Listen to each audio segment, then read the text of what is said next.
2 days into the ECS Hungary, we've seen 1 day of Group A and 1 day of Group B. And we go back to Group A, we'll see the same 4 teams we saw on opening day, starting with a pretty interesting clash between 2 of my favourite animals, the Kangaroos and the Tigers. The first of 5 matches today. I'm Mr. Maximo. This is the European Cricket Series Hungary, and it starts right now.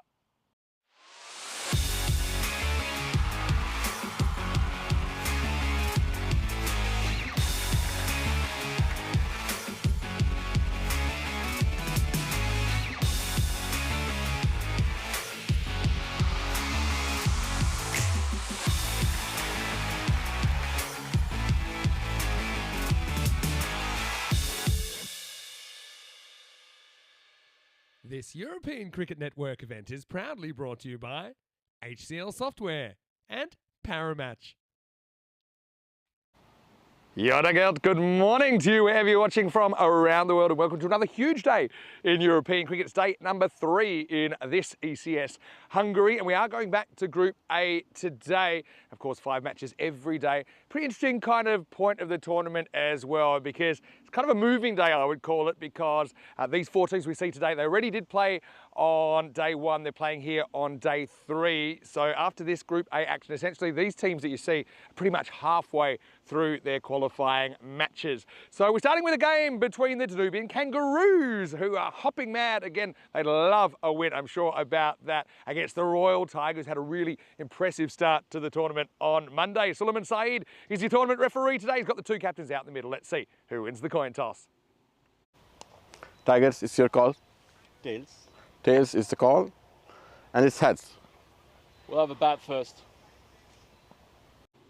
So the Kangas have won the toss and they have elected to bat first. I like that. Kind of leading with what they think is their strength. I kind of agree as well. We saw them putting on some big runs. I've got to say, Robbie Ainsworth was incredibly good on opening day with a pair of 61s. But essentially the Kangaroos are a little bit unlucky, honestly, to not pick up a win on the first day. They are 0-2 at the moment. Matty Ainsworth, he actually made a pair on opening day. I'm sure he wants to have a bigger day, that's for sure. Watch out for Zoltan Morosi as well. We didn't see him bowl. He was kind of struggling with a bit of general soreness the other day, but his leg spin could be the key to turning the Kangas' fortunes around. But Royal Tigers, of course, they are a team that have had a lot of success over the last few years here in Hungary, although last year they did lose their crown. They didn't win last year. In fact, they finished 4th in the competition. So I know that they are very, very focused on getting that trophy back. And of course, they're 2-0 after 2 very strong wins on day 1. Look, Stan Hooge is a guy that he's got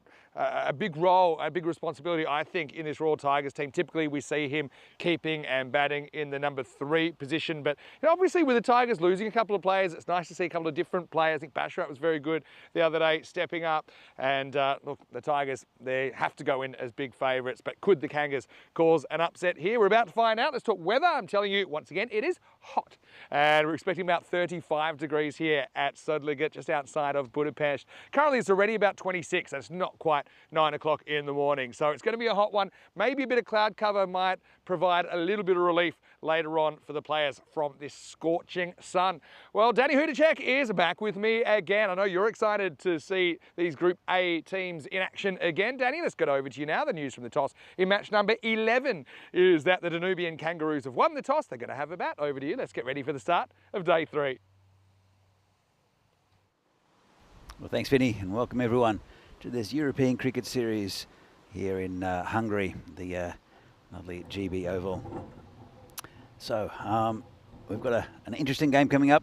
We're going to see them again from the Danubian Kangaroos and also the Royal Tigers. Saw them on Monday, and well, Danubian Kangaroos looking for a win. The Tigers looking to remain at top spot. Here's what happened yesterday. We had a good game between the Kashmir Budapest and Royal Eagles. First time we saw Kashmir Budapest, and they struggled to get 61, and Eagles managed to get all 4 points out of that game. So the Eagles are an offshoot of the Tigers. Well, they're not an offshoot of the Tigers. They are part of the Tigers setup, mainly a second team. Then we saw the Eagles again, and yep, you don't have to adjust your screen. Cobras, they played. Cobras hit a record 257 off 10 overs. And also Shekrazik and Jeremy Polruthu both hit hundreds, first time ever on the network, and they defeated the Eagles, who went pointless in that game. Then we saw Kashmir Budapest against Cobra CC, and you thought that it was going to be a bit of a one-sided affair. It wasn't. It went right down to the very last ball. Cobra CC just got away with the win. Some good batting from the Chowdhuries for Kashmir, but Chris Doyle with a good 55 got the Cobras over the line in a thriller. Then the next game, we saw a return for the Royal Eagles and the first appearance of the Budapest Blinders. Blinders picking up all 4 points in that game.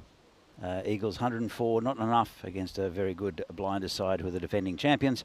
And Willa Gamage with 38 not out, and Abbas Khani scoring the bulk of the runs. And then right at the end we saw Blinders again against Cobra CC. Again, it was going to be a replay of last year's final, and the Blinders 61s for Akura Goda and Ghani pick up a very useful score of 179, and Cobras couldn't reach it. Pretty decent total of 143, but not anywhere near what they needed to be to win that game. Did get a point out of it, as you can see here. This is going back to Group A. Budapest Zalmi up the top. They have played one more game than the Tigers, and they're 1 point ahead of them. Super Kings, also the Danubian Kangaroos you see there. They picked up 2 bonus points. We haven't seen Duna Bogdani yet. We'll see him at the weekend. But the Kangaroos 0-2 and 2-0 for the Tigers. So let's see what the Kangaroos can do to the Tigers' bowling attack. It's going to be, well, the Ainsworths are very, very prominent for the Danubian Tigers. Zoltan Morosi also opens the batting. The Tigers are a Hoosier free, so but still some very good good players in there, especially Aslan Basharat has been fantastic with the bat. Look for Abhishek Ketapal as well, the protractor. I'm sure we'll see him bowl during this innings as well. So almost ready for a start.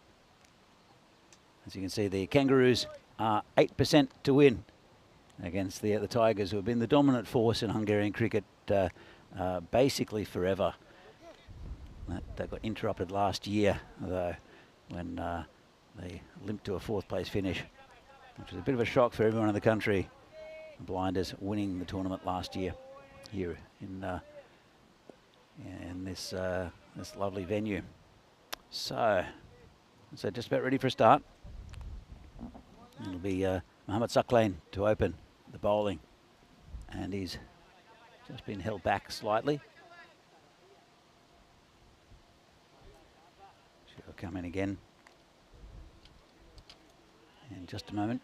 Bowling pretty quick as Saklain, we did on the first day.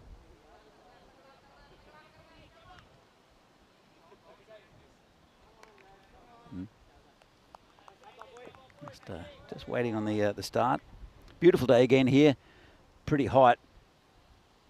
Saklain comes in, bowling to Matty Ainsworth. Has got that around the corner and finally got a run, has Matty Ainsworth. He got a first bowler in the first game and then got run out without scoring in the second. He wasn't very happy either.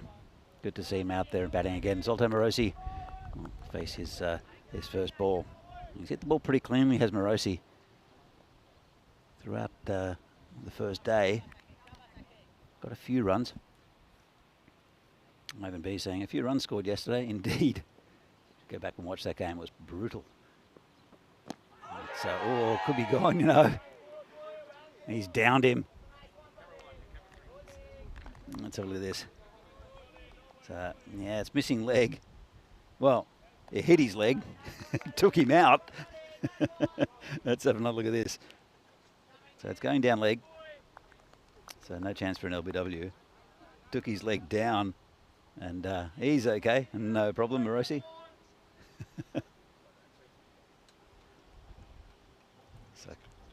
Saklain will coming again. And bit of a poke outside our stump by the batsman. Stucklane. It's pretty quick as Stucklane. One of the quickest we see here in Hungary.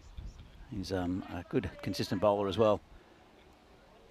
And a good bowler to be opening up the attack for the Tigers. Here comes again. And big swing and a miss from Zoltan. Not sure if it's just too quick for him or he's just not picking the ball up yet. Still hit the leather thing. Just upset with himself as well. Got right out of shape there. Not the most conventional of batters. Here's Zoltan Morosi.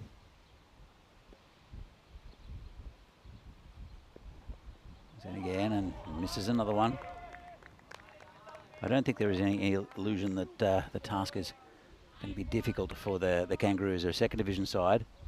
Been around since 2007, the Kangaroos, in one form or another. The first tournament here on the network. And they've played pretty well in patches. As Vinny said in the introduction, Robbie Ainsworth has been in really good form. Hope to see him bat well again. Hope to see Matty Ainsworth also get some runs after missing out twice on Monday. Let's hit him on the pad again. It's been a good over from Stucklane. That's the end of it. Just one run from it. Very good over for the Tigers. And again, going down leg side. Didn't hit the deck that time though. Did Morosi at the end of the over. It's one for no loss. Total maximo is 228 in 2 days. That's quite a lot. The rate's gone down a little bit actually. It was over 13 on the first day, 12.8 for the maximo rate. Not many fours though. Only 7.2 the rate there. So total runs, we've hit 2,500 runs already in this tournament. And the wicket rate probably down a little bit, 4.5, not too many. So we'll get into the second over. It'll be Ahsan Basharat, who's been excellent throughout this tournament so far, especially with the bat. Handy bowler though. We're bowling to Matty Ainsworth, who gets him just into the mid-wicket area. Just be a single. Bring Morosi back on strike. Hopefully he'll get bat on ball. Otherwise it's going to be a very low score here for the Kangaroos. Morosi's faced 5 deliveries, hasn't scored yet, hasn't hit the ball yet. A couple of hit his pads. We saw him on Monday. He was striking the ball pretty cleanly. As I said, a little bit unorthodox in his batting style. There's bowler again. And he's lifted that over the top. Nice shot. And it's going towards the boundary. Good work from the Tigers. That's gets Morosi off the mark with a nice 2. Just hit it over the covers. Of course, the power play is in effect. So there's only 2 players back outside that 30-metre circle. Pretty safe shot. You can see what he's trying to do, just lifting it over the covers. There's a man back at deep fine leg. Also at the 3rd man. So they trust Morosi not to hit straight. But, well, he's hit another one. This one's going to be caught, I think. And dropped. Well, never really looked set. He had company behind him. Might have put him off the fielder. And that's Darshan Sethi. Life Morosi. And first catch goes down for Tigers. That was a bit of a feature of their first day performance. The Tigers, they dropped a lot of catches, which is unlike them. There's Basharat again. Left by Ainsworth. 5 on the board. A couple of balls left in the second. Look, it has been a really good tournament so far. We've seen lots of things. There's 2 centuries in the same game yesterday. Have never seen that on the network. That's one off the bucket list. And 257 was incredible to watch. Off 10 overs. Yeah, nice ball there from Basharat.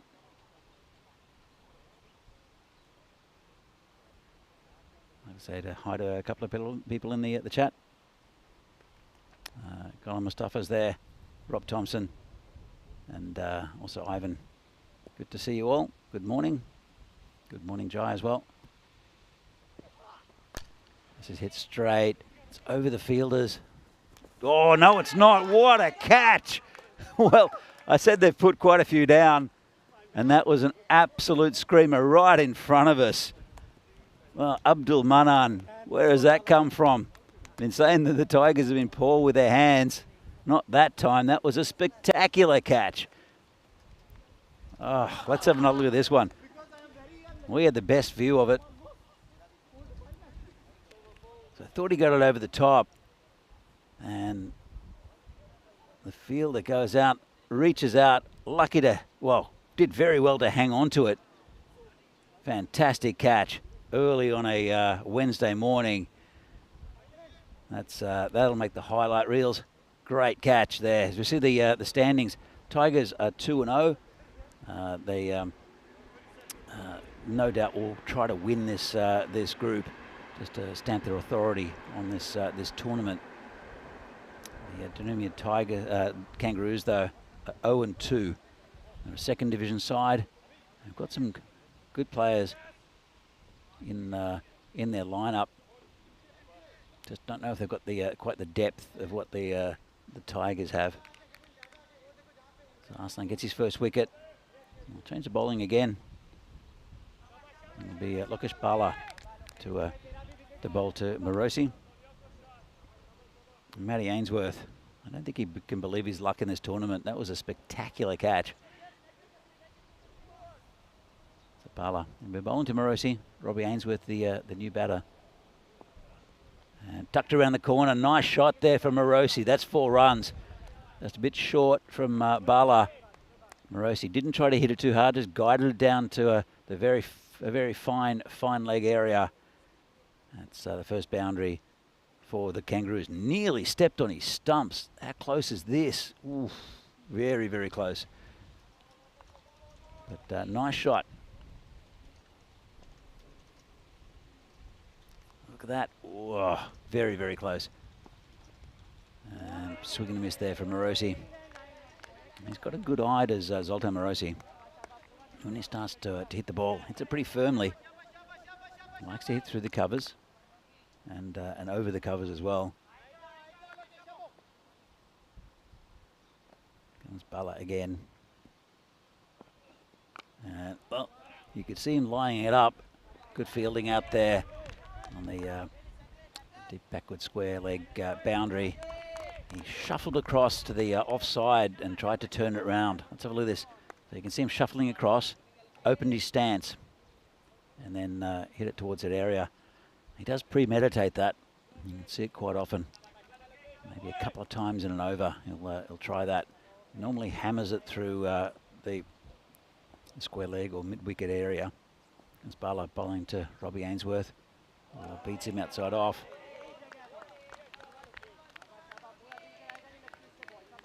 So it'll be a good contest, I think. Robbie Ainsworth. He's been in good form.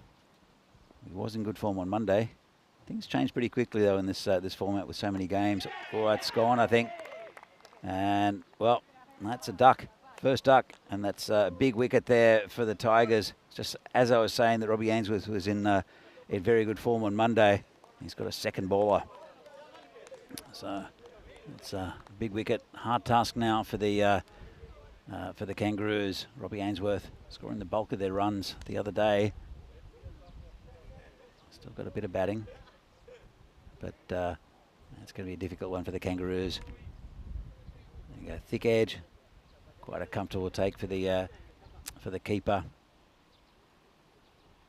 So normally we do see Stan Ahuja behind the stumps. It's Jay Kumar who's taking the gloves this morning. There's so much depth and talent in this Tigers side. You can afford to sub in 2 ex-national players in Stanahudra and his brother Mark. Comes in again, leaves it.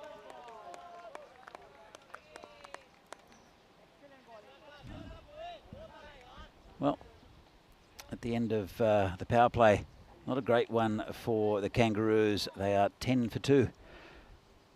And I'd like to welcome my good friend Vinny Sandhu back into the commentary marshmallow. Thanks very much. Well, plenty of action so far. We saw Matty Ainsworth not get a duck, but now we've seen Robbie Ainsworth get a duck. So kind of a bit of a seesaw between those two. That does hurt for sure. Obviously not too much happening runs-wise in the power play, just the 10 runs. But what a catch by Munnan. I think we haven't had to wait too long to get our player of the day, Danny. That was a sensational catch running back. Literally had to sprint as fast as he could, dive as far as he could, have his hands in exactly the right spot. All those 3 things happened, and we've got a classic catch, probably the catch of the tournament so far. Absolutely. Look, it was right in front of us as well, and it looked like it was going to bounce and whether it was going to get to the boundary or not. And then Manon came out of absolutely nowhere and took a beautiful catch. We had the best view in the house. Yeah, we really did. And we heard that thwack as the ball went into the hands. It was amazing. I just want to say good morning to everyone in the chat as well. Here's the protractor, and he is coming in from his regular angle. First time we've seen him in the tournament. He beats Morosi outside the outside the off stump first up. But I want to say a quick hello to Golan Mustafa, who's in there. See that Shohag's in there. Lance Hall watching from Isle of Man, where he almost used a bad word. He was so impressed with that catch. And I want to say hello to Rob watching from New Zealand. And we saw some crazy cricket yesterday. Not Ivan B. Anyone else that I might have missed? Why don't you drop us a message? Anyway, Morosi's going to get a boundary here. He needed it, didn't he? Catches up. But it's a pretty good-looking cut shot from Zoltan, the 18-year-old Hungarian. Yeah, it was a really nice shot. And just waited on it. It's a little bit shorter outside off stump with that. Nice cut shot. You like to have a swing at it, does Zoltan. Yeah, it's a well-executed stroke. Probably feels a bit more responsibility with the Ainsworths back in the shed. That's a cracking shot as well. I mean, the thing with Morosi, he's only going to get better and better. I would say he was probably more of a bowler last time we saw him, but I think he's been working really hard on his batting and in his Kangaroo setup. He's been given that responsibility at the top of the order. He's just got good natural hand-eye coordination. Yeah. Obviously, the cricket technique takes a bit of time, but I mean, that's a belting shot as well. That'll only bring him a single this time as Waka Mahmood cleans up a deep cover. Protractor's a real character, isn't he, as well? I mean, he looks like the bad guy out of a Bond film, Abhishek Kedapal. And we call him the Protractor because he's all angles. You won't see him in the screen there until the last minute. He approaches from very wide. It's just his natural way of doing things. Gets this one through Edwards. He's going to have a pretty important job to do with the ball, I think, as well for Kangaroos. Have you played with or against players who've had unusual run-ups like that? Yeah, I'm trying to think. I talked yesterday about someone that had almost no run-up as a tactic. And Michael Swart, who actually played a bit for the Netherlands, but also resided in Perth, where I played my grade cricket. I just think anything unusual, whether it's run-up or hiding the ball's another one, because if you can't really have a look at the ball as you're running in, as the bowler's running in, or an unusual action. So that's the other thing. It's very hard to practice against it. I think that's what makes it quite challenging. Anyway, it's the end of the fourth over here, 16 for 2, so one boundary in the over. Yeah, but I don't think I've ever faced anyone that's quite as acute, if you like, as Abhishek Kedapal. I suppose playing indoor cricket, a lot of those, it's a shorter run-up, but a lot of the, because of the angles, and you have a short run-up in indoor cricket, a lot of them do come from the corner of the court, which is quite angular. So I think the most important thing is you just need to be kind of focused as the bowler's going to their delivery stride and kind of balanced and in rhythm. Yeah, I mean, he, for all his angles, he's super accurate. He's done a job for the Hungarian team as well for a long time now. As Harsh Mandian is going to come in now. Harsh is a bit of a mystery spinner. He can bowl some off spin, some leg spin. Bowl some kind of doorknobs. He's going to have a wicket first up. Well, Edwards gets on the drive. Maybe a bit unlucky that he finds the fielder, but it is the Protractor who had his angles right. Takes the catch, and the Kangaroos are 16 for 3. Yeah, I think just want to mention that the Tigers had their catching yips on Monday. They dropped one, but they've taken 2 good catches. That was hit pretty firmly there from Edwards. And right, the Protractor snatched it pretty easily. We saw one go down in that area, didn't we? We had a kind of too many cook situation. These are Tigers looking fantastic in their kits as well. I like the Kangaroos kits as well. It's very, very Hungarian. Yeah, that's true. Yeah, the red Kangaroos. Yeah, the red Kangaroos. And you mentioned that they are the aggressive type of Kangaroos. Am I right? Yeah, they're well, they're bigger. I mean, they can be 2 meters tall, and then built like bodybuilders. They can be absolutely massive. Classic battle of wildlife first up. Kangaroos, Tigers. Yikes. Anyway, Mandian got this one that's kind of it's almost like a leg cutter, not a real leg spinner. It just kind of rolls out the left of his hand. And he's got a few subtle variations. Very clever. Can vary his pace quite well as well. Have a look. Here's this one here. See, it just kind of rolls out. Doesn't really spin, but it's more to do with kind of the different paces that it comes out. You brought up a good point about wildlife as well. We have the tigers, we have the kangaroos, we have the eagles, we have the cobras. Eagles, cobras, and Duna Bogdani CC. But they need an animal. We got 4 out of 5 animals. Yeah, I remember a little while ago seeing quite a funny post. It's Tarok, the captain, 5, who just knocks one away. Tight single, get there on the fumble. That the AFL has 18 teams, and they basically said what would happen. Like they had matchups of tigers versus crows. Well, tigers would win, and then they basically did it on survival of the fittest, the Darwinian competition. Bombers, I reckon the Bombers would win. But then they had different things like giants. Like, well, how big's a giant? And then there's certain things that aren't even things, like the power. Is that just like a lightning strike? It could be. Port Adelaide Power. Oh, that could be gone, It is. Yeah, they're going to have a look. But this is that one that rolls out of the left of the hand. It draws Morosi forward. Pretty quick work there by Jayakuma. I think this is gone as long as he hasn't encroached. So he just never got that foot back, I don't think. Let's have a look. We'll slow it down for you a bit. Yeah, he's going to be gone.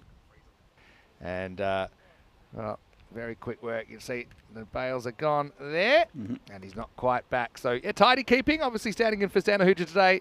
Joe Kumar does the job, and the Kangaroos fall further by the wayside. 19 for 4, double strike for the spinner and captain Harsh Mandian in the 5th over. He's a good player, Harsh. I'll give us an opportunity to come and bring you into the commentary box. Vinny Sander, Mr. Maximo, alongside Danny Hudacek here on day number 3. Welcome. And another beautiful day. It's actually not so bad at the moment. A little bit of a cooling breeze. Maybe some cloud cover this afternoon will cool us down. But tell you what, the Tigers, they've come out red hot. 4 wickets very early, including a sensational catch. Maybe the catch of the tournament already from Abdul Manan. I think you're right. And it was a fantastic catch. As I said, we had the best view in the house. And he kind of just came out of nowhere. I know there were 2 players going back for it, but what a catch. Can we just get a good look? You've got your brand new European cricket cap on today. I know you love your traditional one, but you did say it was getting a bit funky with the heat. So I like this. This is some new merch from HQ that's come down. That's good. I got my little badge as well. First time. And I like your shirt as well today. Thank you very much. It's kind of like every day's Peacock Friday at the moment in Cyprus because it is hot. We're expecting about 35 degrees. Cyprus? Sorry.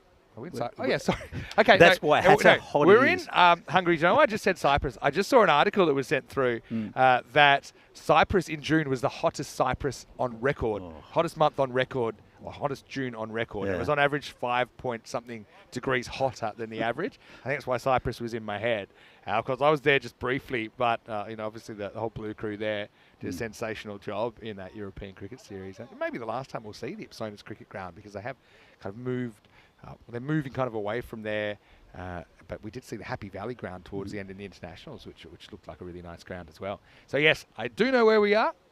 I think we're in Sodleket, which is about half an hour or so outside of the city. Now we went in for a nice little dinner last night, didn't we? To somewhere fairly central, and I tried the cold cucumber soup, which I think shrimp, is with shrimp. Yeah, it's quite a local delicacy here. They're cold soups. I've noticed that in this area. And they do like them. I can understand why. Some of these hot days. Here's Waka to get us going at over number 6. When is it a soup and when is it a smoothie? I think when it's served in a bowl, it's a soup. But then you've got to say, well, when is it just a dessert? But bowl and spoon and eaten before the main course.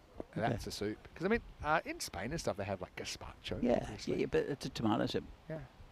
It's but this is the one you mentioned yesterday was a strawberry soup, and there's cherry soups. Cherries are very big here, actually. I've noticed. Yeah. And, you know, actually had a nice little moment. There's a little shop round the corner last night. We went and it's a bit of a traditional thing when we're here. Had a cold drink out the front. Little push away from Bloomfield, who'll do the keeping for the Kangaroos today. Doesn't get a run here, though. It's basically somewhere between a village and a small town here, is what I would call it. Inside look at, but it's a really nice part of the world. Waka's just a nagger, and he's going to continue to put it in uncomfortable areas. Bloomfield finding it hard to get going here. Yeah, it's difficult with the Tigers. They're always at you with the bowling, left armour as well. He does get this one up over the top. It's a nice shot from Bloomfield, actually. Goes with the angle, gets enough bat on it to get it over the infield. Finds the gap in the outfield, 4 runs. His first. Let's get that score up a little bit.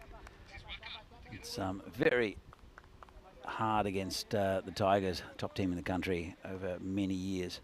The Tigers got 3 teams in the Hungarian divisions. You have the Tigers, the Eagles and the Falcons we saw last year. Not this year, though. This is hit nicely through point. There's a player out there, should just be a single. Actually, won't bring Torok on strike because it's the last ball of the over. They have to work very hard for their runs at the moment. You see expected score in the 50s. And Kangaroos 25 for 4 after 6. I suppose, you know, you've got to applaud their efforts. I mean, you look at this, the makeup of the Kangaroo side. And look, one of the things I do hear a lot, to be honest, you know, I get lots of messages, you know, where are these young Europeans coming through? Where are the kind of European-born players? And it's a tough one. If you're in the country, you can play cricket. Now, it's just the facts of life are probably more players were born outside Europe to play cricket in Europe, and they've brought it here. They've built the competitions, and that's fantastic. And over time, you know, their kids will mix with the native-born kids. But there are some places where you see, and Hungary's one of them, where you see, you know, quite a few Hungarian-born players, and they picked it up. Some of them picked it up earlier than others. You know, some of them are still finding their way. And I just think it's great to see a team like the Kangaroos that are basically made up. There's only one kind of South Asian-based player in their lineup today, Pramod Sharma.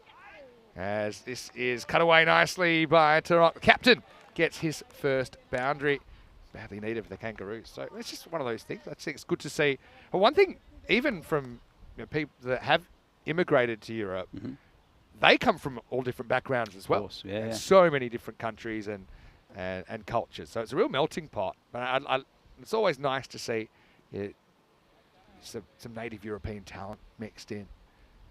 Tarok tries to pull, misses out. Tarok actually wears number 89. I mentioned this the other day because he actually did live in Adelaide in Australia from 1989 to 1995 between the ages of 8 and 14, and that's where he picked up his cricket and his love for cricket. Now, having moved back to Hungary some time ago, he's continued on with it. It's great to see him leading the side today. He's a lovely guy, as Gabor as well. A bit of a chat to him, and he's hit that beautifully. And that's 6. Just leant back on it, and that's the first 6 of the innings.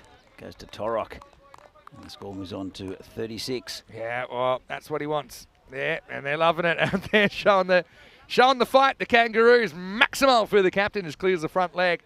Blast that one over mid-wicket. Manan with the comeback ball. Tries it again, doesn't quite time it, but will get a run. That's what I mean for the Kangaroos. Obviously, they're a little bit out-muscled, I suppose, if you look at the teams on paper, even without the Hoojers in the lineup for Royal Tigers. But yeah, still, they're trying to take the game on. They're trying to hit boundaries. Not happy just to survive.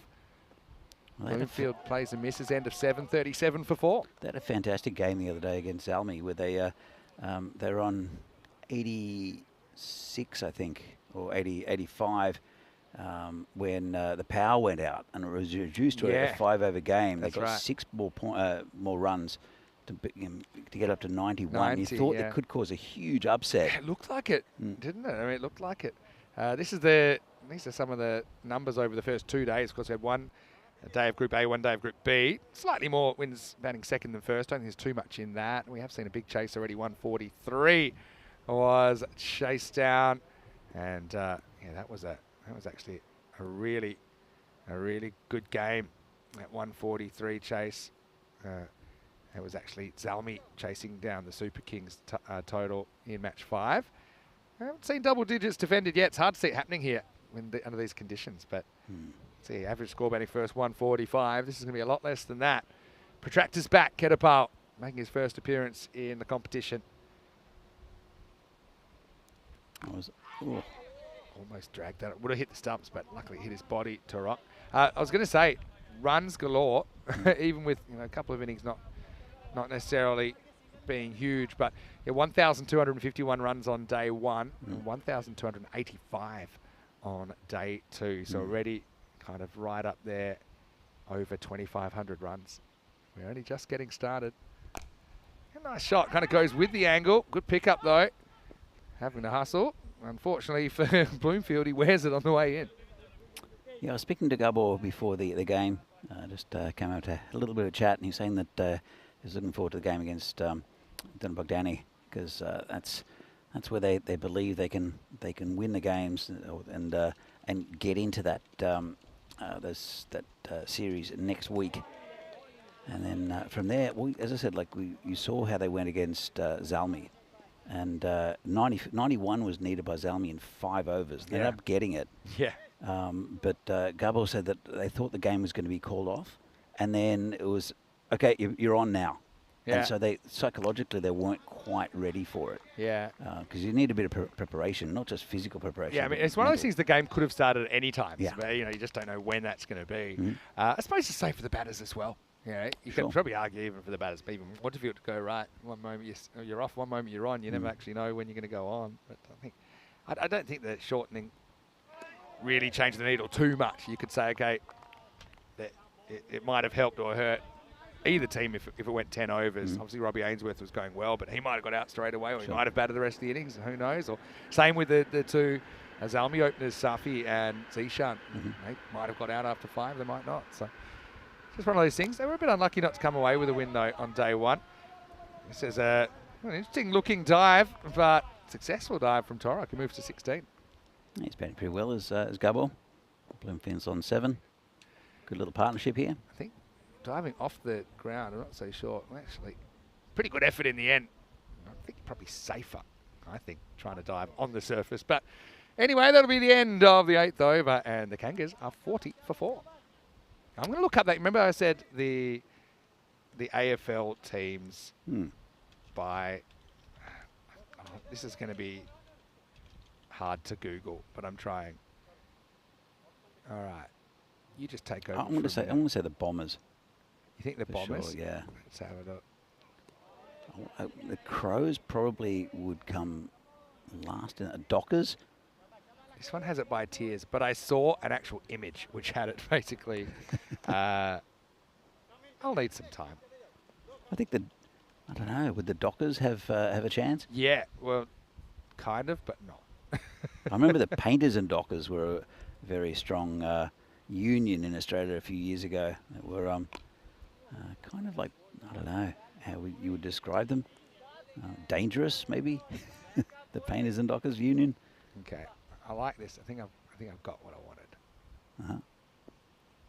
But again, let me see if I can. The Swans might not have much of a chance either. They are pretty vicious Swans, but yeah, true. It's good bowling. I heard a little noise there, but no real appeal. Bala's the bowler. Okay. One guy's done it as how he would go in a fight against all the mascots. Okay. But then this one, yeah, okay. This one has A to F. I like this. It grades them. Okay, so the most, should I go most fierce to less fierce? No, go less fierce first. The worst ones, the Cats, Geelong Cats. I don't know, Cats against Crows? Well, they're down there as well. Cats, Crows and Magpies. Oh, yeah, Magpies can be pretty... vicious. Second Crows. Cats, Crows and Magpies. Swans are... Well, that's over the top of the keeper, and that's 4 runs. Thick top edge from Torok. It's actually gone all the way, Danny. I can't believe it, but it has. Let's have a look at it on the replay. I think it's Maximo time. Swings hard, gets that top edge. Here comes the ball, and yeah, that's gone over the line. Maximo actually does it by a couple of metres. Okay, I'm a bit surprised Saints isn't in there because like Saints wouldn't fight anyone. Yeah, St true. Kilda Saints. Yeah. And then, okay, that's tier F. They're the weakest. Yeah. Cats, crows, and magpies. Yeah. E, tier E, swans, blues. I mean, blue's only a colour. I mean, how do you even do that? Yeah. And bulldogs. Yeah. The Hawks will be in the next blue- part.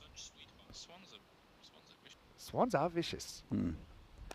All right, in the air. But I think this is going to go over the top, though. Manan has been brilliant so far. This time he's going to boot it into his own net. It's going to be 4 more to Torok. 50's up for Kangaroos. That's a good effort from Torok, fighting back after those early wickets. And it was the Ainsworths and also Arthur Edwards who have departed. So I know we're saying that, obviously that swans can be vicious, but just wait for what's to come, right? So that's E. This is tier D. Eagles and Hawks. Yeah. They're about the same. Eagles are bigger than Hawks. Yeah, but they're both in Yeah. the same Yeah. kind of echelon, Yeah. right? It's just Eagles and Hawks. Okay, C's an interesting one. So C's kind of like middle of the pack. I don't know if I agree with this. Okay, coming back in a minute. Actually, I've got time. So C is Tigers, Saints, Lions, and Kangaroos. This guy's lost the plot here. Well, you can see from this game that the Tigers are stronger than Kangaroos. In cricket In sense. cricket here, sense. Yeah, in nature. Would a tiger ever catch a kangaroo? I think so. You think? Kangaroos are rapid. All right, now I'm going to do a quick game within a game. What is faster?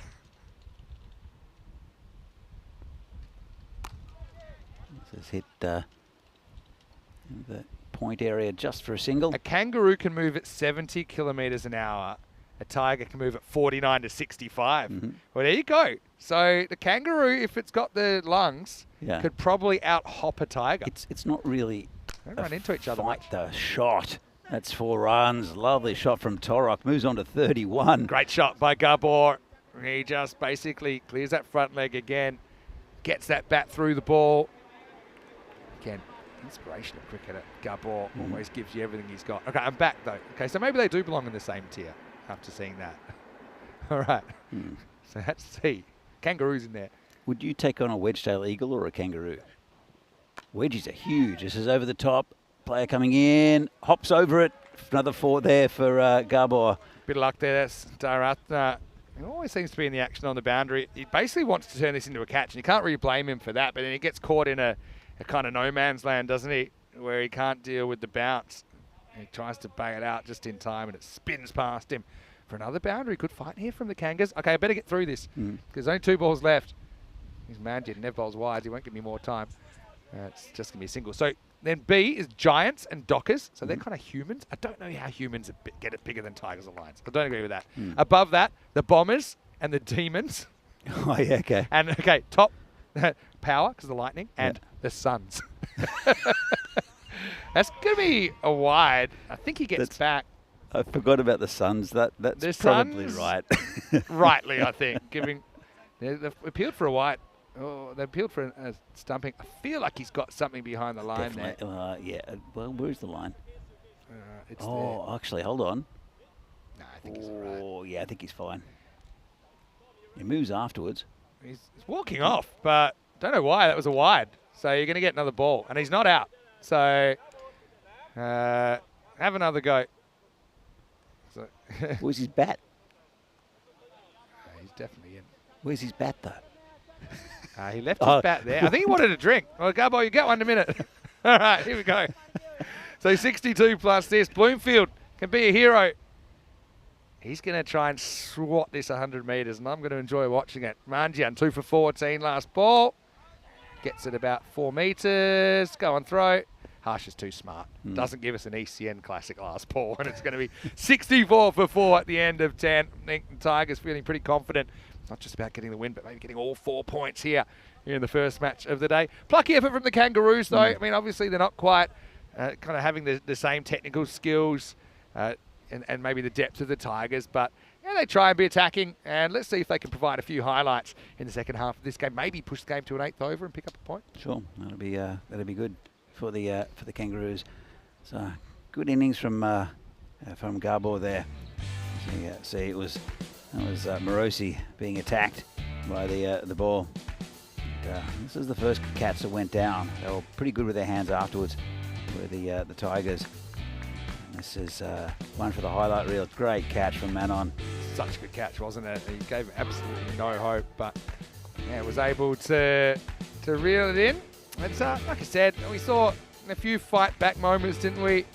But unfortunately, a few wickets falling in between. I think Torok with his 36 off 18. He certainly can hold his head high. 2 Maximos, 4 fours, and he's in fact hit the only 2 sixes of the innings. But yeah, kind of ruthless performance. And I think Morosi got stumped smartly by Jaya Kumar, just got lured out of his crease. Yeah, Torok, first time he's actually hit double figures on the network. So I think the fact he's got 36 off 18, I think that's a really good sign that he's leading, especially with the Ainsworths falling reasonably cheaply. Only 2 runs between them. Someone had to step up and at least Gubble got them to something. Look, a score that has been defended before on ECN, although I wouldn't say that's particularly likely here. But just, you like the effort, you like the hustle here. Sometimes not always about, actually getting the result in the score, but it's how you play the game. But having said that, he did hit 6 boundaries and hit some really good shots. Just waited with the ball. I think he had that one, maybe a bit fortunate to hop away from the field, and no pun intended. But they walk off with 64 to their name. Let's see how far they can stretch this second innings. Yeah, look, we'll have a look at the scorecard, and it's the player that's been getting most of the runs for the Kangaroos, Robbie Ainsworth. He got a duck. And this one, Matty, finally gets off the mark. Still won't be too happy with his performance to top. Morosi battled okay for his 14. But it was a good partnership between Leo Bloomfield, the keeper, and the captain, Gubble Torok.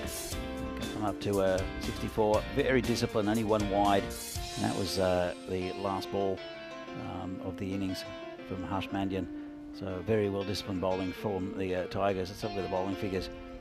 So Mohamed Saklain only had the 1 over. In fact, 4 bowlers only had 1 over. Wickets for Mandian, he took 2. 1 for Bala, 1 for Basharat. So pretty tidy there for the Tigers. Tigers, obviously, they're a team that are highly fancy. That's no secret. But also just got these 2 games this morning. So I think it's trying to throw the ball around and try and get everyone involved. Obviously, good to see Bala getting a wicket. Mandian, he was class as always. So we'll take a break and we'll be back after this. 64 for 4, the score for the Kangaroos. 65 the target for the Tigers. Well, let's see if they can put on a show with the bat when we return for more European Cricket Series.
This European Cricket Network event is proudly brought to you by HCL Software and Paramatch.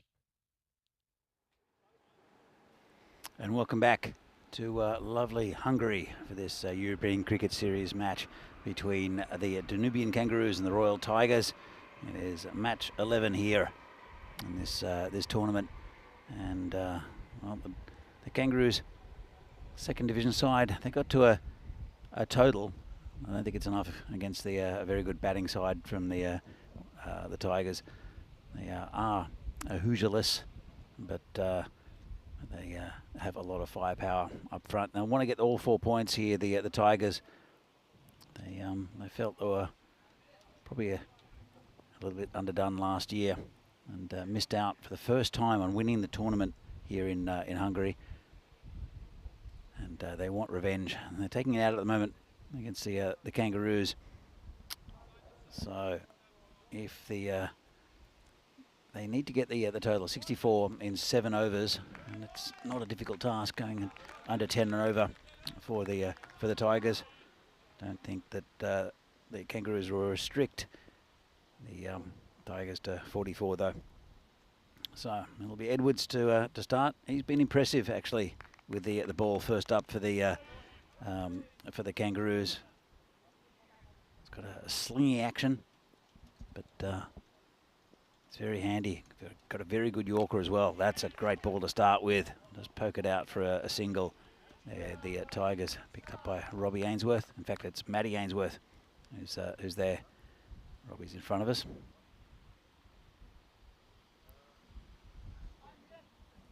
As I said, I was impressed with Arthur Edwards on the first day. Bowls a very good Yorker, gets a bit of outswing, and gets the odd wicket or two as well.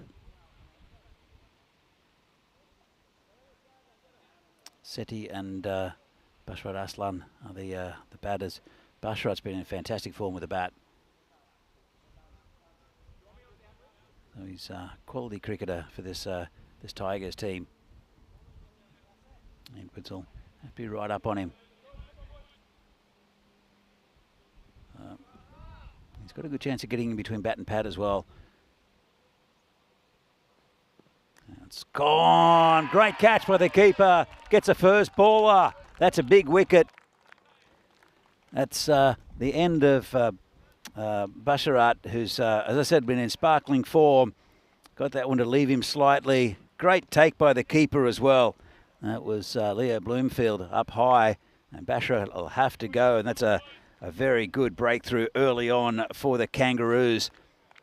Really good bowling there from Edwards. It was a thick outside edge, went high, and the keeper took a catch above his head. Let's have a look at this. Angled it across him and had a bit of a go. No footwork from the batsman, and a really neat catch behind the stumps. So as I said, it bowls with a good pace. A nice take by the keeper. They could have flown much higher. So big breakthrough early on for the Kangaroos. They have a new batsman, and it's Jamil Ahmed with 786 on his back. Not the start the Tigers would have expected. So Edwards, another left-hander. I'm sure he'll push it across the left-hander again. It's been nicely struck. Good fielding out there. And just a single. Oh, or is there? Edwards was just looking for calm, saying settle it down, and the throw was over his head. So pretty enthusiastic, the Kangaroos. Why wouldn't they be with that early breakthrough? So it'll be Edwards bowling to Seti this time. Comes in and down leg side. Good take by the keeper though. He's playing for a bit of swing there, Edwards. Not really happening. There's a bit of high cloud, but it's a pretty dry day here at the GB Oval. 3 on the score. 1 wicket down. 65 the target. Not a big one. But it's amazing what pressure can do. couple more wickets here.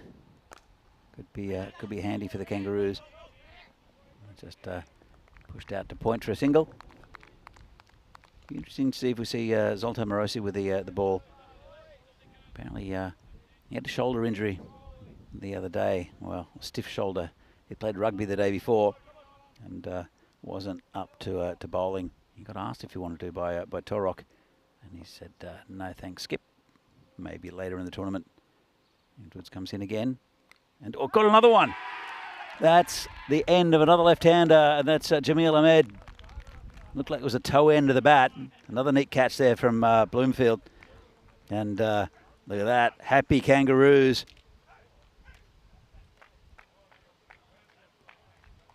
And, don't know if I should use the phrase, they're bouncing the Roos. 4 for 2 at the moment. 1 ball left of the first, just right at the end of the bat. And again, a really neat catch by Bloomfield. Uses his feet well, gets right behind it, gets into position, and Edwards gets another one. I like what he does, Arthur Edwards. Really, really good bowler. And the new batsman is Rakam Mahmood. Well, they'll need to settle here, the Tigers. And Edwards got 2 for 4. Still some pretty good bowling to come for the Kangaroos as well. Edwards to Mahmood. And, well, that's been launched. Caught out there by the anonymous person who's with one of the... Oh, he's got a blue... He's got a blue vest. He's one of the Tarzans. What a great catch. Comes out of nowhere and takes it. So, it's a pretty good over. Spoiled a little bit by that 6. 177 games since a golden ball. Almost saw one yesterday. We went down to the last ball. That was hit for 6. And a very good game. But 177 matches since the golden ball. Some very evenly matched sides in this competition. And I'd be surprised if we didn't get one, or at least very, very close. So we have Robbie Ainsworth. He'll come on. He'll be bowling to Seti, who's on 2. Just dab down. And good effort there from the bowler. But really good running from the Tigers. Good understanding. Just dabbed it down. Mahmood, he's faced 1 ball, hit it for 6. I think his intentions are pretty clear. Ainsworth, though, he's a tall bowler. Get quite a bit of bounce out of this pitch. It's a concrete base, so it bounces very truly. Looks like a nice surface as well, mainly for batting. No respite for bowlers, though. So here comes Robbie again. It's nicely pitched up, good area, and missed by the batsman. It's a Yorker length delivery just outside off stump. It's a good start there from Robbie.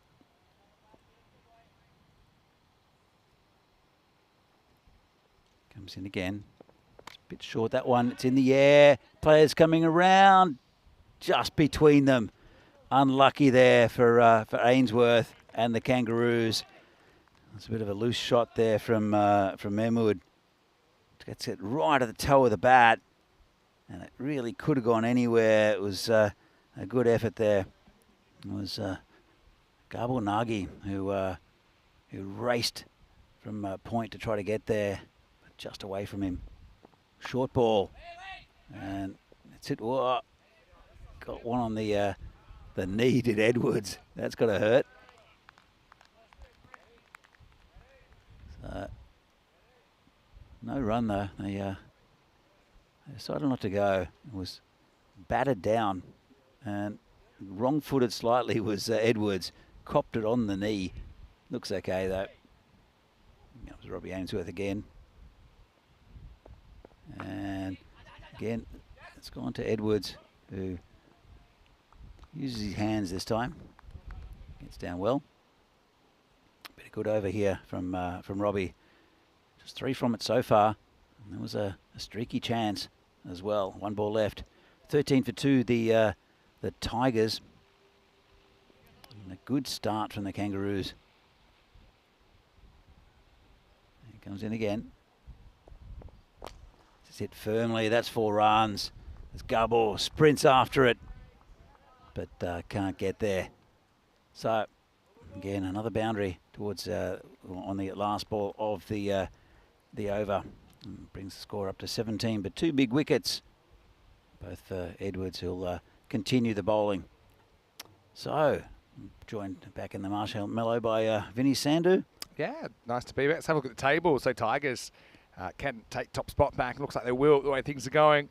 But they do run into Budapest Army in the second game of the day, and that's going to be a really interesting one. They did tangle in the first match of the tournament on Monday morning with the Tigers getting the goods, but Army are a real danger team. Super Kings in third place at the moment. We'll see them stay. Likewise, obviously, Kangaroos in action. Jenna Danny we'll see on the weekend. Here's Edwards, bowled a really good first over. And now we got some action because it's going to go over, mid-off. It's just going to be air swung by Robbie. Unfortunately, he ends up over the line, and so does the ball.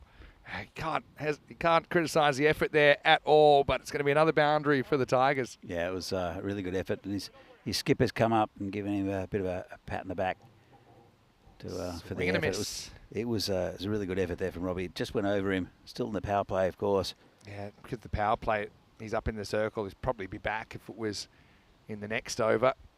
Edwards, 2 wickets, almost a third here. Got to say, really impressed with the keeping of Bloomfield.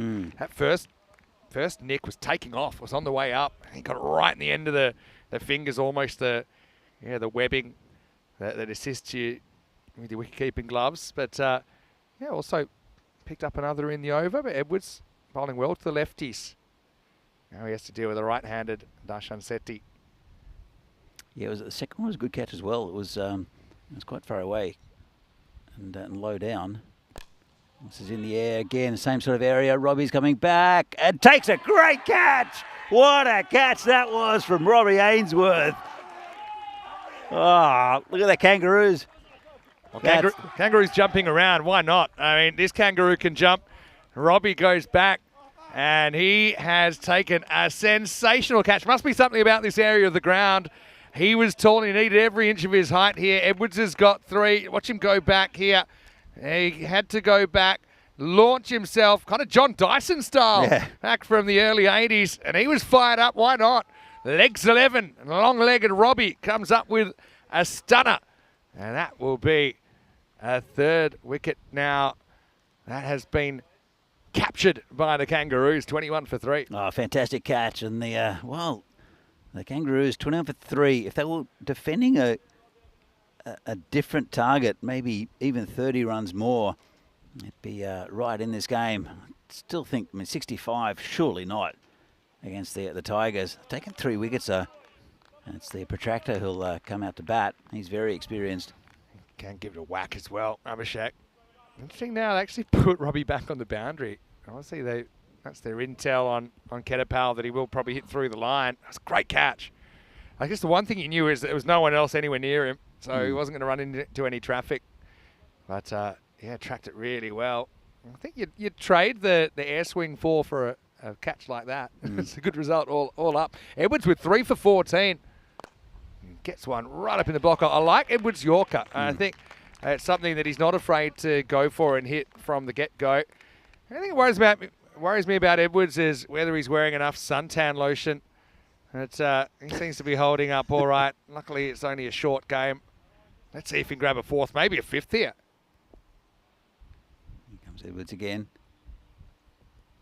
And big swing and a miss. Nice take by the keeper again.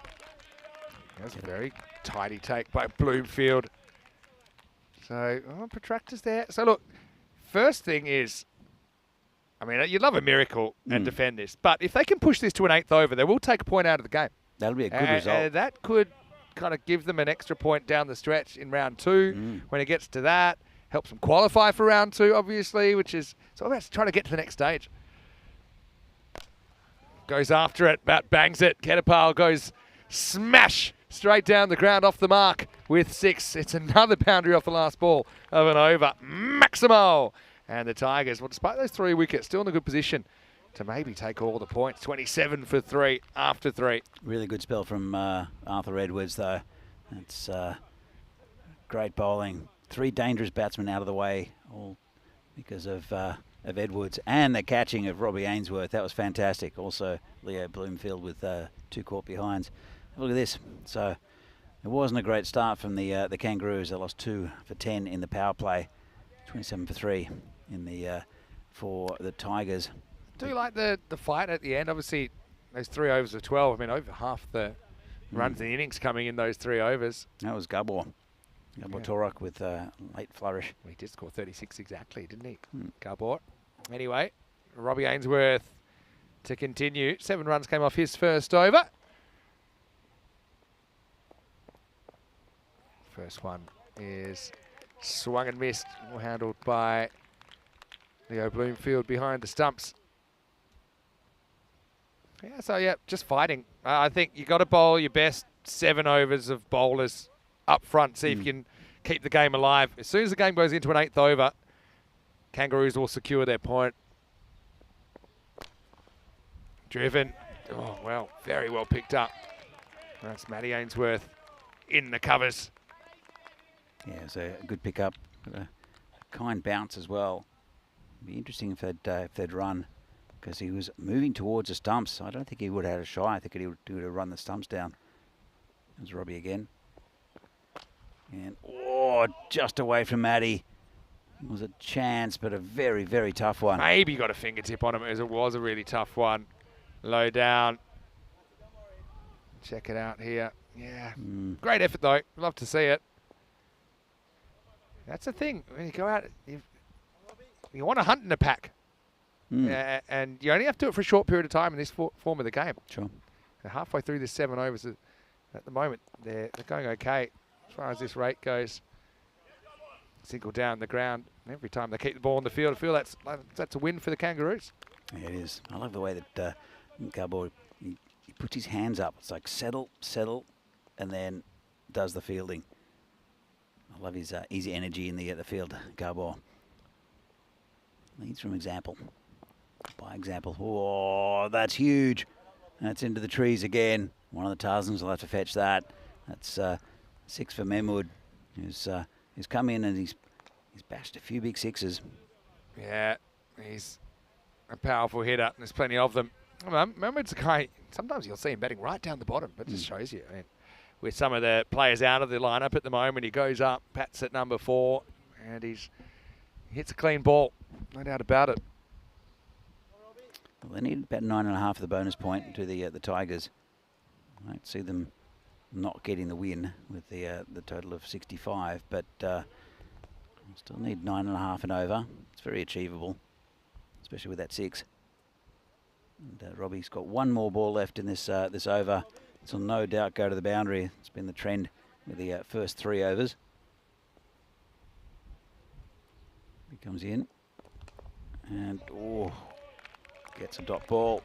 That will take us to the end of the over. So the Tigers, 35 for 3 after 4. One thing about the Tigers, they did get 2 wins on Monday, but neither one of them were bonus point wins, so they had to settle for 6 points out of a possible 8.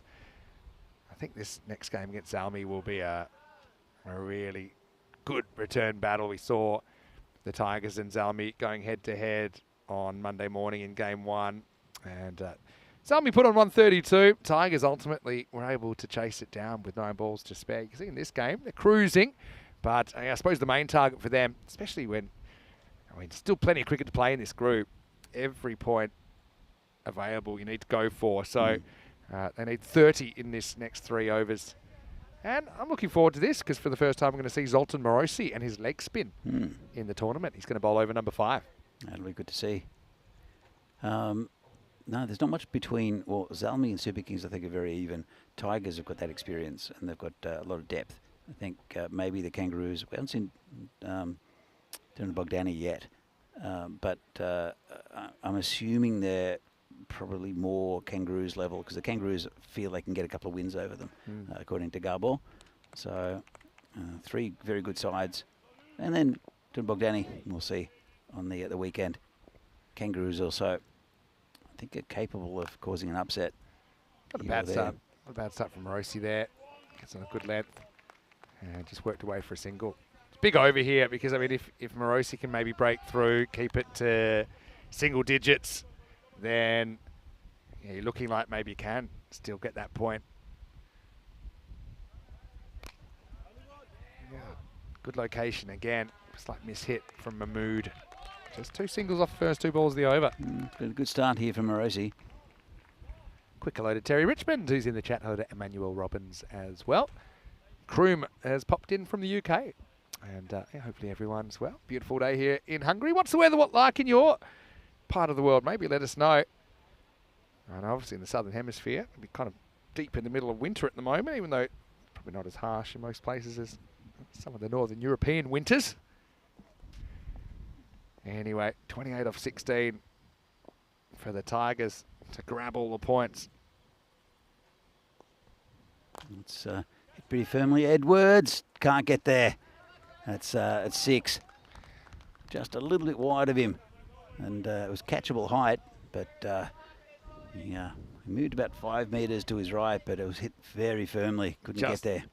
I suppose it was the perfect teaser, wasn't it? Just out of the grasp of the fielder. It bounces directly on the rope. So Maximo time. Okay, not a bad ball. Not afraid to toss up. This one's going to just spin around the fielder out there, Tom Wayman. And that's a costly one. Well, it yanged when he thought it was going to ying. And that'll be another 4 runs to the Tigers. Yeah, it's 10 runs off 2 balls. You'd say this took a right turn at Albuquerque. It did. And it was always going to slice away, but you never know. I don't know how much. I haven't seen too many ground field misfields in this tournament. We've seen a couple in this innings. 18 off 14 now for the Tigers for the point. More work, but it'll be a futile chase out there. It's 4 more. So Morosi, I suppose it's a tough one. He's got a very low margin for error with his length at the pace he's bowling. 50's up as well for the Tigers. And kind of, they got the option, if he's slightly too full, we saw him get banged down the ground. That's probably a better way to challenge rather than just to allow the batter to kind of stand, see it bounce and deliver. Nice shot by the protractor, 22 off 8. Certainly announcing his arrival with some force. It's been length that time. And so, slight drag to mid-wicket. Results in a single, so 17 come off the Zoltan Morosi over in the end. And at the end of 5, the Tigers 52 for 3. As we look ahead to the second game of the day, and of course Salmi going to be here, and I think it's going to be a really good game. You can see the news from the toss. The Tigers winning the toss and bowling, so I suppose they did win chasing on Monday morning. That's what they've decided to do here. Saad Riaz comes in for Zalmi. He's listed at the top. Don't see Safi in the lineup, so that's certainly an interesting change. Tigers looking pretty similar to the side you see here this morning. And, yeah, I mean, Zalmi are certainly going to have a point to prove. Obviously, there's a fair few players with experience playing for the Tigers, so yeah, that game's coming up in around about 45 minutes. Should be a good one. Should be a really good one. And you can see there, Zishan, he's up there, up the top, Zishan Cookie Hill. I know it's early, but and we haven't seen Dunabog Danny CC yet as well. That's, let's be honest there. But with these two teams being the favourites, I think to take the top spot. If the Tigers were to beat Zalmi again, I think it becomes really tough for anyone to take that automatic qualifying spot off the Tigers. Agreed. So that's quite an influential game to come up. Almost ready. That was probably a drinks break that we didn't really need to have because there's only 13 to win, but you never know. And it looks like it will be Tom Wayman to bowl over number 6. So again, I don't know. Very tough to think you can last 2 more overs, but you never know. If well, this is Adam Gall actually. It's going to bowl this over, pardon me. So yeah, if he can bowl a good one, maybe you can at least have them needing something in the 7th over. It was a really good start from them, though. I mean, Edwards bowling very, very well, taking the 3 wickets, especially the big one there of Arslan Basharat, who's been in sparkling form for a golden. That's not a great start from Gall. Just strays onto the leg stump and swatted away by Ketapal. I really have a feeling that this over might be the last, because only 9 runs required from here on in. Yeah, it's been a good effort though. I think with Robbie Ainsworth going, he's provided most of the runs for the Kangaroos, and Matty not being in great form. I think it just restricted those runs. It was a good innings from Leo Bloomfield and also the skipper Gabotorak to get them up to 65, but they were in trouble as soon as the Ainsworths were gone, and that's what you get with second division sides. Don't quite have the depth of some of the top teams, especially the Tigers, who've been well established, and also the premier team in this Hungarian league for many years. Love the attitude though, and I love the kind of hustle of the Kangas. They have a big day. They've got 3 games in total. We'll see them the 3rd and the 4th games of the day as well. It's well bowled by Gall. That's where it needs to be. Yeah, so obviously they're playing the Tigers now, but they'll play the Super Kings in the middle game, and they'll play Budapest Zalmi in game 14 later on today. So they kind of need to look at this in a way that, okay, there's 12 points up for grabs today. You know, let's see how many we can get. It's looking unlikely they'll get anything out of this first game, barring a bit of a miracle. Tigers need 8 off 9 to steal their point, and there's 6 of them. Well struck by Mahmood. Up and over the leg side. Maximo gets it down to just 2 to win now for the Tigers. Yeah, nice shot. Right in his in the slot for him. Let's have a look at this. Reacted very quickly to it and hit it a long, long way. I think I said hi to Emmanuel and I said hi to Terry. I was asking about the weather. Apparently, yeah, Rob's in front of the fire in New Zealand. Crooms has a heat wave incoming to England, which isn't actually that hot by what I call hot. But yeah, nice to have some sunshine. Also, Jeff asking, how many balls have we gone through? Lots. A scary amount. This one is going to be called a wide. It's going to tie the score. Yeah, I don't know, but I saw Mars, who's basically managing, the crew manager on this trip, just making some panicked phone calls yesterday. And it might get to the point that we're using tennis balls in a couple of days. We'll just use what we can. But or either that, or we're going full search party, like, you know, a line of 100 people lined up walking into the bushes. Yeah. Anyway, I'm scared to find what we'll see what we'll find in those in that jungle. That's going to go down the ground, and they're going to win it with a boundary. So the Royal Tigers take only 5.5 overs to chase down this target, and they will take all the points out of match number 11.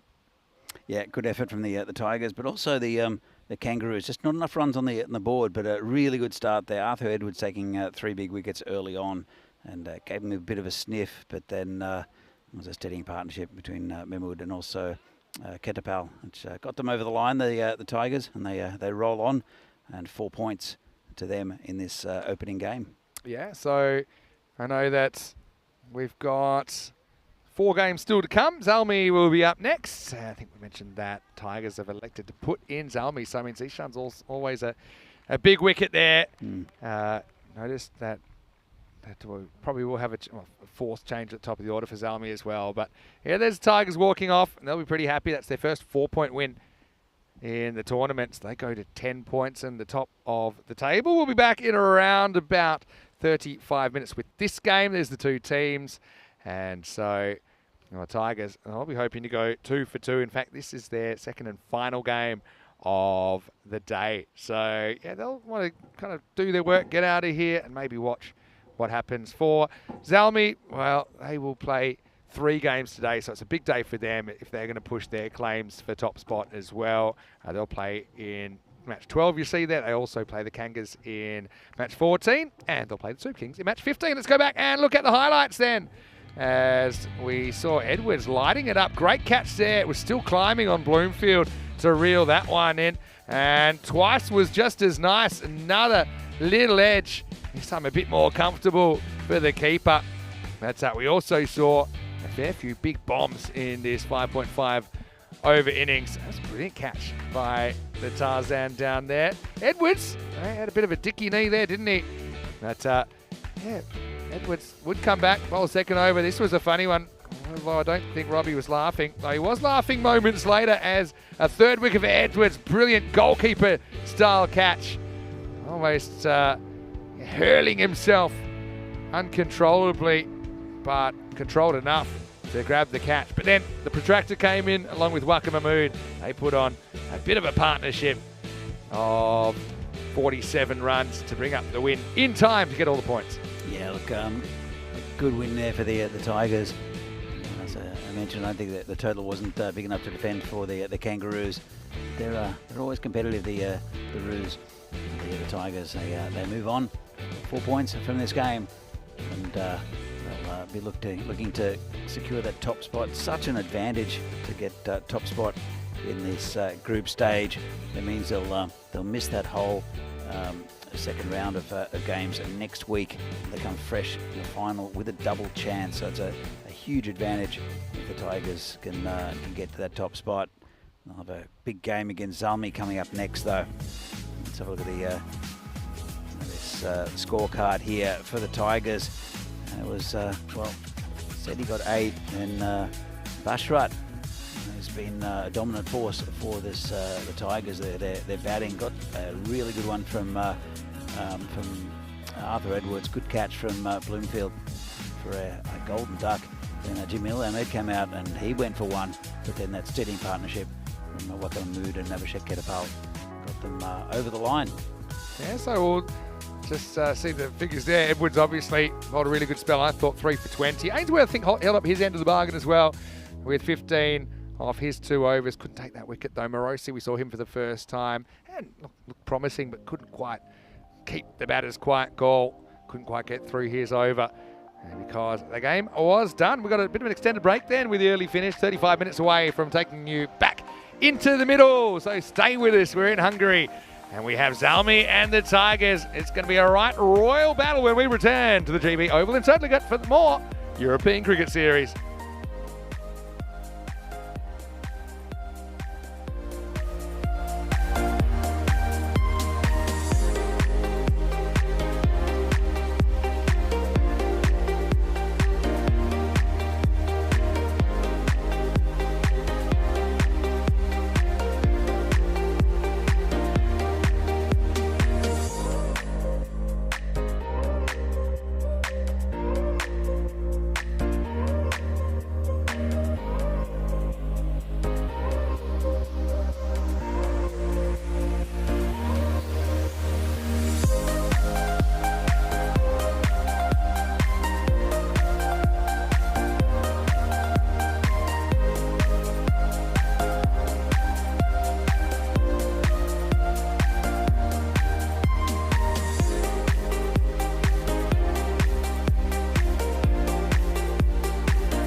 This European Cricket Network event is proudly brought to you by HCL Software and Paramatch.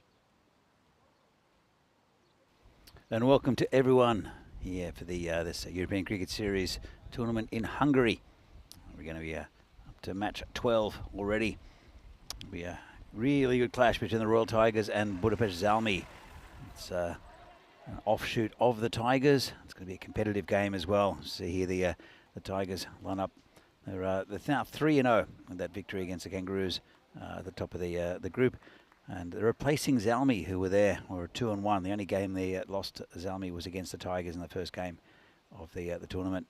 So we have two very good sides. And it was the Royal Tigers that won the toss and elected to bowl first. And I'm a bit surprised in a sense. Obviously, they're happy chasing against Zalmi. It's a big out for Zalmi, and Safi is not playing. Abdullah Mirza has come in to the side. That's the late replacement as well.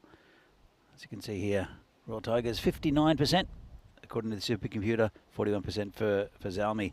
Should be a really tough game for both teams. It's pretty warm out there, as it has been all week so far.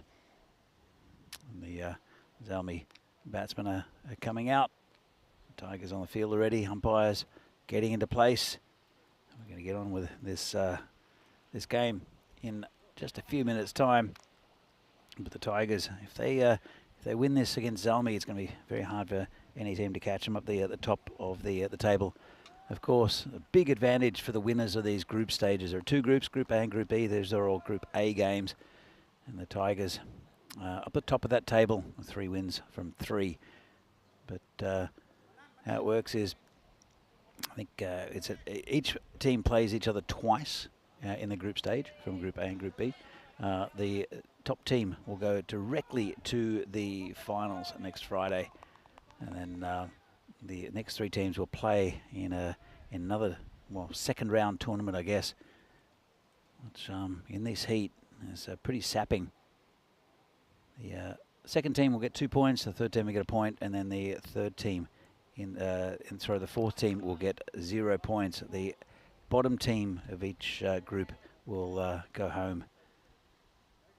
So the Tigers, they'll want a good win against Zalmi, but Zalmi, they'll want revenge for what happened on Monday. It's a reasonably close game, actually. There's a good player up the top in Zishan Kukikel, who on his day is probably the most devastating batsman in the country. But his day hasn't quite happened yet. Mohamed Saklain, as usual for the Tigers, will open the bowling. And that's a good delivery first up. So look at this. Just left alone by the batsman is Kaiba Delda. He's the captain for Budapest Zalmi in this tournament. He's there with Zishan. 2 good batsmen up the top. Plenty of experience playing for both the Tigers and the national team. And oh, this is a streaky shot. Player coming around, takes the catch. Big wicket. Delta goes for a duck. And that's the end of the skipper. Not the start that Zalmi would have wanted. Really good catch out there. And early breakthrough for the Tigers. So just stuck the bat up. Normally they would carry. It's very close to the boundary. The fielder out there, really good catch. And as I mentioned before, I think the Tigers have had issues with their catching. Player comes around and takes a catch, looks behind him, and that's the first wicket down. Well, Zalmi have a pretty decent batting lineup, but not wanted to lose their captain that early. So losing their wicket. No runs on the board yet. Only their second delivery. New batsman is Usman Mohammed, who's again been in fantastic form in this tournament. They want to build something here, but it's a good bowler in Mohamed Saklain, who's coming to bowl at him. Bowling pretty quick. And short, big swing and a miss from the batsman. Good start by the Tigers. possibly one of the quicker bowlers in the tournament is Mohamed Saklain. They do have some handy bowlers. Ketapal's in the team, the protractor. He's always consistent and good. There's Hassan Basharat, also the off-spin of Harsh Mandian. I saw Lukesh Bala bowl earlier on as well. So good depth of the bowling lineup for the Tigers.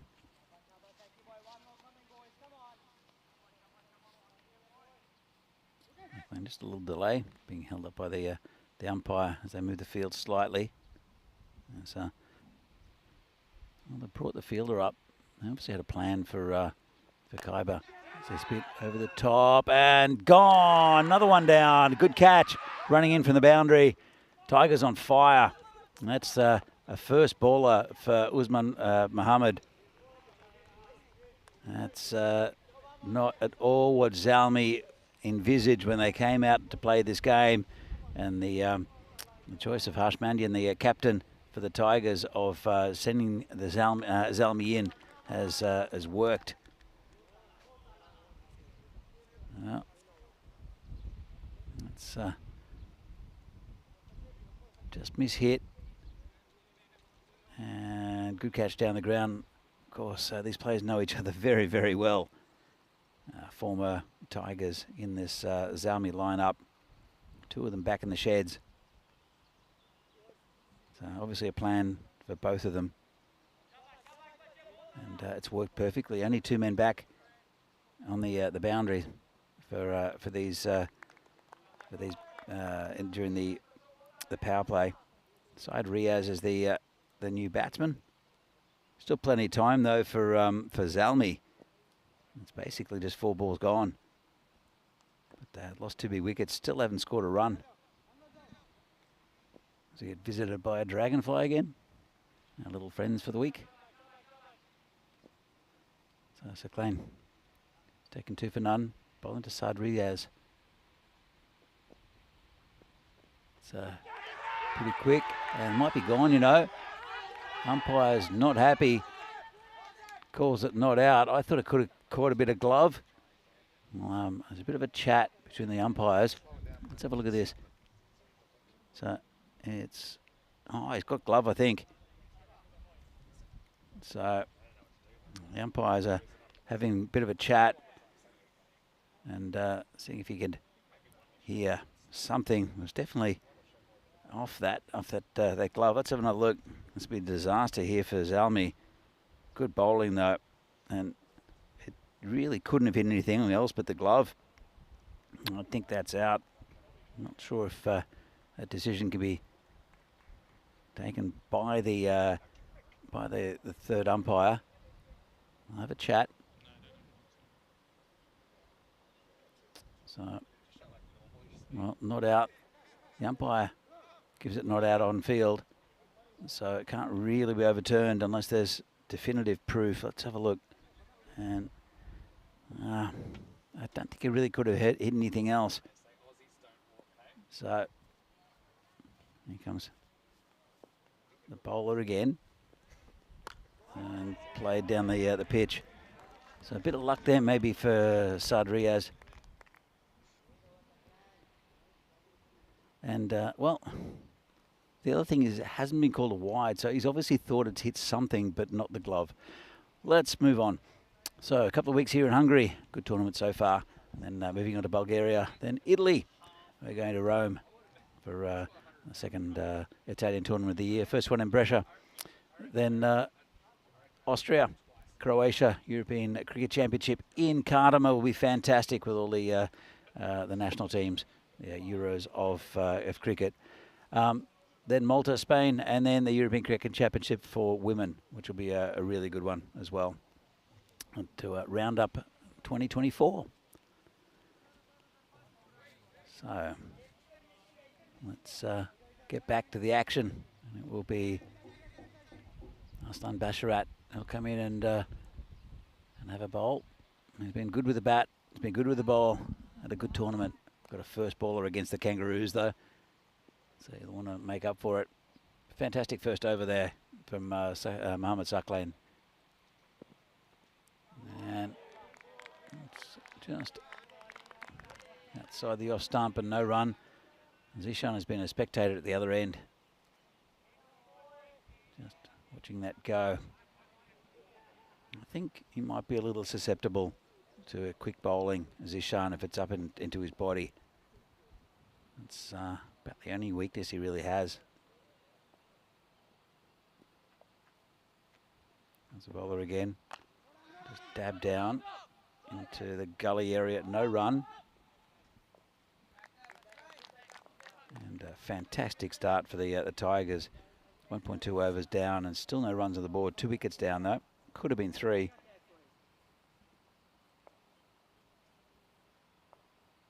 And these are good batsmen we're talking about as well. I'm sure they'll recover Zalmi. This man's important though.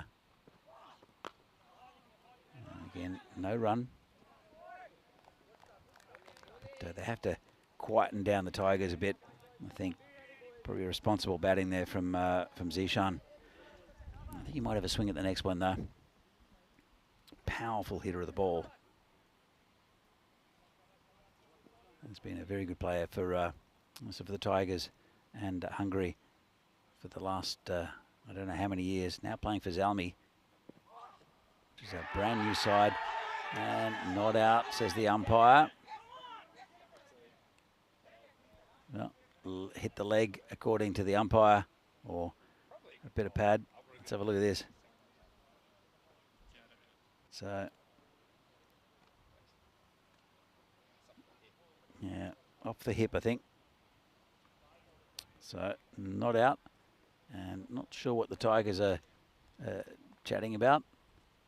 But I think cool heads prevail. Harshmandian having a chat to the umpire. But there is no love lost between these two sides.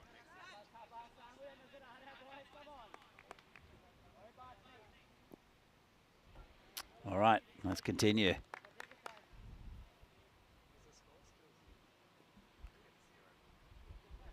So here comes Basharat again, bowling into his Zalmi opposition. And a nice bouncer there. Just kept down well, still no runs on the board. And it's Zishan Cookie Hill, who's a really, really good batsman. Only launching him into the trees. Faced 5 deliveries, still hasn't scored. What a start here from the Royal Tigers. Up against an offshooter there, their club in Budapest, Zalmi. Comes in again, and it's a wide first run on the board for Zalmi.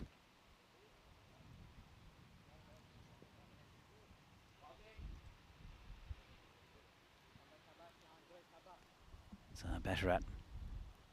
1 ball left of his over. Cookie Hill facing. Comes in again. And that's hit over the top. That's what he does. That's 6. So first runs off the bat for Zalmi. And it's 6 to Zishan Cookie Hill. And that moves on to the score to 7 for 2 off the first 2 overs. So it was the Tigers who won the toss, elected to field. Really good toss to win. As you see here, the standings for Group A. Royal Tigers, they have won 3 from 3. Looking good for this one as well at the moment. Zalmi just behind them on 7 points. They won 2 and lost 1. Picked up a bonus point along the way though. And then we have the Super Kings, which we'll see a little bit later on.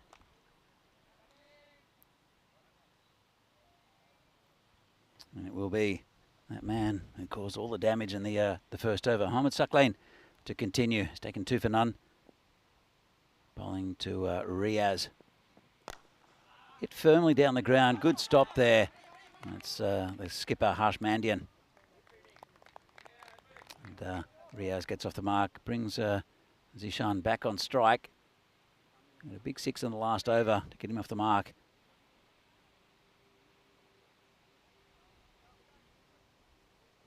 Saklain did the damage in that first over, didn't he? 8 for 2. Now, as the field moves back a bit for Zishan, of course, still in the power play. They've got a long on and a deep mid wicket. Comes in again. And cut beautifully over the top. I'm not sure if that's gone all the way. 4 runs, says the umpire. But nice shot from Zishan, who's playing himself into an innings. Which is good to see for Zalmi. He knows how important this game is. Zalmi will go back on top if they win this game. And keeps this Group A alive. Because Tigers are so dominant in cricket here in Hungary. Every team wants to beat them, especially Zalmi. Comes in again, and oh, great ball. How did that miss the stumps? Don't think the bowler knows how it missed. Maybe we went through. Let's have a look. Just over the top. And really good ball there, acknowledged by the batsman. Fantastic spell of bowling here from Mohammad Saklain. And moving on, expected score 108. Well, if Zishan can stay in for the majority of this innings, it'll be more than that. Oh, he's hit it, and didn't get enough of it to get it to the fielder, who plops down on the ground and throws it in from a prone position. And bring Riaz back on strike. Couple of balls left in his spell in with Mohammad Saklain. Let's have a look at this. Interesting way to field the ball there. Asad Riaz. Couple of balls to navigate from Mohammad Saklain.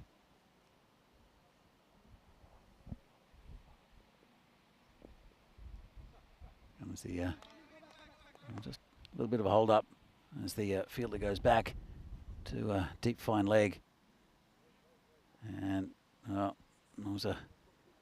man at long on was running in, so the umpire holds him back. Just a slight delay as Cookie Hill moves away from the crease. Perfectly within his right to do that.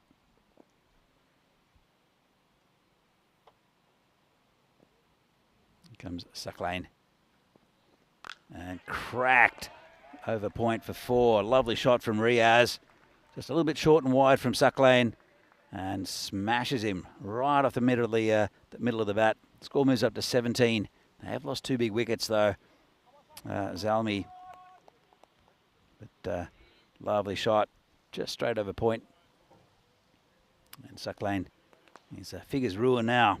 He's got 2 for 10 off 1.5. Got 1 ball left. It's been a good power play for the Tigers.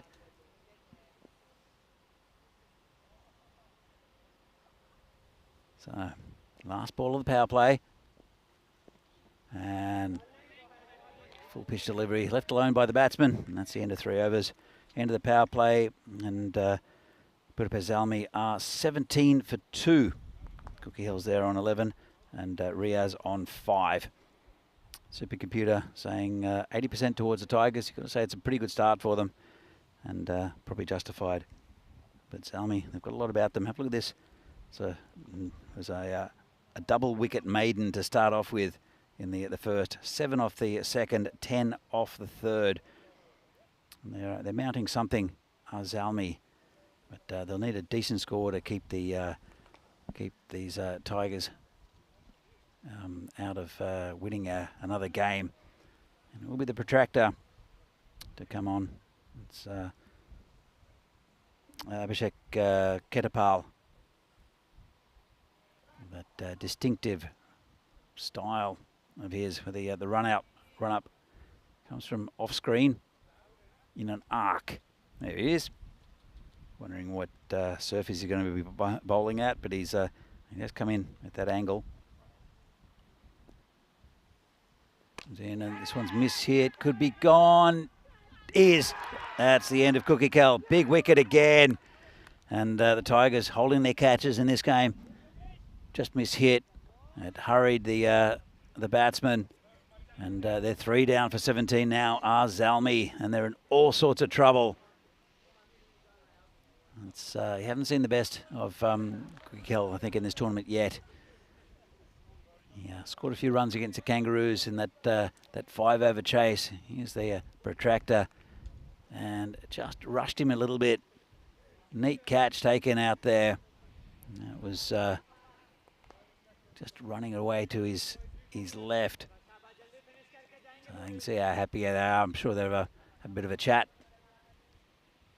The bowler and the batsman. Talking about batsman, new batsman is Sultan, who can hit the ball a long way as well. Still two dangerous batsmen out there for Zalmi.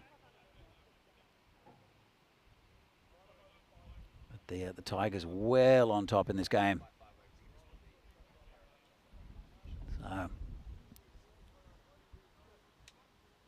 So let's see what the protractor can do to the next Zalmi batsman. Such an experienced campaigner. We've seen him again for Hungary, for the Tigers, in the ECL as well, quite a few times. And just turn around the corner, might have got a bit of hip. We got some bat actually. Let's have a look what the umpire says.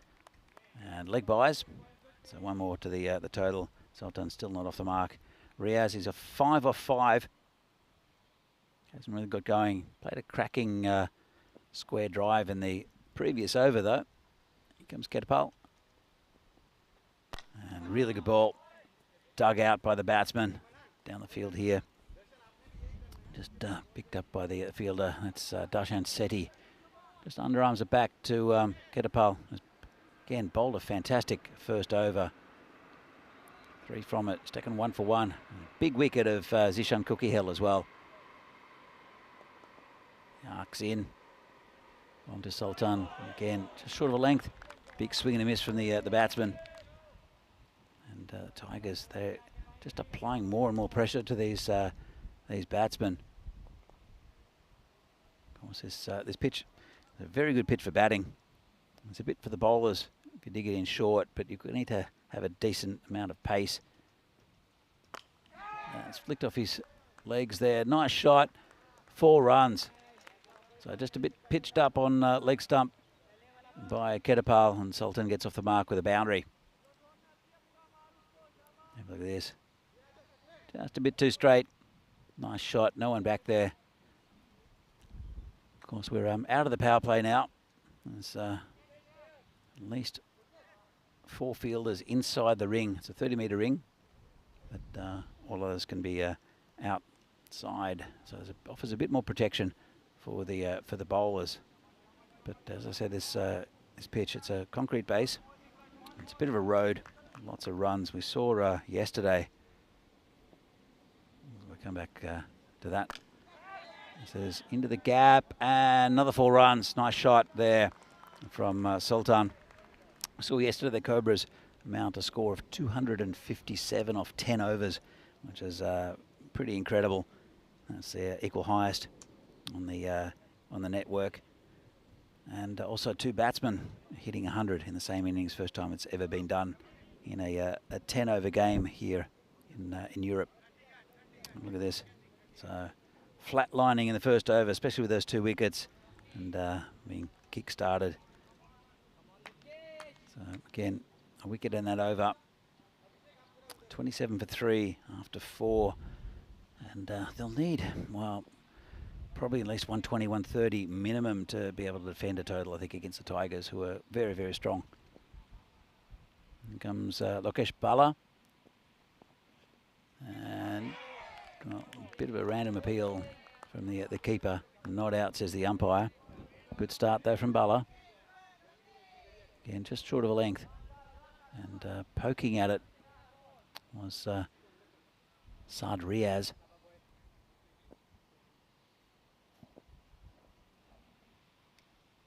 Comes in again. And down leg side this time. Called a wide.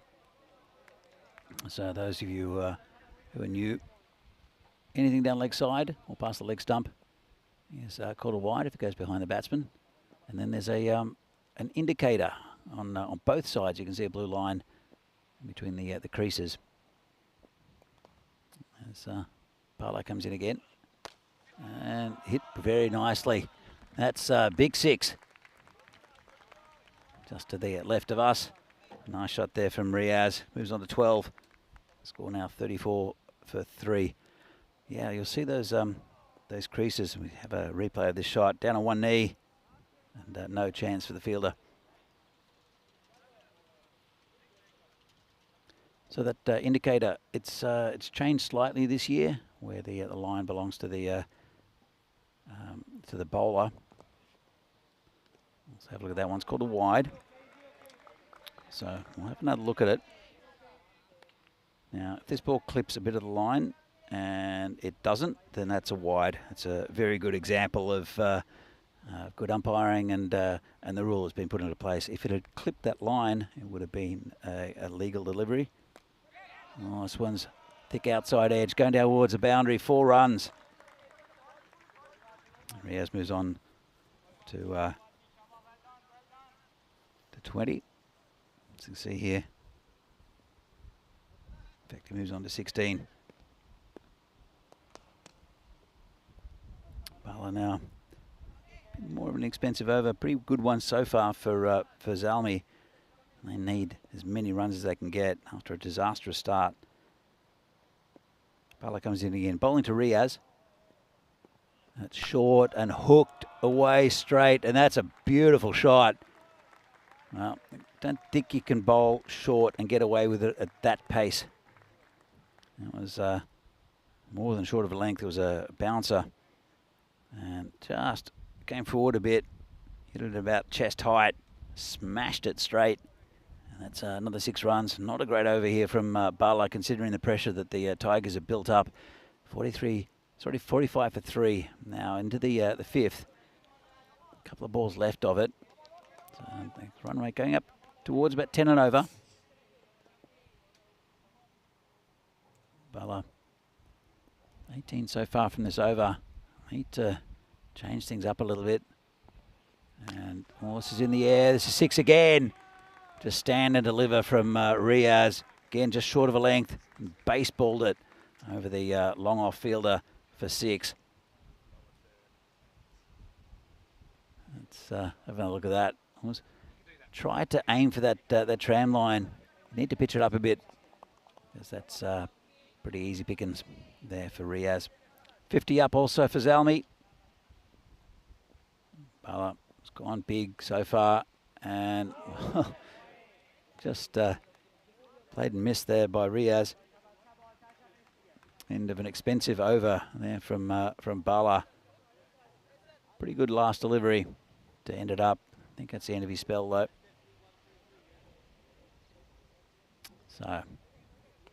So far, fantastic start for the Tigers. 2 wickets in the first over. It was a maiden over, and fantastic bowling from Mohammad Saqlain. And 2 big wickets as well of the opener and captain Kabadelda, and also that of Usman Mohammed, who's been in really good form. You thought then Zishan Kukikel would take over, and he did a little bit. Just played himself into innings and then hit a full shot, and another wicket went down. As we see here, this is the 2 groups. We've got Zalmi and the Tigers playing right now. We saw the Kangaroos earlier on. We'll see them again later in the day, and then the Super Kings as well. Dina Bogdani we'll see at the weekend. So yet to play any Group A games. Group B, Cobras, Blinders, Eagles, Kashmir, Budapest, and we haven't seen UCB yet either. We'll see them very shortly, but we'll see Group B action tomorrow, and some really good cricket from a lot of those teams here in Hungary. Very evenly spaced as well. I think the Tigers, Blinders, Cobras, and also UCB are the top 4 teams, but other teams like Zalmi are really pushing these top teams. They're a new team, Zalmi, an offshoot of the Tigers, and it's Kukikel and Kabadelda, who are 2 of the players who were previous Tigers. So new bowler will be the skipper, Harsh Mandian, to bowl a bit of off spin. He's a clever bowler, is Harsh. Again, national team member, good batsman as well. Bowling to Sultan. And that's going to the fielder just over his head, going towards the boundary. It just dribbles over. 4 runs. Lucky one there from Sultan. There's a player there on the 30-metre boundary, just over his head. Let's have a look at this. Tried hard there. Good effort from it's Darathna out there. Anjan. Getting again, bowling to Sultan. It's that one fairly well, just over the fielder again. He's playing a risky game. Is Aram Sultan picks up another single, bring Riaz back on strike. 2 just over the infield. 56 for 3 now. Zalmi. And this is hit hard into the gap. Great piece of fielding. That's Abhishek Ketapal, who just stuck out a hand. Oh, look at this. Hit very hard going towards the boundary. Ketapal just sticks out a hand, underarms it back in. Job done. That's Mandian again. And swing and a miss. Nice work there from the keeper. It's Jai Kumar who's behind the stumps. The absence of the Ahujas. Stan Ahuja normally taking the gloves. And again, down the ground. Just be a single. Down to Shetty, or Seti I should say. Bring Riaz back on strike. Pretty good little partnership building here between these two. They needed that Zalmi just to settle them. Just hit firmly, and that's 6. Joe Foster protecting the equipment. Did a fairly good job.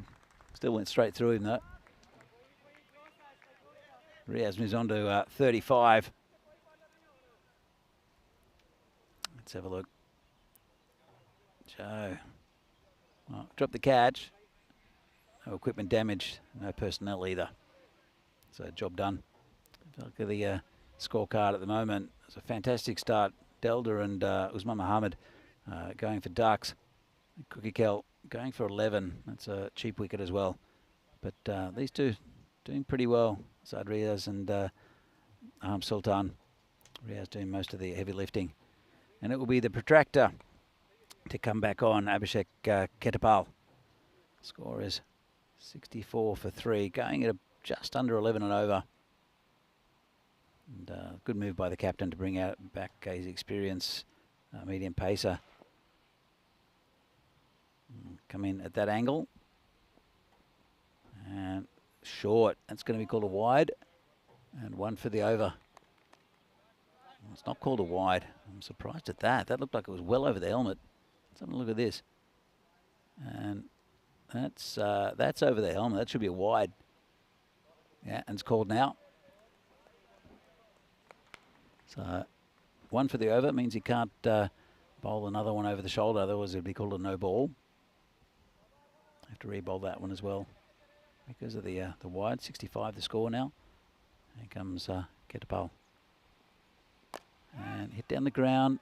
Player coming in. Just take it on the 1 bounce. Bit of a fumble, but won't cost him anything.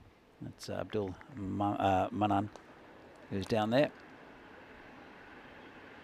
Ketapal, he's taking a big wicket out of Cookie Hill.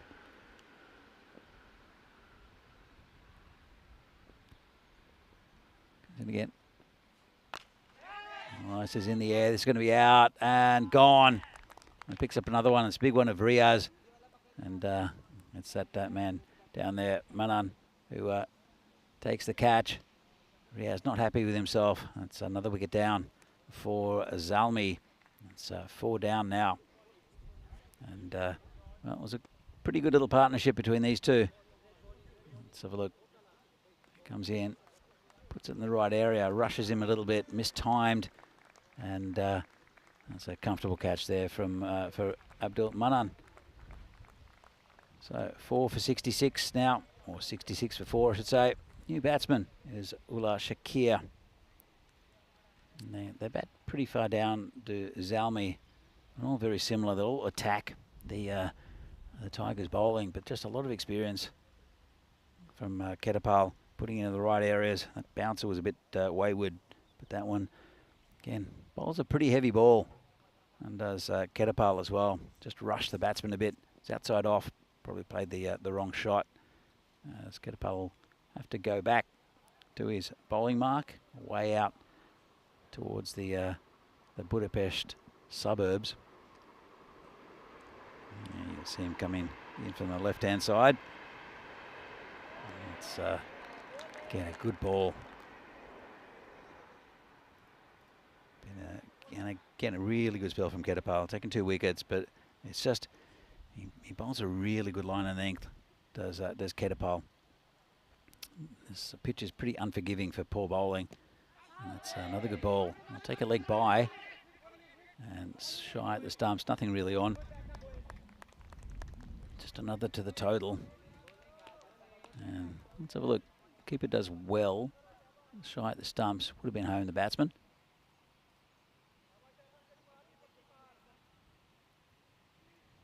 Zalmi still going around at that 10 and over. Ketapal comes in, and that's turned off his hip. Nice shot. I think it might have gone for 4 rather than 6, but just turned on it, Sultan, and not too much wrong with the delivery. Maybe a little bit straighter than some. And just flicked it off his hip, just in front of the boundary for 4 runs. Still scoring a few here. Zalmi. Ketapal, 2 for 15. 1 ball left of his spell. Bowling to Sultan. Would love a wicket here again. And again, this one's on his legs. Turned around the corner. There's a player back there. Pick it up. Just be a single. Sultan would retain the strike. And at the end of 7, Budapest Zalmi are 72 for 4. Here are upcoming events. Well, we've got Hungary here for a couple of weeks. I think the Romanians and the Czechs will be here for the ECI at the end of this tournament. Then Bulgaria, Croatia, which should be fun over a weekend. Then Italy, this time from Rome, with a Meltle Shield, which would be great to see the ladies, the women's teams play in that tournament. Valletta Cup again for women, international tournament in Malta. Then the Netherlands Tri-Series between the Netherlands, USA and Canada. Then at the end of August, it'll be Austria. A lot to look forward to in the network. So, Aslan Basharat will come back for his second over. And this is high in the air. The bowler's under it. Should take an easy catch and does. Oh, no, doesn't. Well, looked like he was set for it. Got under it, got his hands up high and puts the catch down. Let's have a look at this.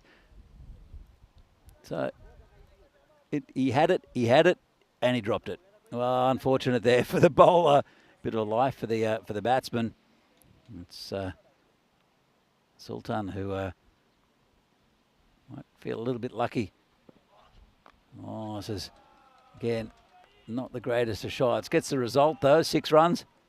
That's Shakir who gets off the mark. Just turned on it, got a top edge, flew all the way. Let's have a look at this. Just tried to turn it around the corner pretty much and got it just over the boundary towards the bikini end. So Shakir. He's off the mark, faced 3 deliveries. Basharat coming in again. Big swing and a miss. It's inside that tram line, so it's just a dot ball. Good bowling. So I've got some runs on the board of Zalmi. Still got 2.5 overs to get as many as they can. Expected score is now 108. And it takes a big over or 2 against these bowlers, and they've used their top men. I think probably Saklayne and Ketapal, and that's gone. Big outside edge, and Shakir will have to go. Basharat gets his man, and they're now 79 for 5. Our Zalmi.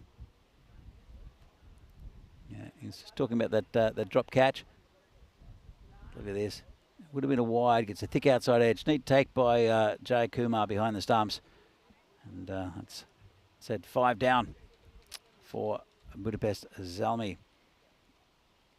New batsman is a ruler. He's we saw him in the game on Monday come up and hit a couple of big sixes, so he can hit the long ball. Can Izza.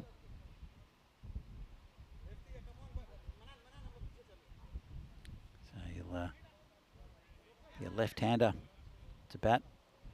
First one we've seen in the innings. A couple of balls left here in the spell of Basharat. And then a couple of overs after this is a ruler. Facing Basharat.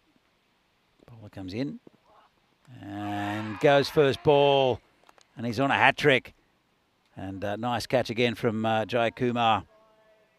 Just played, got a thick outside edge. The left-hander, he goes for a golden duck. So I'll tell you that. Again, just moved away from him. Really good piece of bowling to a left-hander. That's another wicket down. Regulation catch for the keeper. Golden Derek will accompany Cocky Hill is a ruler. And, well, after going for a few in the first few balls of this over, Basharat is now on a hat-trick. It's Abdullah Mirza will be facing it. Comes in and big swing and a miss from the batsman.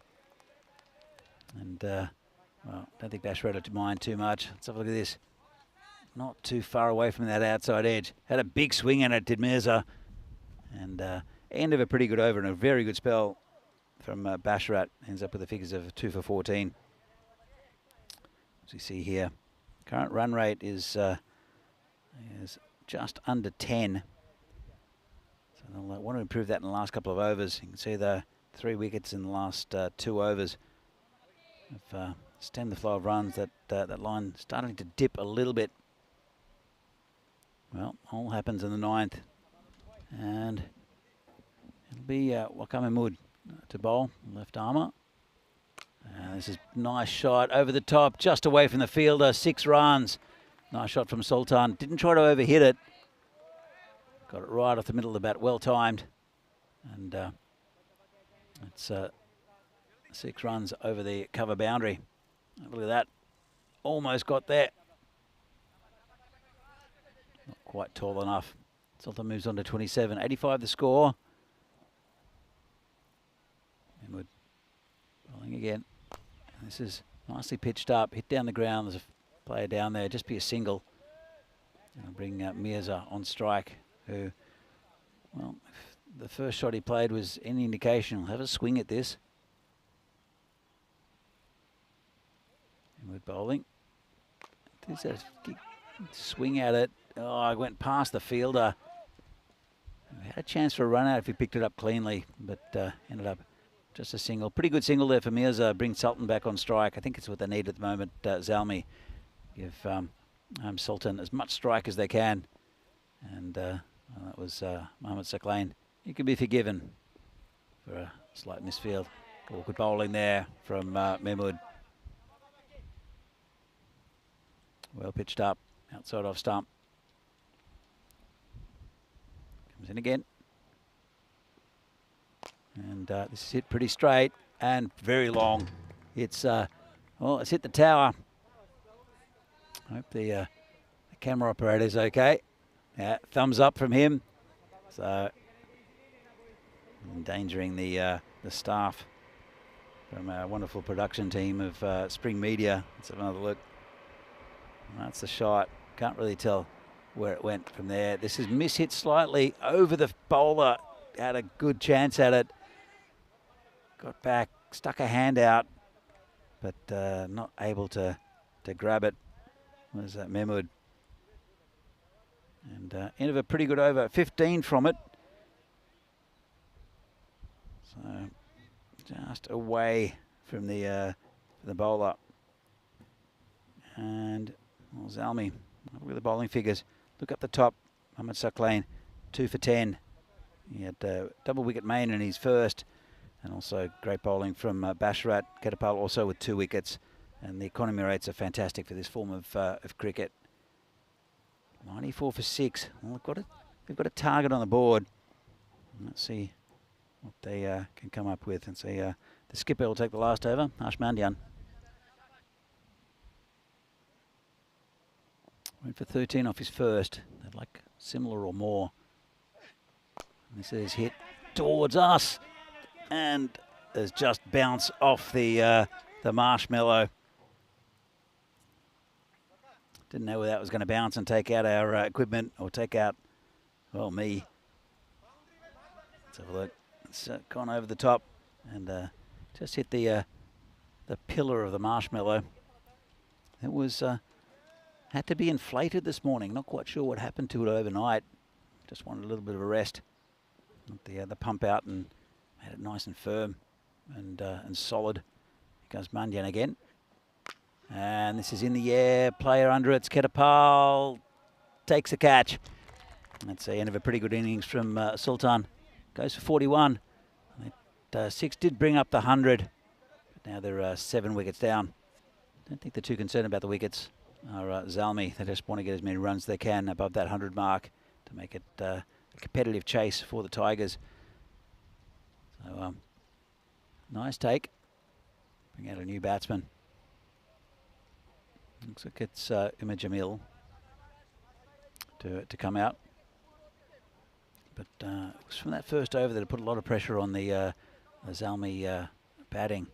And it was that man, Mohamed Saklain, again, such a good bowler at the top of the innings.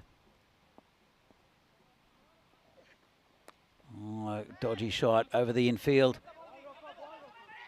And going towards the boundary. Not sure if he stepped on the rope there. And don't know if they'll have a check at that. Let's have a look at this. So he's there, and he stopped it with his foot. That's okay. Is he standing on the rope? Can't tell. Can't tell. There's no movement with the rope. So I'd say that he's saved a few runs there. In fact, ended up just being a single. Mirza on strike. Mandian come into him. Bit short, high in the air, should be gone. Player under it and takes an quite comfortable catch there. That's Darshan Sethi. That's another wicket down. It's that of Mirza. So they're now 101 for 8. Oh, Zalmi wickets tumbling late as they did early. There's batsman coming out. It's Sadat Said came out, tried to walk out without a helmet, and was warned that it's compulsory. You need a helmet in cricket nowadays. I think it's a really good move. Same as wicket keepers. Wicket keeper is it's compulsory to wear a helmet in this format. But I think it's a good safety move considering what's happened in the past, and we have seen a couple of batsmen hit in the helmet throughout this week. So Mandian takes another wicket. He's got 2 for 20 at the moment. 2 balls left. Said to face. And swings it hard and going towards the boundary. 4 runs. That's a nice shot from Said. 4 more to the total. 105 now for 8. 1 ball left. They want a same result or better off this last delivery. Still don't think it's enough runs, but you never know. Put a bit of pressure on the Tigers. This is hit high. Player coming around, takes a nice catch. Well, I mentioned earlier that the Tigers had been disappointing with their catching. They've been fantastic in this game. Really good catch there on the boundary by Wakame Mood. Made a lot of ground towards it, and that's another wicket down. It won't matter though. Just a dot ball in the book in essence. Comes around, neat catch, protects it well, and lies in the ground. And a bit of relief. And good performance from the Royal Tigers. Put a lot of pressure on the Zalmi openers. and also the top order with a couple of really early wickets. See the Tigers, they're having a chat now. Harsh is there, just explaining that it's only halfway through the game. We need to bat well, and I'm sure he'll compliment his fielders on the on very good catching and also some really good bowling. Probably Lokesh Bala, the only one was it was expensive. We'll look at the bowling figures in a few minutes' time. So you see the Tigers walk off. See a few highlights, and that was the first one. Really good catch. Obviously a plan, because there was a man back there for that catch, and then plan goes very well for the next batsman as well. That was Usman Mohammed, and big celebrations. This one was controversial. He's not called a wide. The umpire thought it might have got a bit of arm rather than glove. So it was a few good shots early, not too many though. Casual fielding there by a Tiger, but not too many boundaries early, just a sporadic one. And you see Ketapal, the protractor, come in, gets a big wicket first up out of Zishan Kukikal, and the Tigers are very happy about that. Again, a former Tiger is Kukikal. Started a nice little partnership. Did Zalmi. It was very good effort from the middle order just to get that score up a little bit. A few lucky ones, the ball going over fielders, and that's Ketapal on their boundary, saving 3 runs. They held the catches really well, the ones they could actually reach. There's one there. It was a good catch by Manan, and we'll see in the end. This is the drop catch from the bowler, but got his man in the end with a catch here from the keeper, so it didn't cost him too many, and ended up with a couple of wickets there. But in that over, the bowler, nice shot that one, just over the fielder, but again up to a score. This is the one that the cameraman almost wore. Nick catch out in the boundary. So in the end, I think this was the simpler one in the covers. It's a good catch late on. See it here. So they generally held the catches pretty well. There was that drop catch with the court and bowl. Apart from that, very good effort from the Tigers as we see the shot off the ground from up above. Lovely facility here. And here's the scorecard. So a good start, ducks for Kaiba Delda and Usman Mohammed, and they're two of the big 3, I'd have to say, for Zalmi. Kikil didn't go for many as well. He got 11, but good partnership between Said Riaz for 35 and Sultan 41. Got the score up to 105, so don't think it's enough. Pretty good with the extras, only 4 wides. See the bowlers here up the top. Saklan and Basharat both taking 2, Ketapal also 2, and 3 for Manjan in the end. The only over that went for right was Lokesh Bala's, went for 24. But apart from that, good tidy bowling from all the Tigers. And well, 106 needed for a victory, match 12 here in the European Cricket Series in Hungary. And it's I think that the Tigers, unless there's a lot of pressure put on the openers, will get this fairly comfortably. But Zalmi, a very competitive side. So 106 needed for the Royal Tigers. They need about 72-ish for the point. And put a best Zalmi. I think probably would have liked another 20 or 30 runs to put more pressure on the batting lineup of the Tigers. So we'll come back in a few minutes' time with the second innings of this game between the Royal Tigers and Budapest Zalmi. See you then.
This European Cricket Network event is proudly brought to you by HCL Software and Paramatch. So welcome back for this European Cricket Series game from Hungary between Budapest Zalmi and the Royal Tigers. There's a target on the board for Zalmi to defend. 105. They started off very badly with their batting, with 2 big wickets from the fast bowler Mohammad Suklain. Double wicket maiden first up. They'll want a bit more. As we see Vinny Sandhu out there behind the stumps and the nets, doing a bit of rest and recreation with a couple of the kangaroo bowlers. So again, nice take. Yeah, very good keeping there from Vinny Sandhu. Of course, former keeper for the Australian national indoor cricket side. So he's got a lot of experience. With outdoor cricket as well. So 106 the total. Sethi and Basharat are the the openers for the Tigers. As Sadat comes in, and dodgy edge. They've got a man back there. It's very wide at third man, and they do have, I guess it's a very wide, maybe fifth slip in place. Man, the gully on the boundary for the right-hander. That is the left-handed Basharat. He'll be facing the second delivery from Sadat Saeed. It's always awkward with the right-hand, left-handed opening combination, especially when they hit a couple of singles. So it will come from around the wicket. Coming into Basharat. Hits it in the air just in front of the fielder. Gets past him. I'll just get the single though. Basharat went for a first baller in the previous game against the Kangaroos. Caught behind. Gets off the mark though. And again, you'd see it's just a little bit uppish. Never a catch.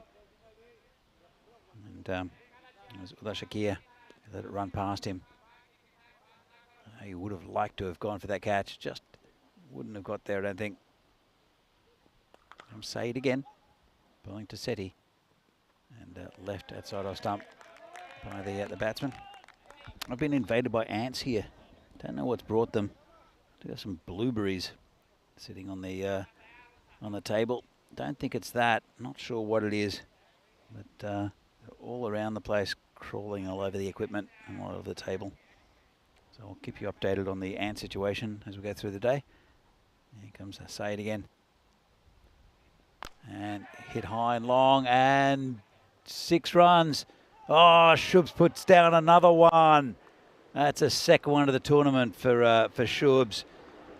Well, that's poor fielding from the blue crew. Not protecting equipment. I think it's 2-0 for Shubs. Pretty regulation catch. Not very happy with himself. As the bowler comes in again. And this is outside off stump, called a wide. And of course, there's that blue line, as you can see. And that's a good call from the umpire outside that blue line. If it touches any part of it, it should be a legal delivery. Anything behind the batsman, I think goes past leg stump.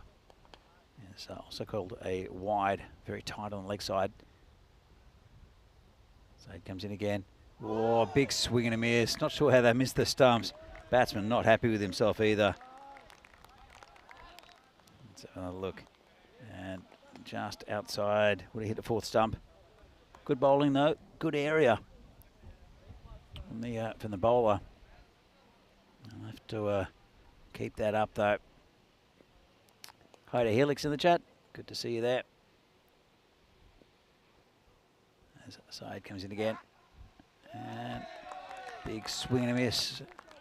Ends up pretty well there with 2 dot balls. Just short, came in a little bit and swung a bat at it. Did the batsman, couldn't connect. So 178 matches since a golden ball. This is, again, a pretty good candidate. A lot of the golden balls go with slightly smaller scores. I don't know if 105 is going to be enough to protect for Zalmi, though, against a very good Tigers side. But I'm sure we'll see a golden ball sometime this week. We're overdue for a golden ball, 178. And I'd love to see one here in Hungary.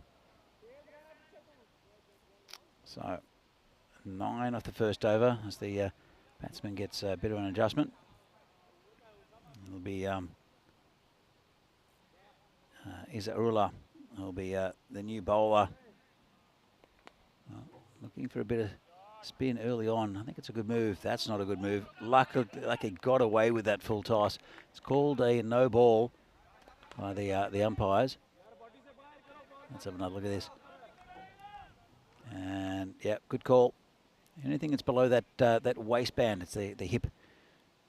So it's that will be called a no ball. And so it's a free hit. And gets away with it somewhat. Does the bowler. Under the left-handed Basharat. Let's have a look at this. So it followed him a little bit. And called it wide. Bit of a mixed bag from the bowler so far this over. This one's good wide. Well done by the keeper to get a pad across to it. Again, tucked around the corner. Chase is on. I'll just get a single. Well chased there by Riaz.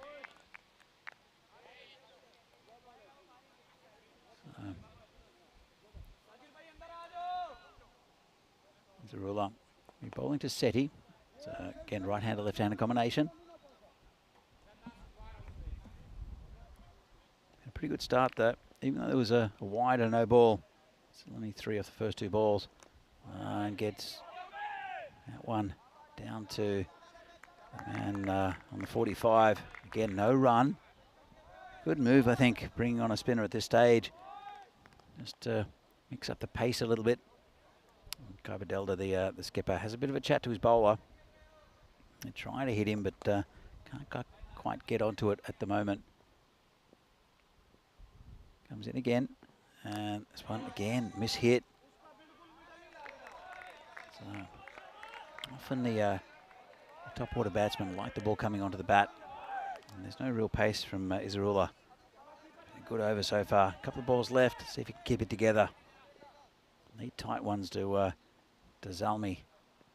And whoa, another good ball. Swing and a miss. And he looks at his skipper and says, "Is that what you want me to do?" I think the skipper is very, very happy with him. Delda, again, a former Tiger. Okay, see if he can get another drop ball to finish off for this over. Bit short and could be gone, you know. Down leg side, says the umpire. Good appeal, really good over here. Let's have a look. It's coming around the wicket. Yeah, no, always missing leg. Too high as well. Hit him, I think, in the unmentionables. As the ants continue to invade my computer. So, yeah, let's take a little break. So we see the Tigers up top on 10 points. They'll draw level with them, Zalmi, probably behind on run rate, though, if they can beat the Tigers in this game. If they can get more overs like that, it's looking pretty good for them. We'll see the Super Kings soon. They have won 1, lost 2. The Danubian Kangaroos 3-0, or 0-3, I should say. They came close with 1 game on Monday. Taking the deep breaths is the batsman. As I said, they came very close to a win. They were at the halfway mark. They were about, I think they were 86, and then we had an issue with the power here for about half an hour at the ground. So the game was shortened, and due to DRS, it was 91 the total needed against Zalmi, actually, in 5 overs, and Zalmi actually got it pretty quickly. But it was a good chase for Zalmi to pick up a win, but unfortunate for the Kangaroos, who were looking really good. It was Robbie Ainsworth who scored the bulk of the runs there. So after that little pause for for injury and rubbing and counting. It was a very good over from Izarula. Only 3 from it, 12 after 2 from for the Tigers. A bit slow going, but these are 2 very good batsmen. Basharat in particular has been having a good tournament. It's only 2 off 4. Seti's 7 off 9. Bowler is Usman Mohammed. And this is off the toe of the bat. Could be gone. And great catch. Fantastic catch there from Zishan Kukihel. Came out of nowhere. And big wicket. That's the end of Basharat. He'll go for 2. And Mohammed gets his first wicket. But Kukihel had to come from a long way to get there. Means so much to these Zalmi players. Let's have a look. High in the air. And really good low down catch there from Zishan, who's a very, very good player.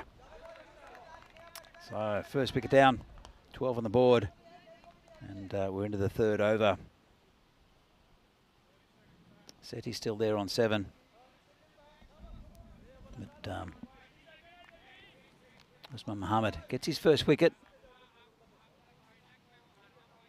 Really, really good catch.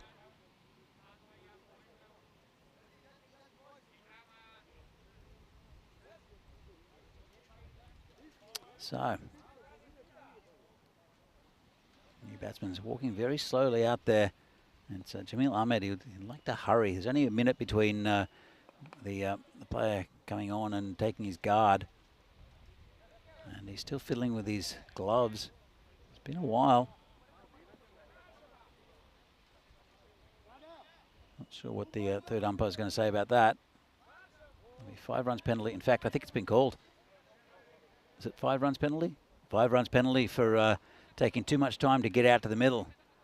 That's a turn up. So it's the Tigers. Oh, hold on. Yeah, the Tigers will incur a 5-run penalty. That'll make their job a little bit harder. So he's just taking his sweet time to get out there. It's a lesson learned. So is Mohammed. Let's see here. There's a fielding team. Batter too slow to face up. So there you go. And it's new batsman has come out as Jamil Ahmed, I mentioned, number 786. And just waiting on that score adjustment. Comes Usman again. Big swing and a miss there. And big applause there from Zalmi. They're on a bit of a high here after that catch. So look at this. It's all kind of going right for them. Big swing and a miss. And a good area from the bowler. So still in the power play. And it's not been a good one for the Tigers. They've lost 1 wicket, but more to the point, they're only 12 runs.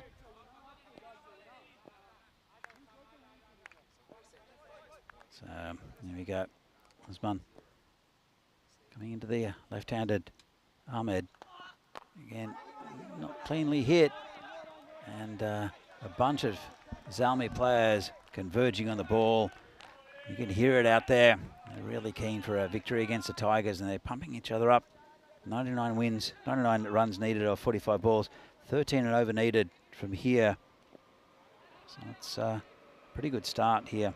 So effectively it's a 130 total in a sense. That the Tigers are chasing now. Still on a maiden, took a wicket first ball. And, well, as you can see here, first innings total, 110 now. So they are chasing a few more. 77 is that point mark. It's called a wide down leg side. Finally, a run off his over. A couple of balls left here for Usman, but not flying at all for the Tigers. They need someone to really take on this bowling. You can see that now it's 56-44 according to the supercomputer. It's pretty even, as it was at the start of the game. Comes bowler again, and that's a nice shot in the air, straight to the fielder, who can't get it.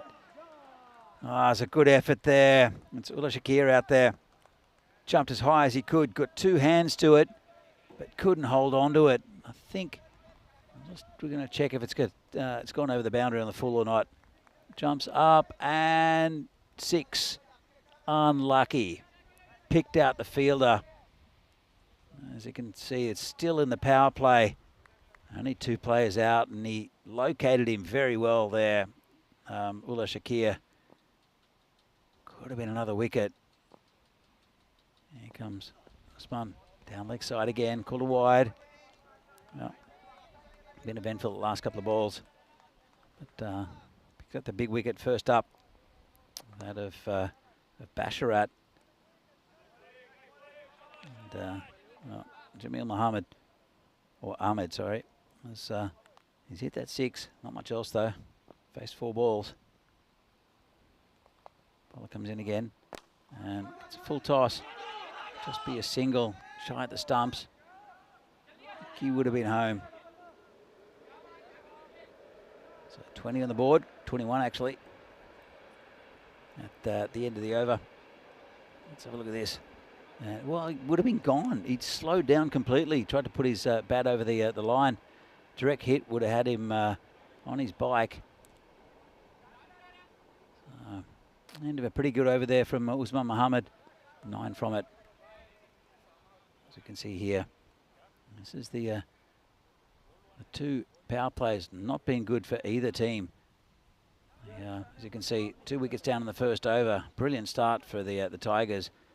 And scores not too dissimilar. 21 for 1. Here off 3. Going quite slowly. Still that run rate hovering at about 13 and over. That can change pretty quickly though. They're going to stick with Izarullah. They will stick with Izarullah. He bowled that fantastic first over. Just 3 runs from it. Bowling to Jamil Ahmed. Left-hander, left armour, and again, it's called a wide that time by the umpire. Let's have a look at this. Yep, good call. Just got it slightly wrong to the left-hander. Comes in again and turned around the corner. They'll get the single, and well, shy at the stumps. Just 1 run. Apart from that 6 last over, it's been it's pretty scant with the boundaries for the Tigers. Zarullah, pretty good. He's going to go in front of the umpire here, pulling left arm around to the right-hander. Seti, oh, it's short, and oh, I think he's dropped him. Tough chance. It's always going down. Cut off 4 runs. That should have been in the trees there. It's a rank long hop and good work by the fielder in the end. Not sure if it was a catch or not, but definitely saved a boundary. Interesting contest here. Nothing clean getting hit by the Tigers. Another dot ball. Well, Zalmi, got to say they're on top at the moment. Like I said, that can change very, very quickly in this format. Just takes 1 big over either way. And most of the overs are gone for Zalmi. This has been hit to a fielder again, just a single.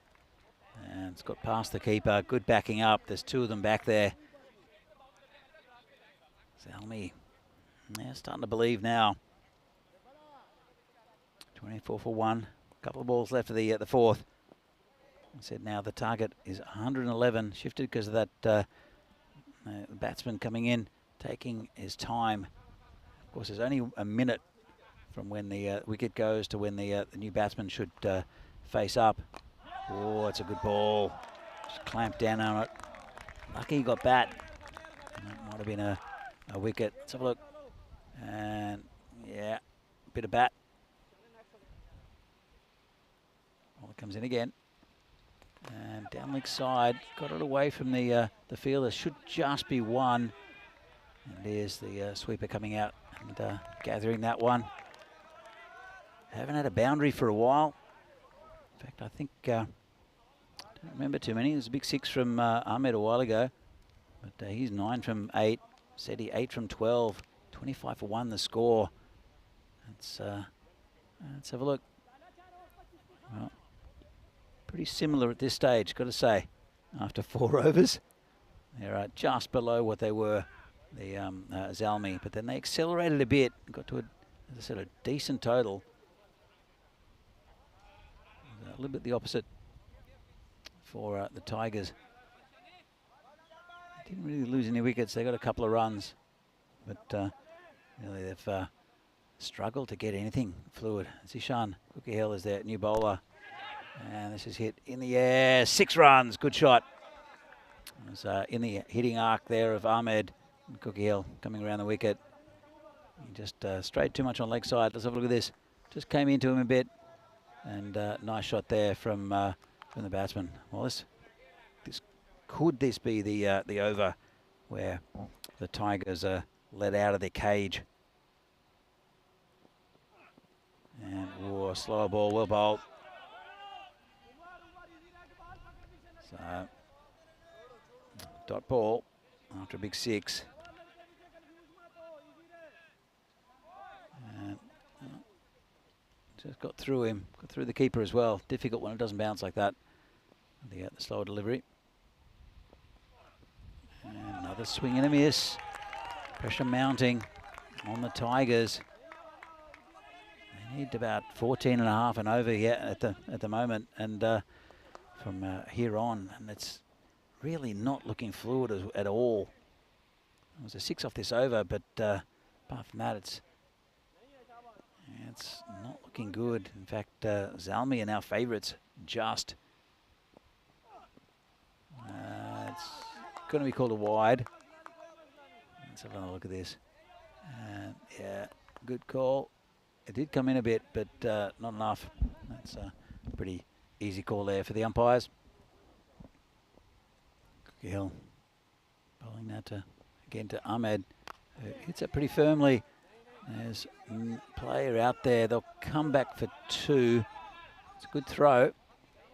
And well, I think it's Hill has had a bit of a go at the other end as well. Let's have a look at this.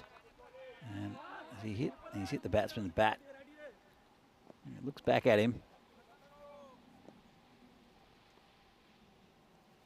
Ishan coming in again. Oh, gets a piece of the batsman that time. It followed him. Good bowling. Another dot ball. Let's have another look. Just a bit of a short ball, a bit quicker. When I got the gloves. Maybe the chest. So, Zishan. He's apart from that 6, it's been pretty tidy. Comes in again. And another good delivery, another dot ball. More pressure on these Tigers at the halfway mark.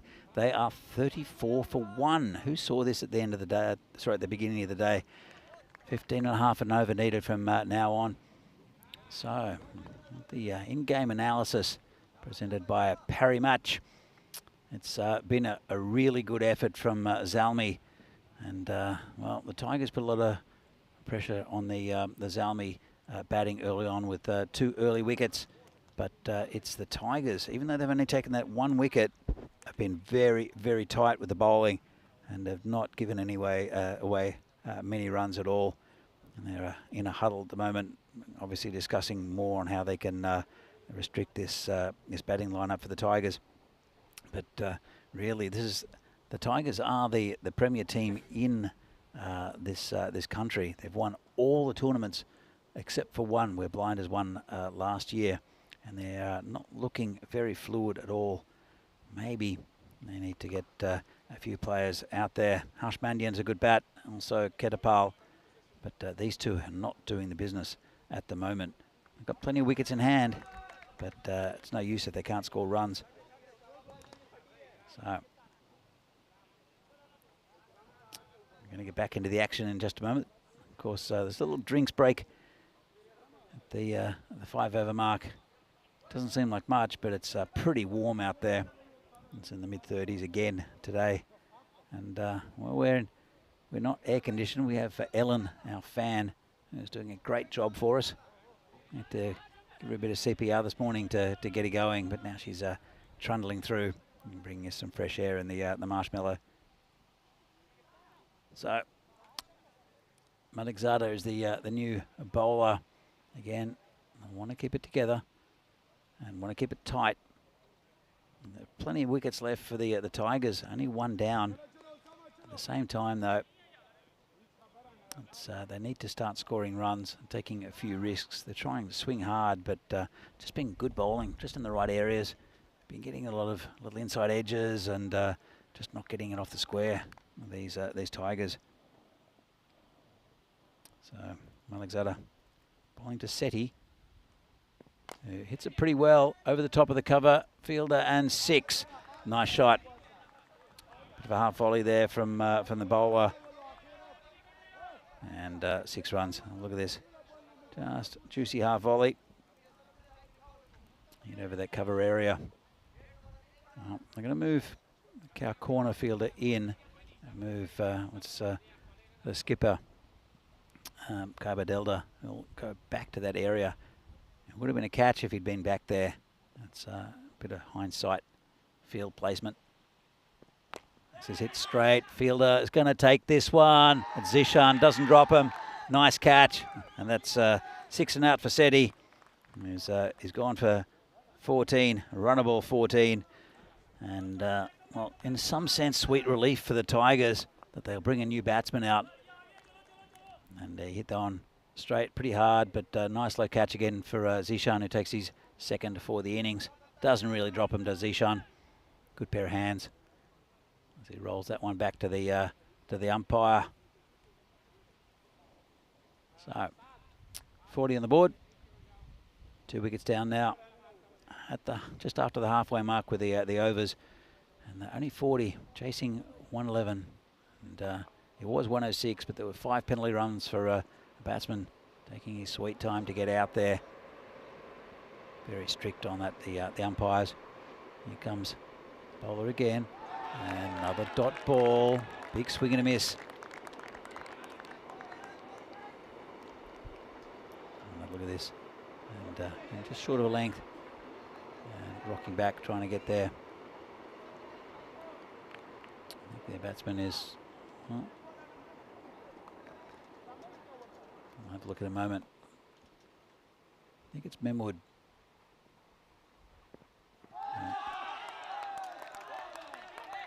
Another dot ball. Just looking at my screen and things have disappeared. So... I think it, well, let's go with Memwood at the moment. I think it is. I'll have a look there, the number. But there we go. They're back. Oh, not back on mine. Anyway, it doesn't matter. Having a few little issues with the scoring. And another dot ball.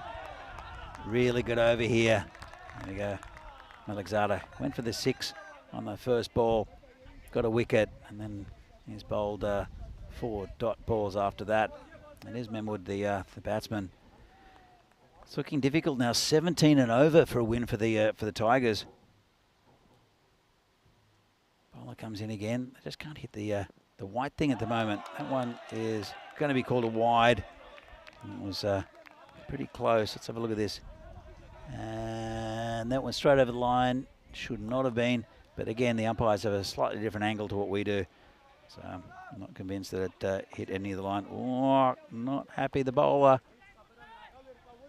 Have to be careful. Comes in again. Been a good over from Malekzada. And pretty firmly. Player out there. Does well. Just a single.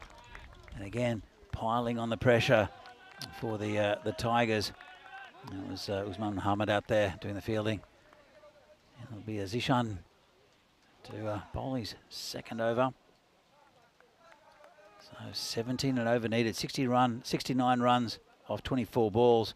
I'm going to say that, especially on this pitch, it's an achievable target, but none of these batsmen have really hit any form at all. It's just nothing has stuck with the batting.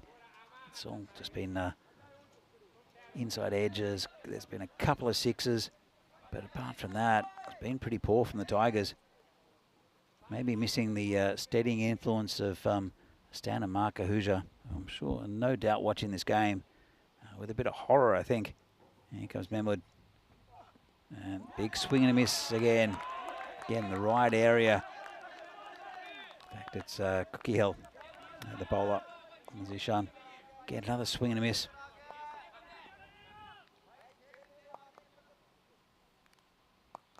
Comes in again. Another swing. Well, look, it's looking more than likely for a victory here for Zalmi. And as I said, they're an offshoot of the Tigers. And you'll hear the cheer from wherever you are in the world if Zalmi can win this game. This one's a bit on leg side. Turned away for 4. Much needed boundary. It's Memwood who gets it. In fact, it's going to be called a 6. It's very flat. Let's have another look at this. And it was tucked away. And can't quite see where that ball is. It's just disappeared. It's been called a 6 on field. Yep, confirmed. There it is. Zishan, want to keep it away from that area. Let's hit down the ground. Just be a single. And bring Ahmed back on strike, who's 17 off 14. Memwood's run a ball 8, including that 6. I wouldn't stop with your foot there, Zishan. That might hurt. So still to reach the 50 of the Tigers. And we've got a couple of balls left in the 7th. I need 18 and over. I can't see him doing it, but they are a good side. And the supercomputer says 84% as well. Zishan comes in. Slower ball, well bowled. And, well, they'll look for one. A bit of a mix-up. The fielder throws it from off his back to, well, no one in particular. The non-striker was halfway down the wicket. Let's have a look. Look at the non-striker here. So, missed. The keeper missed it. Non-striker takes off. Keeps on going. Keeps on going. Asks his batting partner what's going on. This one's hitting the air. It's going to get away from the fielder, I think. 4 runs. Again, much needed. It brings up the 50 for the Tigers. So it's, again, pretty good area there from Zishan. And cut it off middle stump with the batsman, giving himself a bit of space. So after 7, the Royal Tigers are 53. As we see here, next game, we see the Super Kings back. A good side, the Super Kings. Good fun to watch against the Danubian Kangaroos, who still haven't won a game. And let's see if Matty Ainsworth can get some runs. Robbie Ainsworth missed out in the last game. He's a very good batsman. And one of the features is the bowling of Arthur Edwards as well. And it's the Super Kings that won the toss, elected to bat first. So we'll see Edwards up front with the ball for the Kangaroos. I'll try to restrict the Super Kings batting. So it's Malik Zada who'll continue. Comes in and big swing and a miss. Umpire unmoved. And with the striking end. So let's have a look. That's inside that line. That's fine. Even if it's over the line, straight over it, it's considered not to be a wide. Alexander. It's been good. But here for 6 on the first ball. Ever since then, it's been excellent. Another dot ball. Well, what do you do if you're the skipper for the Tigers, Harsh Mandyan? Do you retire both batsmen and bring 2 more in? Why not? They can't hit the ball at the moment. And they need a lot of runs. In fact, we're looking here now. They need 9 and over just to get a point out of this game, which is remarkable. It's not a big total. Alexander. There's bowl again. And swing and miss. Called a wide that time. But it's a strange one, this. The Tigers just not clicking at all. It does happen sometimes with teams. So 54 for 2. The target 111, as I mentioned, adjusted because of 5-run penalty to the batting team. So 5 runs awarded to Zalmi. And again, not hit very well. This should just be a single again for Mahmood. Brings Ahmed back on strike. And Malekzada, again, really tight bowling.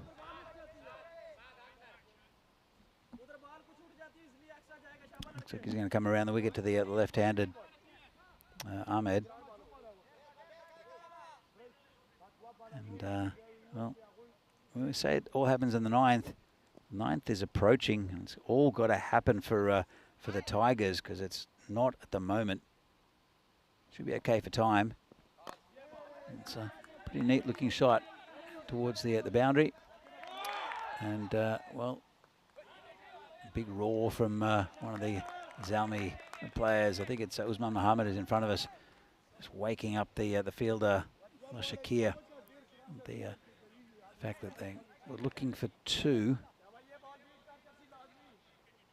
Alexander, a couple of balls left of his spell. 1 for 11, really good figures. I'll see the it all reflected in the bowling when we do the summary at the end. It's just very tight bowling from this Zalmi side, and lots of dot balls for the Tigers. This is bit of a turn up, bit of an upset, you've got to say. 10 runs and over now needed just for a point from the Tigers. Alexander comes in again. And again, another swing and a miss. Well, in fact, he's got an edge. And that's the end of Mahmood, which is probably not a bad thing in the context of this game for the Tigers, because he really didn't get going. Let's have another look at this. So good bowling, just short of length. It's a little fine edge, but it's been a good plan. It's the bowling pretty much the whole innings has been just short of a length, but over the stumps or just outside off, and it's been difficult for the Tigers. In fact, I think both batsmen are going out. So one's going to be out, the other one's going to be retired out. That's a pretty good move, I think, from Harsh Mandyan, the skipper. Strange seeing 2 new batsmen come out.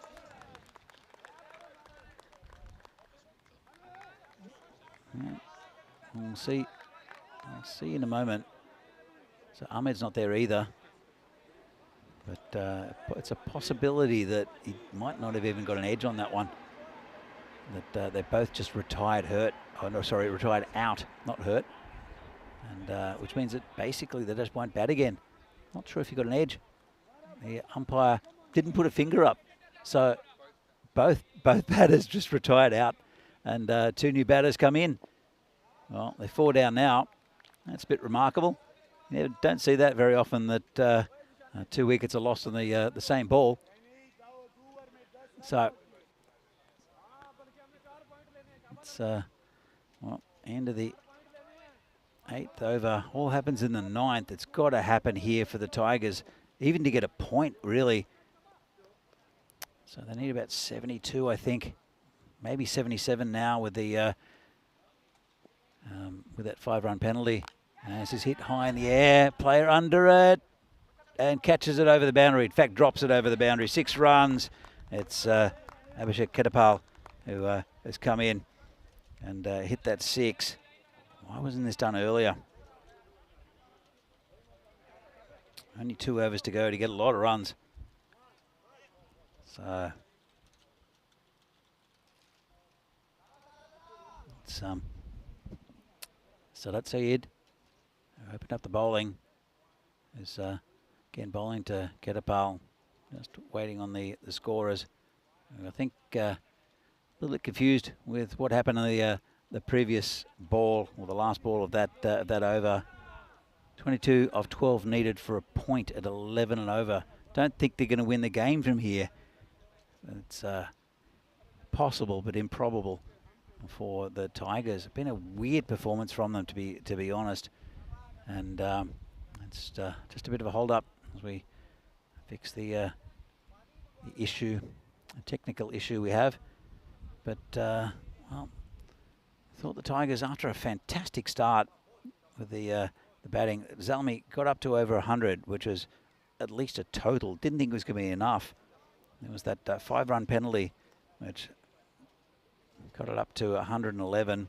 Nelson, which is unlucky for some, but seems lucky for Zalmi. And it's just this innings has never really gotten going at all from the Tigers. They lost well, an early wicket, I guess, with that of early on of Basharat, who was fantastic on Monday. Can't hit anything today.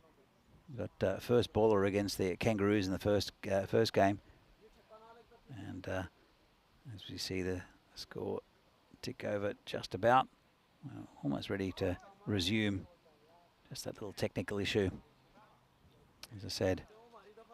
But well, next game we're going to see again the team we saw just a bit earlier on against the Tigers, the Kangaroos, Danubian Kangaroos. We'll see them against the Super Kings for the first time today. And that's going to be a really good game, I think. The Kangaroos desperate for a win, and if it all clicks for them, they're a very competitive side. But it really has to click. They rely on a few players at the top of the innings. Whereas Super Kings, pretty consistent, about the same level as Zalmi. You can see here of probably going to get a victory over the Tigers.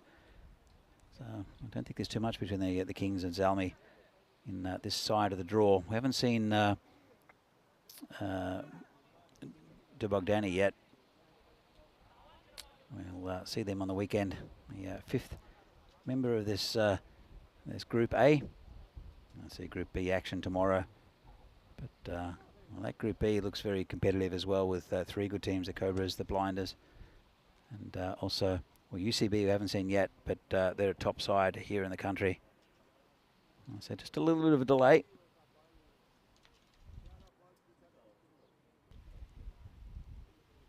Let's see, just a technical issue with the scoring, I think. So this is going to be happening in Khartoum from the 23rd of September. So that's I don't know, is it 35 countries? My maths is pretty 32 countries. Thanks to you, Vinny, who's doing some work here while we have this delay. And for the first time ever, the Challenger divisions and the Premier Division, 4 groups in the Premier, but there'll be 2 groups in the Challenger division, and that's promotion relegation type situation with that. 11 teams there fighting out in 2 groups. That's another really good innovation there from the European Cricket Network. All right, we're back online. 62 for 4. 1 ball gone of the 8th. Well, 2 balls gone, and 2 balls gone over the rope. Kedapal, exactly what they need. They should get the point from here. 10 off 10 they need for just that point. And the experience of Abhishek Kedapal is getting towards that point. 68-4. Saeed comes in again and hits another one. Big 6. That was endangering Tigers as well. So Kedapal, he's doing what his fellow players couldn't do up on the top of the innings, and score quickly. He's moved on to 18 off 3 balls. And well, let's see what Saeed can do. He can still reach his total. They'll definitely get the point, especially if Kedapal stays in for a while. That's a big swing and a miss, and it's gone through the keeper. And he cops one on the hand. Just take a bye and bring Manan on strike. So look at that, just at the end of the fingers. Saw one for the keeper. It's difficult when it bounces just before you. It's pretty hard. Probably a little bit too far back, the keeper for the pacer side. He gets a pat in the back from one of his Salmi teammates, and a stern chat here from the skipper, Guy Bedelda. 7 minutes to complete this over. There's no danger there, so a chat, I think, is a good piece of captaincy. Saeed comes in again and turned around the corner. Over the fielder, 6 runs for Manan this time. Been an expensive one from Saeed. Still got a ball left. And the Tigers are 81 for 4. Well, that double retired out has done the trick, and it's jump-started the Tigers. They'll get their point at least. Will they reach the 111? If they get the 106 they needed at the start of the innings and not the 111, they have a batsman to blame for that 5 penalty runs. This is in the air, over the fielder. It's going towards the boundary, and I think it might have gone for 4. I'm going to check it. The umpires having a good look at it, and bounced about a metre in. Difficult to see with that rope, but another 4 runs to the total. Have a look here. Saeed, well, his economy rate's been ruined. It's gone for 37 off his 2. Look at the others though. And Isarula just 7 off his 2. And it's just bogged down that innings. Still with a big chance. 26 and 6 here. And Zalmi, 92%. I don't know. With Ketapal out there and Manan also hitting the ball well, it's a pretty even ball game for me. 26 off 6 balls. And it will be Usman Muhammad to bowl. So they need boundaries, mainly 6s here to the Tigers. Bit of an outside chance of a golden ball as well, to be fair, depending how well they hit it. And Zalmi, they'll be shattered if they don't win this game after doing so well. There we go, the golden break rules. Golden ball rules. And it gets past the keeper, 4 runs. Has a hard swing at it. Big, thick outside edge for Ketapal, who's on to 22. 89 the score. Oh, this is a tight finish. Never looked like it a few overs ago. In fact, didn't look like it 1 over ago. Zalmi looking around. They need dot balls. Dot balls are golden for them. But the Tigers, they need boundaries. Got 1 off the first ball. 22 now off 5. This one comes in again. Hits it well. Hits it long. 4 runs again. That's over the point boundary. And Ketapal moves on to 26. 93 for 4. 4 balls left. And tried to pitch it up. Got it as a bit of a half volley. Just missed that length. 1 dot ball could be enough for the for Zalmi. And this one's in the air again. 6. Well, Ketapal is letting loose. This has been an odd game. But Usman Muhammad, 3 balls left. 12 runs now needed in 3. And you have to think that this is an unlikely victory as the game was going on for the Tigers, if they can get there. But Zalmi, so close. Let's see what happens. Need a dot ball. Don't think they'll take a single, even though Manan is hitting the ball pretty cleanly. Bowler comes in again, and dot ball. Well, they will take that single. Manan will take the strike. 6 and a 4 will get in fact, yeah, we'll get a golden ball. Manan, it's exactly what he's hit. He's hit a 6 and a 4 already. Well, could we have a golden ball? Vinny, you've come in at the right time. It's probably one of the shortest games I'll do, but I've got to step in. Hey, how are those 5 penalty runs looking now? Because it would only be 6 off 2 if it wasn't for the tardiness. Anyways, with Muhammad, please keep this ball in the ballpark. Well, does it by not releasing it? It's tough. Yeah, but basically you need a boundary here. Otherwise, you're relying on extras. I mean, super interesting game and also weird. Yeah. I mean, they waited so long to get Ketapal out there, and now you're looking at, imagine if you got him out there slightly earlier. I understand trying to give guys goes, but it's too slow to pull the trigger. Boundary needed. Oh, big delivery there, and huge celebrations from Zalmi. And that's the end of Manan, who probably shouldn't have taken that bye, to be honest, with Ketapal hitting the ball so cleanly.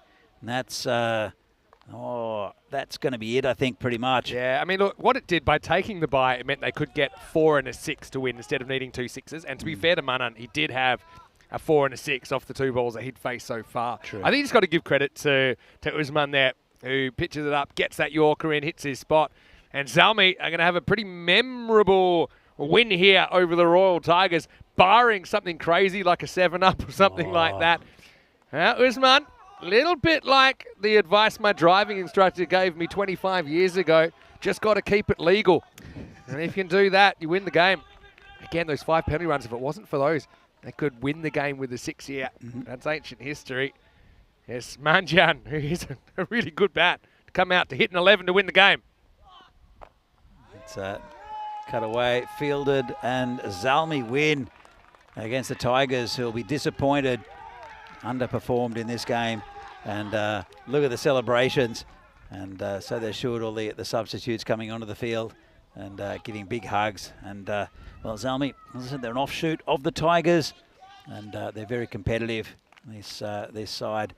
And it's always good to win against the Tigers, and that keeps this part of the draw, the Group A, well and truly open. Absolutely does. And what it does by these two teams splitting their games, if Zalmi were to keep winning their other games and Tigers were to win their other games, those, whether 3-point wins or 4-point wins, make a big difference. So pretty much every point is going to make a big difference here. Yeah. So, yeah, it certainly brings a bit of life to Group A. Tigers, okay, yeah, missing a couple. We know that today. But Zalmi, they knew it was kind of a bit of a must-winner for them, wasn't it, if they were going to make it through or give themselves a realistic chance, I think, of automatic qualification for finals day. They did the business, and they did it with a kind of, it's almost like a mid-inning siesta where they just got on top and I mean, Tigers just were too late to make their tactical change. I know it's a risk to retire out batters, but I think that there's a risk of inaction as well. Sure. I think it was one of those examples. Well, so many good bats in the team. We still haven't seen Harsh Manjan, who comes in quite often a very high order of the national team. We haven't seen him with a bat yet, which is a little bit strange. Well, in the end, a good victory for Zalmi. Very, very strange game. And it was a double retirement after the...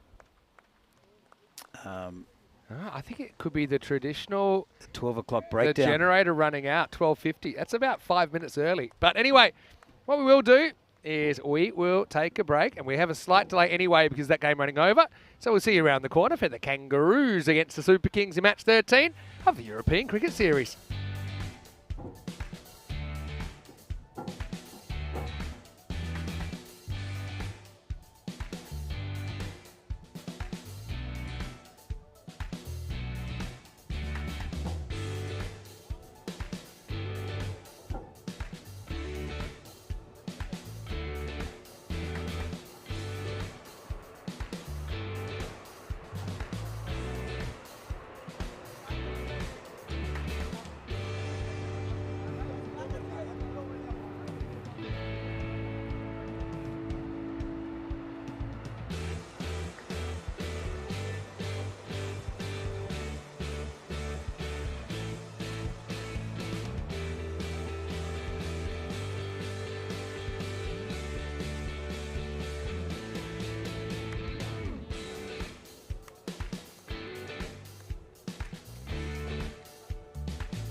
This European Cricket Network event is proudly brought to you by HCL Software and Paramatch.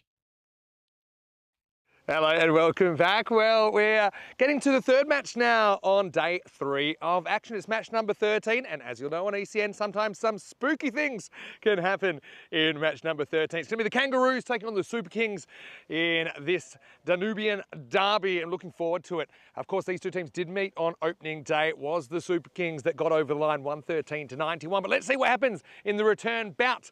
Over to Suleiman Saeed, who's out in the middle with the two captains. Super Kings is your call. Heads. Heads is the call, and it's heads. We're gonna bat first. Super King wins the toss, and they will bat first. Super Kings winning the toss, electing to have a hit. So they want to get the runs on the board. I suppose that's how they did it last time over the Kangas. Of course, it was their only win of opening day. So they're going in 1 and 2. The Kangaroos, well, had their moments in that game. They've kind of had bursts. I know they're quite an inexperienced side for the most part, very young side. But I like the way that they fought against the Tigers. Will this be their big breakthrough and their first win on ECN? I suppose time will tell. I think the Ainsworths hold the key with the bat. We saw that earlier on. They both missed out. They found it hard to put a competitive score on the board. But let's see how they go. This should be a really good one between the Kangaroos and the Super Kings. Super Kings batting first after winning the toss. Over to Danny Hidacek, who'll take you to the first ball. Thanks, Vinny, and welcome back to Hungary for this European Cricket Series on the GB Oval. Good game here on the cards between Danubian Kangaroos and the Budapest Super Kings. Haven't seen the Kings or the Super Kings yet today. They were pretty good on Monday, like a very competitive side, and the Kangaroos also very competitive. Just they had a tough day at the office against the Tigers early on in the day. Didn't pick up a point, but one man who did very well was the opening bowler, Arthur Edwards. He picked up 3 big Tiger wickets. And they want to do much the same against these Super Kings. Just getting warmed up and waiting for the square leg umpire to come back in. Just about ready for a start. And again, hot conditions here.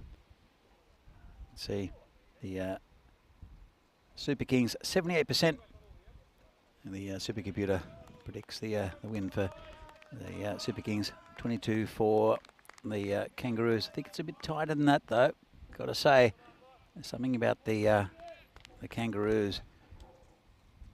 They're well led by Gabotorok. Here comes Edwards, the first ball, and tucked around the corner. It's going to go towards the boundary. I think it'll get there.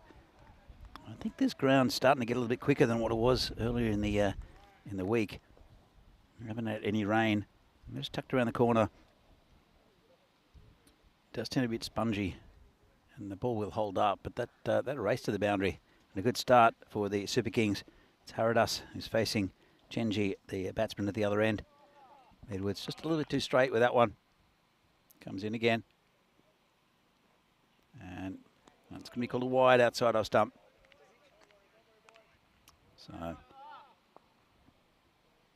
it's a bit of a loose start here from Edwards. Let's have a look just outside that line. Come in again. Bowling to Haridas. So yeah, Kangaroos again, they're winless so far. And this is lifted over the top, or is it? And well, nice work there from the fielder. That's Robbie Ainsworth, who took an absolutely spectacular catch in the previous game in a similar position. Couldn't quite catch up to that one. Just 2 more. There's a semi-chance there. And Ainsworth will go back on the boundary.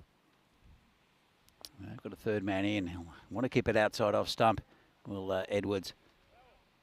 And Haridas, well, I mean, it was a safe shot in a sense because of the power play restrictions. But Robbie Ainsworth did catch one over his head in the first game. It's pretty spectacular. This is hit down the ground. Just be a single. And Edwards will get to bowl to Chenji for the first time. 8 on the board. The Super Kings have decided to bat and to give the Kangaroos a chase. Pretty good toss to win, I think. They do rely on a few batsmen, do the Kangaroos. And that's going to be called a wide again.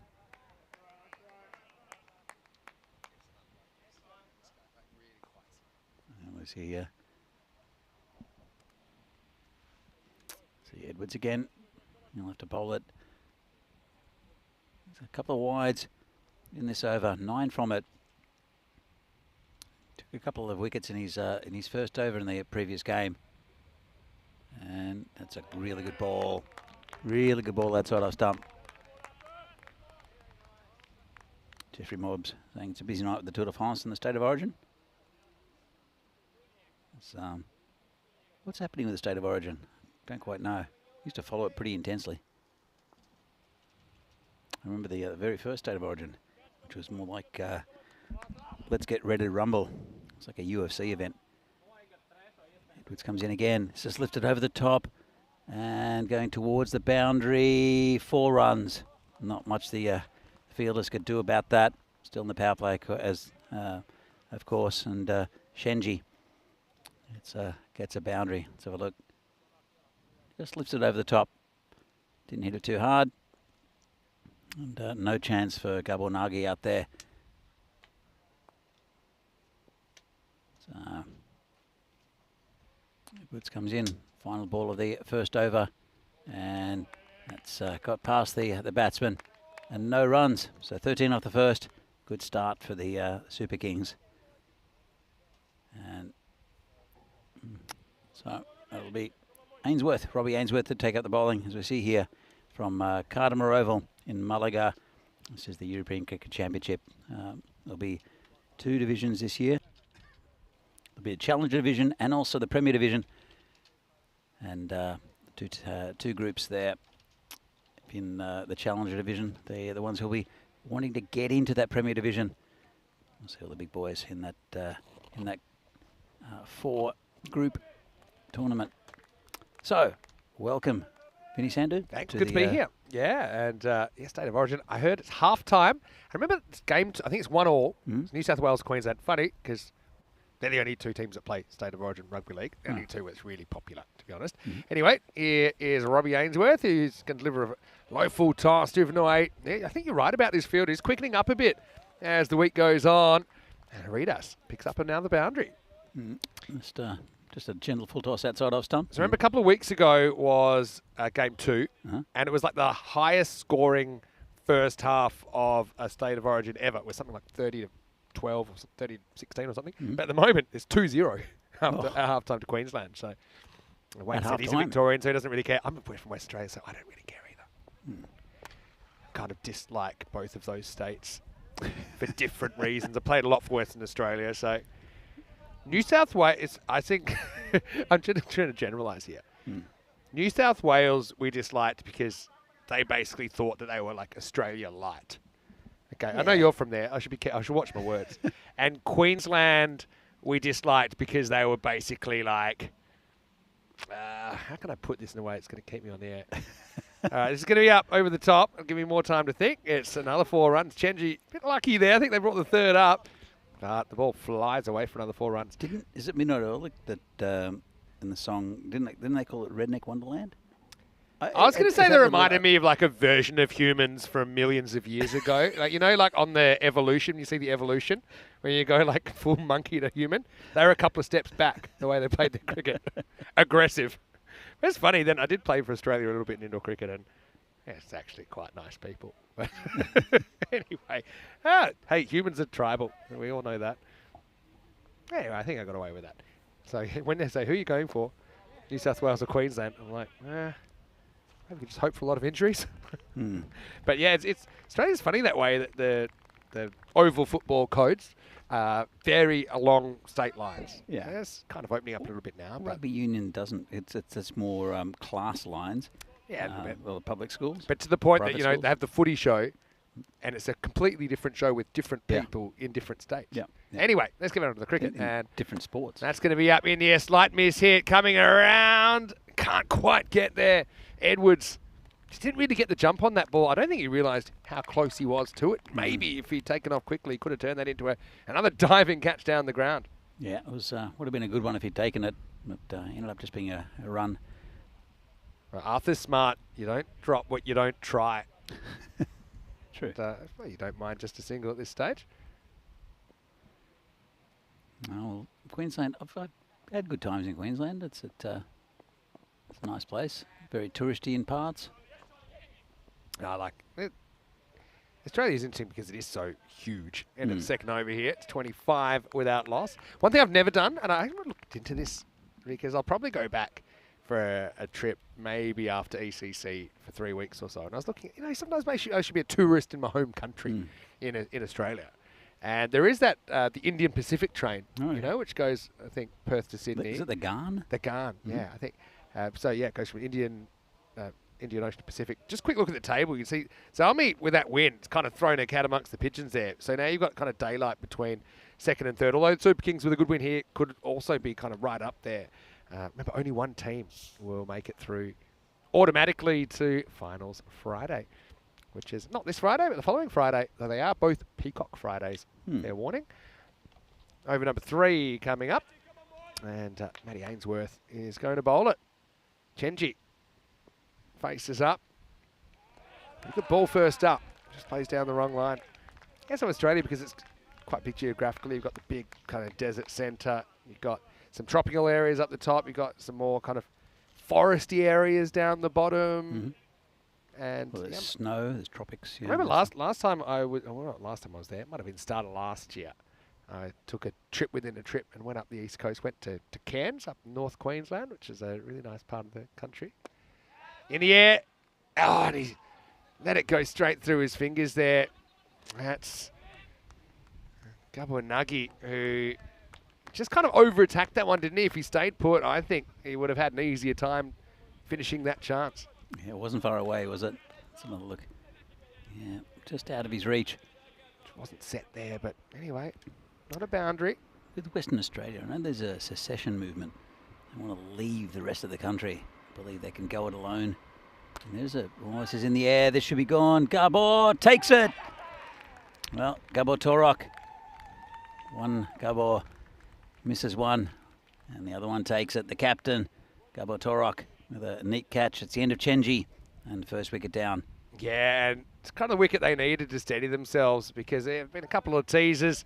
And the captain, Torok, just seems to step up when his team needs a lift. That's a really good quality. So actually, it only cost them 2 runs, that previous missed opportunity, because it was Chenji that got back on strike with the double. Very next ball hits it straight down the throat of Torok. So it's 27 for 1 now in the 3rd over. Yep, that's not a bad start for both teams. I think the run rate's pretty good for the Super Kings, but that wicket has shifted things around a little bit. Let's see if they can get a couple more. But also, Super Kings will want a big win. Yeah, going back to Western Australia, I know there is a small separatist movement and people are making noises about leaving Australia. I think a lot of it's to do with the fact that if you look at, obviously it benefits to Federation, but if you look at how much revenue's generated versus comes back, and it's something like 26 cents in the dollar, that gets people up, But then again, don't fancy getting invaded or anything like that either. Probably just come and take the whole thing. Anyway, here we go. Mohamed Ahmed comes out. Yeah, Australia's one of the least densely populated states by area. It's massive. Territories by area. It's massive. Like Antarctica. We got about 2 million people, and I think it's like 4 times as big as Texas or something like that. Maybe 12 times as big as the UK or something like that. Forget all the comparisons, but obviously a huge area, but not too much of it is inhabited. I always ask students, I got a little presentation on Australia for my students. And this has been dabbed down, good effort there. It's going to go to the boundary though. Talk about the Czech Republic and how many people live there, and then I talk about Australia and I say, look, Australia's a bigger country than the Czech Republic. How many times bigger? And the normal answer is 4 times, 10 times. And then I showed them the map, or the thing, the map, and also the size. And it's about 100 times bigger than the Czech Republic, and their minds are blown. It doesn't. There's a really good. I'm going to try and find it. There's a really good country size comparison tool that I found. Because of course I go back and careful, no run there. End of the over, end of the power play. So Super Kings 31 for 1. A pretty even power play, I think, between these two teams. So, and because I go to places like Gibraltar and Malta, and even Malta is something like 150 times bigger than Gibraltar, and it actually puts them on top of each other. Okay. And you find out that, for example, Gibraltar, the whole country is about the distance across the river from Perth to South Be Perth. careful of the country. Not a country yet. Yeah, well, I mean, To our Spanish fitters, friends out there. I forgot what the actual wording, but a self-governing dependency. Yeah. But let's not split hairs here. I'm going to look up that tool because it is pretty interesting just to see, because it also, you could take Gibraltar and put it over your city and go, well, that's the whole country's, for example, like, it's like not even a suburb. We'll look at Monaco as well. Yeah, It's Monaco's a good tiny. one as well. 2-2, by the way, Queensland, New South Wales. Thanks, Terry. Yeah, this is the one. It's good. I'll put that in the chat. Anyway, here is Robbie Ainsworth. Full toss. This could work out. It does. The Ainsworths combine. Haritas goes for 13. 2 quick wickets, and the innings turning the way of the Kangaroos. It's 31 for 2. Really good catch. Just a low full toss, and that's another big wicket. And good catch there from Matty.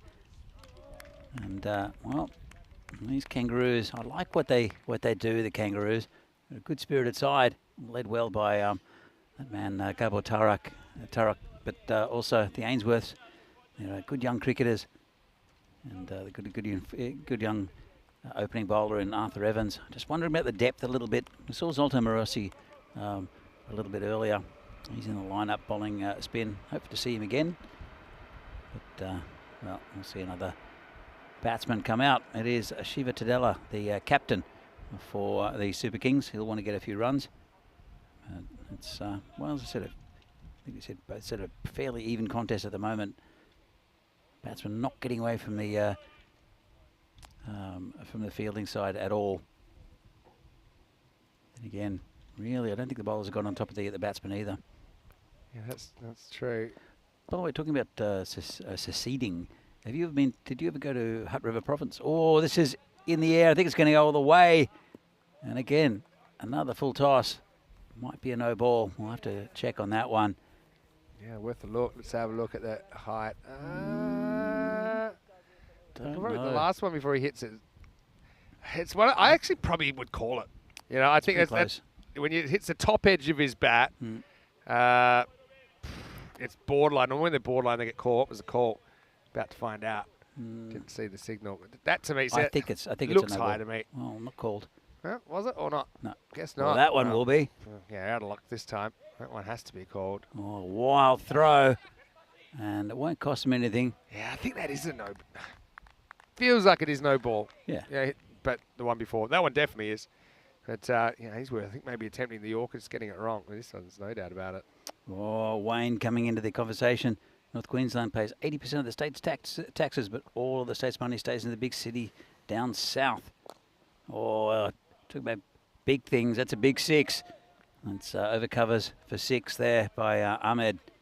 He moves on to 10. Yeah, 45 for 2. it's a big hit. And it's adios pelota.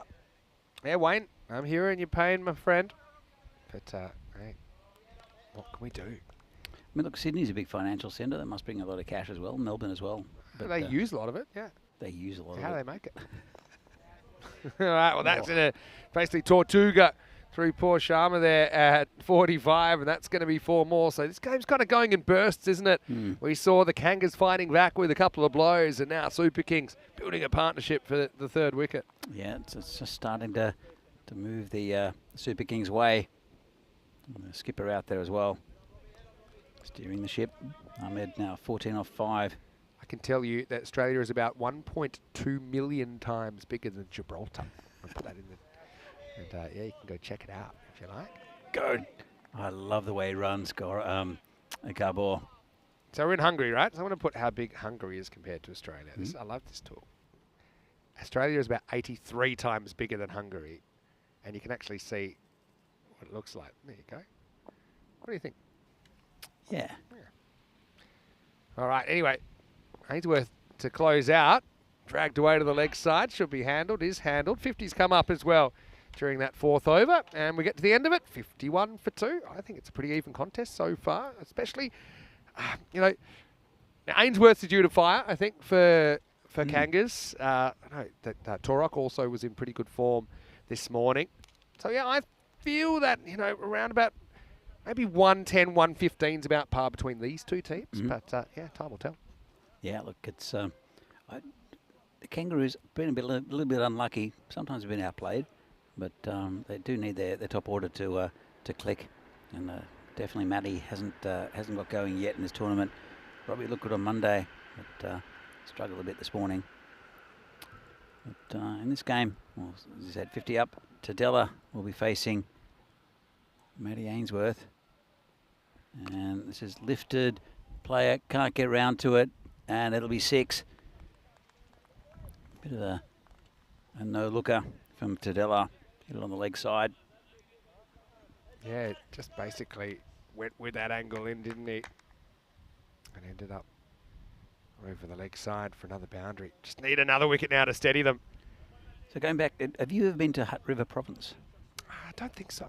It's sort of contained in Western Australia. It's a self-governing, it's sort of a self-declared country. I think I've heard of this. Yeah, Prince Leonard of Hutt, as this is lifted over for 6 again. Low full toss, and had ECN staff ducking out of the way. Yeah, have a look at Hutt River Province. I've heard of that actually, and I have read up about it. And yeah, and I remember because it's got its own Wikipedia page. I might look it up. Yeah, and it's like Australia has no ongoing wars with, you know, but Yeah. it's Well, a the guy only- basically declaring his own country. Right? Yeah, Prince Leonard, Which and anyone- Princess Shirley. Uh-oh. Oh, that's a big one. That's the slower ball gone wrong from Matty. It just got stuck in the fingers, and we'll have another free hit coming up. The Hutt River Province. Hutt River Province. That's They had their right. own air force as well. They had a Cessna. The Principality of Hutt River. Yeah. Okay. So that's what they call it now, previously known as the Hutt River Province. This is one that's definitely going in the chat as well. I think Princess Shirley passed away a couple of years ago. I'm not sure if Prince Leonard's still there. He'd be pretty old if he was still around, but his kids are holding on to that legacy. Free hit here. You can see this one holds up a bit in the sandy surface. From what I know, they've got their own currency, so he had to exchange Australian dollar for Hutt dollars. I'm not sure. Hutt, I don't know what they call the currency. I'll tell you. Yeah. Because this is definitely a thread I want to chase down. It was great. I learned about it all in 60 Minutes years and years ago. Pretty weird story, but cool. Yeah. You want to make your own country, make yourself king. Well, there's more to it as well. In a place called Robertson in New South Wales, just near Bowral, the birthplace of Sir Donald Bradman. Yep. There's a pie shop that has declared independence. Right. Just the pie shop. So Robertson Pie Shop is apparently an independent nation within Australia. Well, so it's seceded from Australia, and the only way to get that land back is to invade. Probably. Oh, nice shot over the top, and that's 6 runs. Yeah, smashed that away. Not a bad ball really from Matty Ainsworth, but yeah, Super Kings fighting back. Muhammad Ahmed, he's someone they're going to want to get rid of pretty shortly. Shiva, the captain at the other end, doing a good job as well. Remember, these two came together at 31 for 2 when we saw 2 wickets fall in quick succession. Yeah, so was it Prince Leonard, as he would call him? He actually passed away in 2019. Oh, that's a shame. Early 2019. Princess but then he had Shirley. his claim to rulership was taken over by his son Graham, but then he dropped the claim to sovereignty in 2020. So obviously he couldn't keep up the ruse. Yeah.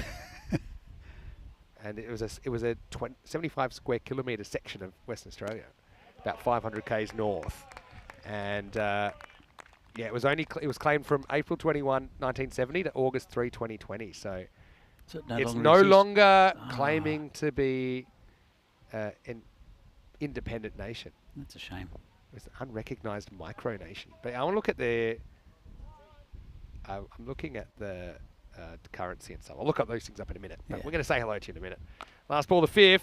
Bit of a filthy full toss and diving attempt, or kind of a flying kung fu attempt out there by Gore. But that's going to be 4 runs to finish the 5th over. And Super Kings fighting back. They are 76 for 2 after 5. Let's welcome you into the box then. Vinny Sandu, Mr. Maximo, alongside Danny Hudacek for the European Cricket Network, as we've gotten into day 3 of the European Cricket Series. Yep. Do you know of any other kind of, are they called micronations? It's just when someone just says, I plant a flag and this belongs to me. And when they're really small like that and essentially not worth very much, then... Well, they're smaller as well. Yeah, well, Australia's not going to spend millions and millions in lawyers trying to, or to invade just a barren... It was quaint. It was fun. Yeah, it's just a bit of fun. But, I mean, if he's in trouble, I'm sure he would have been asking for some help from Australia. There's Sealand as well, which is some sort of old thing in the English Channel. It was claimed and is now it's very small. It's about this size. There's not too many, because it used to be, I mean, maybe even up to 100 years ago, you could like find an island somewhere and say, yep, this belongs to my country. But it's been done. Yeah, most of it's been done exactly now. But yeah, let us know if there's any other examples that we're not aware of. But yeah, some interesting stuff there. As far as the cricket goes here, it was a big game for both these teams. I think you look at, especially with Army beating Tigers, you look at those two, they're going to be hard to dislodge from those top 2 spots. That means that one of the other 3 teams is going to have to be eliminated at the end of the group stage. And we haven't seen Dunabog Danny CC yet. But the matches between them, I think, become really important because it's almost like a double swing. Sure. You get points, but you keep those points away from your opposition and your kind of competition for survival. Now, Super Kings, I think they're pretty happy now with where they're at with 76 for 2.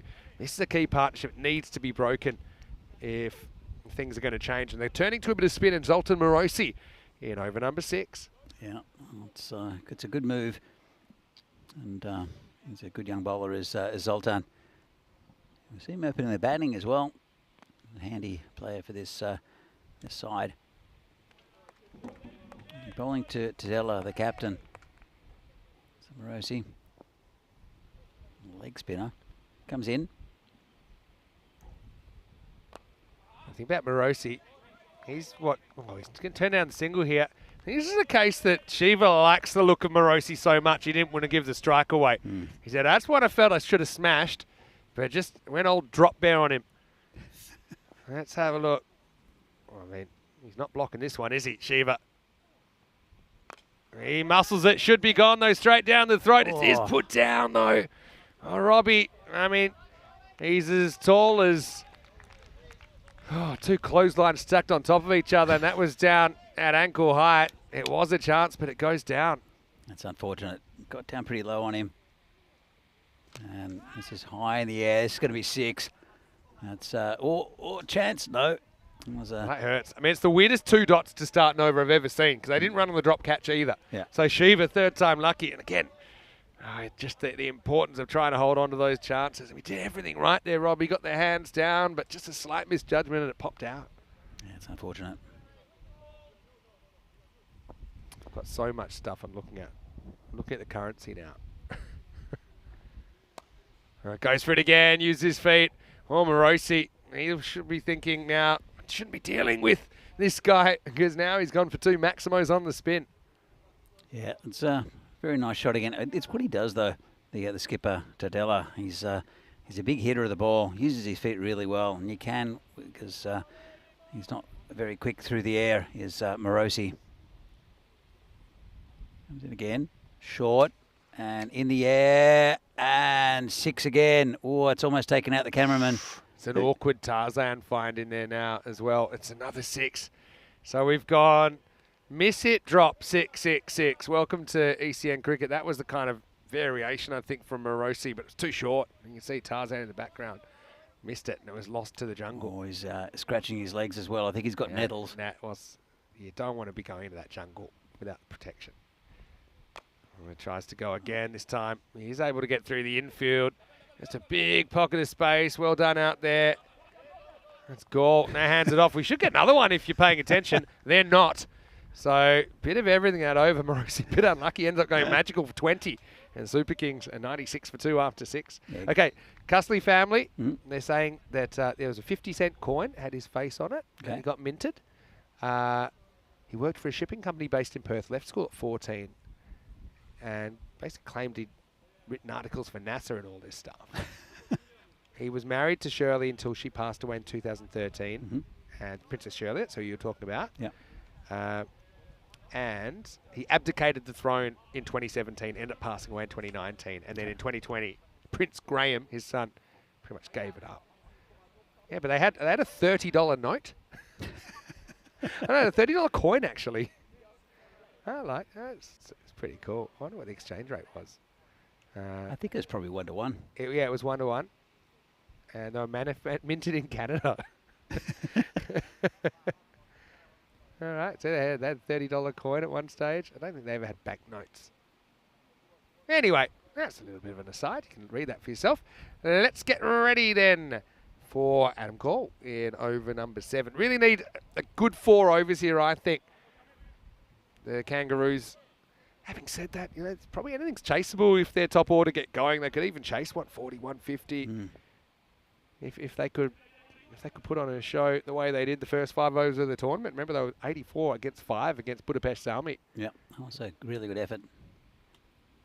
Nice goal. Great bowling first up. That's the length. Again, they're not going to run. Mohammed Ahmed facing up now. Yeah, Morosi, you know, I like his attributes as a leg spinner. Probably has to work on maybe getting a bit quicker through the air, though. Yeah. I think when he's not getting that much assistance off the pitch. All right, high. Now this is catchable, and I think this is another one for Robbie down there. He gets under it, and he takes the catch. Well, very good above the shoulders. That's a sign of a good player as well, because he did kind of let one slip low down, but this one was probably tougher. It was very, very high. They finally break the partnership. Ahmed goes for 25, and it's 96 for 3. Nice take there by Robbie. He's got right under it, judged it really well, took it right in front of his eyes as well. Have a look at this. And there we go. In fact, just behind him. Took a similar catch earlier. Like that technique. I tell you what, Robbie might end up doing a bit of male modelling if he spends that much time playing up to the camera. I mean, he looks like someone they would have chiseled out of stone in ancient Greece. That was a nice catch. And you wouldn't have to make it more than life-size to make it a giant statue either. Big boys, the Ainsworths. Their dad, Paul, was over here before. I mean, he's been instrumental in Hungarian cricket, and he always looks after us. He's actually part of the squad. Let's get him in. I think, I won't say his age, but let's say it's north of 50, closer to the next milestone up. But yeah, get him in. When's Paul having a game? Well, he's out there with a bib on. He's a good drinks runner. All right, that's an edge. That's flying away. Tough one. It won't be stopped. Just with the pace of the ball, this is Pelaj Rai, who starts with a boundary and brings up the 100 now for Budapest Super Kings. Yeah, just a thick top edge. And good effort there on the boundary, but couldn't quite get around to it. Can't put fielders everywhere. So Adam Cole is taking his wicket. He's at 100 up, going at just over 15s. It's a pretty good effort from the Super Kings. Adam Cole comes in, bowling to Rai. Goes up, but I think this could be another chance. He's got to go right back to the line. He's got it. Really good catch. It's 2 in a row. Rai goes 4 and out. It's a funny little kink in the rope there. It reminds me of that one in the World Cup final a couple of weeks ago. Yeah. But he's definitely inside the rope. Yep. And we'll see it on the replay. And that's going to be a 4th wicket down. So wickets falling in 2s. Robbie robs a Maximo off the Super Kings, 100 for 4. Really nice catch, well judged. And he had to know where that boundary was. So Right, there's a little kink in the rope. There's a reason for it though, Vinny. Yeah. So there's a stump behind that area because there's a metal grate and a hole. So we've put that in. Just Basically a trap door that if you didn't see it, you're going to go down to the core of the earth. So we don't want people falling in there. That'd be something interesting on the ECN to see, make the highlights. Well, I know that one day we want it. Rico has an idea for crazy cricket where we have obstacles on the field. Alligators like, at square leg. Like bunkers, where if you want to, it's only foot fielding allowed. You have to kick it out, like a pool. Oh, well bowled. This is turning out to be a pretty good over by Gaul. Taking 2 for 4. Still a ball to go. Yeah, I said, well, what's the deal with there's like a lake on the ground or like a water trap? He said, oh, just ball gets wet. I don't know about alligators. Probably a bit extreme, like a tiger, but like chained to a pole. So you've got to distract it. It's fraction short. A slight miss hit. This could be gone as well. It is. Oh, Is it 6 or is it not 6? It's not caught. I think the only person that'll know here, He lost his shoe. he's had a shoe blowout. I mean, the question is, has he touched the rope or not? I think from the camera we can't see because he's in front of the rope. See, look, here. Is he touching it? Yes. Yeah. Yeah. Well, I mean, he obviously threw it away because he felt he touched the rope, and he's also lost a shoe. So It was a good catch, though. it was a brilliant catch. But then look at him. I think he's hoping he can just kind of stay there. But yeah, I mean, there you can see pretty clearly. I think that he's touched the rope, even though he's not made of glass. Well, it looks like a weird angle foot thing, but it's not. It's just Does his the shoe's shoe hit the ground before the ball? Anyway, I love ECN cricket. 106 for 4 after 7. Tadella, 41 off 13. Akula, well, he made a few runs on Monday. It hit the ball a long way. That one was the minimoest of maximos, wasn't it? But anyway, got to pick yourself up, dust yourself off. I think when it comes to the second half of this innings, Kangaroos, they just need to kind of concentrate on trying to stay at the rate. Obviously, 2 boundaries and over or so, I think probably gets you there. Attack the power play, make sensible choices, kind of hit the ball hard, but hit it correctly. And I think you've seen the technique of their top order in particular is able to withstand most opposition attacks. Here we go with Edwards bowling over 8. Now, we haven't often seen him bowling this late in the innings, but he does have a good York. We know that. Tadella facing up. The skipper works it away to the leg side. Doesn't get too much of it. Moves to 42. Good start from Edwards. His second spell. Just an update. It's Queensland 4, New South Wales 6. Still a very close game. Bit of a slugfest. Is it raining up there?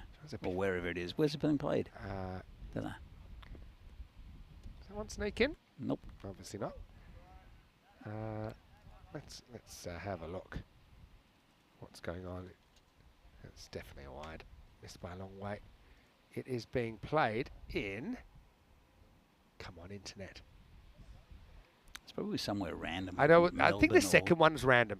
I Okay. think this one's in Queensland. Okay. Yeah, I think it is.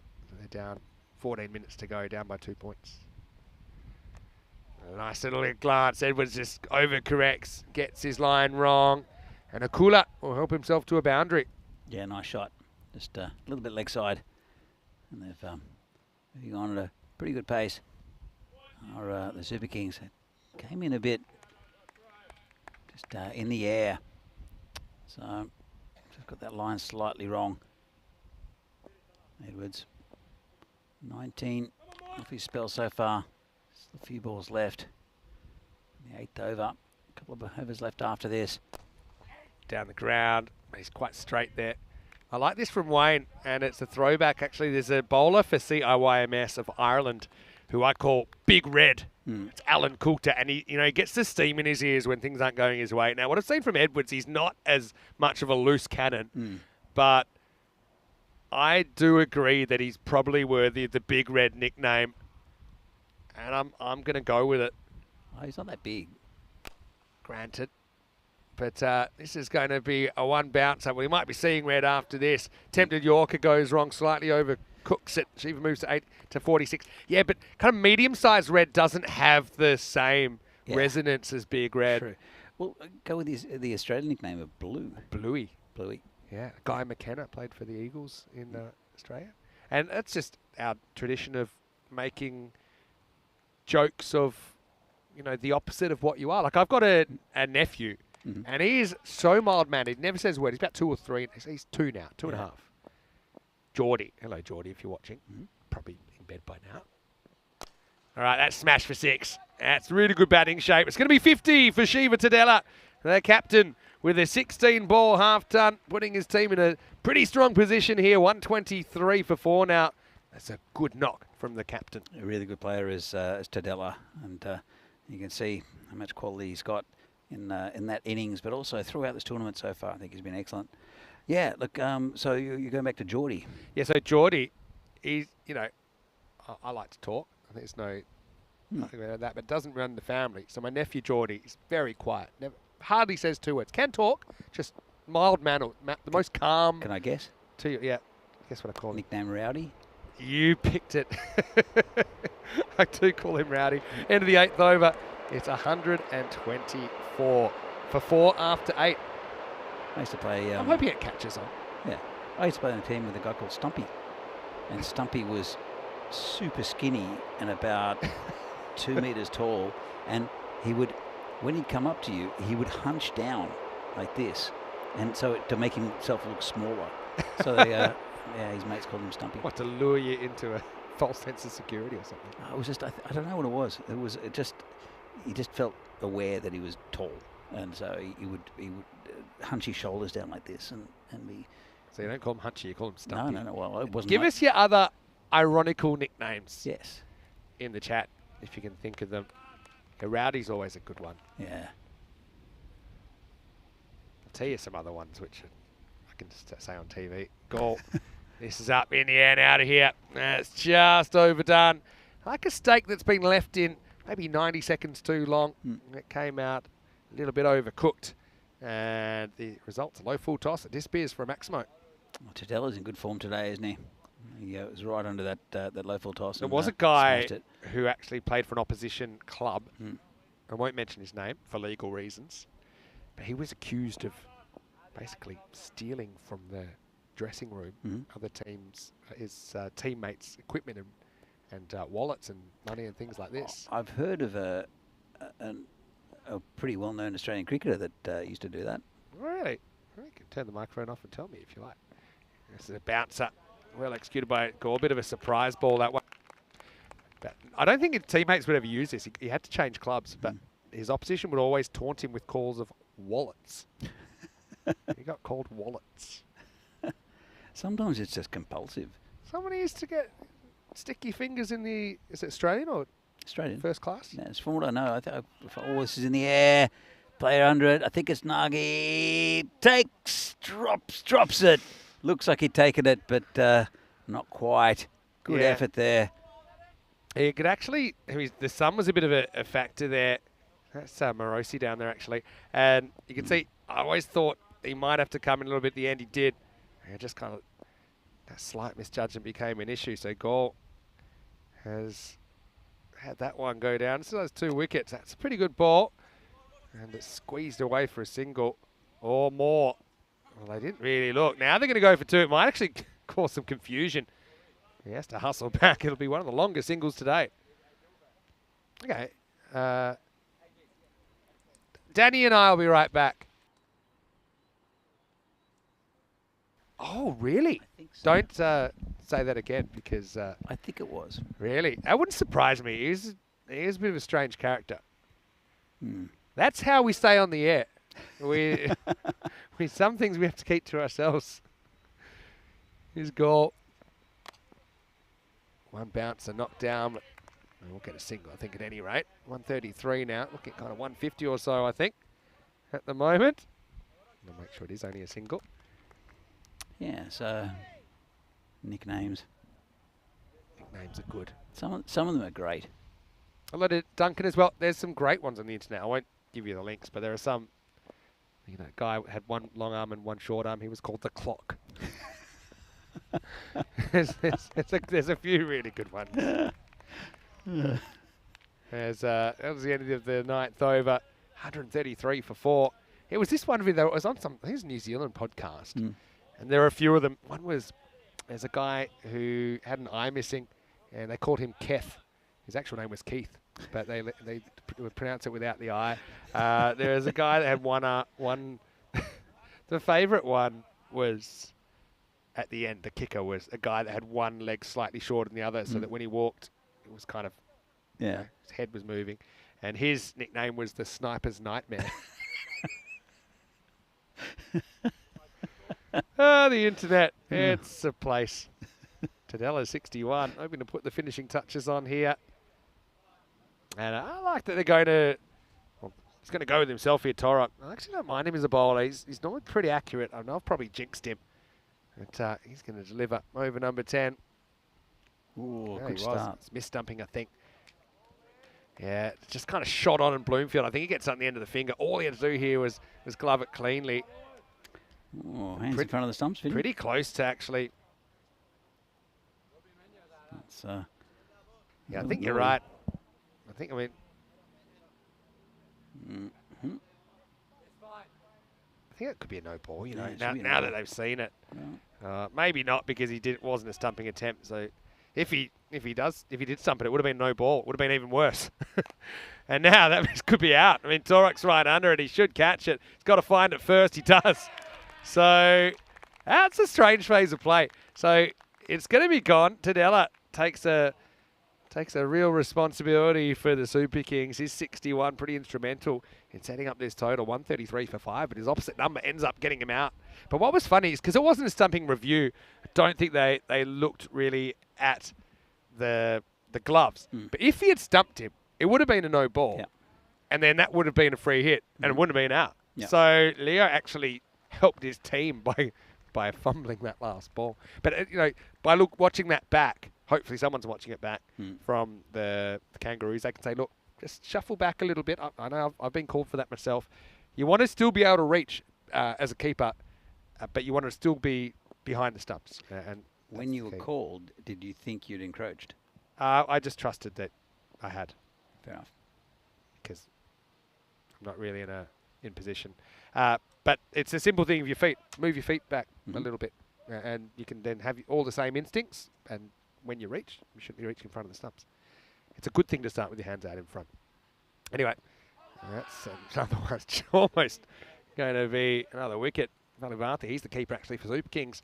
Pretty lucky to survive his first ball. I think that's going to be a bye. We're talking about bowlers with interesting run-ups, and Gabor Torok definitely has an interesting run-up with the whirly arms. That's yeah, I like his little what's his word? Flourishes. Yeah, this is an example. Just looking at Bloomfield, I think it's a pretty good keeper. He's a lot to work with, but it just needs to try and be able to move sideways but stay low, keeping his head low. That's a good example of one that he's kind of stood up, and that's why he covered the line okay, but his gloves weren't anywhere near the ball. It's too low down. All right, in the air. This could be another one. It's Matty this time. His turn. Can he grab the catch? He will. He's got a good pair of hands, doesn't he, Matty Ainsworth? And so it'll be 2 in the over for Torok, who hasn't conceded a run off the bat yet. Bit of a genius move from the skipper. Fighting back in the last, the Kangaroos and Super Kings are 134 for 6. just what they needed is a good tight over right at the end. And well, it's an achievable target. It's about par at the moment. And here comes Matty with the catch. So they did score quite a few runs against Zalmi in that interrupted game. And Zalmi and Super Kings are very similar sides. So you have to say that the Kangaroos, if they bat well, and if their key batters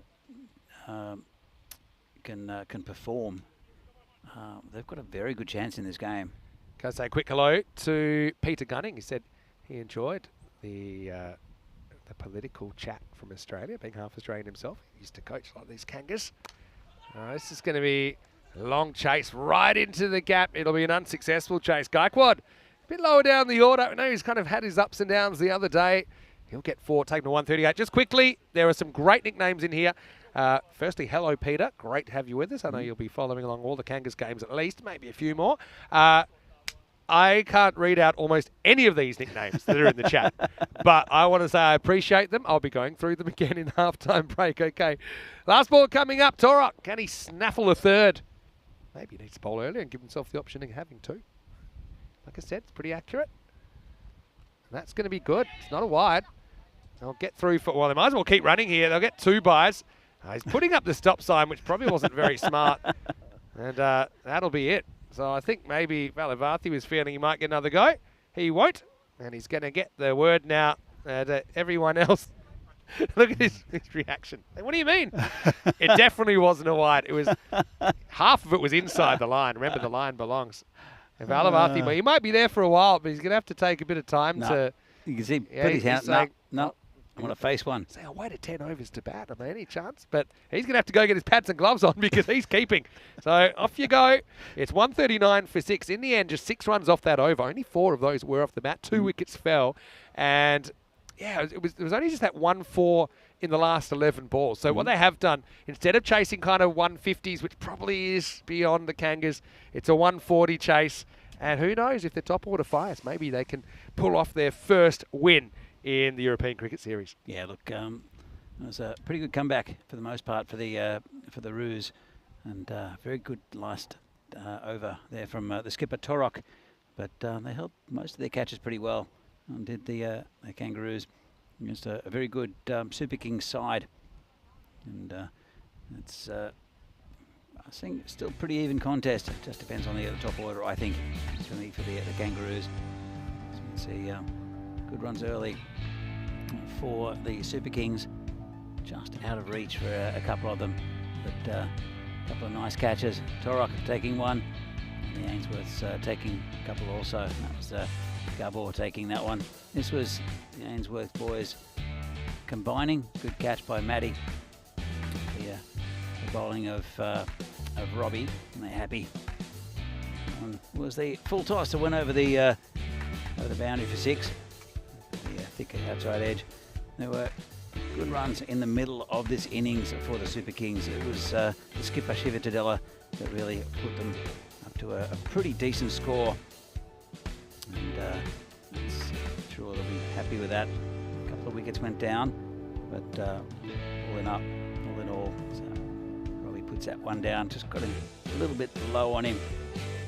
Rossi went for a few, but a good effort from the Super Kings. They'll be happy with this total. Probably wanted a few more, but it looked likely that it was going to get there at one stage. Robbie takes another catch. Took another really good run on the boundary as well, just a little bit later. Sure, we'll see that one. It's Adam Gall who took the wickets. That's the catch. Robbie there did very well.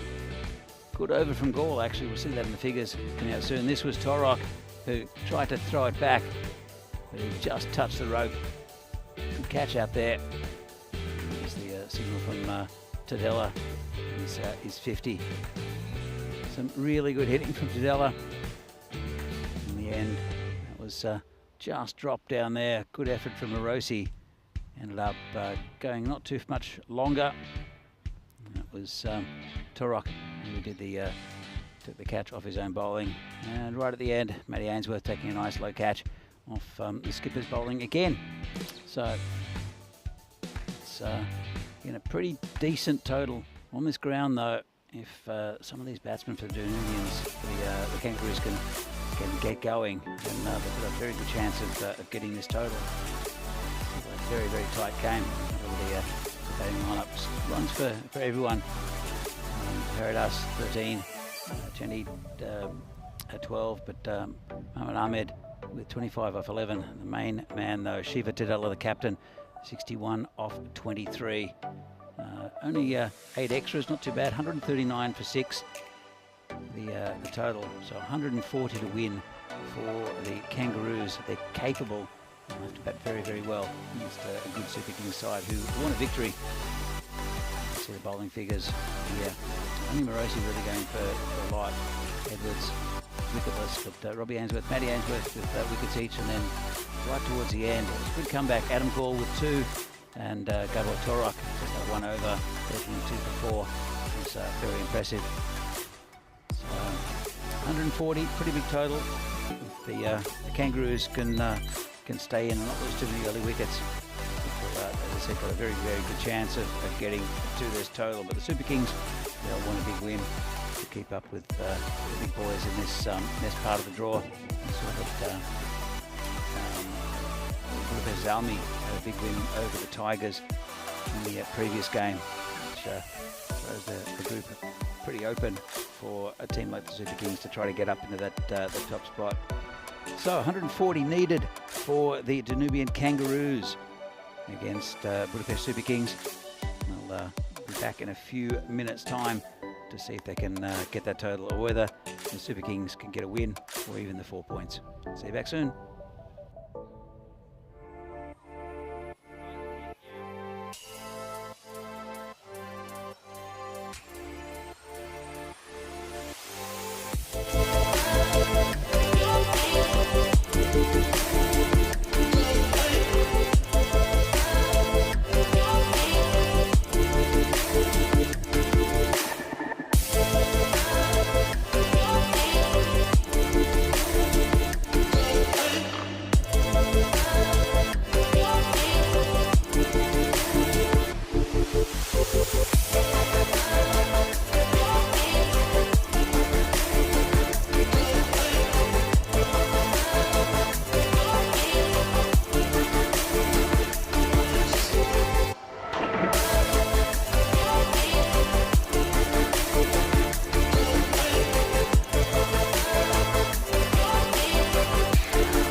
This European Cricket Network event is proudly brought to you by HCL Software and Paramatch. Hello and welcome back to the GB Oval in Södliget, just outside of Budapest, the capital of Hungary. This is the European Cricket Series, the biggest and therefore best cricket series on the face of the earth. Vinny Sander here, Mr. Maximo, with Danny here to check with you, taking you through day 3, and we're halfway through match 3, so we're right at the midpoint of play at the moment, and we're watching the Kangaroos coming out to bat to chase 140 to win. Now, obviously, we have the bonus point system in play. With 139 the first innings total, it means that if the Super Kings want to take all the points, they need to keep the Kangas to 97 or less. It means Kangas need 98 to hold on to their point. But I think they go out there trying to get the whole lot, especially with the top order that has shown that they're able to hit some runs. At least kind of look like they can. Danny with me, of course, and let's see how they go. Looks like Morosi and Matty Ainsworth once again to open the batting. Yeah, he's about due for runs, I think, as Matty. Morosi flicks this away, but it's on the back foot, so they turn down the run, pretty much went straight to the fielder. Yeah, start's really important here, isn't it? You kind of want 40s in the power play. You want to get ahead of the game rather than feel like you have to play catch up and play some more kind of audacious shots. I want to say a big hello to everyone in the chat as well. I've had a few people saying hello. I know we've got a result in the rugby league. It doesn't sound too good for the banana benders, put it that way. Morosi loves to go leg side, but he's gone straight to the fielder. Gaikwad in the way. So it's going to be a 2-ball duck for Zoltan Morosi. Look, it's frustrating for Zoltan, but look, at least he doesn't waste too much time. They do have Robbie Ainsworth to come in next. But an early blow for the Super Kings. It's none for one. That came in quite a lot in the air and just couldn't quite handle it. And pretty simple catch there by Gaikwad. So not the start that they would have liked. Derek accompanying Zoltan off the field. And always obscuring the score as well as Derek. Yeah, Derek, he gets to go where Derek wants to go. But, yeah, look, time will tell whether that's a crippling blow or a blessing in disguise, depending on how the Ainsworths bat together. We have seen, for example, that 257 score yesterday. Was it yesterday? It was yesterday. Wow. It started with a with a golden duck, didn't it? Early on in the innings. Shamsha, the bowler. He cuts him in half here. Very good movement with the new ball. I want to say hello to Urhan Khan. He's saying he wants to play on ECN. What are the requirements? Well, it's very simple. If you're in Europe, then you join a club.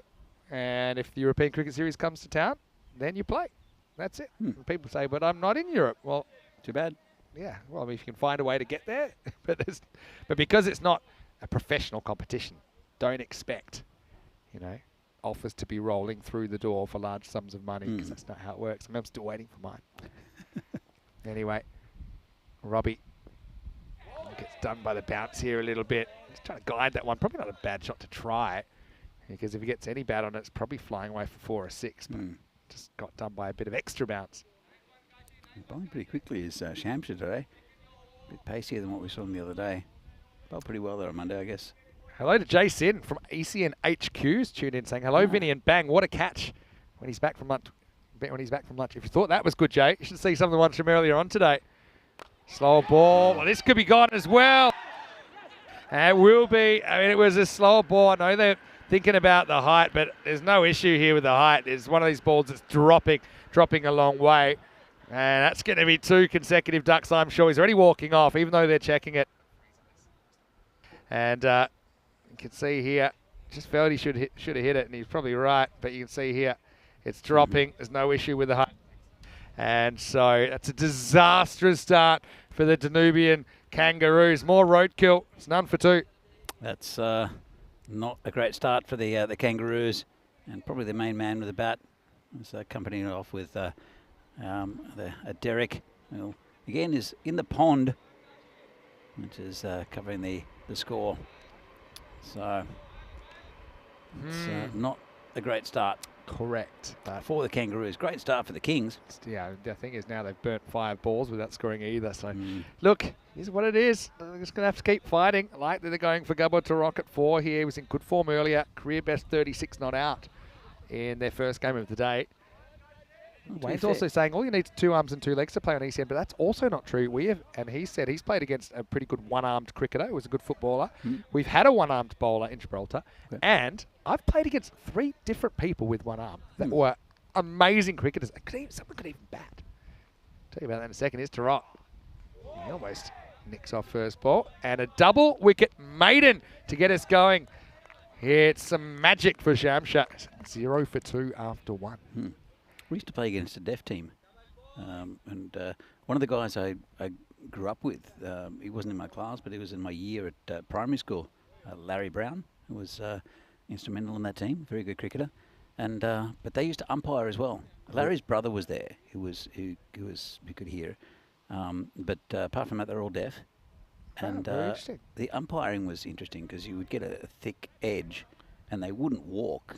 And then you think in a deaf game that should be the accepted. You'd think so, but yeah, no, an edge, and they wouldn't walk. What a good, exciting element of the game. And then basically they would just tap on the ear and say, "I didn't hear it." Yeah, well, sad. We finally got a run, by the way, and it's Matty Ainsworth. Have to see him get off the mark a couple of times today. Wouldn't it be a great time for Matty Ainsworth to step up and put on a big score? Maybe keep his team in the game. Well, he's opened the batting for every game, and that just hasn't quite performed yet. He had a bit of, well, he got a first ball in the first game, and then he got run out in the second for 0, which was unlucky. I'll tell you one thing that I thought was amazing that I actually saw, and Jay's actually talking about it. He played against the Pakistani disabled cricket team once. Some players were missing fingers, some missing other limbs. The opening bowler probably clocked 80 miles an hour, and he was missing a leg. Okay? I can up you on that one. That sounds pretty amazing. But I've actually seen footage of a guy with no arms bowling. So what he does is he essentially bounces the ball on his foot, and then he basically does almost like a cartwheel and bowls it with his foot. I'm going to show you this, and you will not believe this is humanly possible. There was a test player from Pakistan who he had a deformity in his hand. Azim Hasif, something like that. Remember that clearly, probably from the 80s. Yeah. 80s, 90s. There's a few stories. It looks like we've got a bit of an equipment malfunction. Gives me time to try and bring this up. See if it's a good video to share in the chat. Yeah, look at this. He bats and bowls without arms. There you go, have a look at that. It's him batting, but then, look, he just... It's pretty amazing. Yeah. But, Is that chucking? Well, there's no bend in the arm. So yeah, it's true. It's very true. There's a slight. I wonder if can you bowl with your foot? I suppose if it's previously agreed. And obviously there'd be some kind of playing conditions, I'm sure, that would be add-ons. Like, for example, I know that, runners aren't necessarily normally allowed, but in the cases of, sometimes people have a permanent disability and they're allowed runners. That's actually kind of written into the laws, I think. Well, it's good that cricket's as inclusive as it is. I saw blind cricket a while ago. That's pretty amazing. Yeah. Look, I honestly think something I'm really passionate about is cricket being a game for everybody. Yeah. And that's obviously something that's pretty central to what we're doing in Europe, where the game isn't really established and hasn't been for, well, sometimes ever, and other places for quite some time. And also, women's cricket being mainstream now. Absolutely. And that evolution. And then, it also goes into things like especially able people playing and, visually impaired, hearing impaired. I know that there was a team called Lord's Taverners, and they were basically, people with an impairment that would play, and they were some of the most passionate cricketers that you would ever hope for. And that was, typically people with either a physical disability or a learning impairment, and they were wonderful to watch. 2 for 2 here after 2, not the start the Kangaroos wanted, but Super Kings, they must be kind of sensing if they can keep this 97 or less, they would jump up and they'd be pretty close to the leaders. They'd go up to 9 points after 4 games, just 1 point behind Zalmi and 2 points behind the Tigers, who've played the same amount of games. So they'll be feeling they're a bit of a, what's the word, under the radar team here in Group 8. I remember seeing a rugby league player with one arm actually playing I don't know if he played first grade. He definitely played reserve grade. I remember watching him live, and that was pretty impressive. He'd come in and tackle with one arm. That one. He was a winger. Yeah, is that I right? think he played for Wests or New There was Zealand, actually in the NFL as well. There's a player that basically didn't have one hand. And actually his brother was playing in the same team. Made it all the way to NFL. What's going on over there? Oh, train's in. We don't get a great look at the train, but if you just go down the road, we get a good look at the train. It whistles through town, doesn't it?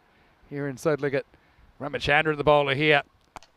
And finally, we see a shot in anger. That's going to disappear over the ropes. Maximal Turok having a good day with the stick. Yeah, nice shot by Turok. Just rocked back and just hammered him over cow corner for 6. He batted pretty well earlier in the day, did Gabor Turok. He's such a competitor and loves his cricket too. Wayne saying he has a mate who plays A grade. Still the opening bowler, must be in his late 30s now. He's open for 10 years in A grade. He's not just there to make up the numbers. That's the thing. I've seen plenty of cricketers that have found a way, one way or another. There was, do you remember the Amazing Race? Oh, I love the Amazing Race. That's great. There was a Amazing Sometimes Race I feel Australia. that's my life. But go on. The Amazing Race Australia, there was a guy, I think he had one arm, who also played cricket. And I have to look back at that. I think it's in the very first one, the Amazing Race, or the second one. But yeah, look, it's so good. It's, that cricket is a really inclusive sport. It's good to see. And what I like about it also is that a lot of teams, there are very competitive teams, but there are other teams where you're really playing with your mates and you're encouraging them to do things. Some of my favourite teammates have been ones that are not super coordinated, but just love the sport. Yeah, I agree. Cricket and sport, it's meant to be fun. You know, that's why we do it in the first place. That's why we watch it. It's something that I always try to remind myself. That's hit pretty well as well. He's in some sort of form here, Torok. He goes maximal. And another one. Oh, he's kind of like the big daddy kangaroo, isn't he? And he comes out here at number 4. It's the second time he's put one over the rope. Yeah, great shot. And that's what they need at their team, the Kangaroos. And Torok now moves on to 13. It's almost the end of the power play. 3 balls left. It's not the greatest one from the Kangaroos, with a couple of wickets down. Actually gets a bit cute here. I think that's one that he needs to just try, get in a good position, hit it over the offsides. No one back. So all you're going to do here is maybe nick off, or you might, at best, you might get a 1. So, you know, be confident. I know it's not probably his preferred zone, but I think he's good enough to hit over cover. He often does move across his stumps. Don't know if he'll do it now. That's a nice shot. Yeah, he's got a kind of strategy of just, okay, off stump, I'm happy to just kind of knock it for 1. But as soon as I get anything straight or leg side, I'm going for it. Yeah. But then I suppose if they bowl well to you, then that strategy is limiting. He's hit a couple of 6s in this over. It's been a pretty good one. 15 of it so far. One ball left. That's more like it. That's coming our way. And that is how we do things here on ECN. And I protected the equipment and I fielded it cleanly. What a shot by Torok. He took my advice to go over the offside. Took a pretty friendly bounce though. I was very happy it bounced as high as it did. It was actually more relief because it went over our computers. And the camera. This is a perfect camera 5 replay if we were ever going to have one. But there we go. You probably don't believe it, but I promise I took that one clearly. That was actually, I was warming up a little bit with the Kangaroos earlier. I saw that. They needed someone to stand in as keeper. They were doing a bit of bowling. And I thought it's a good chance for me to get off my backside. And yeah, it was great. Great to see them as well. Super Kings in the next net. Great to see the teams warming up side by side as well. You know, it is a community thing here in Europe. And that was the end of the over. Now, was that a 4 or a 6? I think it was a 4. I think it bounced well in front. Turok moves on to 19, so I think it was a 4. Actually, well, but the bowling figures don't indicate that, do they? We'll have another look. I thought it bounced. I thought it bounced before. Well, Joe had a good look at it. He thought it hit the rope on the way up. Well, geez, Joe's seeing him well. All right. He's seeing better than us. I We were right in front of it. I was in preservation mode. In the air. Well, this is going to take me right back to the rope, and it's out of here. Maximo for Ainsworth. Oh, that's his first. It'll give him a lot of confidence. Just kind of leans on this one. Gets the journey. Gets 6 runs. Yeah, it was a nice shot there. He's a pretty tall player, is Ainsworth, and just levered that one over the fielder, and almost replaced himself. He doesn't want to field there anymore. All right. Well, I mean, if you're looking for someone taller, it's going to be tough. They are going to make the swap. And it's Shiva, the captain, going to that position. He's not taller though, Vinny. That's what I mean. If you're looking for someone tall, you're not going to find one, really one. So, I don't know why he didn't even do anything wrong there. No. Shamsha, maybe he felt that he still got a bowl. Just wanted to concentrate on that. Bit surprised I didn't go back to him because he did take a double wicket maiden in the first over. I don't think I'd be letting anyone take the ball out of my hand if I'd made a start like that. Well, it was the same start that Zalmi had in the game before, where they lost 2 in the over, and they ended up winning that game. So, or am I? Oh, did I get it wrong? It was double wicket maiden, wasn't it? Yeah, double wicket maiden. You're right. Yeah. Yeah, that's the thing. Don't judge it by a start. This one just floats a little bit wide. Cooler's a fun player to watch. You know, hits a long ball, comes in, bowls these kind of medium paces. That's very close to nicking some of the line. Umpire says it doesn't.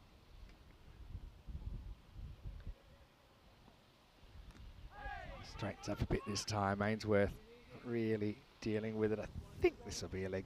No, actually, gets a bit of bat on it, according to the umpire, so that'll go to his total. Hello to Steve Cook. Good to see you. Terry's off to bed. Oh, I hope you have an awesome night, and we'll see you again soon here on ECN. Pitched up. He's worked off the stumps. Might have been thoughts of 2, but eventually they jump on it. Now, what's your lunch situation? I heard that your lunch didn't turn up, so you ate Alistair's lunch because Alistair's already gone. 34 for 2. Food update to come from Danny Hudacek. Yeah, it was pretty good, but I looked inside and there was nothing with Danny written on it, so I just grabbed Alistair's, who's on his way to somewhere. But yeah, I thought he wouldn't. That'll sit there in the container for a while. It is air conditioned in there, so I did have to go back twice to just confirm that there were lunches. Well, the other thing is, if my sums are correct, you are off tomorrow. I am. So what are you planning to do with your day in Budapest? I like doing is just walking around. But I do have a mission. Your favourite thing to do is get lost, right? Yeah, like get that's lost. The advice you gave me, and it's true. I Yeah, think it was absolutely. advice. That's what I told Rico as well. Rico, what do I do? get lost. Rico's like, what do I do in Prague? I said, get lost, Rico.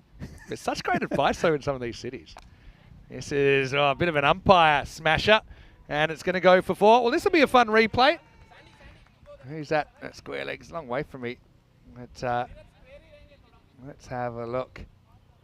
How close does this go? Well, he did the right thing. He swayed out the way straight away. And it did a pretty good job.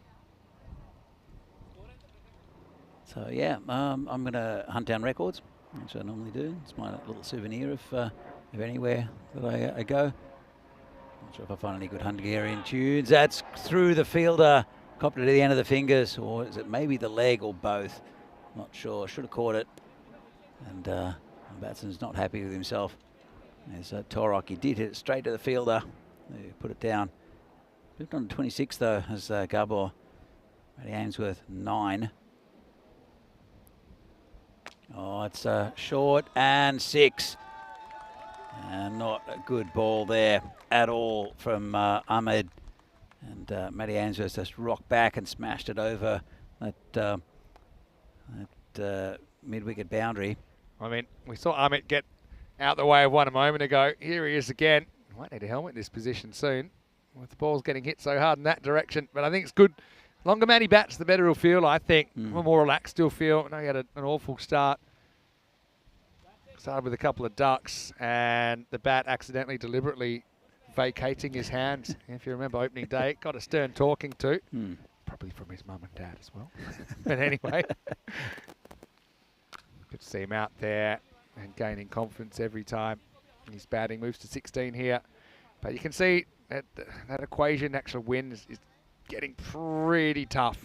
But I do think kind of the 98 is a realistic chance. It's about the rate they're going right now. Another one just heading for Ahmed, but he'll survive. It'll be another 4 to Torok. How about Torok? Never made double figures on the network before. He's got back-to-back 30s today, and that actually brings the 50 up for the Kangaroos as well. I'm not tempting fate at all and saying that I think he would go absolutely off like a frog in a blender if he got his 50. He's celebrating. We had both hands up in the air, and I think his teammates would be pretty happy as well. Yeah, still 20 to go from that though. Nice ball there from Muhammad Ahmed. To be honest, it's not a great ball. It's another one that strays onto the legs. Torok moves to 34. And the Kangaroos, well, they're hanging around. It's 55 for 2 after 5. Yeah, it's not a bad effort though. Going 11 and over, they need 14s, as we see here, the two groups. This is Group A. He's seen all the teams except for Donna Bogdani, we'll see on the weekend. Yeah, and I had a few questions. I mean, is it a straight A, B, day by day? I'll tell you, it pretty much is, but it kind of mixes up towards the end. So Monday was Group A, Tuesday's Group B, today is Group A, tomorrow's Group B.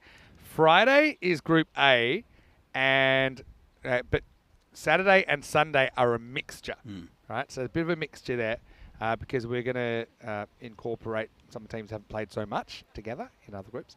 But then Monday's the last day, and that's just Group B. So you don't have to remember that. You just have to tune in. But yeah, it's kind of that way alternating. But like I said, on the weekend, you'll see both Group A and Group B before we finish with just Group B action on Monday, which is your last day before we head back to Prague. Yeah. Nish will be joining us for round 2 and then to the finals. Looking up Duna Bogdani, it's not the biggest. All those Budapest sides. It is sort of in Budapest metropolitan area, but it's a population of 3,198 inhabitants. And 11 of them are cricketers. 11 of them at least are cricketers. But that's great, though. I mean, we saw them back in 2020, of course. I think you have to go for them because they've got your name in it. Yeah, I know. Even spelt the right way. It's something a friend of mine might say. Imagine if your last name was Dunabog. Dunabog. Anyway, here we go. It's your favourite that's coming in. It's Shiva. Now we have a bit of hesitation. Oh, you've got to watch the game here. Probably got a 2. I think he's happy to get 1 safely. My favourite. Well, because Shiva is going to bowl, and he's the one that you like to count his tosses. Oh, that's right, of course. I missed how many then. I'm going faster. 2. I reckon he starts with 3. Oh, no. That's a pre-toss. Now 2 more. 1, 2, 3. So this is the... got through pretty quickly. I think the 4 was kind of like the faster ball. That might have been... Let's have a look. So you have a theory it's signalling what ball it's going to be. There you go. I think it was 4 then. I think it was a quicker ball. This was looped up and hit over the boundary. Nice shot there from Torok. Moves up to 40. Yeah, first time he's reached 40. And I actually think this is going to be a no ball. Let's check it out. Just eyeballing it. Yeah, I think you're right. It's not real. It's... Well, get out of the way, Skander. I don't know. I feel that's high. What have they decided? We've suddenly just started to let those go. I guess it is a slow bowler. Look, you can see it. It's no ball. No ball. For me. Waist high is high enough, right? Next one's going to go for a wide anyway. But I think you're right about Torok. I mean, you look at the situation, it's going to be really tough to win the game. Not impossible, but yeah, if he could reach that personal milestone, I think that'd be a big moment for him. Now, this has gone down the leg side. It's well blocked by the keeper, Malavati. Hey, Gabor, there's a guy who I think we've seen giving his all for his side. And remember how he bowled really well in that last over, picked up a couple of wickets. I think he's a good cricketer. And, well, as you said, he first learned about cricket in Australia. But he spent a few years there as a youngster. Another youngster in the chat, Jacob, watching from Estonia. Hello to you. And he's saying, well, no, Danny next week. That's going to make him sad. Don't be sad, Jacob. Danny will be putting his feet up, probably having a cold drink in Prague in the middle of summer. I'll be with the dogs at least. Well, a little bit jealous. I haven't had any pictures of the dogs yet. I need to contact them. There are. Do the dogs know how to take pictures? Yeah. We can. Hockey's pretty smart. Torok on 40, facing up to Shiva. That's a pretty good location. And remember that Gabor got Shiva out in the first innings, and now the shoes on the other foot. Captain to captain action here. Lost count. It's at least I know. 3, maybe 4. He's hypnotised me. Maybe that's what he's doing to the batter. Maybe. That'll be the end of the over. So 11 come off at Torok. Keeps the strike, moves to 41, and the score is 66 for 2 after 6. Well, I also have to tell you that I have Saturday and Sunday off by design. And I'm looking forward. I'm actually show everyone. I'll put in the chat what I'm planning to do. And this is why I'm taking the weekend off. I'm planning to go to the, I can never pronounce this, the Sieni Thermal Baths, which is a big aquatic complex with something like 20-something pools, hot pools, cold pools. Yeah, near where we're staying. Yeah. It's about 10 minutes walk. And some of them are hot, some of them cold. There's saunas, there's inside, there's outside. But they have a party on Saturday night. And that's what I'm going to do. I'm going to go. It's a pool party. So if you want to check it out, you can have a look in the chat. I'm going to put it in there in a moment. That'd be fun. They're very famous for their baths here in... I appreciate you holding the fort on the weekend for me. That's all right. All right. This is right. Who's coming on? He's a real slinger from way back. Torok gets him bat on it and gets it 42. I just realised this. I'm just looking more into what I've booked in for. There's like lasers and everything. It looks like a big production. Well, let me just say the tickets weren't cheap. So I'm expecting some big production values. That looks amazing. It's a world famous bath party. Oh, almost clunked back. Matty Ainsworth's a funny place. He can't quite get his timing. That was on him a bit quicker than he thought. But I suppose he's still there. I tell you what, I'd actually be looking to ramp a little bit, or ramp or deflect with this angle. Because no one at fine leg. That's a tough one to do it. That's probably a better way to deal with it. He just stands and smacks it over mid-wicket. Maximo. Beautiful shot by Matty Ainsworth. Moves into the 20s.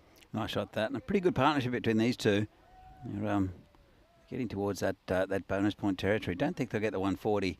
Unless that they really accelerate. But they've hit the looser balls, ones they can hit pretty well.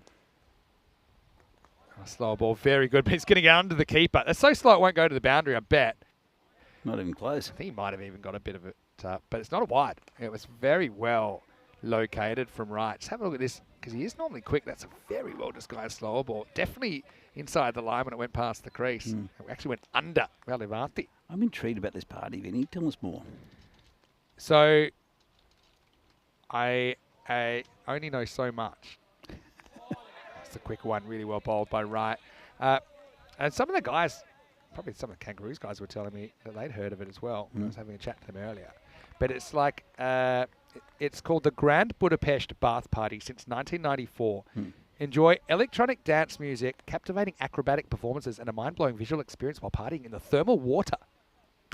Shot! Oh, that's a bomb from Gabor. That's almost on the full end of the jungle. It's Maximo, 48 now for him. Knocking on the door of his first ever ECN half century. End of the over as well. 7 overs up. And the score 80 for 2. It's also put them in reasonably good shape to keep their point in this game. Yeah, that's I think that's what they're looking at the moment. I mean, 20 and over or so. If they could go magical, it's exactly 20 and over actually to win. But, hey, who knows? That's what's coming up next. Kangaroos, end of a big day for them.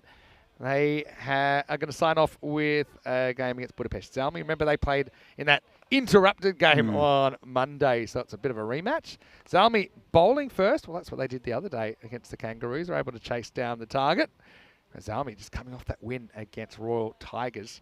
And they will, I think, fancy their chances to take all the points out of that and maybe catch up the point that they're behind on Royal Tigers. But Kangaroos, I mean, they're a plucky side. We've seen that.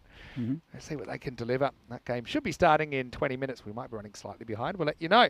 Matty Ainsworth faces up, gets a slower ball that's dropping on him, but he's just going to pop it out of the ground. Maximo And yeah, this is another one. They're going to have a look at it, but I think this one, because it is a slow ball, it's certainly down below the waist, even by the time he hits it. But still a very good shot. Yeah, just going back to this path part, he said tens of thousands have enjoyed it in the past. And it's got some frequently answered. Is there a... Read before arrival. Okay, I'm going to read this. Okay. Is there an issue with alcohol and swimming pools? This is in the air. It's probably going to be caught by the keeper and takes it.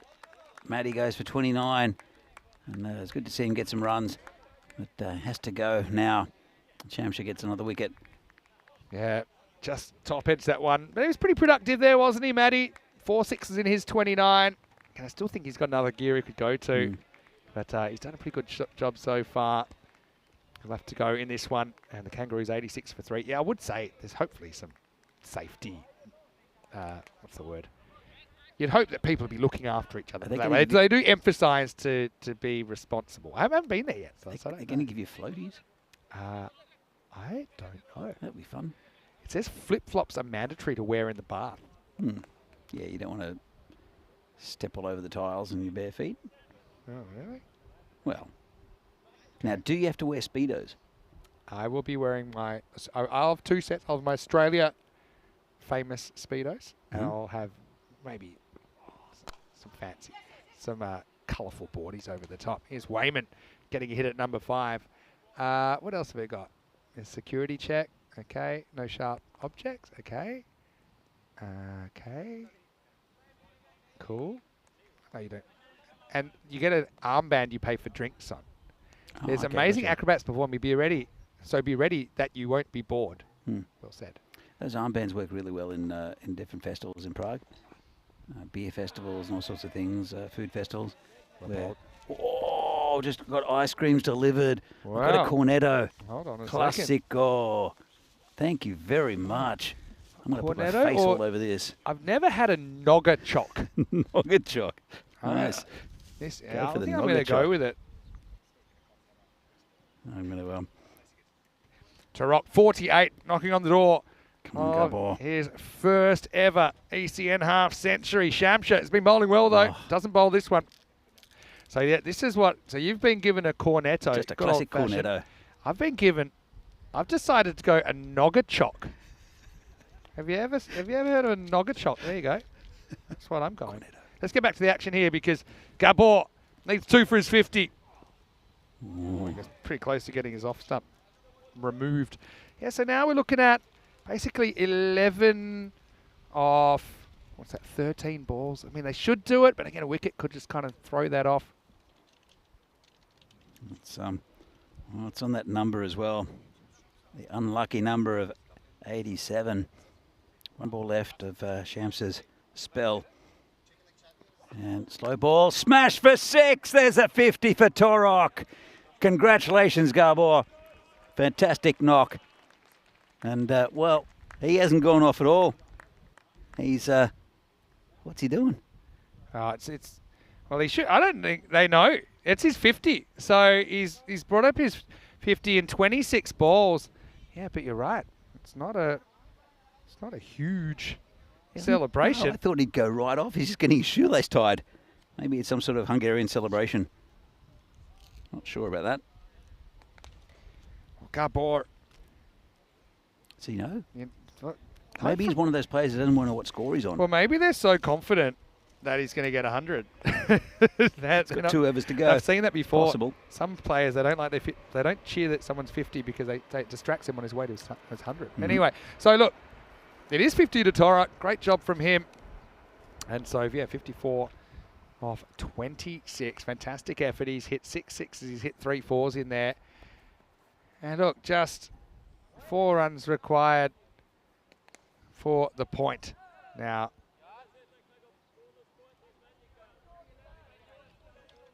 let's get ready then for over number 8. One thing I like about Shamsha is if you take out one of the H's, his surname is an anagram of Smasher. Yeah. Which he probably would like to do when he's batting. Okay, 9th over. And we've got Shiva coming back. That'd count him. me just double checking. There might be a technical issue. Meanwhile, you've gotten into your cornetto. What's the early review? I don't think I can wait 2 overs to get into it. It's going to melt. I'm just going to eat the top of the cornetto so it doesn't melt all over my hands. It's pretty hot. We're alternating balls here, maybe. All right. Okay. So I'm just going to take a little bite. You can have the first one because it might be a while before we have it. Oh, okay, you're already chewing.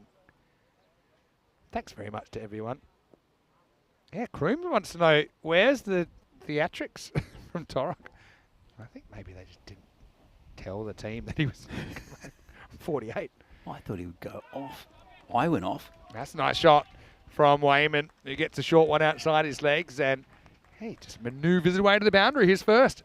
Yeah, nice shot. And, well, they've pretty much secured that point, which is good for the Kangaroos.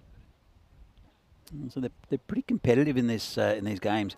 The Kangaroos, they're a second division side. Don't think they can get the 43 they need to win. Dendell, let's have a look.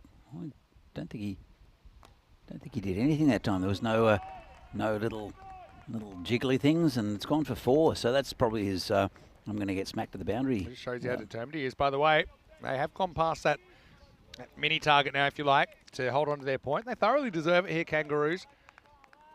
They brought up the 100 as well in the 9th over.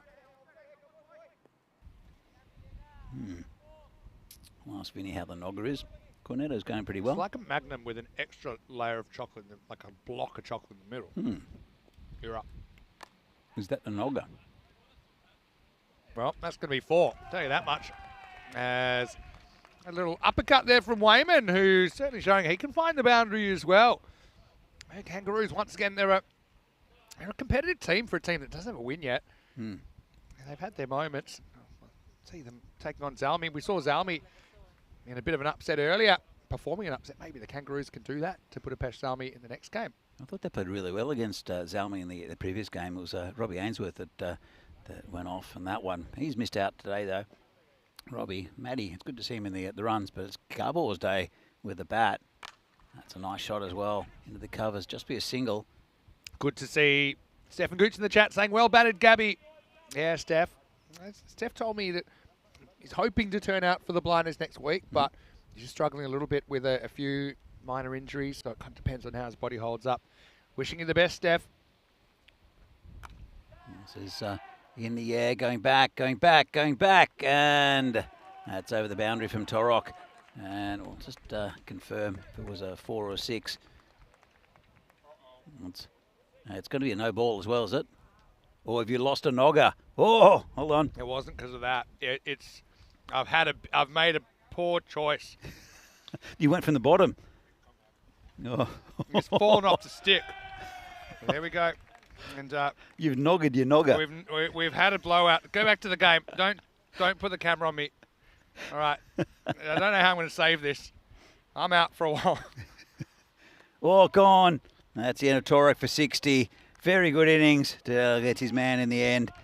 Taking a bit of pasting, 30 off his 2, but Gabor, he looks disappointed. He shouldn't be. 60 runs for Gabor Torok. Fantastic innings. And yeah, he's looking a tired man, but should be proud. He's done well for his side, and he's got him a point.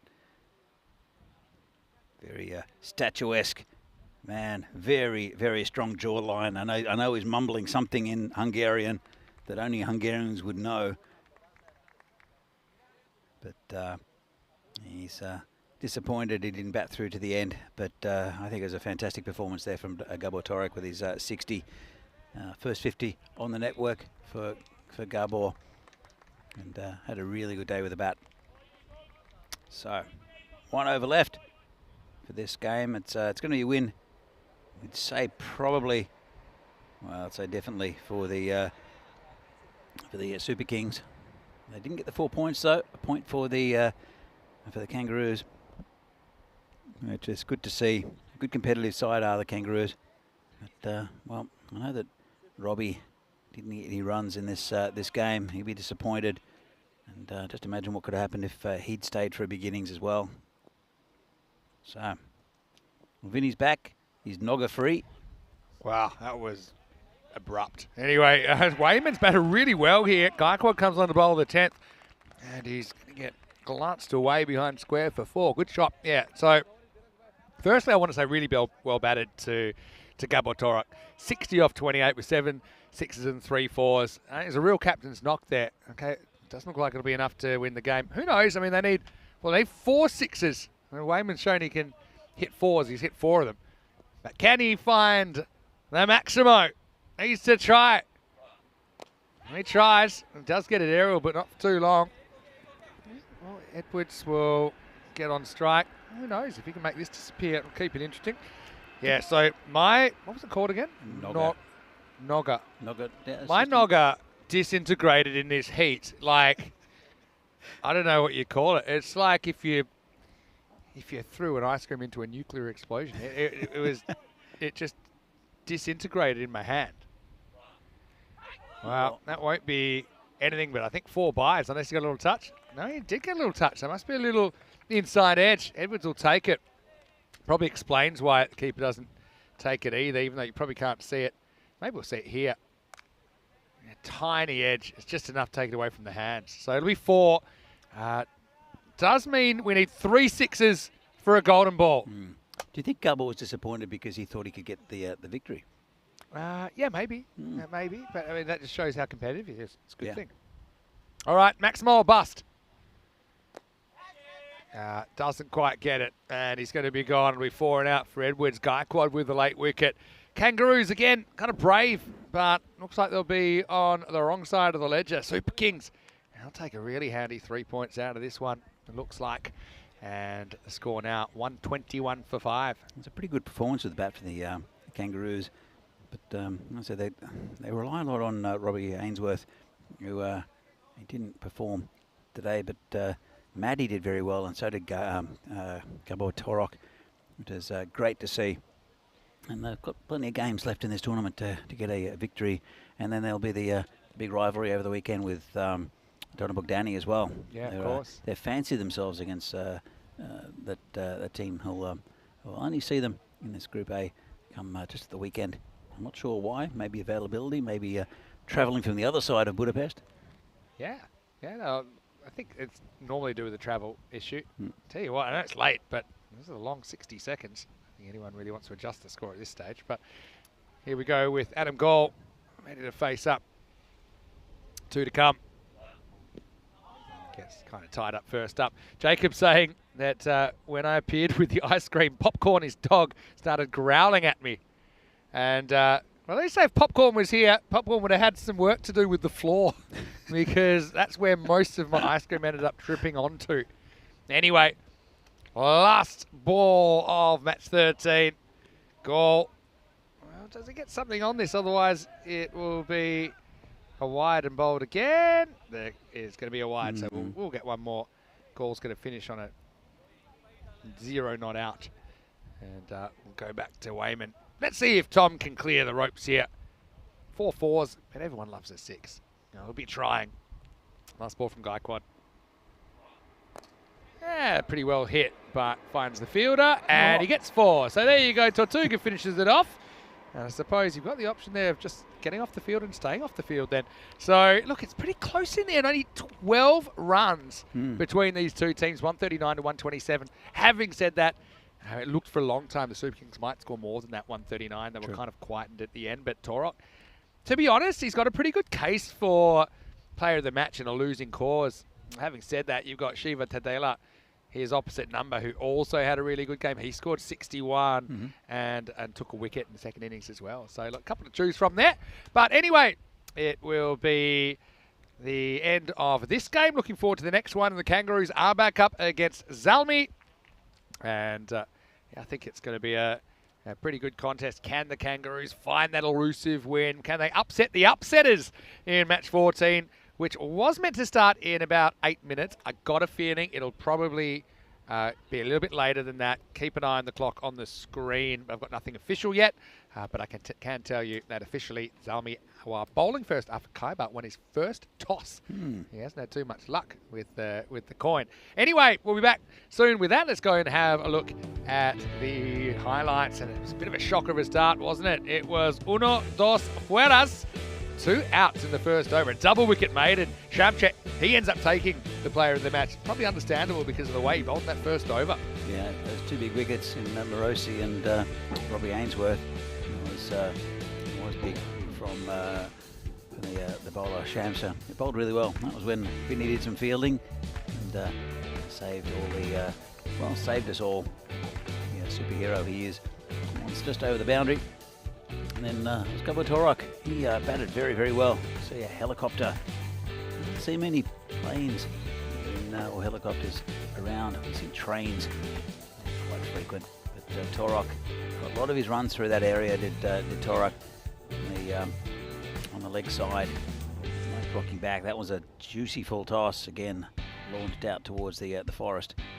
And Matty Ainsworth, I thought, batted pretty well. A little bit patchy still. You can tell there's a lot more fluidity come from Matty Ainsworth, but it's good signs for him. And Gabor, he batted like a true captain. He did. You know, I've mentioned this a few times. It just seems to step up when his team's in a bit of a tough place. You can finish your ice cream. And, well, that was when the Nogger was in one piece. I'm not going to go into it in a big way, but yeah, the Maximos flowed off the bat, didn't they? Had 7 of them off the bat of Gabo Torok. Also had 4 from Matty Ainsworth in there. So I think it'll be the first time they've hit 11 sixes in an innings, double-digit sixes, which kind of puts you in the game. That's when it all started going south. I'm so glad that we don't have any footage of about 2 minutes later. But yeah, anyway, Gabo eventually had to go, and it was Shiva that got his own back. So the captains get each other out in this game. And that was the way the game ended. But I suppose if you are going to misfield one, it's probably not a bad time because it didn't really make too much of a difference. And the final score, yeah, pretty competitive score, 139 to 127 in favour of the Super Kings. I do have confirmation now, by the way, that next game is 5 minutes delayed. So first ball will be in about 10 minutes. We'll be back in about 5. So we won't have too much of a break. But I can tell you, Torok top scores with 60 off 28. Another guy, never even had made double figures on the network before, but he makes a good 30 earlier on today, and he makes a 60 here. 29 for Matty Ainsworth, and 23 off 8 for Wayman, who actually hit 5 fours in his innings. Nice shot from him. As far as the Budapest Super Kings, though, they just kind of always felt confident that they had enough runs on the board despite the efforts. And a lot of that was due with the work of their opening bowler. You can see there Kashif Shamsha with 3 for 13, but he did take a double wicket maiden first up. He took a 3rd wicket in the end. He was adjudged as the player of the match. It's hard to argue against that. Shiva Tadela with a wicket, that of his opposite number, Torok, and also Gaikwad with 1 for 15. Bowled the last. Danny, we're going to take a very quick break. We're back in 5 minutes and still 2 matches to go here on day 3. Vinny Sander, Mr. Maximo with Danny Hudacek. Well, have a quick sip of tea or coffee, but then come back and join us for match 14 in this European Cricket Series.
This European Cricket Network event is proudly brought to you by HCL Software and Paramatch. Hello and welcome back. Well, still 2 matches to go here on day 3 in this European Cricket Series in Hungary. And coming up next, we have Budapest Zalmi taking on the Danubian Kangaroos. Should be a pretty interesting game. Sulaiman Saeed's over there with the coin and with 2 captains. Let's see who wins the coin toss. Match number 14, Zalmi versus Kangaroos. It's your calls. Heads. Heads is the call. And it's tails. Ball first. Zalmi won the toss and they will ball first. So Kaiba Delda of Zalmi has won the toss and he's elected to field. he looked a bit confused because I think it's the first toss that he's won in this entire series, but he does want to bowl. Obviously, he wants to chase. I think for Zalmi, they've really got their eyes not just on a win, but on a big win and getting all 4 points, because we know that they now sit the same amount of wins as the Royal Tigers, but they're 1 point behind because the Tigers have had a bonus point win in there. So that's probably something that they're looking at. But first things first, they're going to have to win against the Kangaroo side that are pretty full of heart. I've got to say that there's a lot of times that they've had games kind of running away from them and they've just found a way to get a wicket or get that breakthrough.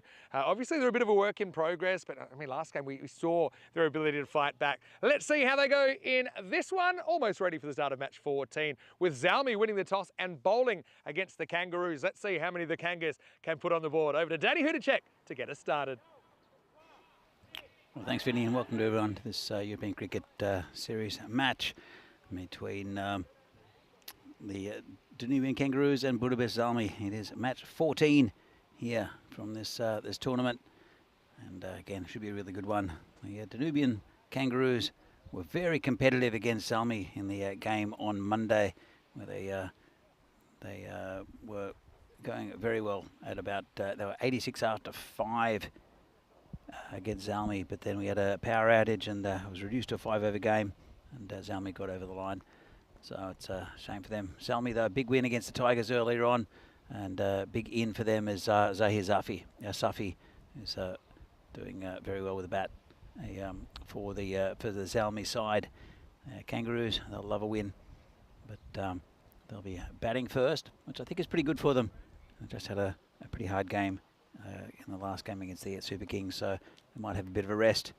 Hopefully, Kabul Tarok will have a bit of a sit down after his sparkling 60, and well, Zalmi are the firm favourites, as they should be, against the Kangaroos, who are a second division side, but have performed very, very well in this this tournament. Being kept fresh here by Ellen, our fan, and she's in full sun now, but still pumping out some a nice cool breeze across the table. So almost ready for a start. It's a little bit of a delay. Not quite sure what's causing it, but again, really it was a good effort from the Kangaroos, certainly in the last game. And yeah, I'm not sure what the delay is. It's, the umpires are going to come up. Let's have a look here, the stats. So, and in the games played so far, total maximos 118, 61 fours though. That was first day, I think, in Group A, and the run rate is 14.5, which is quite a lot.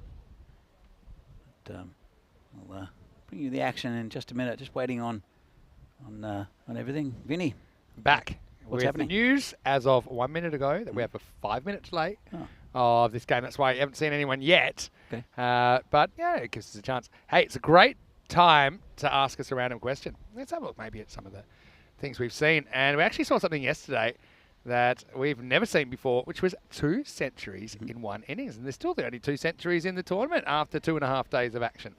Yeah, look, that was fantastic batting from Sheikh Razik and also Jeremy Polruthu, as you can see here. Yeah, and that was a record score. You see Cobra CC on count back because they only conceded 99 and Jaguar conceded 104. They'll go the top of the highest team totals. I actually did something today, right? Didn't tell you because you were busy commentating and I was catching up on a few things. What I did is I organised, you know how we have those bonus point slides that say, you know, up, and previously I'd created up to 260. But I was so scared yesterday, I've now created up to 300. So now, if we ever get something, now if we get 301, we're in trouble. But I think you hit 300. If you concede 300, you need to make 211 to save your point. But yeah, isn't it crazy? We now had 43 200-plus scores. Now, there was a time where we were able to get all the 200 scores on that page in the top 10. And just to think it's happening more often, a lot of people wondering, why is that? Why are we getting more scores like that? Partly, I think the Grizzly balls do fly further. I think they kind of hold their hardness a bit longer. They don't get bashed out of shape. But I also think it's partly just the the amount of batters who are practicing the aggressive shots. It used to be, you know, in longer form of cricket, you have 2 or 3 stroke makers, and you maybe have some middle order players, which, you know, they just need to hold up an end and give the strike over. But that's not what T10 cricket's all about. And you need to be able to produce those big hits yourself. And So I think what's the maximum score do you think we'll see eventually? I used to think that it would be, well, actually, I remember my highest individual score that I thought was possible was about 175. Well, no, that's not true because we had a 193 not out. If you'd asked me a couple of years ago, I would have said 250 to 260. But now, having seen that yesterday, could we see a day where we get like a 280? Or dare I say it, like a supersonic 300. It's 28 and over. It's good going. You'd need to have a lot of kind of 7-up extra deliveries, I think. Once you're talking kind of north of 260. But some of these batsmen will take a ball from pretty much anywhere and smash it for Because six. it only takes one normal over, and by normal I mean, okay, if you're trying to go 280 pace, if you have one over that goes for 15, which is normally a pretty good over, well then you got to make up those 13 runs by overs that go for more than 28. Yeah, So I you need agree. like a hypersonic over. So I don't know. Maybe let us know. What do you think? If you would have asked me if I would ever have seen a game where a team has scored 257 in 10 overs, I would have said, I would have laughed at you. But it's changed. I mean, the boundaries are slightly shorter, but still, it's something. Growing up, I mean, I remember it was 220 was a good score in the 50 over games during World Series cricket, and the games after that. And think, 230 is fantastic, and they're getting that 10 overs. Completely different game. You know, if 10 overs down, you could be 15 or something back in those days. Hey, you know, I was talking about, I had this list called Final Frontier, that, and one of them was 2 centuries in 1 innings, which we had. Yeah. I was going to read you through that. Sure. The Final Frontier. And I had it in 3 sections. One I thought would happen soonish, like let's say within a year or so. Another that was kind of longer term, and another which is like 1 day. Right? So they were kind of Class A, Class B, Class C. Now, one of them in Class A was, like I said, 200s in innings. Let's get ready for this game, though, as we are underway, and it's Saad Riaz. He gets tucked around the corner. It doesn't go all the way. In fact, it'll just be a long single. This is Morosi out there with Matty Ainsworth. They stick with the same opening combination, the Kangaroos. So my other things that I thought would be, you know, sooner rather than later, and by sooner I mean like, in the next year or 2, 7-wicket haul. Still think it'll happen one day. And a 9-ball 50. So I think I mentioned those yesterday. We've had quite a few. I'd say we've had 6 or 7 now, 10-ball 50s. So 9-ball 50 I think would be possible. And actually we saw it done in T20I, but not an ECN. Earlier this year it was done in Nepal. Now here's the next batch. A 200 chase. So we've had 1 or 2 times. It was a game in Switzerland. It was 203 to 178. But I remember that the batting team, batting second, they were actually chasing 204. They were 153 after 7. Not bad. As this is clipped away, and it's going to get under Usman Mohammed. Well, he looked like he was about 83 years old there as he tried to get down to it. That's classic, kind of trying to get back on the horse kind of stuff, but it will be a boundary to Morosi. Good shot. Yeah, nice shot. And first boundary. So, okay, 200 chase. Yeah, so in that game, then a couple of overs which went for 2 each, and that killed it. They ended up 178, but still 203 to 178. I think one day we'll see a 200 chase. Maybe within 5 years. We'll see. One of them was a 20-ball century. So we have had a 21-ball century. We actually had a 22-ball century on Monday. But I think one day we'll see a 20-ball century. Now I've seen some of the stuff that's happening. Having said that, it's like getting 10-ball 50s back-to-back. But I think that can happen. We've had a few instances, maybe 7 or so, of 4 wickets and 4 balls. I think someone will get 5 wickets and 5 balls one day. One day. Why not go the full over? Well, yeah. That would be obviously another layer down. Because, I mean, to do that, you need to be bowling with less than 4 wickets down to start. But yeah, no, perfect over. That'd be theoretically possible. Team getting rolled for 0? Yeah, again, now we're talking like once in 1,000 years. Goes up in the air, and Osama's going to have to chase that one again. It's going to be 4 more. So Morosi, he loves it there, doesn't he? He loves it straight. And he helps himself to another 4. Okay, so the big bang, as Corey calls it, a 50-run over. So we've had 45, I think, 3 times now. 45. But that's just one more 7-up away. Yeah. Or a 5-up, or a minimum away from a 50 run over. That's where Corey thinks the ECN universe will implode on itself. As we wait for the next delivery. The 200-run plus golden ball. Yeah, potentially. That's probably up there with Chase, with the same likelihood. That'll be the end of the first over here, and the Kangaroos are 11 without loss after 1. I've also thrown on there 5 stumpings in an innings because we almost had it happen with Golia in Portugal. He actually had 4 and he missed a stumping off the last ball. You see where we are on the tour. By the way, just to pull away for a second, I've been looking at some draft proposals for the 2025 calendar. Wow. Yeah. Yeah, we're talking more locations. We're talking breaking through new barriers again. Can't say too much. I'm tight-lipped about it. It is only a kind of draft plan or where we'd like to get to, but... Can you give me hints?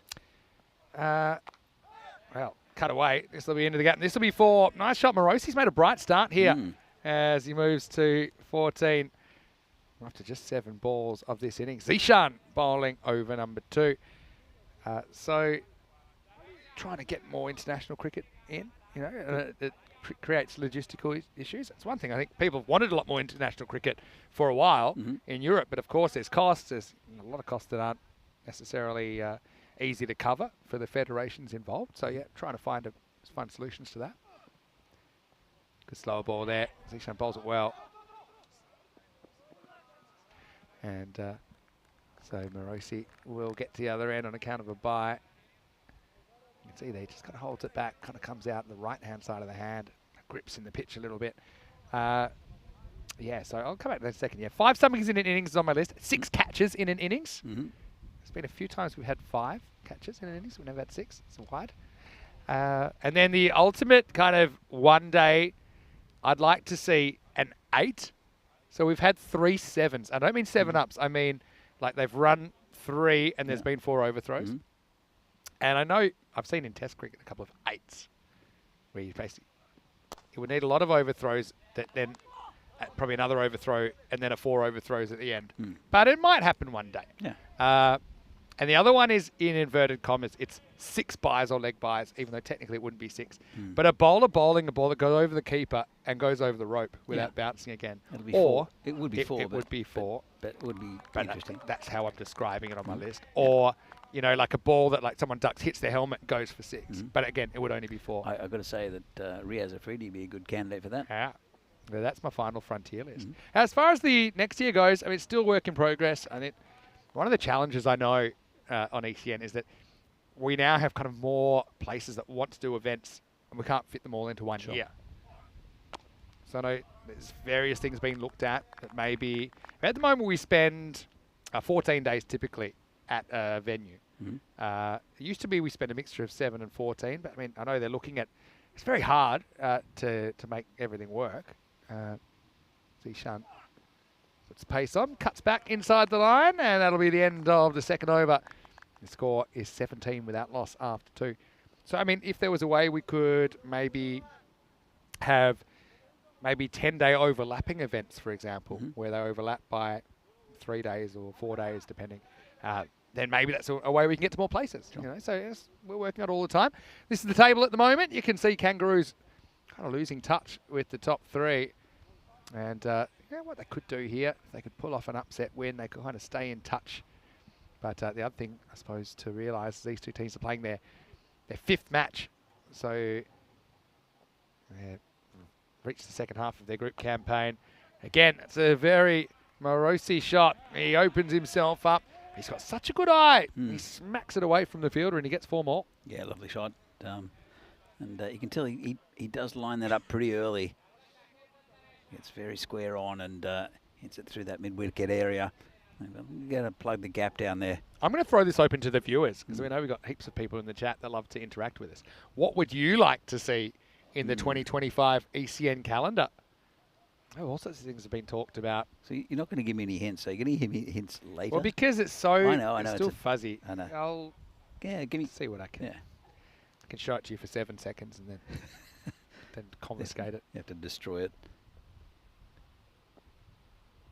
That's a slow ball. Probably smart to change the pace with Morosi. Determined to kind of go to that leg side. Yeah, So what would you like to see? What in particular you like to see more of in the calendar? Or less of? Yeah, I think somewhere with a really nice sunny, watery backdrop, like a seaside location. Oh, this is not well hit. It's a good miss hit because it's not going to carry to the field or just a single. Yeah, somewhere really picturesque. Yeah, one of the grounds that you probably don't see it because it don't play too much cricket during the day there is Gibraltar. Mm. Yeah, Gibraltar is fantastic. Well, everything's by the seaside in Gibraltar. Yeah, Isn't yeah, it's a brilliant location, Europa Point. Is that a nick? It is. It's that trademark shot from Morosi. It got him 19 runs, but also gets him out. Riaz finally gets his man, and the Kangaroos lose their first wicket, 23 for 1. Pretty good effort there from Morosi, though. And it was, thick edge, neatly taken. Not much sting in this game at the moment from Zalmi. But it's a pretty good start, though, for the Kangaroos. So, yeah. Well, I'm looking forward to seeing where their cricket's going to next year. So they're new places. Yeah, I mean, we're looking at, obviously we hit the UK for the first time. We hit the British Isles for the first time. So we've gone across the channel. And obviously we see countries like Jersey, like Guernsey, like Isle of Man, that we've had now involved in our event. So we'd like to find a way to get there. That makes sense. There's other countries. We would love to somehow have a footprint and actually play cricket in every single one of the countries. But we're talking 31 of them now, right? 31 of them. Turkey's another one, which Turkey which would is be nice. in there for sure. That would be difficult, though, I think. Yeah, exactly. Logistically. So I mean, what I like is, for example, I'm pretty sure there'll be a Turkish side again in the Bulgarian ECS coming up. So we saw Istanbul KSK there last year, and I think we'll see a Turkish representative there again. So I mean, there are ways. I mean, obviously Croatia, Serbia, and Slovenia have all had sides in the Croatian ECS. Maybe that one could be moved around a bit. But it's like I said, it's quite amazing actually how far we've come from just one 3-day tournament in 2019 to now have... Was that a 3-day tournament? 3-day tournament in 2019, that's all we did. Huh. I did 5 weekends in Czech the next year. Yeah, and so 2020, the idea was to do this European Cricket Series, ended 3 by the way, 23 for 1. Yeah, well, I'm going to take you through a few of our random graphics, right? I don't know, I'm going to go on a weird aside here, and I'm going to take you through some random stuff that we never get to show. We did get to show one the other day because we had one of these in Romania. Let's get ready for the next over. First one is a looping edge, ends up over deep third, and it will end up at the boundary. So that's a pretty handy shot. It ends up going for 4. Yeah, well, 2 Ainsworth boys are out there at the moment, and Matty got a few runs this morning. Here's some random ones that we never get to show. Balls. We had 4 wickets and 4 balls the other day in Romania. Hozak Kadka did that. We're back to the action here. That's a big wide for down the leg side, and probably for bounce as well. So and it did happen late last year, but have a look at the dates. See how rare it happens. It happened once in 2020, once in 2021, twice in 2022, once last year, once this year. So will we get another one of those? That's sometimes called a double hat trick. Not everyone likes that. Some of them are quite amazing. Yusuf Sahak at 5 for 6 was in a game where the team needed basically 12 off 18 balls with 8 wickets in hand, and they collapsed. They lost their last 8 wickets for just 4 runs and ended up losing the game by a handful. And it finished with basically 5 wickets and 5 balls, but the last one was a run out. So he went wicket, wicket, wicket, wicket in that last over, and then 1 and run out, and the game was over. That was great. It was in Sweden. As this is just kind of guided away to the offside. But yeah, we've got some of those. I've even got, yeah, maybe I can show you some other ones we've got. I think, there we go, 5-wicket maidens. We've had 2 of them ever, 4 years apart, or 3.5 years apart. Wow. Lorne Burns said this year. Now he actually, well, this is missed by the keeper. It's a little bit lazy, if I'm completely honest. It's going to be 5 wides. It's one of those ones, I think, Izarula. He's kind of a bit of a makeshift keeper, but he's done some good things back there. So you just need to take that extra step. He kind of went with his hands, and when it swung away from him further, his arms couldn't get any longer. So that's basically going to be 4 unearned runs in addition to the wide. Yeah, Lorne Burns had none for 20, ended up with 6 for 20. All right, well, he's got, it could be a no ball, you know, because it's very high. It'll probably be caught. It is. But remember, I think we already had a bouncer in the over, and I just don't see how this isn't above his shoulder. We'll check it out in the replay. And, well, does he get a reprieve here? Yeah, definitely. As long as that one earlier in the over was, which that big wide down the leg side, remember? Now I think you have to call it. So it's going to be a no ball, free hit to come. Good umpiring, got to say. Yeah, very good umpiring. So, bit of a reprieve there. And unfortunate in a way, but that's what the rules in place. Can't bowl too many bounces. And you might say, well, why can't you bowl as many bounces as you want? But it's to do with kind of, if you were to allow more, it limits the stroke play of the batter. Some competitions you can get 2 bounces and over now. Some T20 competitions as well. It's something that's been pushed for. Free hit then, and he will hit it. He times it, and times it pretty well. Going, and gone. Maximo! Ali Shabazz does take the catch, but he's over the border. And it's 6 more to the Kangaroos. He's been caught twice. Oh, my bag's full of ants now. Oh, no. Well, you need to zip up. And that's something that you might hear at, I suppose, another location. But, yeah, you need to de-ant your bag. Would you like an over off to de-ant your bag? No, I'm fine. You're a trooper, Danny, because I know someone's offer you a few minutes off. You always hang in there. Maybe a chance of an overthrow there. They won't take it on in the end. Now you're pouring yourself a glass of water, which you know is going to be ant-full. No, it's not. It's not. It's only water. That no, it's just saying that he got caught twice off 2 balls and still remains.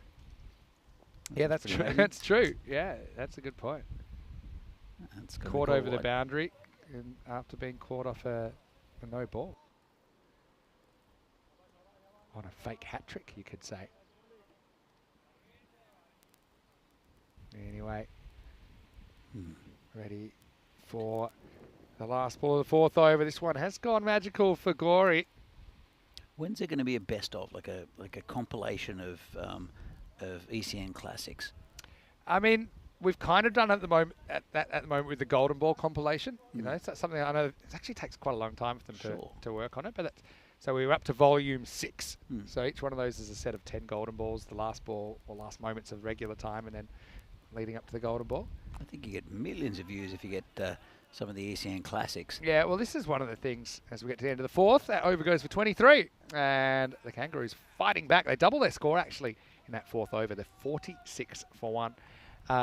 Yeah, so... yeah, this is another random one, if you like. It's 6-wicket hauls. And you can see that... Steph the Destroyer. Yeah, Lorne Burns on there as well. And yeah, we've had 12 6-wicket hauls all time. And yeah, Steph the Destroyer right up there. Made history, didn't he? That was a brilliant effort from Steph back then. And Naveen Gunasekharan, who I'd completely forgotten about until you reminded me the other day. Yeah, we mentioned took that, 6 or 5 in Prague. I was on that one as well. But it's pretty amazing figures for a lot of them. Oh, he's a ball hider. It's hit towards the boundary. That'll be 4. Nice shot. And it's Dawesh Khan. He runs in like a naughty schoolboy with his hands behind his back. He does do that. I think it's quite an effective tactic, actually. I hope he doesn't bowl right-handed and left-handed. That would be naughty, and that would be a no ball. Could you bowl two-handed? I don't think it's that physically possible.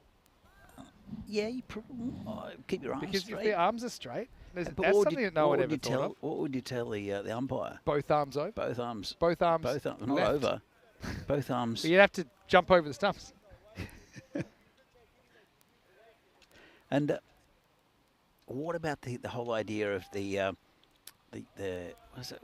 Not the beanball, but the one that they throw high. They do that in softball. Oh, the EFIS? Yeah, I don't know if it's an EFIS. Oh, nice shot again. 6. Lovely shot by Robbie. And he's starting to hit the ball pretty well now as well. 50's up, by the way, for the Kangaroos. 56 now. And look at hiding the ball. And which ones are coming out of? Coming out of the right one. Interesting. Would love to see him bowl left-handed, and the confusion that would bring. I mean, I actually think you should be allowed to change hands without telling the umpire, because the batters can reverse, right? But I think you do need to nominate. This is my idea anyway. I don't have a problem with the bowler changing hands. That's so skillful if you can do that. But you need to nominate which side of the wicket. So I'm going on this side. I'm starting on this side, and then you can say, okay, I'm changing my side. Because the non-striker needs to know where to stand, for example, just practical things. So 2 legs sided, and players under it. Takes the catch. Didn't quite get enough of it, Matty. And that's another wicket down. It was pretty good going from Matty Ainsworth. Just didn't quite get enough of it, and the ball hider gets a wicket.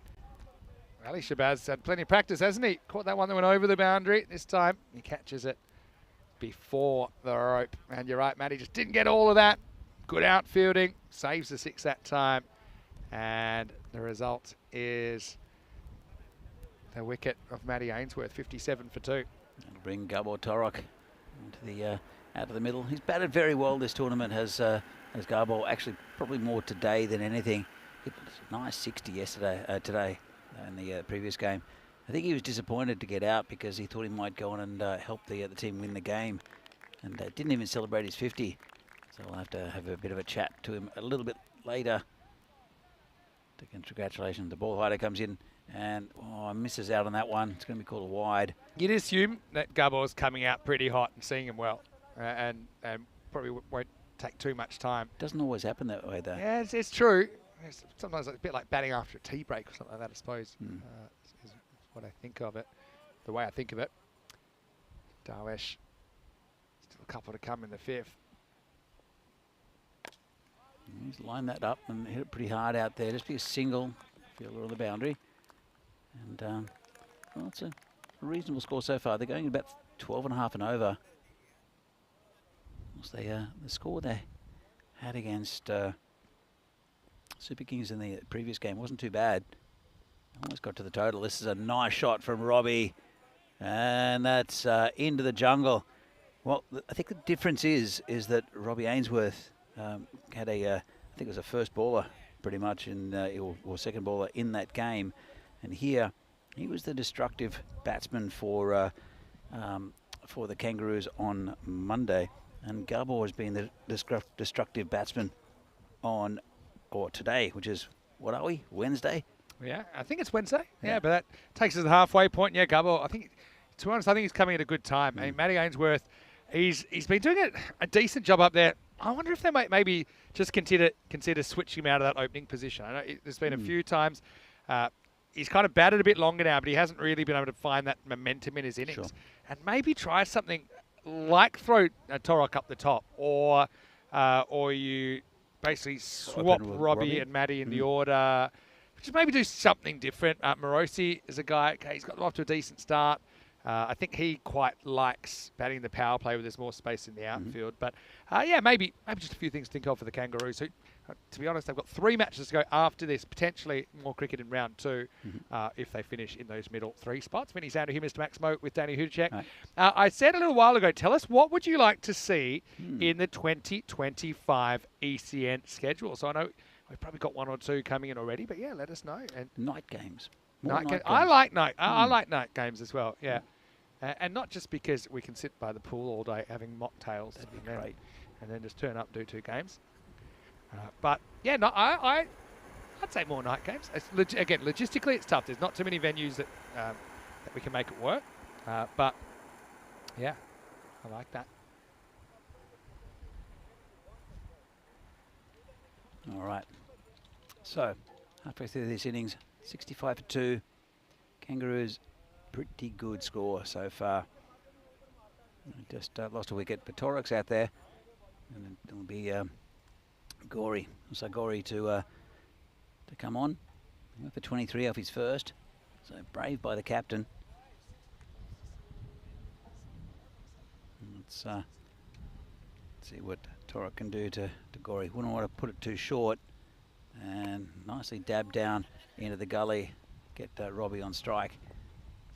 Robbie Ainsworth, I think batted really well on Monday, but it's just not had the best of luck in today. He hit a low full toss to cover in the previous game for a duck.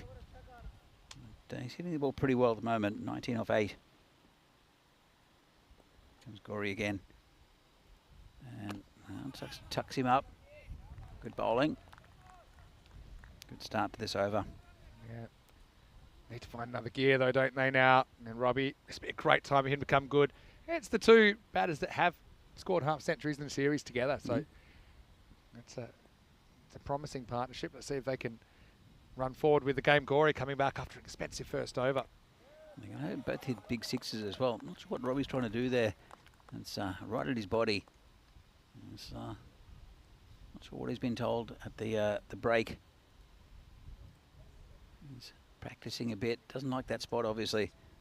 But I've seen him hit them a long way from just about the same ball as that. Gorey comes in again, and that's wide, outside off stump. Called a wide. Almost aimed 2 into the body of Ainsworth, and they worked pretty well. This time, just losing it. So, well, Vinny, can I ask a little thing? Are all of them going to be in Europe? This is hit for 6. Lovely shot, and more work for the Tarzan out there, going into the jungle with the nettles. It's never good. It's a very good question, and my answer to that is Maybe, possibly. I didn't see anything that was outside Europe. Okay. But it's not necessarily a complete schedule. But I know there has been talk of that. Yep. I know we've even talked crazy things like Australia, South Africa, South America even. But I didn't see any of that at this stage. What? Can we build a ground that says hit for 4 out of the offside? Lovely shot again from Ainsworth. Can we build a side, a purpose-built ground on the Canary Islands? Because that would be a great place for a tournament, especially if we can build lights there. I love that idea. Again, sometimes the financing element comes into it. We do run off the smell of an oily rag here at ECN, as I like to say sometimes. Yeah, walking 677 now for the Kangaroos. It's well kept out there by Ainsworth. Good ball there from Gorey after going for a couple. Good comeback from the bowler. So, all right, I won't... No, you can keep asking. Mandrake says a 24-hour cricket-a-thon. I've said this. I want 48, though. I want to do a 24 match. There you go. And Jack was absolutely right.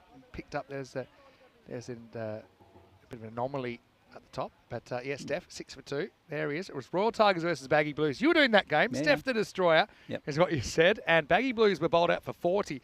At that time, that was the lowest score ever on ECN. I remember it went down. I think then there's a 35, then 34, then it went kind of down in the high 20s, and then we had that 14 that I thought that was never going to be beaten. And then Gozo came along. Yeah, then Gozo came along, got bowled out for 6. And to be honest, in the 3 years since, there's never been anything that close to that. I think we had one of the ECIW games in Gibraltar versus Netherlands was, I think they got 14 or 15. Well, that 14 in Portugal, they weren't even bowled out, were they? 14 for 8. Oh, they stuck it out of the 10. And the only 2 came off the last ball of the 10 overs. And there was a missed run out. It should have been 9 for 9. It ended up 14 for 8. That was still my favourite tournament ever. It was so random, and it grew deep love for ECN cricket. This is in the air, should be out, is it? Nice catch, really nice catch out there. And, well, that's the end of Robbie, unfortunately. But it's Saad Riaz, goes along the boundary. And they're difficult as well. Always going away from him, sliced. And let's have a look. He's going away. He's over the boundary at one stage with his hands. And that's a lovely catch. End of Robbie Ainsworth. It's a good little innings. Yeah, it was, wasn't it? But again, went in pretty similar fashion to the way his brother went, didn't he? Didn't quite get that extra couple of metres to get it for 6. So 79 for 3 now in the 7th over.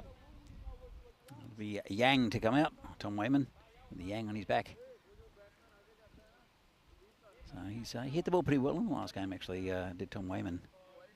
Had a few nice shots, especially on the leg side. So he'll be facing Dawish Khan.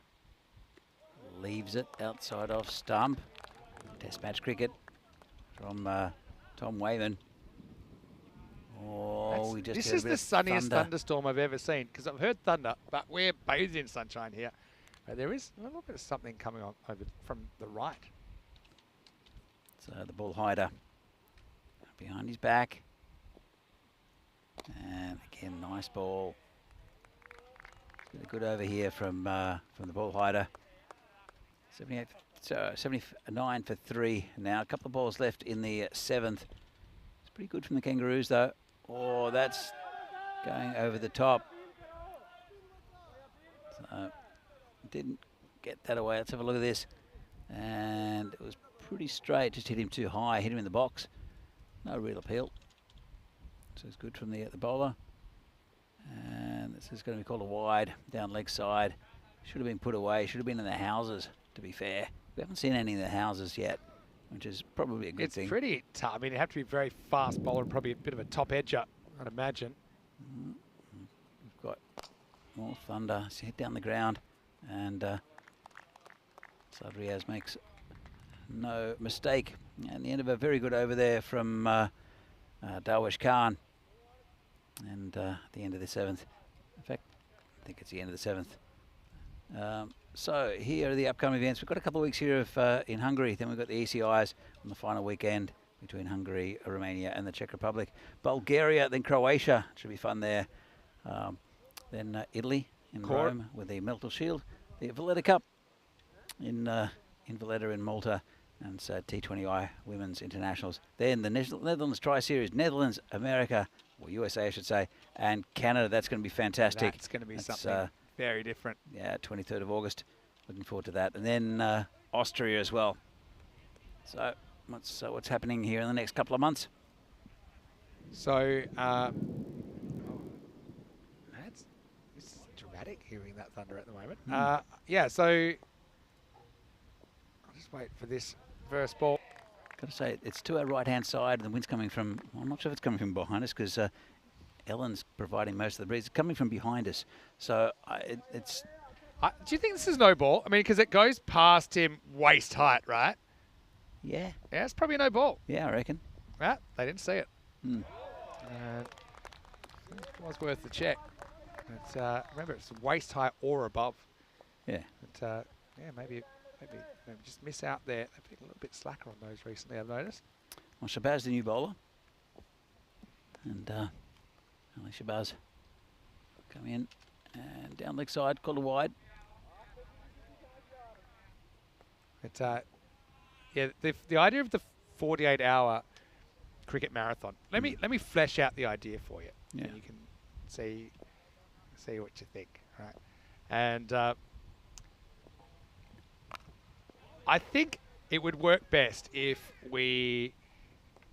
This is how I do it. Like we've got 31 federations that are, or the European federations that are partnering with ECN. I'd like to see all of them nominate 2 or 3 players that are willing and able. Go on. I thought the wicketkeeper just got hit in the head. Have a look at this. Hopefully not. It's come in and... I think it's hit his arm. Might have hit his arm. Yeah, thank goodness. Shabazz bowling for the first time. He's bowled Torok around his legs. Gabor showing a little bit too much of the furniture. And so the Kangaroos are going to lose their skipper, 83 for 4. Yeah, it's not the greatest shot in the Torok Arsenal, that one. And, pretty much showed him the Arsenal, didn't he? There's he shuffled towards the off stump, but yeah, crashes into leg, and there's the 4th wicket. Yeah, just tried to dabble it around the corner and just acknowledges it. And Gabor, probably a little bit tired after his 60 from before. Didn't really look like he was He was in great form during that short innings. So we have a new batter coming out, and it will be Arthur Edwards, who has, I don't know what he has written on his back. I'll have to ask him later. I think it might be one of the other players in the squad that he's just Could just be. borrowed his shirt for a while. So yeah, I would see it. So every federation would nominate 2 or 3 players that are willing and able to travel. Mm-hmm. And I like Gibraltar actually as a venue for it. Yeah. Because it's a big facility, and it reminds me, you know, we used to do like a 24-hour telethon, but this would be a 48-hour based weekend. That has to be a no ball. It has been called. Would you make it a charity thing as well? Yeah, we could try to do that element. So I love the idea of people pledge for like every 6 hit, X cents or whatever. And over the weekend, you probably have something like 500 sixes. If we have 24 games, that would be the average, right?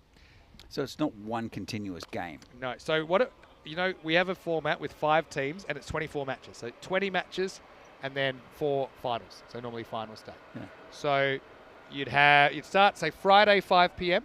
and it would finish probably Sunday night, probably 7 p.m. because you've got a couple of hours break for the finals, right? Or maybe 8 p.m. So you'd play through the night, through the day. But I think the real idea is that we get a pool of players from around Europe. So the federations, put some of the best players, but they have to obviously be available and want to play. I actually quite like this idea for New Year's. That's something else, though. That's something that players would love to do, is play cricket over New Year's. And I'm sure the ECN staff are So that's what I'm saying. But you get people that want it. It's a pretty cool thing to be a part of, I think. So 86 for 4 here after 8. Be fireworks at midnight. Yeah. So you do, but then you pick 5 teams. So we just have a pool of 70 players. So the squads of 14. And maybe you get a captain and a coach of each, and you do like a draft system, and you say, I choose him, I choose him, I choose him. Sounds good. And I suppose the fun of it, it's also because it's so extreme, is that each team will get like a room because there's dressing rooms there, everything. That's where you stay. Now, by the way, I'll go back to that in a second. Just saw it pop up on the screen. This one's is it just flicked down the leg side? Hasn't got anything. It's been called wide. Kukikal coming back for his second over. Must have thought there was some sort of noise, but it could have been a few different things. Could have been the bat brushing the pad. And obviously, it's pretty hard to tell from the replay. But, yeah, so the funny thing is that, you'll have games going 2-hour slots through the day, through the night. This one, it's been called a wide, but I don't think it got caught, did it? Well, they've gone off, but I'm not quite sure why. Yeah, I mean, I don't know what's going on here. It's Army got the proper hands on head. I actually didn't think it's carried first time, even if he did hit it. Let's have a look. No. I don't see any evidence there, to be honest. They're kind of feeling it, but get a closer look at this. I don't think he's anywhere near the ball. It does must have taken it low down. Yeah, okay, takes the full, but maybe. If there's no edge on, that's wide. I don't know what the discussion's about. I mean, captain has the right to have a chat to the umpire, but he says, I don't think he hit it, and that's probably the end of the discussion. To be honest, the batter's reaction didn't seem like he hit it. Didn't look like he got anywhere near it, to be fair. Yeah, benefit of the doubt. It'll be 1 to the total. Wayman's not really hurting you at the moment anyway, obviously. Hasn't been able to recreate his heroics. Hello to Trip. Good to see you watching from America. We were just talking about Team USA on ECN. He said, can't wait to see that. Of course, they did really well. He's hit the one straight down the ground, and it's going to go for 4. Nice shot. Well, Osama probably needs to spend a bit more time down near terra firma, because there's a couple that have gotten past him low down. This time he kind of tries the stomp method. It didn't work too well. Well, Steve, we know he's been a bit of a ball target. That's what I think, international player like Usman, he's got to get down to that and get a hand on it at least, or at least try it. It's been a pretty long day already for both these sides. It's their third games. Stuck around the corner, just be a single. So here's where I think it makes sense, because I know it'll cost a bit of money to fly players in from around Europe. Sure. But you don't need a hotel, because they're all sleeping in this room in the stadium at Europa Point. And that's the fun of it. You'll have music there. Hopefully you'll have you have food there. You'll have, it's going to be like a huge party of cricket. That's my vision for the European Cricket Marathon. I know a couple of the Czech boys, and as you'd expect, and I can imagine them, they'd like a little beer after a game. I don't know how the cricket will be imagine after how many, 48 hours. Imagine how many they could have after 48 hours. After 48 hours? Yeah, see? Yeah. So it's something we thought of. It's not something we've been able to put together yet. But I think so. We've talked about that format before, but I think the key is basically, it's kind of like, in a way, they're franchises, and they're obviously not built to make money or anything like that. But I like the franchise idea. Why not just do that over a week or a weekend? yeah, I'll tell you the main. Yeah, well, we could do it every weekend, but we're going to be playing 25 games. The thing is, because if you are having obviously flying players in for a week, but then suddenly to the costs of the hotel and all these things, you know, it becomes impractical. Can't do it. But the beauty of the marathon is you pretty much got everyone there, and I just think it'd be cool to be a part of it. I sometimes think of it as the Woodstock of cricket. It's the end of the ninth over, 95 for 4. Got a question for you. I haven't seen him in the chat today, but do you reckon Dave would watch the entire tournament over 48 hours? We'd be probably in the same boat, myself and Dave, because I would probably start the tournament and just see how long before I dropped. We definitely need more than 2 commentators. But even the crew, you know, we'd probably be doing like shifts where this is where you've got to, you're going to have to sleep this, have these 3 matches off, try and get it sleep. And how's the weather going to be at we've never 3 o'clock in the morning on exactly. New Year's, though, in Gibraltar? Bit nippy. But, I mean, I would love to just see what a 3 a.m. game of cricket looks like. So, when the fog rolls in. Yeah, we could do it there, could do it somewhere else. Last overtime, Kangaroos searching for the 100. They get 1 run closer, up to 96 now. We should see how Zalmi attack this. I mean, remember they chased down 90s in 5 overs last time. Looking at basically chasing, I think, somewhere between 100 and 110 in 7, maybe to take all the points. It's a nice attacking shot this time from Edwards. Bit low to get a single. Well, they're going to get towards our 100 mark. The Kangaroos, a lot better. This is another one Stefan's on, by the way. 150 plus scores. We've had 6 all time. And you can see it was first done by Govinda back in 2021. We didn't have any in 2022. Then we had Leas Deploy score 163, a record that was broken by Hamza. But since then, we have had 3 other 150 scores, and 2 were really close together in Estonia. That was beautifully flicked away. Wayman, he needed a boundary, gets one, and he gets the Kangaroos past 100. Yeah, nice shot that. Just dragged it down leg side the bowler. Let's have a look. And just flicked it along the way. Really nice shot. Yeah, so with the marathon, I think we looked into it early, but I don't think we really had the right approach, because we're kind of like, okay, who's got a team that would like to do this? You're not going to find 11 people in your team that want to do it. No. Because, okay, if you're a bit part player,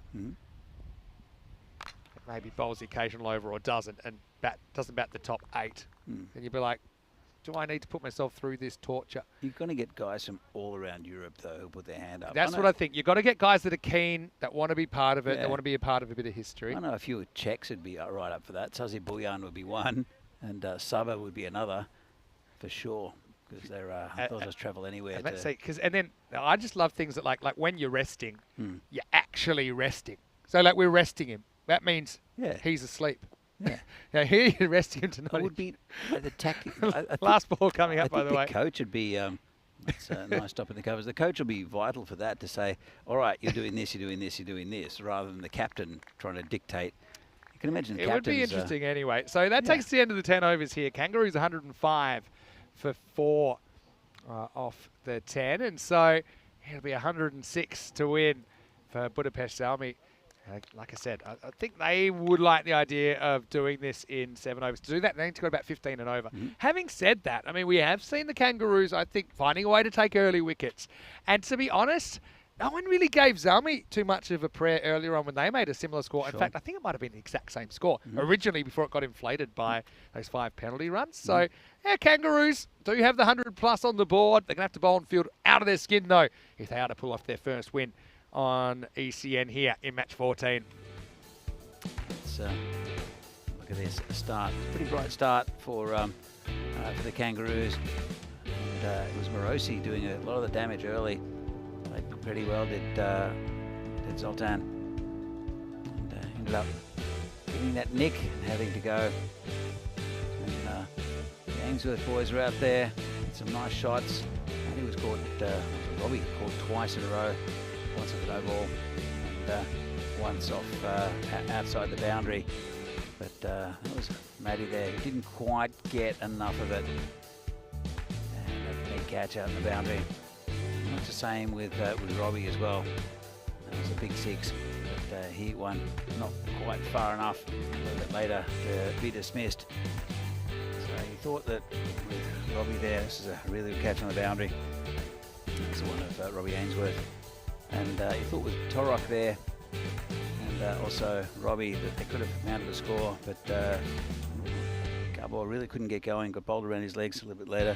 It's the time when the referee, the wicketkeeper went off, and that was the umpire killer that Steve had to avoid. We saw him hit the deck yesterday, and well, pretty good effort from the Kangaroos. Whether it's enough, I don't know. They have to bowl well. Got good bowlers up top though, the Kangaroos, but also a lot of firepower with the openers for Zalmi. So you see Himarosi, 19 off 10, good start. Matty Ainsworth, also Robbie Ainsworth getting some runs. Garball missing out, only 3, but good batting from Tom Wayman and Arthur Edwards there, contributing a little bit. 17 wides for the for Zalmi. They'll have to improve that as the tournament goes on and against stiffer competition. But 105, it's a reasonable total. It's a total to bowl to. Whether they can do that, we'll have to see the bowling figures. And wickets for Riaz, a couple for Darwesh, and also Ali Shabazz taking one towards the end. Pretty economical. Corey went for 35 off his 2 though. Apart from that, not too bad. Darwesh though, there's the only ones in double figures. So 105, 106 to win for Zalmi. They should do it against the same team. They hit the 91 they needed in 5 overs, but that was a little bit different. They really went after the bowling early on. We'll see if they do the same in this game. So in match 14, the European Cricket Series here in Hungary, it's Budapest Zalmi needing 106 to win against the Danubian Kangaroos. They need to do that in 10 overs, of course. And we'll see if they can do that after a short break. See you back soon.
This European Cricket Network event is proudly brought to you by HCL Software and Paramatch.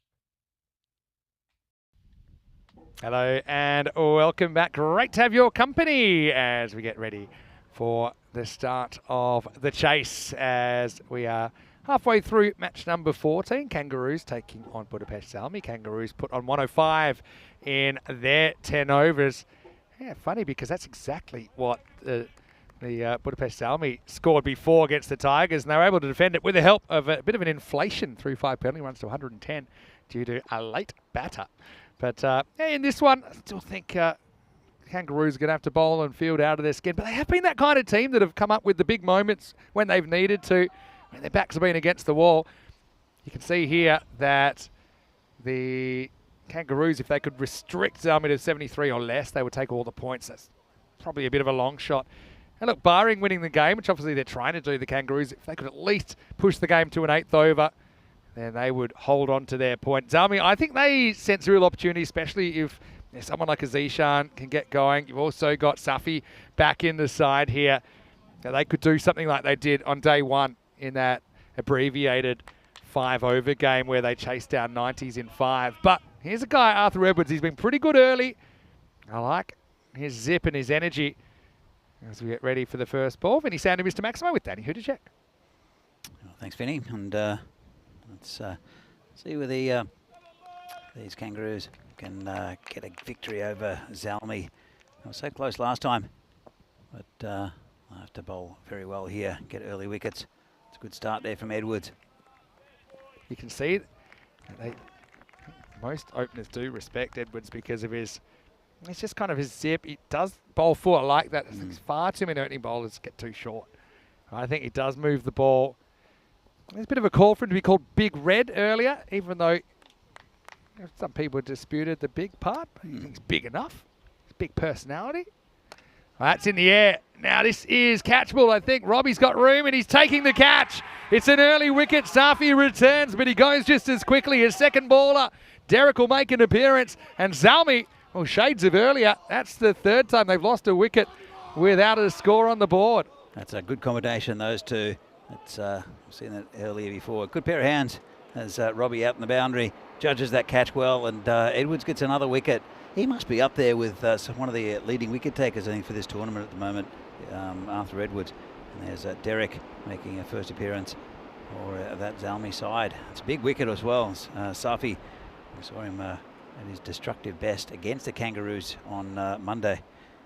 So excellent start for the Kangaroos. And their skipper, Gabor Torok, is there. He's having a bit of a chat to Edwards. Still some thunder around, but There is. we've been so lucky with weather going around us. Does that mean it's just going to accumulate for one day? I hope it's going to stay away. Well, Although I wouldn't mind like a cooling shower between games, and then then it clears. Oh, again, Robbie.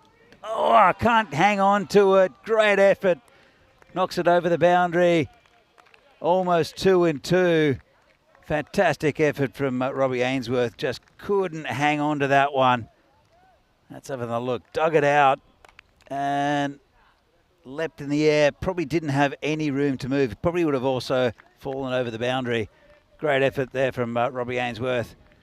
But really tough chance. And 6 runs to Riaz, the new batsman. Well, it's on again for sure. Here's Edwards. And that's a good ball. Just well defended. Good comeback from Edwards. A good contest.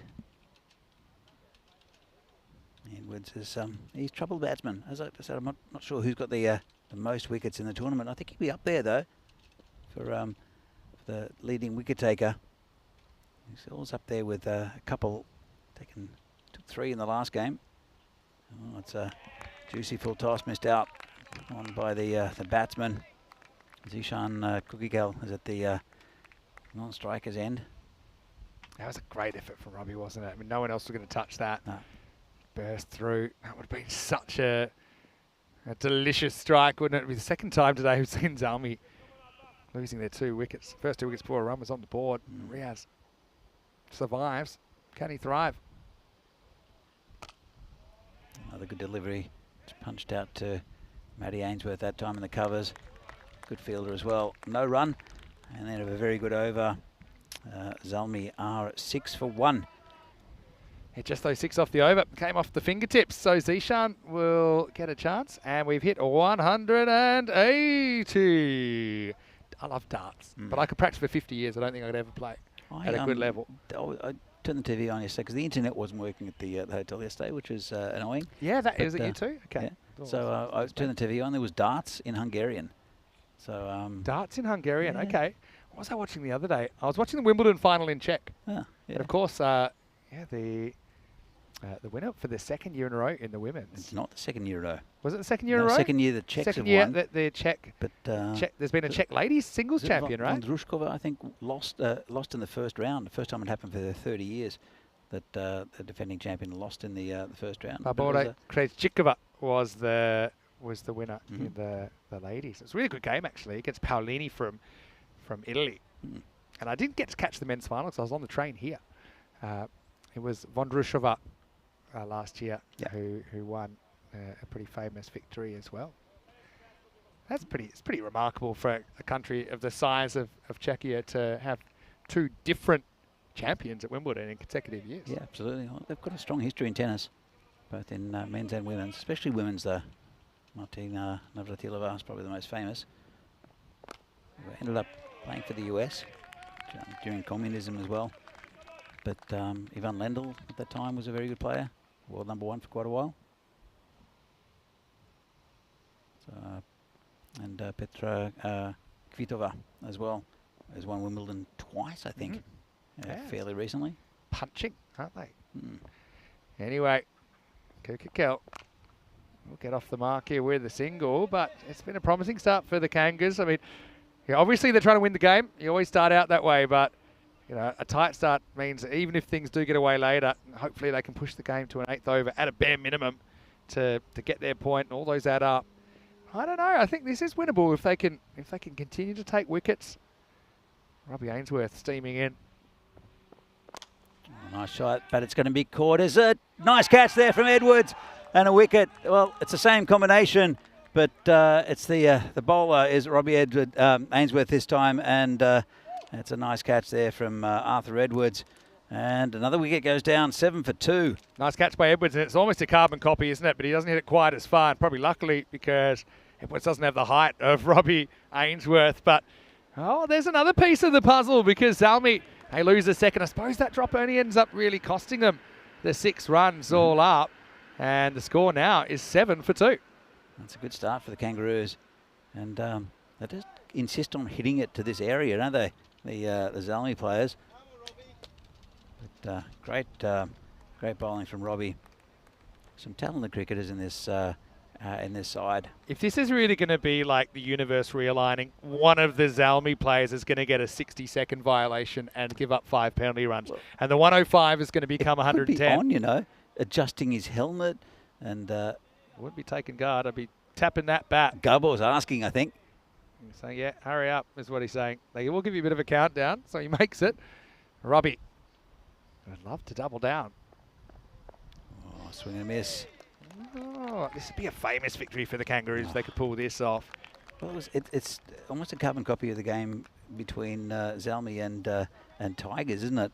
We get a more fancied team in the Tigers, and Zalmi with a disastrous start, but then they came back and bowled very, very well. And so that's very similar. But 7 for 2 to rock the Zalmi side a little bit. I'm sure they'll bat a little bit the same. Mirza is the man facing. And this is in the air. Same man again. Gone! Great catch! Well done to the Kangaroos. And they just insist on hitting the ball to long off. And that's the third that's gone down there. And fantastic catch there from Edwards. And look at the Kangaroos, absolutely buzzing. Garbor is giving hugs freely. Well, how about this? A great catch. I love the way he protects the ball. He knows he's going to have an impact, doesn't he, Edwards, when he hits the ground. Well, 7 for 3 after 1.5 and game's alive. That's top 3 back in the shed. I suppose Zishan's still there, 3 of the top 4 though. And it's the Edwards-Ainsworth combination again. That was a very good catch. I think he misjudged it slightly, went in a couple of steps and it carried over his head. That meant he had double back, but luckily he did have the real estate to work with. So 7 for 3. Here's Ali Shabazz coming to the crease. They've still got good batters. They've got Usman Mohammed still to come in, for example. We haven't seen him in the top 5, but I think it's been a great effort. I think you've got to bowl out the openers too. I'll give you an extra little nugget in a minute. Good start here, but was it? It's going to be called a wide. So I was going to say, this thunderstorm seems to be getting closer. We're hearing it, and it does seem to be getting closer. Now, The wind's picked up. Yeah, that's another reason. Oh, that's not a wide either. Harsh one.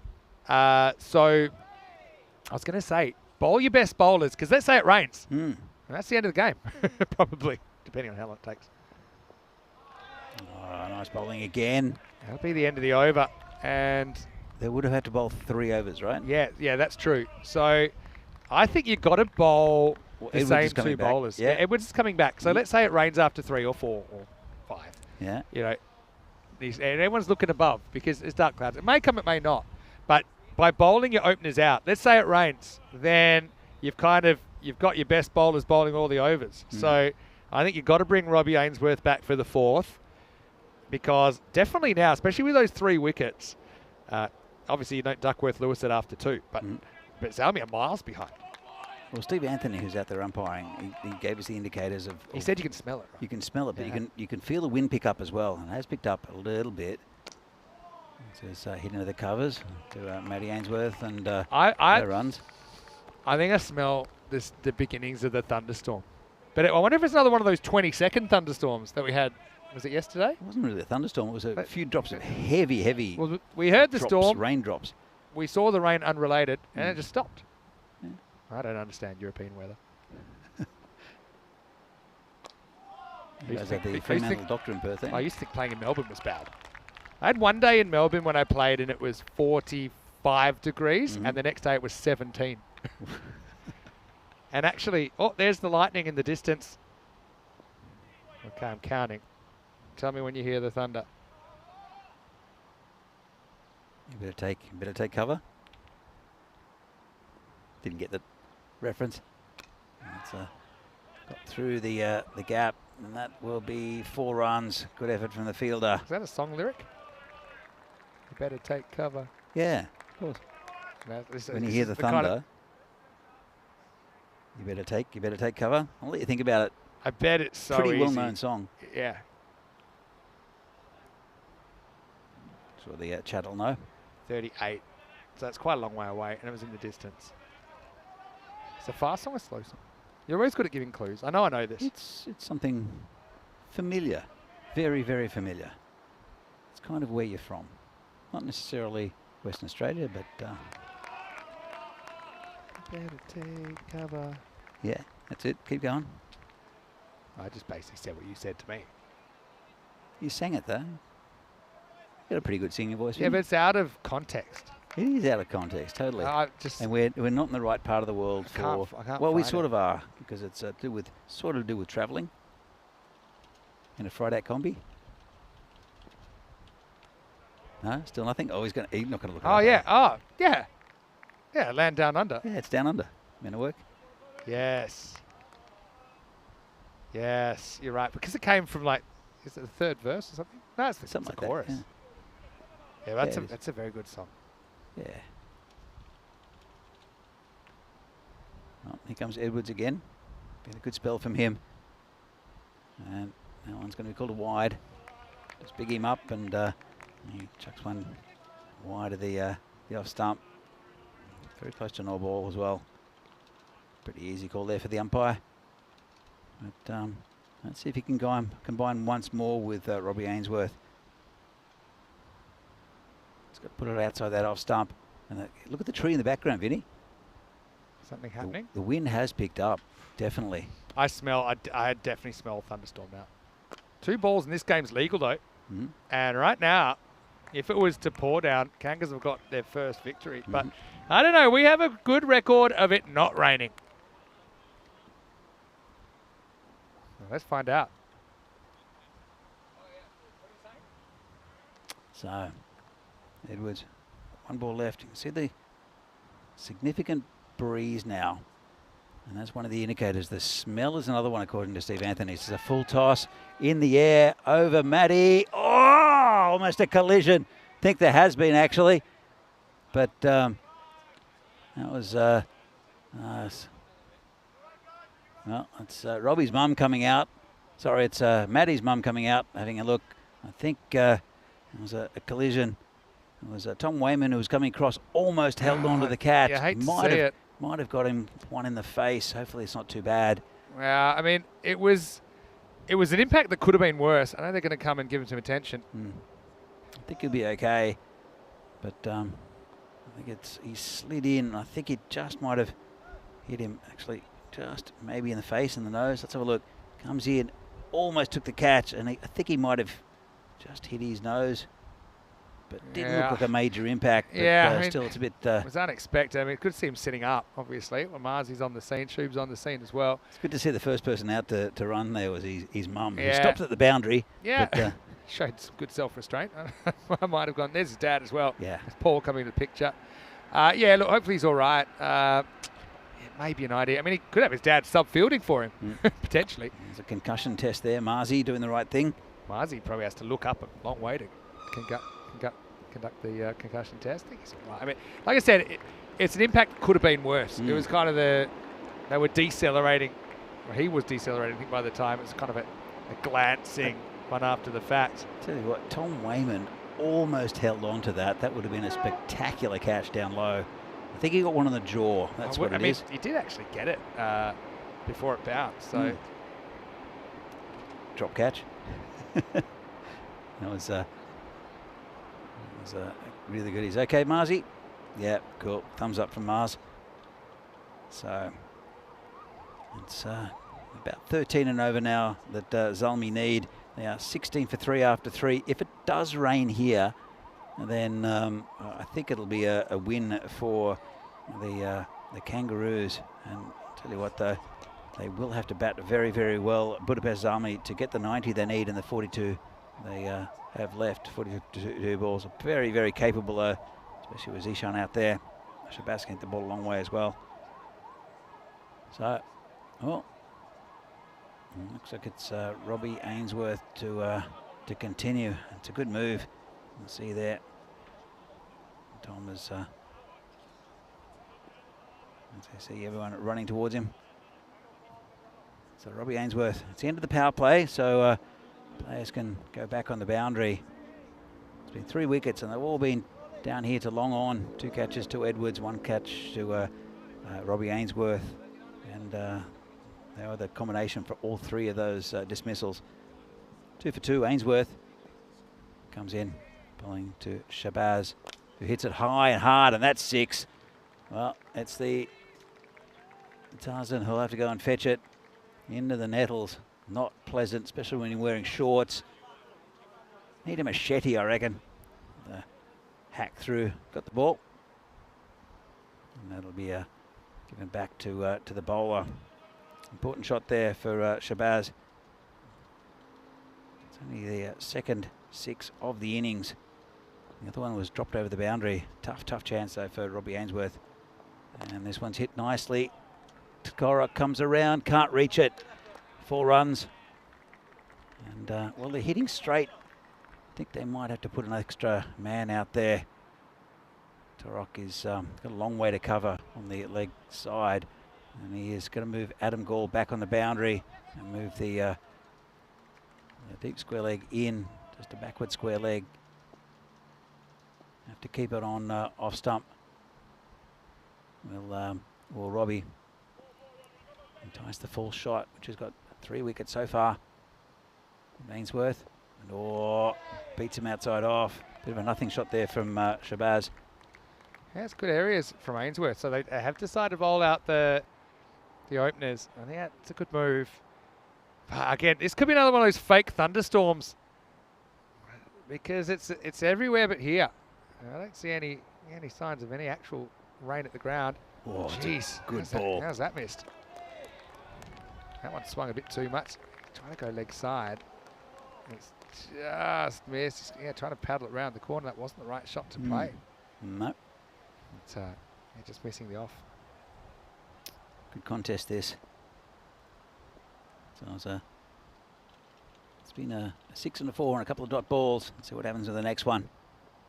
And paddles it around the corner just like you saw in the last one. Just a little bit straighter. Dangerous shot that, I think. But effective, gets him a run, brings Cookie Hill back on strike. It's not out of any textbook, that one. Ainsworth has one more ball left. I'm sure we'll see. He gets one straight. Be interesting to Shabazz try and play that shot every ball. Oh, that's a slow one. Gabor can't stop it. And it was hit hard at him. He's in two minds whether to go for the catch or not. It's one of those ones that I think if he'd actually gone for the catch, even hadn't caught it, it would have been an easier stop because it probably would have bounced forward. But once he lets it bounce, he's at the mercy of the turf. He had about 2 metres to react, and it's just humanly you can't do that. So that'll be 4 runs. That'll be the end of the over as well. Probably Ainsworth with a good 2 for 17. 31 for 3 after 4. They will have to make a double switch with the bowlers, though, having bowled out the first 2 guys. Well, we'll see who's going to bowl. Looks like Adam Gall is going to get a bowl. He's a pretty good bowler as well, Adam Gall. And keeps it normally right on line. That's what they need. They just need good, steady bowling, as you can see here. And those wickets. They're still ahead on the run rate of the Kangaroos. But that's climbing there for Zalmi. But see those 3 wickets in the first 2 overs. It really affected them. And brought it back slightly in the last 2. So it will be Adam Gall and bowled to Shabazz, who's on 12 off 7. Cookie Kell 10 off 8. Really important the next 2 bowlers can keep this kind of standard up. Don't even have an 8 and over run rate at the moment, Zalmi. We know how destructive they are. It's been hit straight and a bit cut off, just a single. I mean, with Zishan there, though, I think Zalmi are favourites, and the numbers reflect that. You've still got batting to come. I mean, the next 2 listed, Usman Mohammed, and he's been hitting ridiculous balls. And at Kai Patel, the captain at number 7. Oh, no. It's got through, almost hit the helmet. That'll be a minimo. Yeah, that's not what you need. That's 5 free run scores. First ball was spot on, but second one misses by a long way. Disappointing delivery, especially with a moderate score on the board. Now there's that wind coming. If we do get a thunderstorm, I'm unbelievably ill prepared as far as covering the equipment. We do have tarps. Well, that's not really going to help, is it? With the tent. I'll probably need not the tent, but the marshmallow. I'll probably need a brown paper bag if it rains heavily now, because I've got everything out. But I'm just trusting it won't rain. We had fake warnings before. Yeah. Anyway, isn't it good that that Matty seems like he's recovered from that nasty collision? Oh, talk about nasty collisions. That was one between Willow and Leather, and that was going a long way. In fact, the Tarzan hasn't even bothered to get out of his seat. Yeah, smart. I mean, you don't want to be under a tree when it's hit by lightning, or you do, or... I don't think it's that. I think it's the fact that there's just like... You need to send in the chopper squad, I think. There we go. That's the wind situation. This is in the air and over the top. That'll be 6 again. Right. Yeah. Here they come. Nettles are a nasty thing. I don't think we have them in Australia, do we? There's a few things that'll make you itch. Oh, there's one thing that's spin effects. No, there's one up in it's called it's got a horrible name of, I think, the suicide tree. Well, and it's extreme because you get this extreme pain. The gimpy. I think it's a gimpy. That's what it's called. And it's most. Gympie's a place, right? Gympie's a place, but a gimpy is something. Oh, it's all right, I think. Yeah, I mean, it probably landed partly on the line. That was after it swung after the crease, so fair enough. So the gimpy is the world's most painful tree. Ooh. I'm going to look that up. So Last ball, the over here. I'm just happy to knock it for one. Here's Zishan. So they'll take us to the halfway point. They're 50 runs as well after that, 50 for 3. After 5, let's welcome you into the cube. Oh, well, the cube is standing, although it wasn't standing when we got here this morning. Had a little bit of a a deflation issue. Vinny Sandy, Mr. Maximo, got Danny to check with me. And like I said earlier, if you've got suggestions, what would you like to see in the calendar in 2025 on ECN? What do you want to see more of? What do you want to see less of? Let us know. Yeah, we'll take on all suggestions. But yeah, strange weather here. We know it can sweep through pretty quickly. Still pretty warm. But I mean, I did see some clouds in the forecast, although we didn't see any rain in the forecast, so hopefully it just stays that way. And actually gives us a bit of relief because it has been a really hot start to the tournament. Yeah, it has been very hot. And but look, under this this protection here, we've got Ellen, our fan, who will make an appearance sometime, I think, in the near future. And show you Ellen. How long's the cord? Do we want to try and show Ellen now? Now a good time? Here we go. This is our third commentator, and it's our biggest fan. No pun intended. There you go, that's Ellen. And we want to thank everyone here at Cricket Hungary for providing us with Ellen, because she's kind of saving us right now. Let's get back to the action. And yeah, pretty interesting 5 overs coming up. Again, plenty of batting to come as well, like I said, for Zalmi. So I think you just got to be able to control who's there. The other thing is the wind is pretty heavily behind the batter right now. You see that it's blowing around. There's another umbrella. It looks like it's absolutely had it. That's one umbrella. We're going to show you, just zoom, go a bit to your left and you'll see this is the other umbrella, which hasn't fared as well. It's, yeah. So that one, not really providing too much protection if someone's in the seat. But basically what I'm telling you is that the batters are hitting with the wind when they're hitting down the ground. And that's a big advantage, I think, for bat over ball. Absolutely. And the batsman will be aware of that. Especially someone like a Zishan Kukakul there.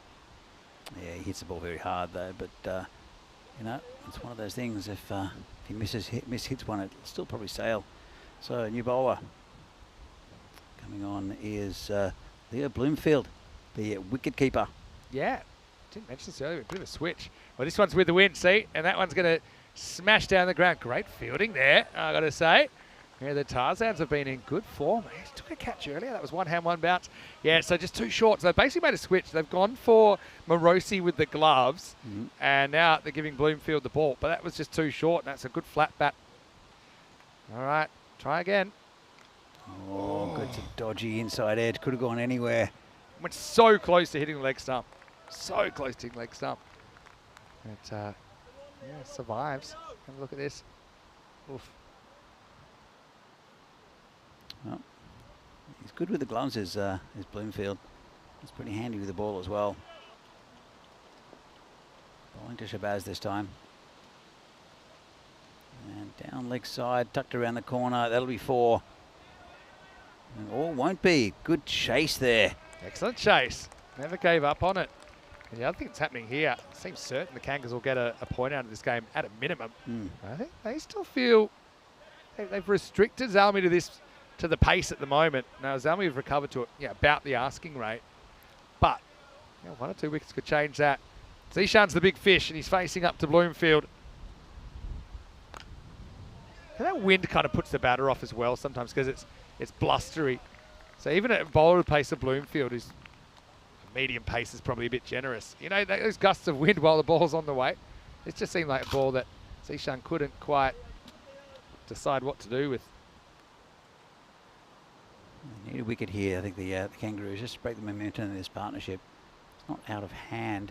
Oh, big swing and a miss there from Kukakul. Zishan, he loves pace on the ball. I mean, the first one was short, so pretty much could have hit it with his eyes closed. But since then, he's pitched up a little bit, and you can see kind of itchy, trying to make the pace on the ball. There's a really tight contest at the moment. 8 off this over has been a good one, but last ball still to come. Zishan wants the strike, he's going to get it, and that'll take us to the end of 6. 59 for 3, so after a bit of a tough start for Bloomfield, he comes good with only 3 runs off the last 5 balls he bowls. So that thunder, you can hear it's behind us where the wind is coming into us. So I don't know if we're going to get any. It's just skirting us again. I think we've been lucky here. Got a good view of the thunderstorms for here, but they're just not above us. Well, good for the cricket. That's good. So the scorecard here. So the only 2 batsmen really scoring any runs, Kukakul on 31 and Shabazz on 14. It's a nice little partnership mounting up. Hello to Mandrake in there. Always great to see you.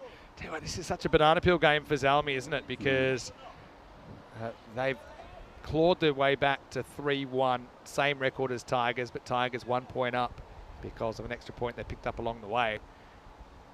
But they kind of undo all their good work if they lose to the Kangaroos here. Kangaroos would love to have their first ECS victory. Gaul coming back, his first over went for 19. Needs to improve. Oh, lined up that big hit there, Cookie Kell, but didn't get onto it. Just another dot ball hit to the fielder there. And, short mid wicket. This kind of pace of the ball just causing Zishan to miss time more often than not. Got a full toss there and didn't get onto it. And well done there from Gabor. In fact, it's Robbie Ainsworth. Great fielding and good team fielding as well. Those two, oh, they're kind of brothers from another mother, aren't they? Edwards and Robbie Ainsworth. Just knew exactly where he was. Didn't try to take possession. He didn't know where he was, I think, compared to the rope. Just, let his teammate do the work. Goal. Just waiting for the train to go past. So I think it's Steve Anthony waiting. Courtesy. Oh, it's a bit short and cut off there. Good work on the boundary from Gabor. Yeah, well done. These all stack up, so now they've got them just behind the rate. Again, one ball could swing this. Gaul's got to be super careful to Kukikell. Don't give him anything too short because it's going to get murdered. Oh.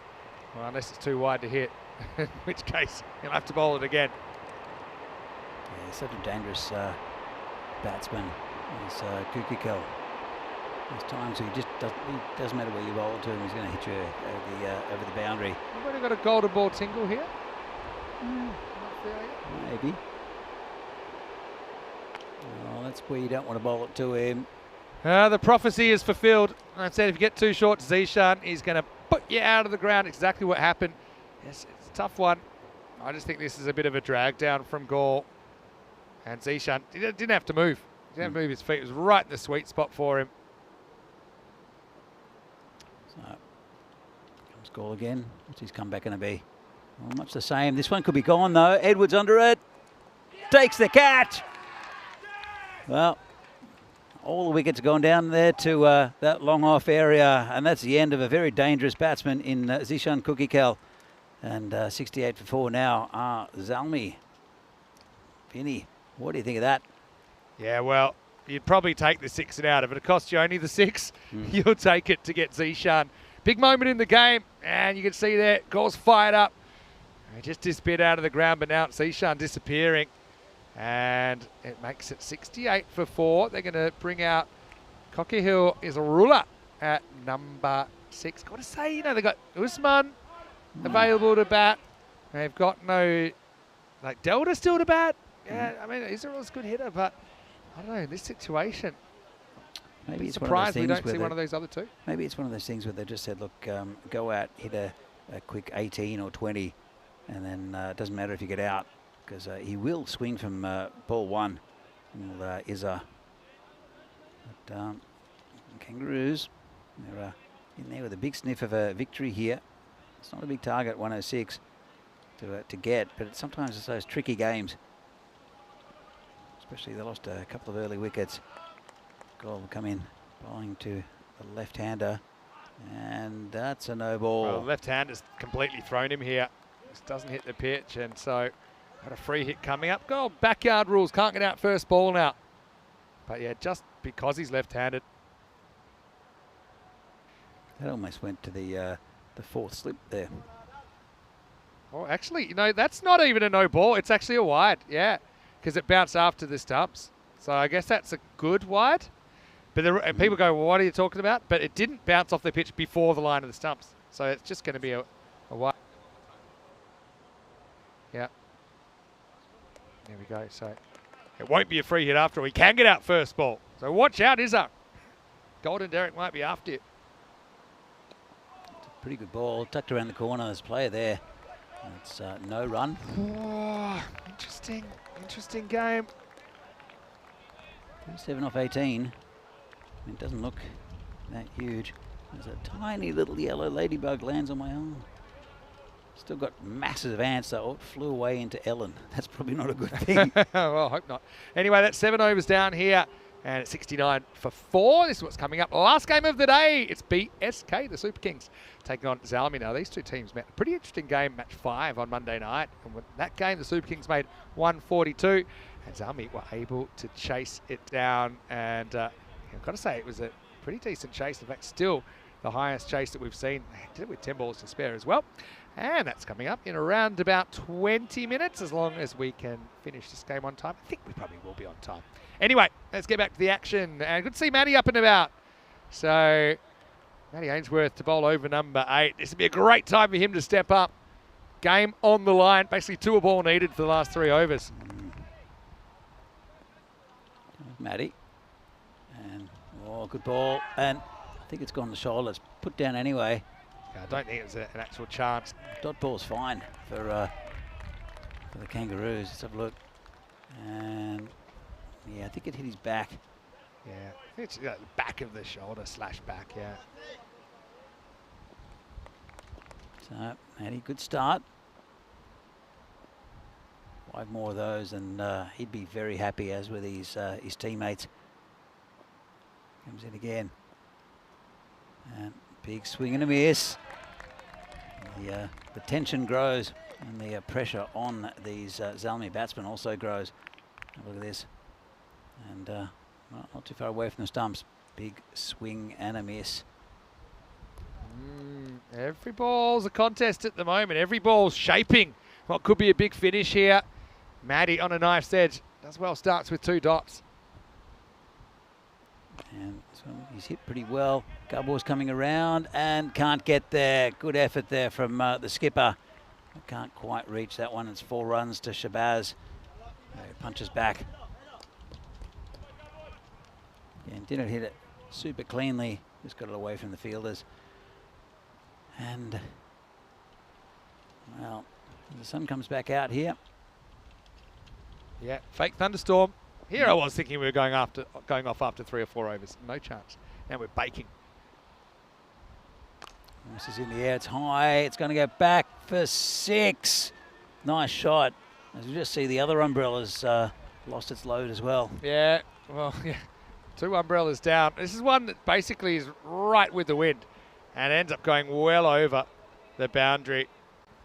And so even this over is about a kind of a draw at the moment, I think. 10 off the first 4 balls. But yeah, like I said, even a wicket here doesn't change things much with Usman Mohammed and Kuiper still to come. Shabazz on 25. Oh, it's in the air. There's no one there. It'll bounce before. It'll be 4 runs. Don't know why they haven't blocked that area. It's the second one that's gone there in the over.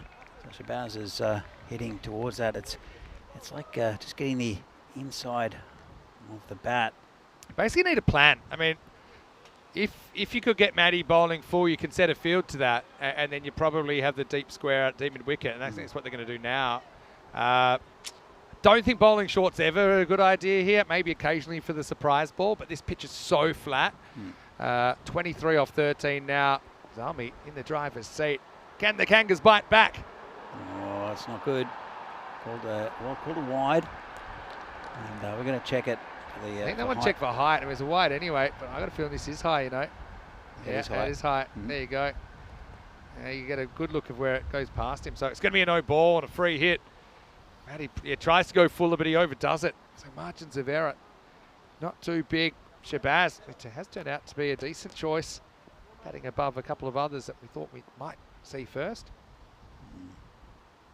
So he needs to hold this one together, Matty. It's a free hit. Dot ball would be great for him and for the Kangaroos. Otherwise, it's if this goes all the way, might be a difficult task over the next 2 overs. And it will go for 6.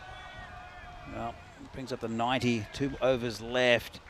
And they're not home, Zalmi, but they're looking pretty good. Oh, the Kangas, I mean, are they a team that all walk under ladders and kick black cats on the way to the ground? They've been so close in so many of their games, but now they're going to have to play unbelievably well to get back in this game, because it's the end of the 8th over. 90 for 4, 16 required off the last 2 overs. I wonder if you just gamble with Gabor I think he would. Remember, he bowled a really good last over before, and he only bowled. So I would have thought maybe you bowl him in the 8th and give him the option of a second, but looks like they might be going back to The problem Bloomfield. is I don't think they go back to Matty. That's the problem. So Bloomfield's going to get another over, and then probably Garble with the last. I think was what it would be. So I'm not sure. He's having a chat. He's looking around, and not sure what's going through the captain's head. Firstly, they have to survive this over. Bloomfield went for 9 off his first. He's bombed to left-handed Izarula, who's yet to get off the mark. Can hit the ball hard, Izarula. Oh, you base 2 quick wickets and maybe you're in business. Bloomfield, 9th over. Let's call a wide. 15, run out of runs here. Oh, you love as a wicket and for the new batter to be late. That'll give you another 5. What I'd be doing is I'd be getting the 12th man out and I'd be hiding his stuff. So going to sneak into the opposition camp. Anyway, got to take the wicket first. Bloomfield round the wicket now to Izzar. Swing and a miss. Oh, we'll keep it there. Izzar, I mean, he'll be 6 feet in the ground before he moves his feet. So if you keep the ball out there, you'll probably have a good time. But let's see if Bloomfield's good enough to keep it there. Comes in again, bowling the left-hander, and be a full toss. Gets it away pretty well, and Fielder gets a bit behind it. That it's relieved the pressure a little bit because Shabazz, who's on 35 or 16, will be facing Bloomfield, and can do it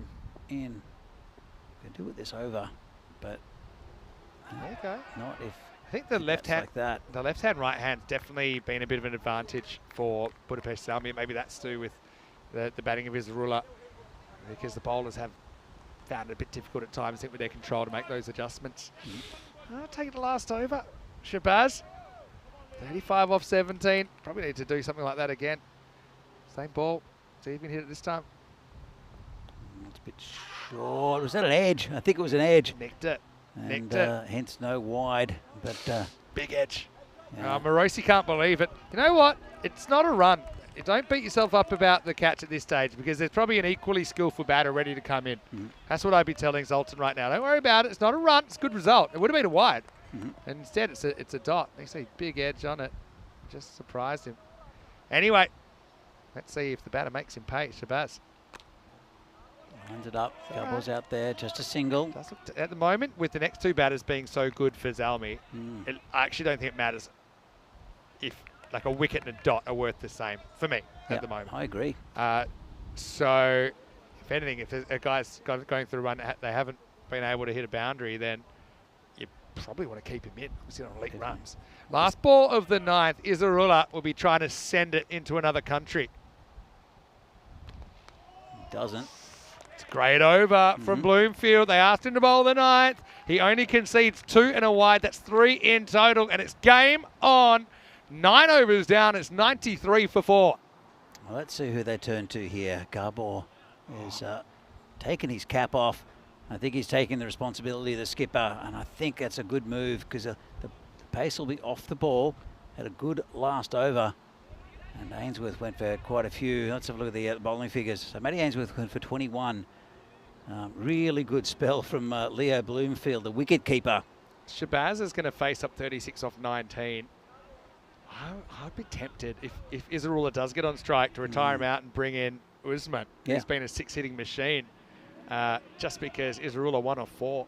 Something to think about. Well, could we get a tie here? We know that they need 13 to win. If there's 12, then we've got a golden ball. And actually, that's about the average needed off a last over that results in a golden ball, you know. Okay. But Gabor, well, he's had a big day. Kangaroos into their 3rd game. Must feel like a test match for them in this heat. But he needs to bowl a brilliant over to defend this 13. And if he does, it'll be famous. It'll be on the Kangaroos club rooms for decades to come with their first European Cricket Network victory. Shabazz is in his way. 6 balls to come. Shabazz knows this is a banana peel game as well. The highs and lows of cricket. Here we go. 6 balls to go in a very gripping match 14. It's a little bit short. That's gone past the keeper. What a shame. 4 runs. Very late cut. And I'm convinced they must have all walked under ladders in single file on the way to the ground. I mean, that's so unlucky. It's a huge nick, really. And with the pace of the ball, there's not a lot of pace on the ball. They're still going to get for 4. All right, well, that's that. It's 9 off 5. I suppose if you're Gabor Tarocki, you say, well, you know, I won the moral battle there.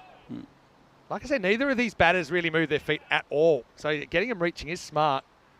5 to come. 9 required for the win for Zalmi. Watch it hard. Edwards has work to do and will get there. Great work. They'll come back for 2. Bowler's gone to the keeper's end. It's good running. It's about time we saw a bit of urgency in the running from Zalmi. Has been one area they've let themselves down. It's good fielding under pressure, wasn't it, from Edwards, who fired the throw to the keeper's end. But I think they ran hard. They were always going to get there. Most important thing was he does save the boundary. 7 off 4 now. I think 1 boundary in these 4 balls. It's close. If there's 2, Zalmi will win. Oh, we'll take. Leaks it. The thing is, it'll bring it's a ruler on strike. That's not a bad thing, the way he's been batting in this innings. Yeah, it does leak a run, though. These 2 have looked equally kind of out of touch against Torok in this last over. So I think I would rather have just not conceded the run, because we're getting to the point that every run matters here. So now we're talking 6 off 3 required. But now, you know, funny things happen when you get to 6 to win and you're batting. You start to just have visions that you can hit any ball for 6. Like when it comes out of the bowler's hand, you start to see the dollar signs, so to speak. Okay, so Tarok's just checking he's got 5 out. He does. That was actually given a run. So he must have got an edge on that. Well, he didn't pick it up. But anyway, confirmed that 6 off 3 required is the ruler. The lefty. Tarok's got to get it right. It's going. Where did it go? Right, he actually dropped it, and they're only going to get 1. And who's that? Oh, that's Gabor Nagy over there. So I mean, this would have saved a run, and it would have kept the guy on strike that has struggled to score. I'm amazed he's still out there, got to be honest. But I suppose he does save 3 runs by touching it. So 5 off 2 now, Shabazz. Kangas holding on, just 1 more ball. Then another one after that. If they can keep it on the ballpark twice, they win. 5 off 2 required. Oh, dot ball. All right, well, here we go. It's golden ball alert, because if it's a 4, we've got golden ball 64. If it's a 6, then Zalmi win. Now, if the ball stays on the park, then the Kangas have their first win ever. Big finish, boundary required for Zalmi to keep the game alive or win it. And they win it. It's gone edge. And a fantastic victory for the Kangaroos.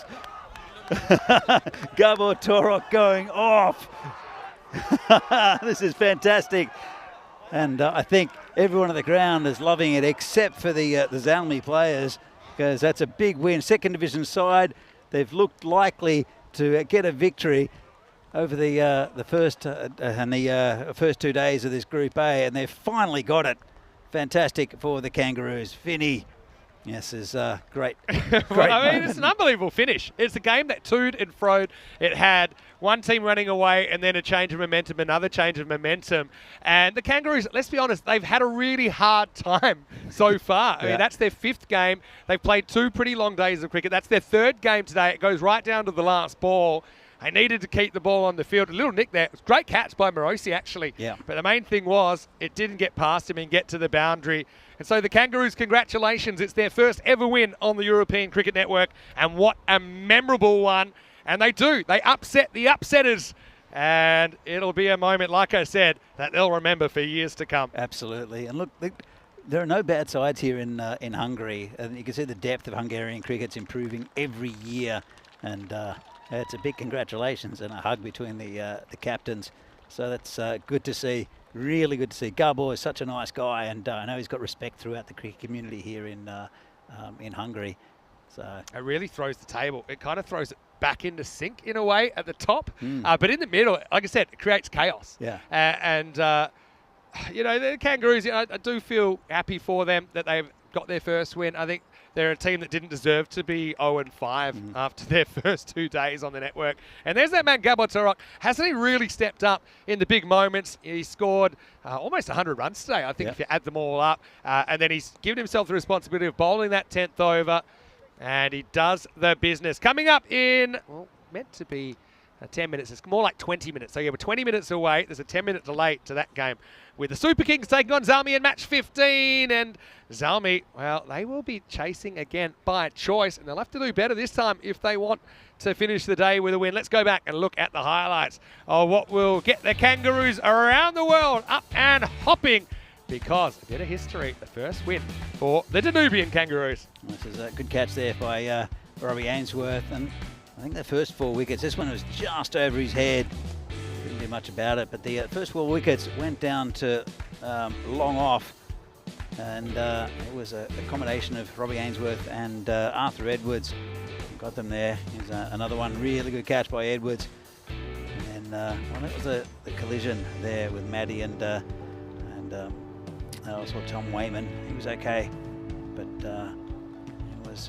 I thought that Zishan was there. It's not as fluid as what you've seen from him, but it was pretty dangerous. So just things going slightly awry in the middle overs. It's a good partnership. But there we go. There's Ellen. Player of the match, Ellen again. It's, yeah, I mean, we had the threat of the thunderstorm, but it did turn out to be a fake thunderstorm again. This ground is like has an invisible weather dome around it. It seems that it never comes in. But, you know, Zishan, as long as he was there, it was going to be a threat. I don't think there's any doubt about that. Goal came on, and I said don't bowl short to him. He did. He got smashed. Then the very next ball, it was a big moment, wasn't it? Because they were able to get the big man, Kukiko. Yeah, that's it. It was Edwards again down at that long off area, and Kukiko had to go. And after that, Shabazz batted pretty well, but he had a job to do in the last over and couldn't quite do it. But, yeah, almost got there. This was a drop catch. Didn't really matter in the end, but that was part of that last over, or the second last over with Gaul. That one went through the hands as well of the cover fielder. There's Gabor Torok, who gets the wicket right at the end, and the celebrations. Look at Torok. I love this. Look at him try and take his shirt off and fail as well. He just wasn't prepared. But you know what? It is something that they'll remember for a very long time. Well, if you want to see 11 Kangaroos hopping in unison, you'll see it right there. Even with the wardrobe fail from Gabor at the end, he leaves his shirt on, which I know disappointed probably a lot of our viewers around the world, but it is a win for the Kangas, and they got over the line by just 4 runs in the end. Look at the scorecard. Well, nobody could really take the innings and run with it. Kukio with 38. 43 from Shabazz late in the piece. He was caught off the very last ball. But no one apart from that got more than 6. So I think credit to Kangaroos. They created and took enough chances there. And then, I mean, for me, it didn't matter how many wickets they took really when they got in the middle order, when I looked at who still hadn't batted. Yeah. But they were just able to keep the ball on the field enough times to force a finish. And in the end, they take it to the last ball and the win. Exactly right. And oh, fantastic. It's a really good feeling. See the Kangaroos get over the line, and we'll see the bowling figures in a moment. It was really good up the top from Edwards and also Robbie Ainsworth. Something about that score, 105 today. Yeah. We've basically seen it hold up twice. Once for Zalmi, once against. Yeah, bowling-wise, plenty of good performers there, actually. Bloomfield was a bit of a left field shot, wasn't he? But he did really well. Only when it run a ball. The wickets went to Robbie Ainsworth, 2 of them, 1 for Edwards. They helped each other out, didn't they, early? I think credit to Torok in that last over as well. 1 for 8 had to come on because Matty Ainsworth had a bit of a 10 overs to get in there with the knock, and then his over went magical. But hey, they held the nerve in the end. Had a goal with the other wicket in there as well. So we are going to be back in around about 10 minutes, and play is about 15 minutes away. The last game of the day, random questions, maybe some food chat as well. But until then, Vinny Soundry, Mr. Maximo for ECN with Danny Hudacek, and we'll see you very shortly for the last game of day 3 in this European Cricket Series.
This European Cricket Network event is proudly brought to you by HCL Software and Paramatch.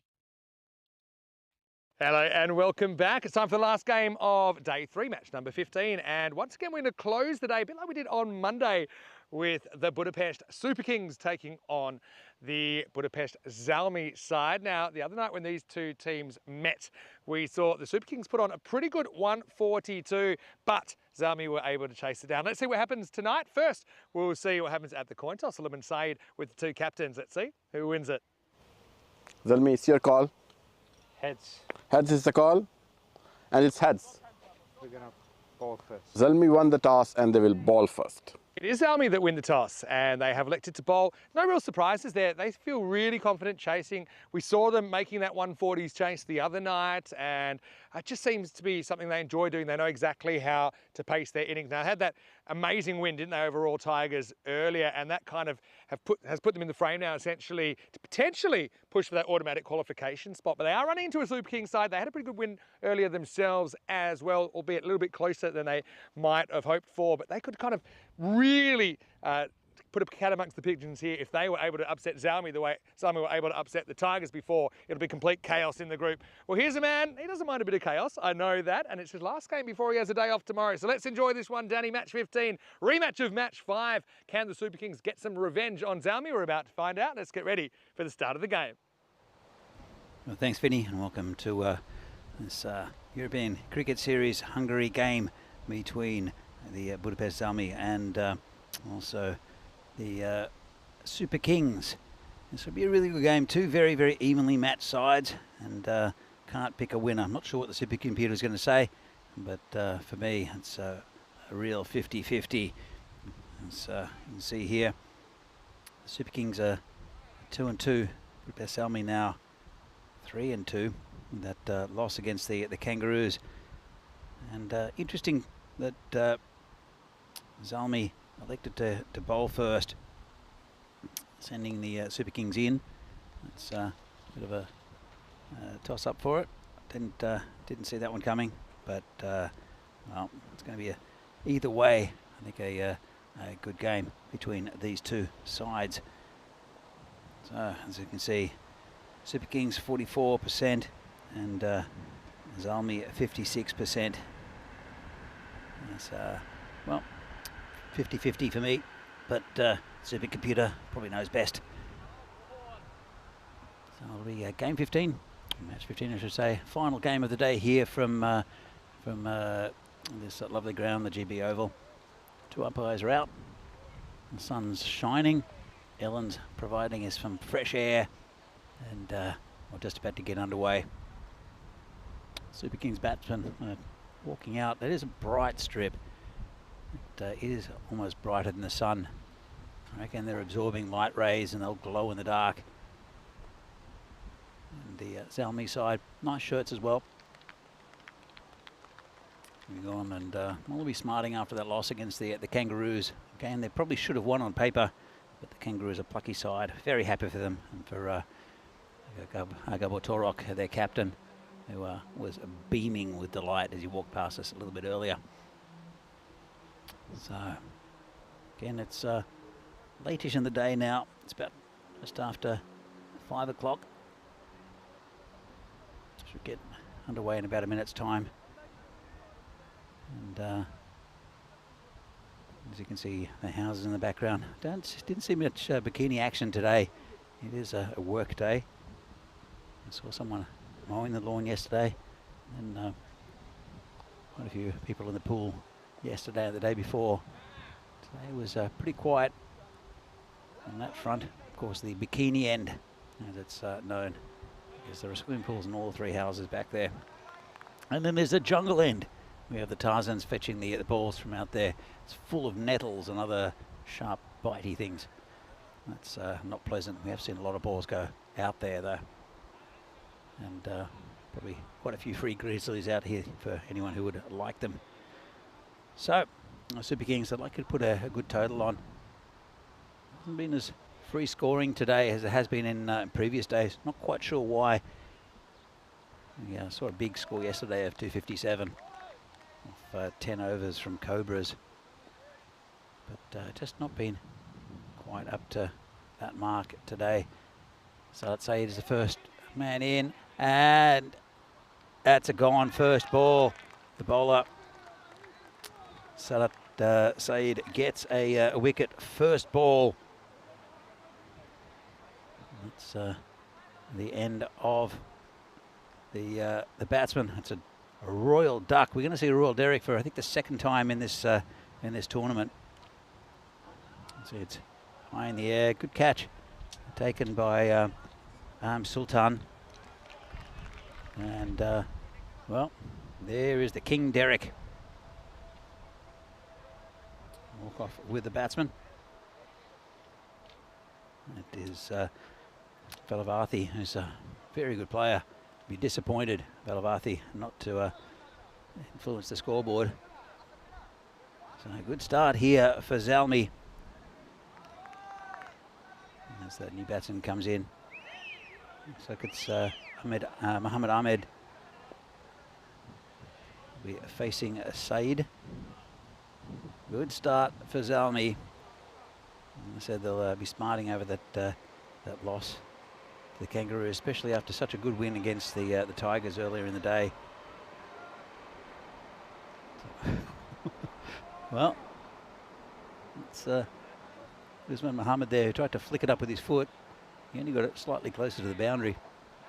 Didn't cost a run. Both these teams, well, Zalmi, this is their third game of the day. And so they're looking a little bit jaded. But, had a good win against the Tigers, as mentioned, and then lost against the Kangaroos in the last game. Super Kings, different proposition. And, edge just over the slip. Great effort, couldn't reach it. It was a thick outside edge. And that's the first boundary of the innings to Tadella, who batted beautifully in the game earlier in the day. So look at this. Thick outside edge and jumped high, couldn't reach it. And 4 runs. Slashed at it hard, did the captain for the Super Kings.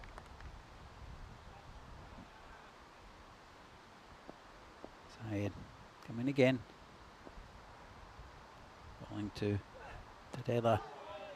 Gets it down the leg side. That's going to go to the boundary as well, I think. It is. And another 4 runs. Scoring behind the wicket at the moment. Hit a nice 60 earlier on in the day, as I said, 61. Did the skipper for the Super Kings.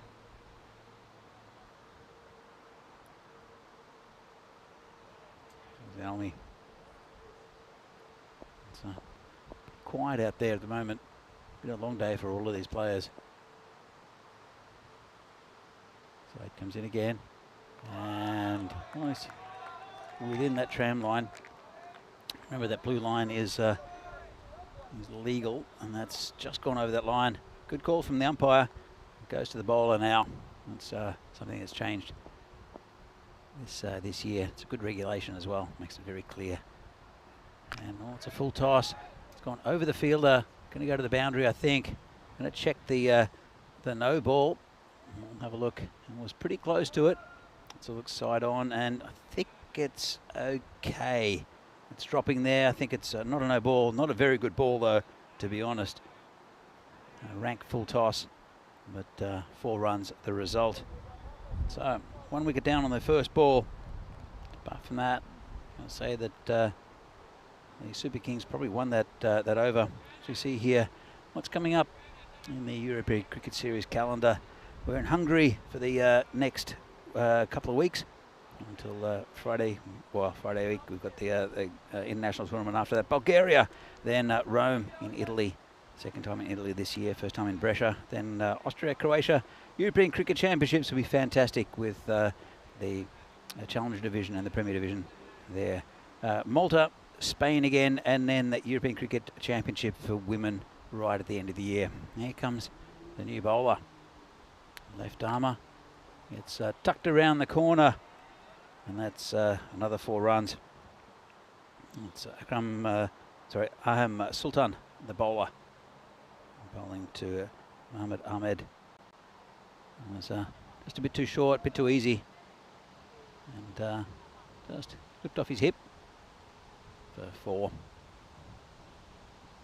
Looking at these Zalmi players, there's not much movement. Very flat in the field. And they've already picked up a wicket, so not sure what you can do as a captain. And that's it over the top, another 4 runs. Well, the Super Kings, apart from losing that wicket, it looked very fresh. Ahmed with another good boundary over the top. And we've seen this before when a team is playing their 3rd game of the day. That can get a bit too much for them. And Super Kings only played 2 today. This is their 2nd, I should say. Played earlier on against the Kangaroos. It's a good win for them. There's a bowler again, and just played onto the leg side. Just be a single. Well, he tripped going for that, the fielder, and ran himself into the ground. Let's have another look. Coming in and just sliding stop, face first.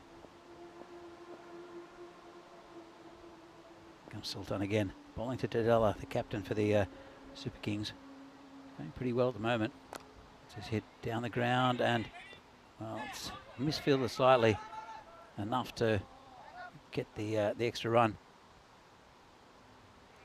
Well backed up by the fielders there. Just the single. So it's been another good day's cricket. Some interesting results. A couple of upsets. As Sultan comes in again, you hear a train in the background, and that's just been prodded down to the man at short cover. No run. Almost the end of the 2nd over. 23 for 1. So the run rate not too bad. 12.5 and over at this stage is pretty good. They did lose that big early wicket. Pretty even power play, to be fair, between these two. Sultan comes in again, bowling to Ahmed this time. And full toss, put away. That's not great bowling. It's a pretty tired looking bowling from Sultan. And that's the end of the 2nd over. 27 on the board, loss of 1 wicket. And don't think it's a problem height-wise. He's way out of his crease. It's dropping. And I'd be surprised if that was called a no ball. It's dropping to below the waist. Just 4 runs. So at the end of the over, as I mentioned, 27 for 1. Going at 13.5 and over. Tadella's on 13, Ahmed's on 14. Let's see who they bring onto the bowling. Here's the standings at the moment in Group A. Raw Tigers up the top with Zalmi, both on 11. Zalmi would have liked to won that game against the Kangaroos to bring them up the top. They have lost 2 games now, have Zalmi. Super Kings 2 and 2. And Kangaroos with their first victory on 6 points there. Bogdani, we'll see them at the weekend. So they'll have a busy weekend, playing 3 games a day over those 2 days.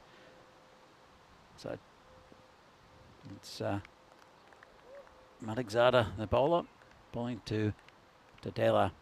Gets that one wrong. Bit of swing just outside that blue line. So it's called a wide by the umpire.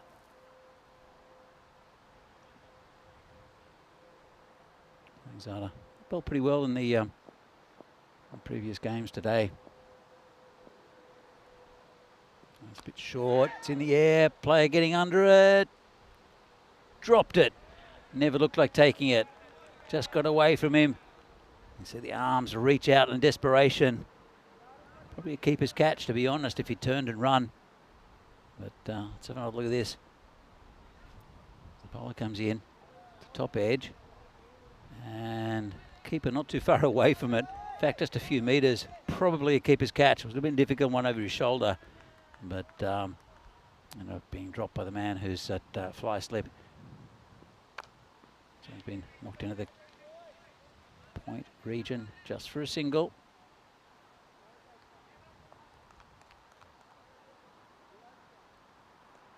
.30 for 1 at the moment. So not sure if they'll be happy with their day's play, Zalmi.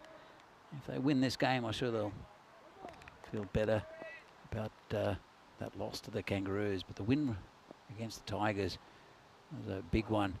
This is in the air again. Keeper's catch, and well, they've collided. Oh, as they're starting to scream at each other now, Zalmi. So it's a second one that probably should have gone to the keeper. There's been no communication. I've heard the loud call from Izar, and well, trust issues maybe. So you see, it's gone up in the air, and again, get out of the way. He slammed his gloves down on the ground, and no eye contact made by the player at point. Quite amazingly. Oh, a big swing and a miss there. So the opportunities have Zalmi, but it's been tired looking. So keeper probably should have had 2 catches by now. Oh, it's a little bit scrappy from Zalmi.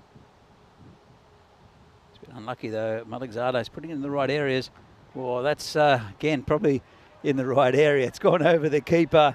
Nothing we can do about that. That's 4 runs. So let's have another look. There's a hook shot. Got a bit of it. And just get it over the keeper. If he were much taller, I think he might have been able to reach it. But the tallest is Alexander. It's been a good over, to be fair. And that's whipped away. Unusual looking shot. 4 runs on the leg side. Very animated flick shot through that square leg area. Let's have a look at this. Just all wrist. Taking it off the outside off stump. Not in any textbook, that one, but effective. And the Super Kings, well, 39 for 1 in the power play. Pretty good for them, going at 13s and over. And well, they lost that 1 wicket on the very first ball. And you think it could have been a long afternoon for the Super Kings, but they've brought it back very nicely. Tadella's on 15, and Ahmed is on 23. So it'll be Zishan Kukikel will be taking up the attack. As my drinking glass has been invaded by ants again. I do like ants. I think they're productive little insects. But not when they're invading my space. Now all over the place here. Zishan hit slide down the ground and just be a single.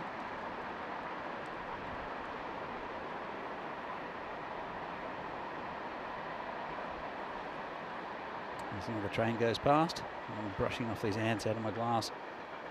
Probably still 1 in it and 1 outside. Get away from my glass. Okay, here we go. Cut shot just away from the fielder. And that's gone to the boundary for 4. Nice shot. A little bit risky, but got away with it. So just away from the right-hand side of the fielder. And the score moves on. So 43 for 1. Tadella's batting pretty well. 19 off 9. I said off the back of a 61 earlier in the day. Batting very well there, the skipper. Good cricketer. And well, goes for that one. Doesn't get onto it. Maybe a slower ball there from Kukikel. I think he's dropped a yard of pace since the last time I saw him. Kukikel, maybe more a bit than that, but he's bowling with a lot of control. He's got a very good slower ball. He has a faster ball as well that he flings in. And this is hit high and long and 6 out on the leg side. Brings up the 50 for the Super Kings. Or does it? I think the score was much quicker than what I expected. It was added very, very quickly. 49 the score, or 55 the score. We'll come back to it in just a moment. That was hit a long way. 49 the score. Kukikal comes in again. And that's one over the back of the keeper, or behind the keeper as well. Good effort by the fielder out there, can't stop it. Another 4 runs to Tadella, and that brings up the 50, 53 for 1. With 1 ball left of the 5th.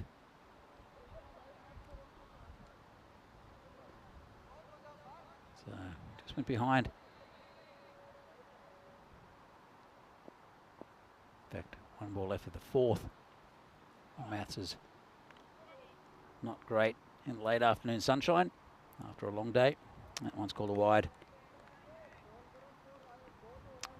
Going at 14s and over now are the Super Kings. You can just see that Zalmi are a little bit tired. Kell comes in again, and that's another wide.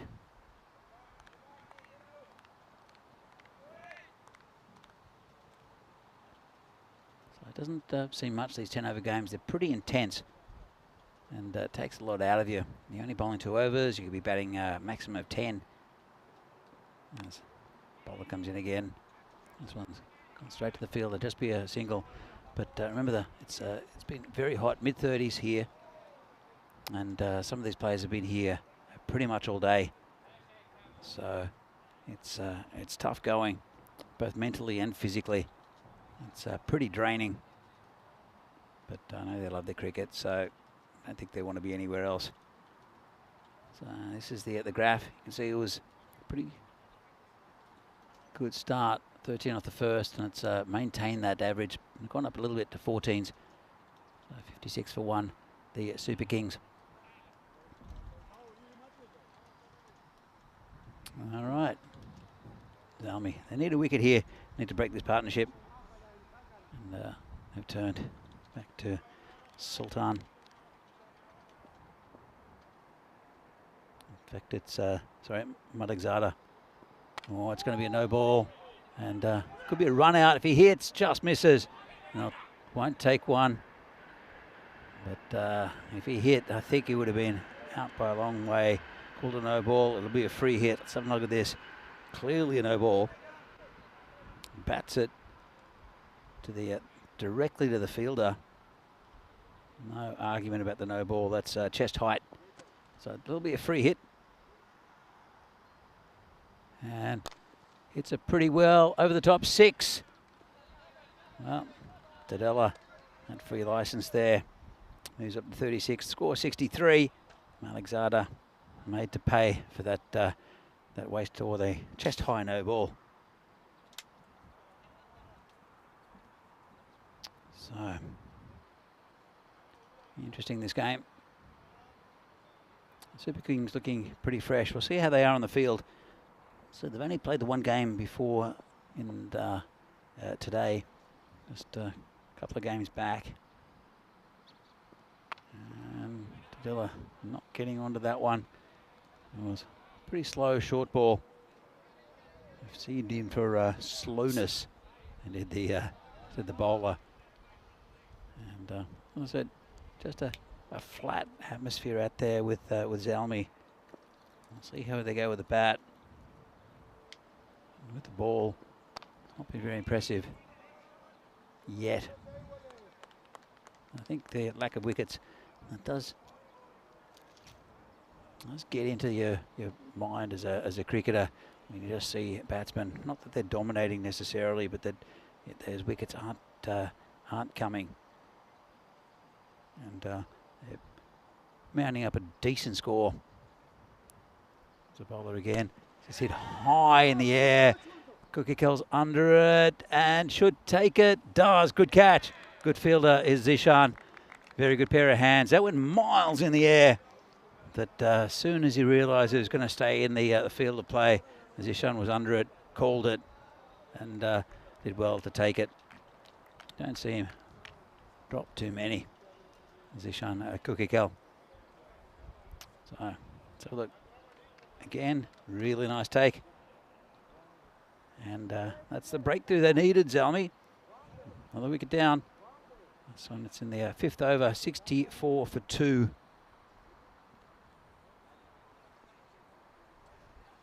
So Tadella's still out there. Akula is the new batsman. And, well, the halfway mark almost. It's 64 for 2. And looking at a pretty decent score with some good batting to come. The Super Kings. All right, 2 balls to go before the drinks break. Been hit pretty well on the leg side. And, well, Vinny's come in to the commentary marshmallow. We're just in time for the drinks break, Yeah. Danny. And actually, I might show it after this ball. The drinks break? Joe's gone to a little shop round the corner. He's yeah. brought me one back. Did you get No. put in your order? No, I didn't know. Oh, I no. walked past him as well before. Oh, well, this can be awkward. I'm going to do it anyway. Although you do have a drink in your hand anyway. Here's Malik Zada. He's going to miss the pitch. And this is going to be a no-ball free hit to come. Yeah, I mean, we've had it. A couple of wickets. We've had plenty of runs in this first half. Malik Zada, sometimes his mechanics can go a bit wrong. It's a battle of what I'd call the Canary Yellow versus the Zalmi Gold. But, what a strange day for Zalmi, beating Royal Tigers. Then they had a shock loss to the Kangaroos. They probably don't know what's going on. Super Kings came in as underdogs, but they've got a few on the board. This is a free hit. It's up in the air. Now, can he keep it inside the field? He cannot. And it's going to go all the way Maximo. Actually, he's called it 4. Well, he's called it. Zishan called it 4. Well, on the batting bench, they think it's 6. So we'll see who's telling porkies here. Going, and it is. Oh, has that hit the rope? Let's have a look. Does that hit a bit of the rope? I actually think it does. Do you see the rope move? I don't know. No. I actually look. Wait for one more frame after it bounces. I actually think that's 6. I mean, to be honest, there were people right there. So let's see what they called in the end. Well, Zishan's right on that boundary, and he called it 4. They just had a difference of opinion. They saw the same thing, and because that did. Oh, is it a shadow? I think is it a shadow or is it a movement? I just felt it. I think hit it's the rope. shadow. Am I crazy? Have a look at this shadow there. Oh, is that? We've got plenty of time because we've got drinks break to think about it. It probably looks more 4 than 6. It has been called 4. Okay, so I take it back. It wasn't a 6, but it was a 4, and that'll be 70 for 2 then at the end of 5. And he's down to here, Mr. Maximo, with Danny Hooncheck. Let's welcome you into the Cube. It's quite a pleasant afternoon now. I'll say thanks to Joe. He's given me this kind of looks like a beverage that I wouldn't be able to have at work, but it is one I can have. It's a 0.0. 0.0. And there's all different flavours. This is one I've been kind of getting into it. Obviously trying to be a bit more health conscious, I suppose. That looks healthy and natural. Well, it's got fruit in it. I mean, it's got this is the kind of the lime and Fiquete is Bisley lime. Yeah, but I can tell you, I can give you the. I'll turn my mic off. Is that where you hear me sit? It's good. Fruity. Well, don't put it down on the bench because you're going to get. It got a bit shaken up on the way ants. back here. And I actually saw what colour it is. It didn't look that natural. But anyway, here we go with Zishan in his second over. First one. Cut away for 1. I didn't get asked. You didn't get that? Well, there's probably a reason because I would have requested a beer. And I can't have one yet. And it would have been pretty warm by the time we finish this innings. Being an honorary Czech, you are pretty passionate about your beer consumption. Yeah. Can't take that away from you. So it's going to be called a wide. Yeah, it's nice to see Shiva up and batting in the top 4, isn't it? I think he's certainly been a guy that I've enjoyed watching during this series. He's batted very well, and it's going to be another wide. I can't quite get it together. Trying to go one side of the wicket, so I do like that element of it. So we mentioned last night, this is probably food and drink chat. That's why we had the drink during the drinks break. But yeah, we really like hanging out around the corner here after play sometimes. That's a pretty good shot. So an overcorrection from Kukakal, and he goes the journey. Maximo. Super Kings. There's lots to like about them and the way they play their cricket. They're kind of attack. They're maybe not all the kind of big names as some of the other teams, but yeah, they give as good as they get in this series. Well, they're definitely a chance for this title as well. When it clicks for them, they're a very, very good side. And there's, as I said, there's really not much between either of these two teams, Zalmi and Super Kings. I just think that Super Kings are a little bit fresher. in this final game. We've only seen the Dayglow yellow shirt twice today, but the Zalmi, it's their third game, and they just appear a little flat. Zalmi are a highly talented team, but they're also, I mean, most Zalmi teams are a little bit combustible. Sometimes they're inflicting pain on the opposition. Sometimes they're kind of shooting themselves in the foot. That's kind of what we love about them as well. Shiva on 47. He's going to hit this, and he's going to be gone. That's a nicely judged catch in the circle, and it's the captain, Kai Badelda. That'll take care of his opposite number. Kukakel, after a bit of pin the tail on the donkey style bowling, he'll break through with the big wicket, and the Super Kings lose their skipper at 79 for 3. Yeah, it was just trying to lift it over that cover area, couldn't quite get it. And it's a big wicket, actually, I think, for Zalmi, who were looking for a couple of breakthroughs, and they've got them. So a couple of new batsmen out there, and still the score's not out of reach. It's 79 for 3, 6 over, looking at around about 130, which is pretty average on this ground. It's been fairly low scoring though this today, for the most part, compared to other days, especially yesterday. Yeah, the bowlers have agency. I still think if you can get in the right spots, you can win battles. Nail that up. We saw that with the Kangaroos. An unlikely defence of 105 against Zalmi in the last game. I'll tell you a funny stat I came across in a minute. Bit of a noise. I think it's the ground here. But have a second look at it. Yeah, I think that was the noise. So if you go back, of course, on day one, we had that 5-over game between Kangaroos and Zalmi. Steps across. He should get the wide here. And he does. But it's a funny one because, well, basically the Kangaroos, they couldn't defend 90 in 5 overs, but they managed to defend 105 in 10 overs against the same opposition, just 2 days apart. So again, it shows you how unpredictable this format is. That's what makes it so gripping. Slow ball, pick. Now, has it got the journey? It's going to go right back to the line. It's going to be 6. I had a feeling he may have stepped out before he touches this, but it was always going to be a tough one. So that's Gaikwad, who will get off the mark with the Maximo. Check this out. I mean, it's one of those ones. I thought the wind would give it a bit more assistance, but it has died down a bit. There's his foot. I think he did touch it just before the foot came down, but don't see how he's going to pull it back. But that will be the end of the over. So the score is 86 for 3 after 6. So, food talk, you reckon, Vinny? Yeah, let's talk food talk. Should we talk about the place we went last night? Let's talk about that. Okay. So it was a nice place in a very interesting part of town. It was very lively. No idea where it was, but it was very good. Lots of open air dining. It was pretty central. That's probably how I describe it. That's, well, he's got it. Just. Right, he's caught it. Not completely with the hands. Had a bit of assistance from the torso, but Akula's going to have to go. He's another dangerous hitter. It's Said who will get the wicket, and that's 2 quick ones, 86 for 4.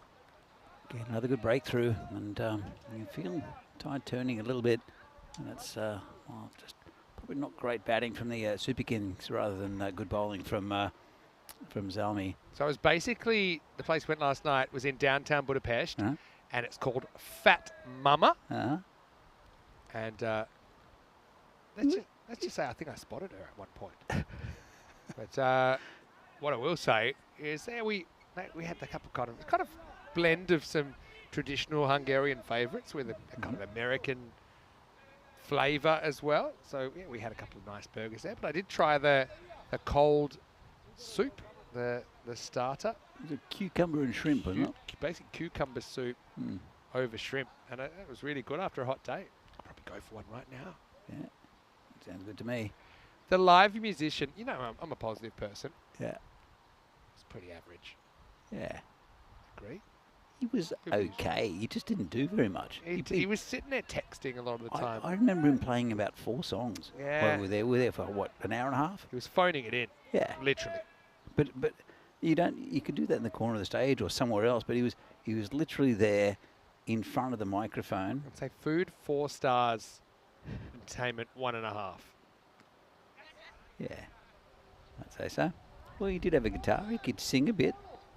Just didn't sing very much. Yeah, but it's summer. Maybe he's just feeling It was a pretty bit warm laid out there. back. We did want to sit inside because there's air conditioning. They said it inside was closed. Yeah. I think everyone wanted to go inside. I mean, outside's obviously nice. I do yeah. love in summer, that kind of when the sun's just gone down, the heat's hanging in the air. But I mean, of course, we're outside all day, so sometimes we like to get inside at the end of the day. The other thing, they had those big fans with the misters on them Yeah, they're that normally pretty seemed good. to do absolutely nothing. Yeah, well, we didn't really get a good Misty we position. Didn't, we didn't get good misty position. That's a good way to put it. Anyway, if you've got any other tips, you can always send them through on the chat. ECS European Cricket Network. Oh, I'm looking forward to going out again sometime. I'm not sure if we'll go out tonight, but there's nothing near the hotel. There's a restaurant opposite, but it's closed for I mean, it reservations. depends what you mean near. I mean, most of it's walkable. As long as you're willing to walk down a really long street of about 2 kilometres. Like Portugal's walkable eventually, right? Yeah, eventually. Leg bar, maybe a little bit of bat on it, maybe. No signal, so. Well, it depends. Now here comes the signal. I don't necessarily want to walk for 40 minutes there and 40 minutes That's back. the thing, though. We don't, especially with the 5-game schedule. We're Yeah. running a little bit behind today as well. You don't have too much time before you probably should be in bed. Maybe 2 hours. That's shot. He goes straight down the ground, and it's going to be. Oh. That's dropped by Tarzan, but he has fielded pretty well today. So we'll let him have that one. Actually, almost went straight over the camera tower. Says Carreras. It took a while to come down, didn't it? Bit of ECL news, although ECL returning champions Hornchurch, they'll be back. Oh. We already know that, but they are also through their section of the English T20. They've won the Essex section, That's good to hear. and they still have a long way to go if they were to win that. But what's quite interesting, if they did keep winning and win All England again, what's called the Vitality Club T20 there, then whoever's runner-up will get to come to ECL. Ah.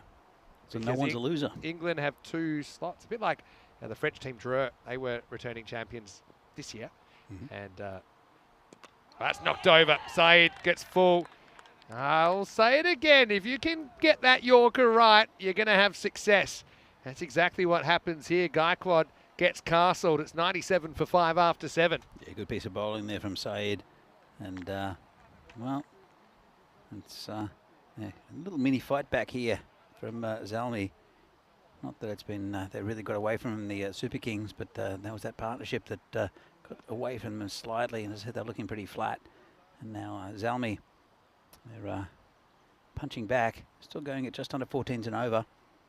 133 the expected score, which is a pretty good target to bowl to, and also not too difficult if you can get a good start for the. They couldn't chase 106 against well, Kankers last game. True, but every game's a little different. I mean, like look at the Tigers game.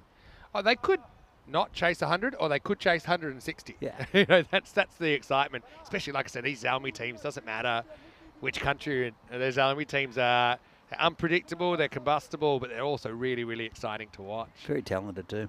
Definitely.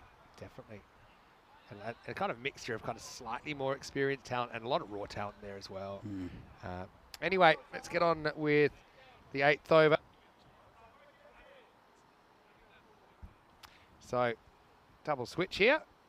Palanasamy facing up Shamsha at the other end. Shamsha player of the match earlier on today. That's dug out nicely. Just a reminder that we will be back tomorrow, and we do actually hand things back to Group B, and yeah, we'll see the teams that we saw on Tuesday. Kind of reshuffled. We haven't quite seen UCB yet, but we will see them pretty much, I think, the weekend is when we'll see them actually. And yeah, we'll start with Cobras CC versus Kashmir. Now, Cobras, don't forget, they scored that 257, but then they ended up having a rough finish to the day. Join us tomorrow. Nice pull shot here. We'll take some stopping. It is stopped. I'll be here. Danny's got the day off, but we look forward to hearing what you get up to, Danny. 7 a.m. GMT, 9 o'clock in Central Europe, and 12:30 p.m. in India. Yeah, I might stay out all night, Vinny. You could. Could do. Don't have to get up in front until It's Friday. a 24-hour city. Yeah, it is. Yeah, you don't have to go out. You do have to get up on Friday. Yeah. Tomorrow you can't. Anyway, up in the air. Right back to the line, and I think he's got it. Yeah, it's a really nice catch.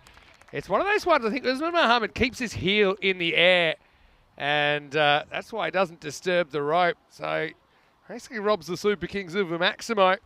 We'll check it here on the replay. Pandasamy got a piece of it. But you see here, he's right back on the line, but see that heel stays up. And that's why he's able to complete the catch without incident. He used every possible inch of the field there. Pandasamy got to go. It's 99 for 6. Yeah, good piece of fielding and comfortable catch in the end. Very casual, and, but he's a good cricketer, isn't he? The Usman Mohammed. We do keep calling Usman Osama, but the reason is that's previously how his name was listed, and that's why I keep calling him Osama. But I think both are acceptable. I don't think he minds. One thing about Usman, though, he has a cracking moustache. Yeah, he just twirled it as Top well. 10 moustaches in European cricket. That's a hard one to break into.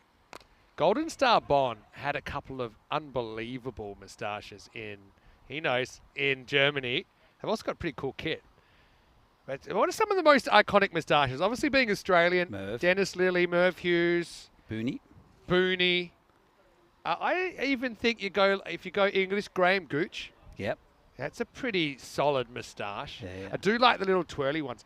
If you go back to 1800s, you got some real bangers there. You got some real waxed up numbers in international cricket. In the air, and Zishan can't get down to it.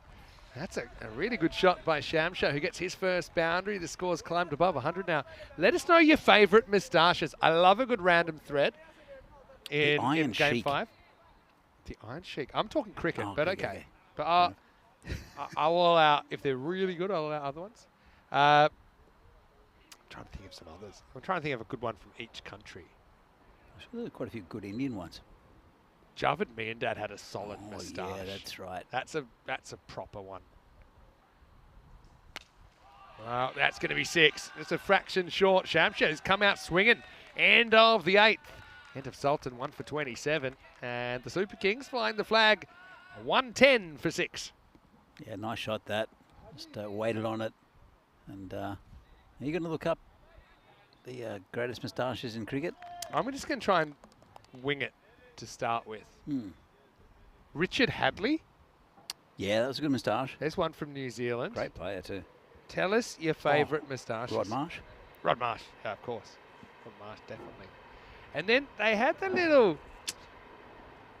I call it the kind of the Alan Border style moustache, or even a Greg Chappell moustache for a while. He had a beard at one stage. Yeah, had a beard. And it came back, and like Warner then kind of had that. It had a kind of comeback, that just moustache, no beard. There was a time where you just couldn't do it. Yeah. It looked ridiculous. But yeah, tell us your favourite cricket moustaches. The mullet sort of came back for a while as well, in different sports in Australia. Shabazz, all right, delivers a high ball. That's going to be kicked back into play. Yeah, pretty good effort by the fielder. I've got a feeling the way he plays this is it's high. Let's see what the replay tells us. Because it's hit the back of the bat. Yeah, let's have a look. I'm almost set. Oh, maybe it's just coming down. Well, they don't look at either. We'll get on with the game, man. It probably was just below. This one is disappearing though. For 4, just clipped away by Shamsha for another boundary. Good little fighting knock from Kashif here. Yeah, nice shot. And so, well, it's that late afternoon with the sun coming into the marshmallow, where the sweat's getting in my eye, so I can't see anything at the moment. Vinny, give me just a moment. I'm trying to think of a good South African moustache. Someone help me out. Right, in the air, hanging, and caught. So Shamsha's going to have to go. Nice little cameo from him, though. But he'll fall for 15, and Super Kings now 115 for 7. South African cricketer with a moustache. I'm going to go Zimbabwe. I think Dave Houghton. Look what I think he had a pretty good moustache. Yeah, Dave Houghton from Zimbabwe. I've even got one from Zimbabwe, but I'm struggling for one from South Africa. Did Gary Kirsten used to have a moustache, or was it Peter Kirsten? These are the important questions right now. I know he doesn't now. Not sure. Clive Lloyd. Clive Lloyd's a very good one from the West Indies. Well done. Clive Lloyd wins. I'm just going back to the 70s because a lot of them had moustaches. Yeah. Now that's actually going to fly away. Won't be an easy stop. In fact, it won't be stopped at all. It's going to be forced. I mean, they're using the whole order here. They're having to work pretty hard, but Super Kings scrambling. And that's Money Taja that gets off the mark with 4. Let's go and look it up now because best cricket moustaches. Okay, so I've got here the 5 greatest moustaches in cricket. Good. Oh, we missed one. We missed 2, actually. Go on. Well, Merv Hughes, Yes. David Boone, Yes. Shikhar Dhawan, Shikhar Dhawan. Oh, yeah. Jack Yeah. Russell, Oh, yeah. and Richard Hadley. Yeah. Jack Russell is actually my favourite wicket keeper. Yeah, he's definitely in there. Ever. Oh, I've got a top 10 famous moustaches here now. Okay. Who do we miss? Well, Merv. No South Africans yet on the list. Gooch. Ian Chappell, of course. Yeah, Yeah. Ian Chappell, Dennis Lilly. Definitely. Shikhar Dhawan, Mitch Johnson. That was a pretty dodgy Yes. looking moustache. That was more Movember. But see, Johnson's is more of it was a tribute moustache, Yeah, right? it's a Movember thing. Anyway, this will be the end of the 9th over. 121 for 7. Yeah, with Mitch, it wasn't even just Movember. It was that during the Ashes, Yeah. that wasn't even November anymore. He just kept almost like a tribute to the fast bowler, to the Dennis Lilly, who I know was pretty instrumental in his development as a fast bowler. We've got a couple of others. Here's a good one for you. Go on. Fred Spofford. Oh, yeah, that's what I'm talking about. That's 1800s. Fred the Demon Spofford. He was quite an interesting story. In that book I'm reading, I think I told you, it's called Never a Gentleman's Game, but there's a fair bit on Spofford. Yeah. He just wandered into the country for months at a time. And if they wanted to pick him, they'd have to find him. And then he got a bit big for his boots. Understandable. He's such a good player. It's kind of something you see these days with the whole Kevin Peterson thing in England. It's like, do you pick him or not? I mean, probably morally you shouldn't, but he was so good that they're like, all right, someone go find him. He said, yeah, if you don't want to, do it my way, then I'm getting on my horse and I'm off. And they said, all right, someone go get him. It was actually quite funny. But, it's a good book, that one. There's another couple. As the ball comes in, Alan Border, Yep. of course, and Ravindra Jadeja. Oh, yeah. Of course. Ravindra Jadeja. I can never say it. Ravi Jadeja. How That's about it. that? Yeah. Ravindra Jadeja. So I think we've covered. Oh, hold on. Still no South Africans. No. We've got a couple Someone more. give me a South African with a moustache. How about Clive Maybe. Rice? Clive Rice, a good call. We were talking about Clive Rice the other day, actually. Graham Gooch, Merv. I found one there. Clive Rice actually captained SA when they first came back from the wilderness. Mhm. So there's our South African. Yeah, Clive Rice. Clive Rice. Yeah. Yeah, good call. Right, in the air, popped up. Now, is this going to fall safely or not? It is eventually, but not before it bounces off the fielder. Taja gets away with it. Another. They ran 2 there, actually. Super Kings. They should have. I think with Clive Rice, it does end our search for the greatest moustache. Not that Clive Rice has the greatest moustache of all. Have we but covered kind of all test nations, or kind of pretty except for close. maybe Afghanistan I mean, and Ireland? They're pretty Pakistan? We've got a Pakistani? new. Do you have a me and Dad? Oh, yeah. It's ready to come then. In the air. Is it carrying? No, it's not. Zishan will try and save the 2. We'll got a- save the 2. We've got a Kiwi, we've got a bunch of Australians. Yeah. Is that kind of the fashion, though, at the time? Yeah, it Straight- was the 70s. excluding, I'm not counting Ireland, Afghanistan, because they're too new. Mhm. We've gone Australia, yes, England, New Zealand, West Indies, South Africa, Zimbabwe, India, Pakistan. England? We need a Bangladesh one. I don't know. Yeah, I've done them all but Bangladesh. Mm, You don't associate a lot of moustaches with Bangladesh I don't cricketers either. They Mm. like a clean lip. Mm. Tell Okay. us if we've missed one. Anyway, we've got a lot of Bangladeshi viewers. We do appreciate them. And so, yeah, if you can think of a Bangladeshi cricketer with a good moustache. I think they're going to cause no ball for second above the shoulder. Yeah, it So- is. Free hit. Yeah, free hit come out. Here's the second one. Yeah, it certainly is. So there's still 2 to come. There's the slower ball. Has it actually hit this, or has it just hit the crease and bounced up? It's going to be a wide. Yeah, we must have been tempted to go again. Probably would have gotten away with it too. So there's another 2 free runs. It's like there's those super balls. Look at Yeah. this. So sometimes it hits around. Boing. That was actually really high for a slow ball, and considering where it bounced, I wonder if it was over the waist. And it won't really matter because the ball before was a no ball anyway, right? No. So still a free hit anyway. Let's go. Oh, that's rubbish. It's hit backwards again. This is going to be called again for over the shoulder. And now there's no keeper, so it's got to be direct. It isn't. They go the other end. And they'll go And now- again. Well, he's no star's got to set him up and put him down. Well, that's not going to be out because he's got to set him up first. But there is the second run that's interesting. So no ball. This is chaos. So there's a no ball for a third bouncer in the over. That's actually a warning now. But then the stumps were down, so he'd have to set them up and then knock them down again. But you can't pick them up from a down position. But that's actually the second run, which I think is pretty interesting, because was that out before they ran a third? Okay, that's the start. And then let's just take you through it, because there's 2 appeals here, basically, for run out. So here's everything that happened. So there's one. And then he comes here. Is this out? No, he's home. And then you watch here. He'd have to set the stumps up, but he never does. He picks them up from here. And so that's not out. It'll be 3 runs.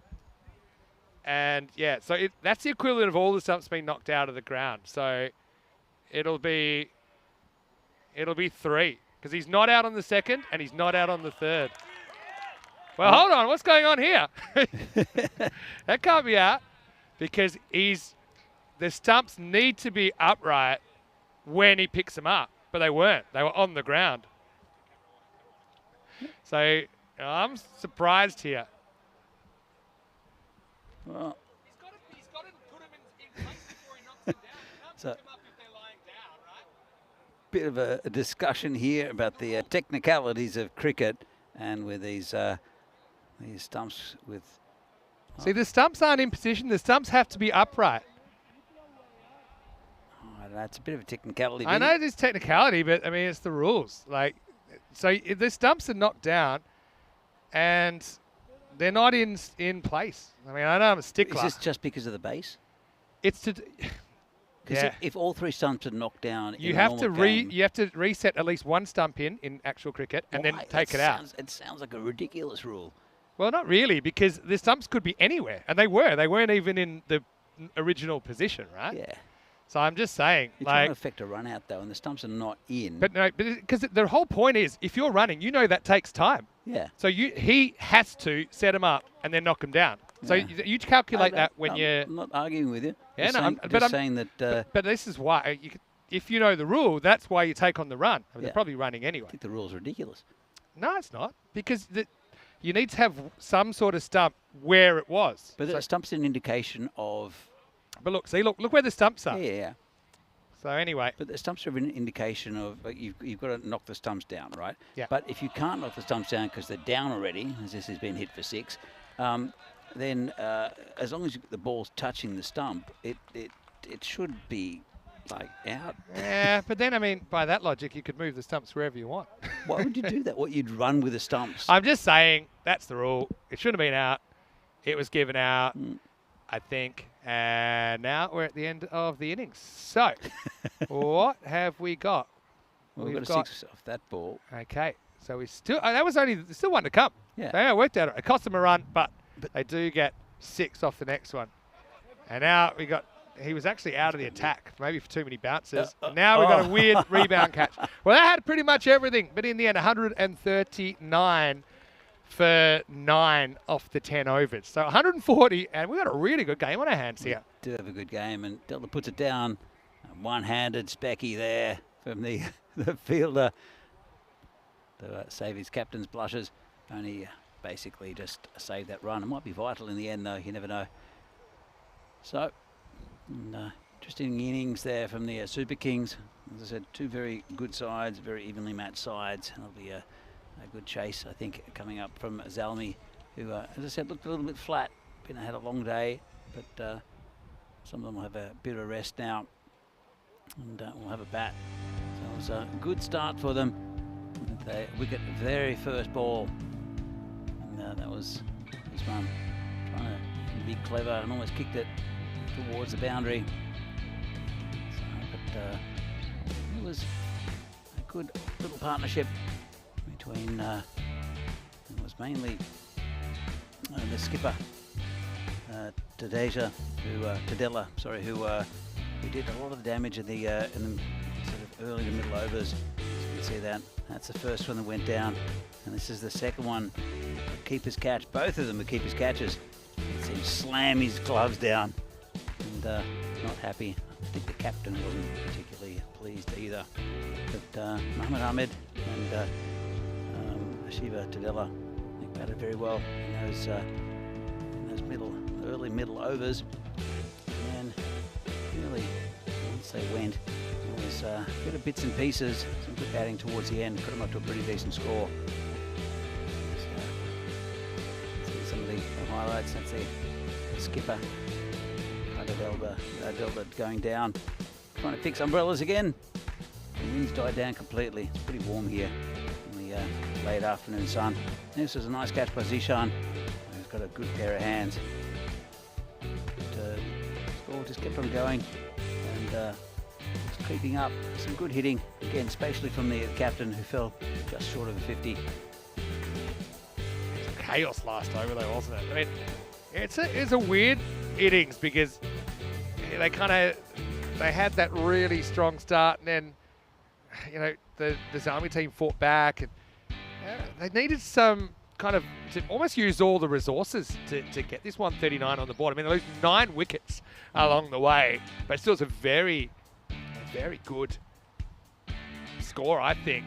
And Zalmi, I mean, could go one way or the other. They're super unpredictable. I mean, they could even probably chase this in 7 overs if they got a real heater, which would be 20 and over. But anyway, the result here is that we got another really live game and what's turning into a super interesting day of Group A action. That one did go down, and then, I think he was actually removed from the attack. I think this is also, if you bowl 4 bounces in an over, and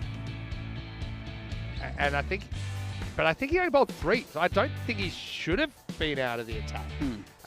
But he was, and this is how it ended with the old Delta, who is going to finish with the figures of 2 balls, 1 for 6. So there you go. 6 and an out. A little rebound out there as well. But Danny, take us through the scorecard. They got there in the end, didn't they? 139 on the board for the Super Kings. First ball off for Balabati, but then what was that? Good partnership between Tadella and Mohammed Ahmed. Score up to a really good defendable total. And Gaikwad with a few, also Shamsha with 15, and contributions from Ryan, also Taja at the end. 17 extras didn't help the cause, but bowling figures all above 10, and 3 wickets for Saeed, 1 each for Sultan, Malikzada, Kukikel, and also Shabazz, and Khyber Deldar right at the end, taking that 1 wicket. So shared around pretty much. 9 down for the Super Kings, 139. It's a pretty decent total, especially late in the afternoon. And Zalmi will have to bat well to get there, but they're very, very capable for the best of Zalmi. So we'll be back in a few minutes' time to see whether they can get the 140 they need, the 10 overs, whether the Super Kings can defend that. This is match 15 from the European Cricket Series here in Hungary. Last game of the day. See you back here soon.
This European Cricket Network event is proudly brought to you by HCL Software and Paramatch. Hello and welcome back to Hungary. Time for the last innings of the day, and this should be a doozy. Zalmi, 1-1 on the day. Had an upset win over the Royal Tigers, then had an upset loss to the Danubian Kangaroos, and now they're going to decide if they have a winning or losing day, depending on how they go in this chase of 140. And that is against the Bucharest Super Kings. So, yeah, 139 on the board.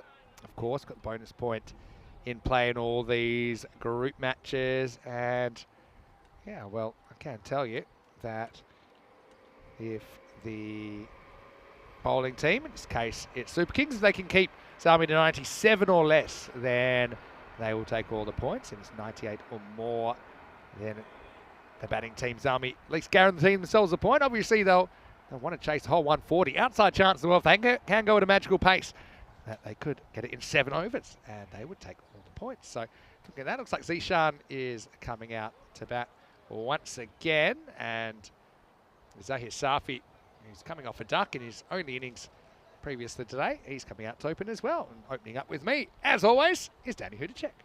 Yeah, Vinny, this is, again, going to be a really good finish to the day.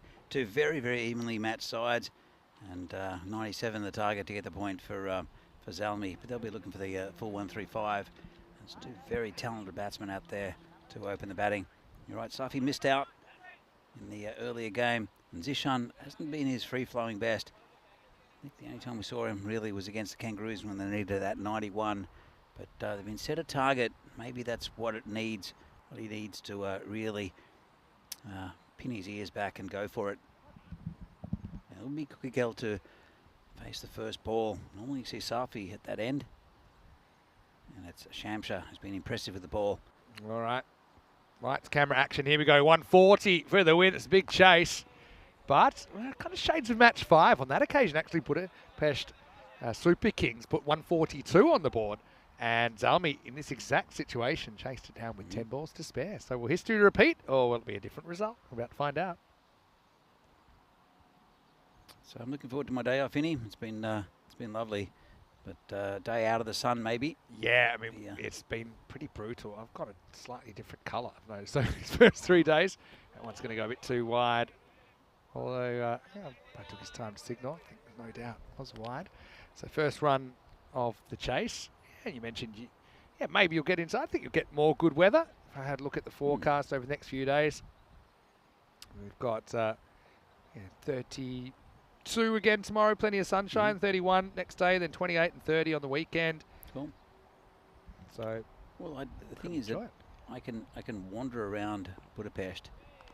So I'll be looking for second-hand records, and I'll be looking for craft beer places, and then every time I need to, I can alternate or just go around. I know that's you do like your craft beer places, and I'm going to have a look just for I've got the weekend off as well.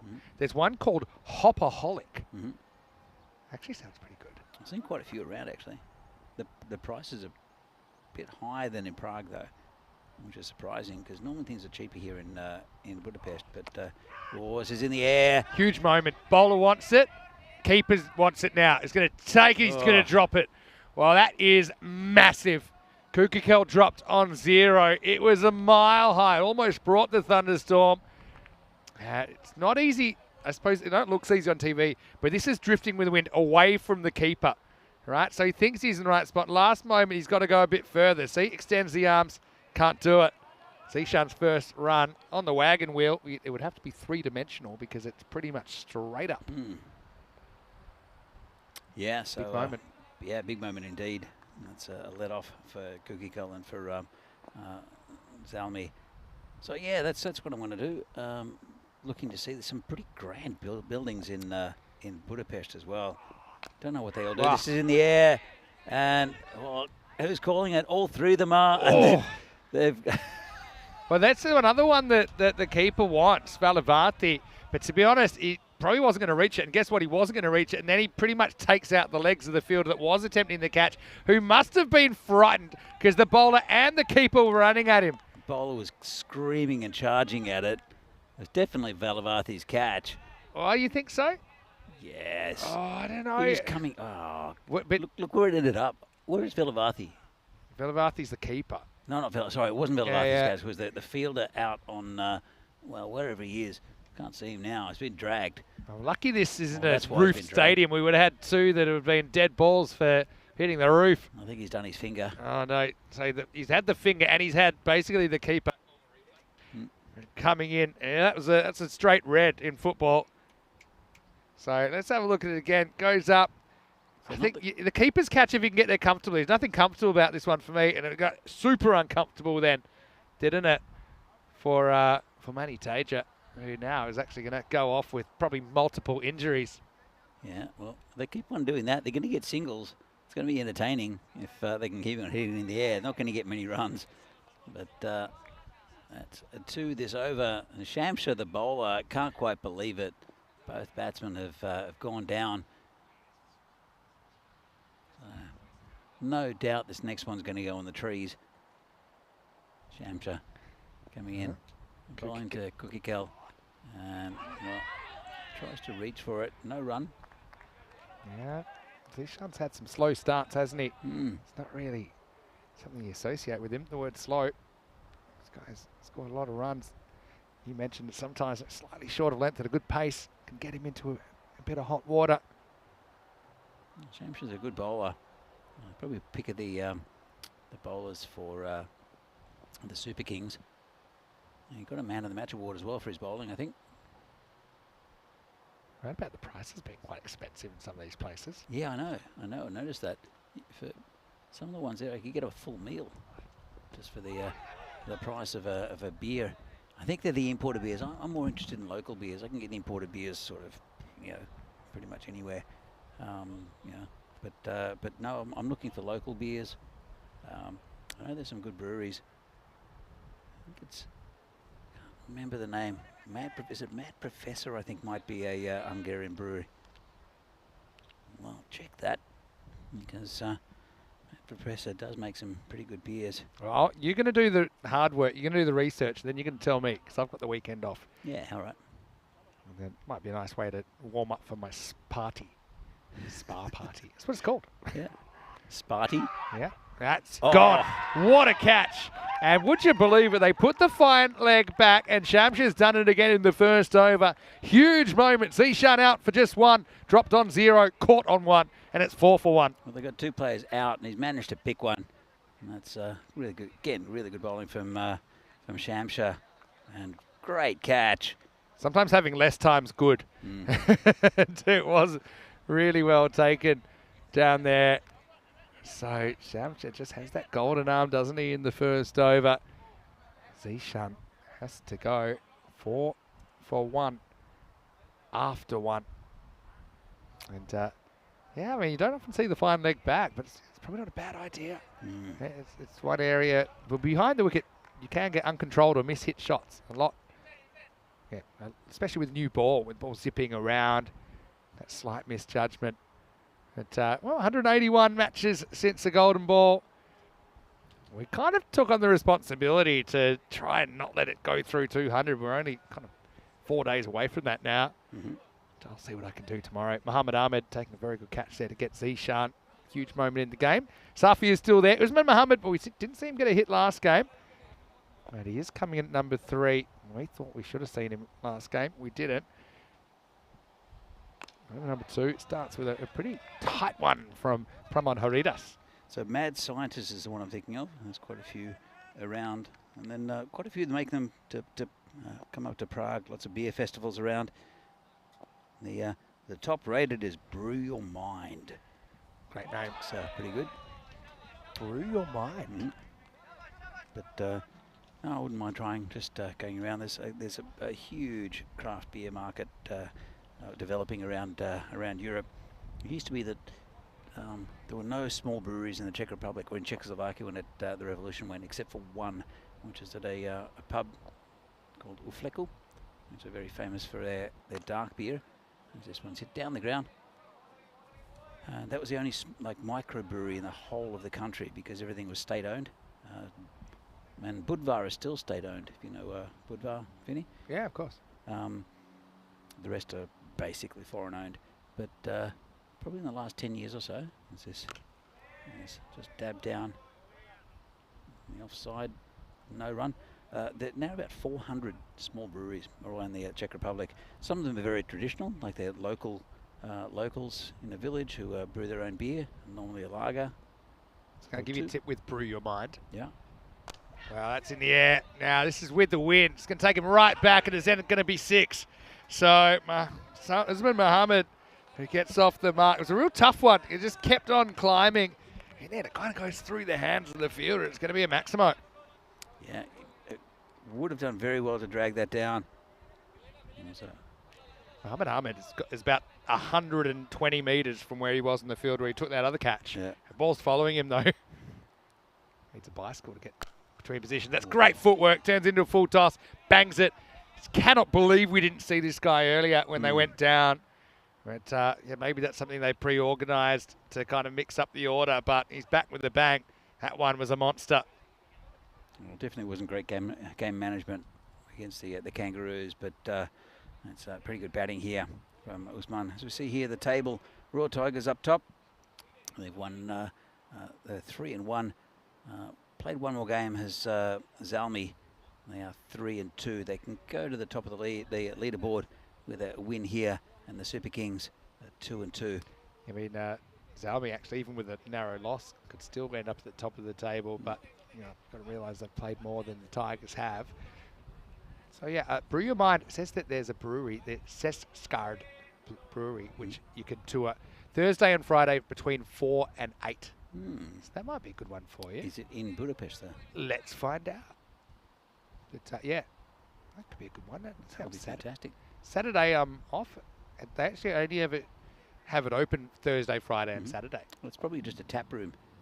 So the brewery, they have a it's naughty no ball. But yeah, tap rooms are very interesting. You can go into the breweries and they'll have things on tap. I did go to the Clock Brewery. I don't know if I told you this a little while ago on Easter Sunday. Did you say the Clock? Yeah, Clock is a beer.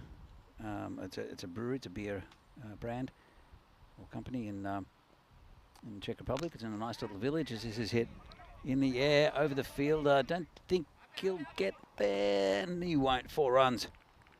So yeah, it was a friend. He was friends with the brewer, and so we went to Clock in a really nice little village, a couple of hours away from Prague, and he gave us a tour of the brewery, and showed us the kettles, and then showed us all the vats, and they had probably, I don't know how many, 26,500 litre fermentation vats. This is down lakeside. And not all of them were occupied. Some of them were occupied by the breweries. So, but all the Clock ones, he gave us a glass and we just sampled all of them. Then he said, "Which one do you really like?" And I said, "Oh, I like this one." So he gave us another one. And I mean, it doesn't really impact much on the production. Just a few beers from some friends. It's an important role. Yeah, Public fantastic. service. And then they've got a restaurant in town as well. So we went there for lunch and more beers. Do you want the good news or the bad news? Oh, where is it? Good news is you could get there. Yeah. The bad news is it's 150 kilometres away.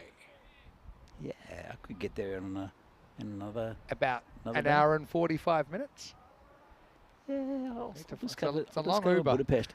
I'm going to walk around. Yeah, find- get lost. I'm sure that the thing is that I'm sure that we'll have some beers around town. If you missed it, that's Daddy's advice when you're going to cities in Europe, and it's great advice. Get lost. Yeah. He's not saying it's a nasty thing. He's saying literally get lost, and you'll find some amazing places off the map. Yeah, absolutely. It's fantastic, and especially, I mean, I think it's more a grid system here and in Budapest. So yeah, fair few long straight Yeah. kind of roads around the city. That's why where we're staying is probably about 2 to 3 kilometres outside the actual centre. You can get there. It's Yeah, also it's not too bad. pretty good and affordable public transport around. But places like Prague with the medieval centre, you're literally just winding little streets and you get spat out somewhere. This is hit down the ground. Oh, it goes down again, but that would have been a great catch. 4 runs. And, they're going to have another look at it, but no, it's all right for the no ball, I think. Let's have another look at this. And just below the waist, I reckon. It was dipping. And 4 runs. There we go. There's the signal. Looked a bit worse there, but it's just below that waistline and can't hang on to it, the fielder. You see there, it takes a hop just inside, so be 4 to the total. Not given no ball, it was close-ish. Yeah, swing straight through it. I did pick up a nice sour the other day from a brewery called Galway Bay at Beer Geek. And Galway Bay, any Irish connection? yeah, there's an Irish brewery. End Very of good. the third over here, it's 27 for 1. So Beer Geek that have about 30 different beers on tap, roughly.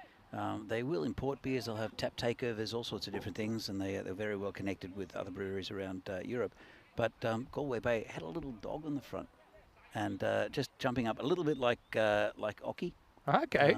I bought it, drank it, and then my friends, as we see here, Take a look at their first innings, how all the overs between 11 and 18. You don't often see that. Yeah. It's a very kind of consistent. Even though they were losing wickets, they found a way to just keep getting those significant overs up. That's why they end up with 139 on the board. Yeah, so I'm just going to take a tick off my leg. Ooh. I think it's a tick. Hope not. Yeah, no, it's gone now. You might be accidentally transporting some of these ants to other countries if they end up in all our bags, which they look like they are at the moment. I definitely transported quite a few from Vinors up in Prague back to my home, and they made a nice little place there. Hurried us to bowl out here. In the air and 6. Watch out, scorers. It's Maximo. Says from Safi, who hasn't really gotten going yet, but he's still there and he's a threat. Made that look easy, cleared that front leg and smacked it. It's definitely a threat. So how was the doggy beer? It was delicious. It was a sour. It was I think a fruited sour. Uh-oh, that's it. Oh. That's itchy shins time coming up. Yeah, great camera work there with the old reverse angle. I know it's not easy. So the beer was really good, but then my friends who take care of the dogs, they have randomly, there were these, my friend Marcella, who you know, brought back some beers from Australia, and they had kangaroos on them. And then on Buy Sell Trade or something, or Facebook Marketplace, put these empty cans on to if anyone would like them, just for free. And this guy, I think he's got something like 25,000 empty beer cans. Wow. And so every time I get an interesting can, I'll give it to her, and she'll pass it on to him. So hopefully they'll make his way into a connection, a good Irish beer. But Galway Bay, it's a good brewery. You know what's going on here? I don't think that took anyone out. I think maybe the ball came back with too many thorns in it. So they're going to make a switch.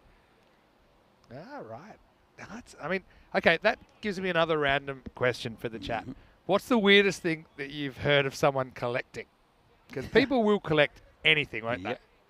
The empty beer cans one's a good one. I hadn't heard of that one before. Anyway, Safi had to wait a long time to get another ball. Now I think he's lost another ball. Well, you might want to throw the old one back, because that one has gone miles. Maximo. That's Big Daddy 6 territory from Safi. That's massive. You could hear off the bat as well. Even on the silent replay, look how quickly that camera couldn't keep up with it. That was huge. Well, Safi, he's woken up, prodded the bear somewhere. I don't know how. He's just got his a little bit of energy here in the final game of the day. Yeah, timed up those last two, making up for lost time. Remember, went for a globe the first game. I'm really a little bit worried about us running out of balls here. Well, the thing is with the balls, they're lost, but they're not necessarily lost forever, because we know they're there. Yeah.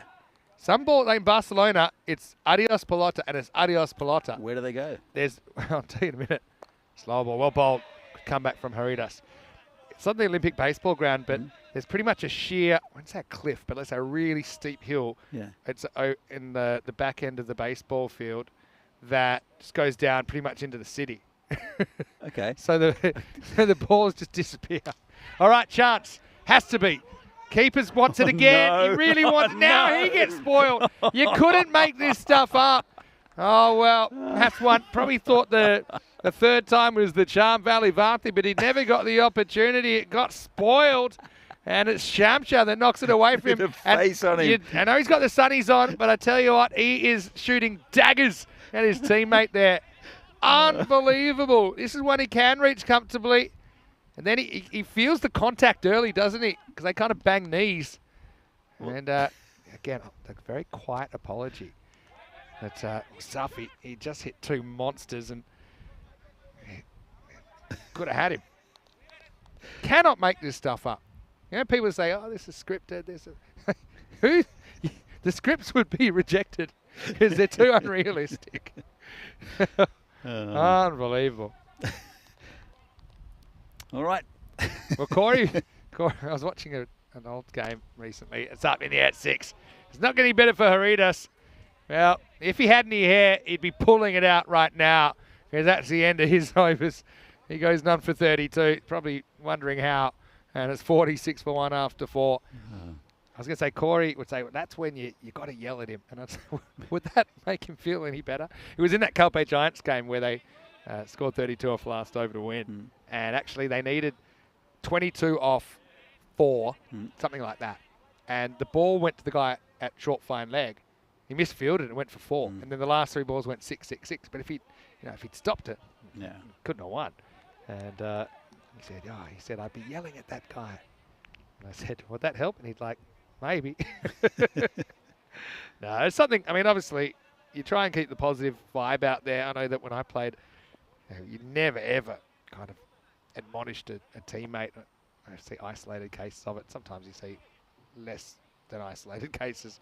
But, you got to keep that front up that you're all united and you're working as a team. Yeah. You can sort out later in the change room if you have to. Gaikon gets the ball. Good swing for him there. Nice hands by Valivati behind the stumps. Going back to Barcelona, isn't there a netting around this baseball field? So there's a netting on behind the plate. Yeah. But because the pitch is in the middle, so that's the leg side that has the netting, the foul net. Yeah. But then the other side is the home run fence. Okay. Right? And that doesn't, because that's very rarely balls get hit for home runs. So where did the balls end up? We don't really know. Thing is, first ball of the game, here we go. It's the left-hander's paradise up to the left of the screen. Brand new Grizzly. We'll need another one. That ball got hit once. Ball one's got hit once. Maybe someone collects them at the bottom. I reckon they do. That's a good shot. Really well timed by Safi. He's basically living on borrowed time now, but he puts that away over the offside. Maximal. 6 more. The noise that comes off that bat, it's frightening. The one he hit into the jungle over cow corner before. I mean, we've got headphones on, and we can't hear too much out there. A little bit of chatter, but then, fine edges we can't hear. But we heard the crack off the bat. Safi's 22 off 11. Usman Mohammed, 26 off 11. 53 at the moment. Into the 5th. Low full toss this time. Can't get under it, but he will get a single. Thing is, they've been going at a better rate. So now they've almost got up to what we call that red line, which is a required run rate. But still a fraction behind. 2 big wickets at the crease at the moment. Can't get under this either. This time it's Usman Mohammed who gets one. James Peel saying always the keepers in those situations. Yeah, I mean, maybe just didn't hear the call. Shamsha maybe saw that keeper drop one, so basically made a silent overrule. It was going straight to him, though. He's right under it. Okay, I'll tell you what my theories on these ones. All right, in the air, and 6. That's another maximal from Safi. Well, we're going to need more balls, and we're going to need them soon. As Gaikwad disappears out of the ground as well. I'd say the keeper should take anything that they can reach comfortably. Okay, so the one that went further to point, I don't think the keeper could reach it comfortably. So even though he called it, probably wasn't a good call on the keeper. But that one, even though, yes, it went straight to the fielder, but the keeper could reach it comfortably. And he's got the glove, so it was his catch. That's going to be 4. As that gets a little bit too close to Safi, who moves into the 30s, and it's the end of the 5th over. The score is 65 for 1. I'll tell you what, Suleiman, the tournament referee, he's got a new job. He's standing there in front of the ball box, and we're just moving back now. He's got his drinks. He needs a drink. He's tired from pulling new balls out. But he was sitting. He was standing there, turned around, picked up a new ball, and threw it to the fielder. That was his job, putting that over. So it's kind of like he's part of the production line, or the what do you call it? The chain to provide new balls. Let's have a look at some of these teams, of course. Still to see 2 teams one in each group. So we haven't seen Dunabogdani CC here in Group A. We'll see them on the weekend. And we haven't seen UCB yet. I'll tell you exactly when they play their first game. So we'll see Dunabogdani in action. In fact, we'll see them on Friday. So we'll see them on Peacock Friday, Dunabogdani. They'll be playing 3 games. Obviously, they have to do a bit of catch-up. For UCB in Group B, and we think they'll be a pretty good team. They will start their campaign on Saturday, where they have 2 games, and actually they'll play 3 games on Sunday. So I know I've got the weekend off. Meanwhile, they'll play 5 of their 8 games, and of course the top teams go straight through to finals Friday, top team in each group, and they also get that double chance on the 26th of July. The bottom teams will be out of business, but the middle teams will get to continue 3 more days next Tuesday, Wednesday, Thursday to determine the other 2 teams that will be in the finals. Looking forward to seeing those 2 new teams.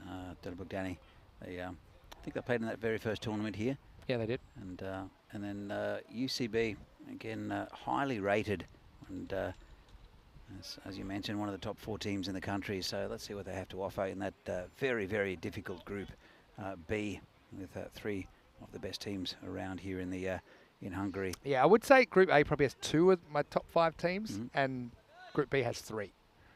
Nothing against probably the Super Kings, who you're seeing here, obviously doing a pretty good job, but Super Kings sometimes have trouble keeping the other teams quiet. And right now, it's kind of one of those times. This is going to be 6 more as Usman joins Safi on 33, a Maximo to start the 6th over. It's a close game, this. And these 2 are just hitting 6s for fun. Yeah, looking at the UCB squad, obviously Ashwith Darapareddy, I think he's a real key for them. Right, in the air, it's with the wind though, and it's gone. So yeah, Usman is going to help himself to 6 more as Zalmi move up to walking stick 77. You know what hasn't happened today? The container hasn't been hit. Yeah, with you. Watch out. Yeah, the production van hasn't been hit. The container hasn't been hit. I was going to say Ashwith Darapareddy, big key. Mark Desfontaine's been playing some national team cricket. Jack Morrell. Again, we saw him in the chat earlier. Oh. That's a good bit of work there. It was kind of a slow one. He waited for it, got it, but I don't think he was still out by the time the stumps were broken. Gets back in time. So, yeah, also, there's some players not in the country at the moment. Satyadeep Ashwath Narayanan's one, who I always like watching him, but unfortunately he's not in Hungary at the moment. This man on 39. Well, another high one. Now, this is hung up. He's going to reach it, but can he catch it? He can't. Burst through the fingertips. Another high ball goes down. Well, you know what they say, catches win matches, but we're seeing the opposite right now from BSK. Yeah, it was unfortunate. Just misjudged it slightly. Didn't grab it at all. So, yeah, Satya was did some commentary with me in the first time here, which was nice. Really nice guy, very well spoken. Oh, this is massive. It's so big. It's a huge 6.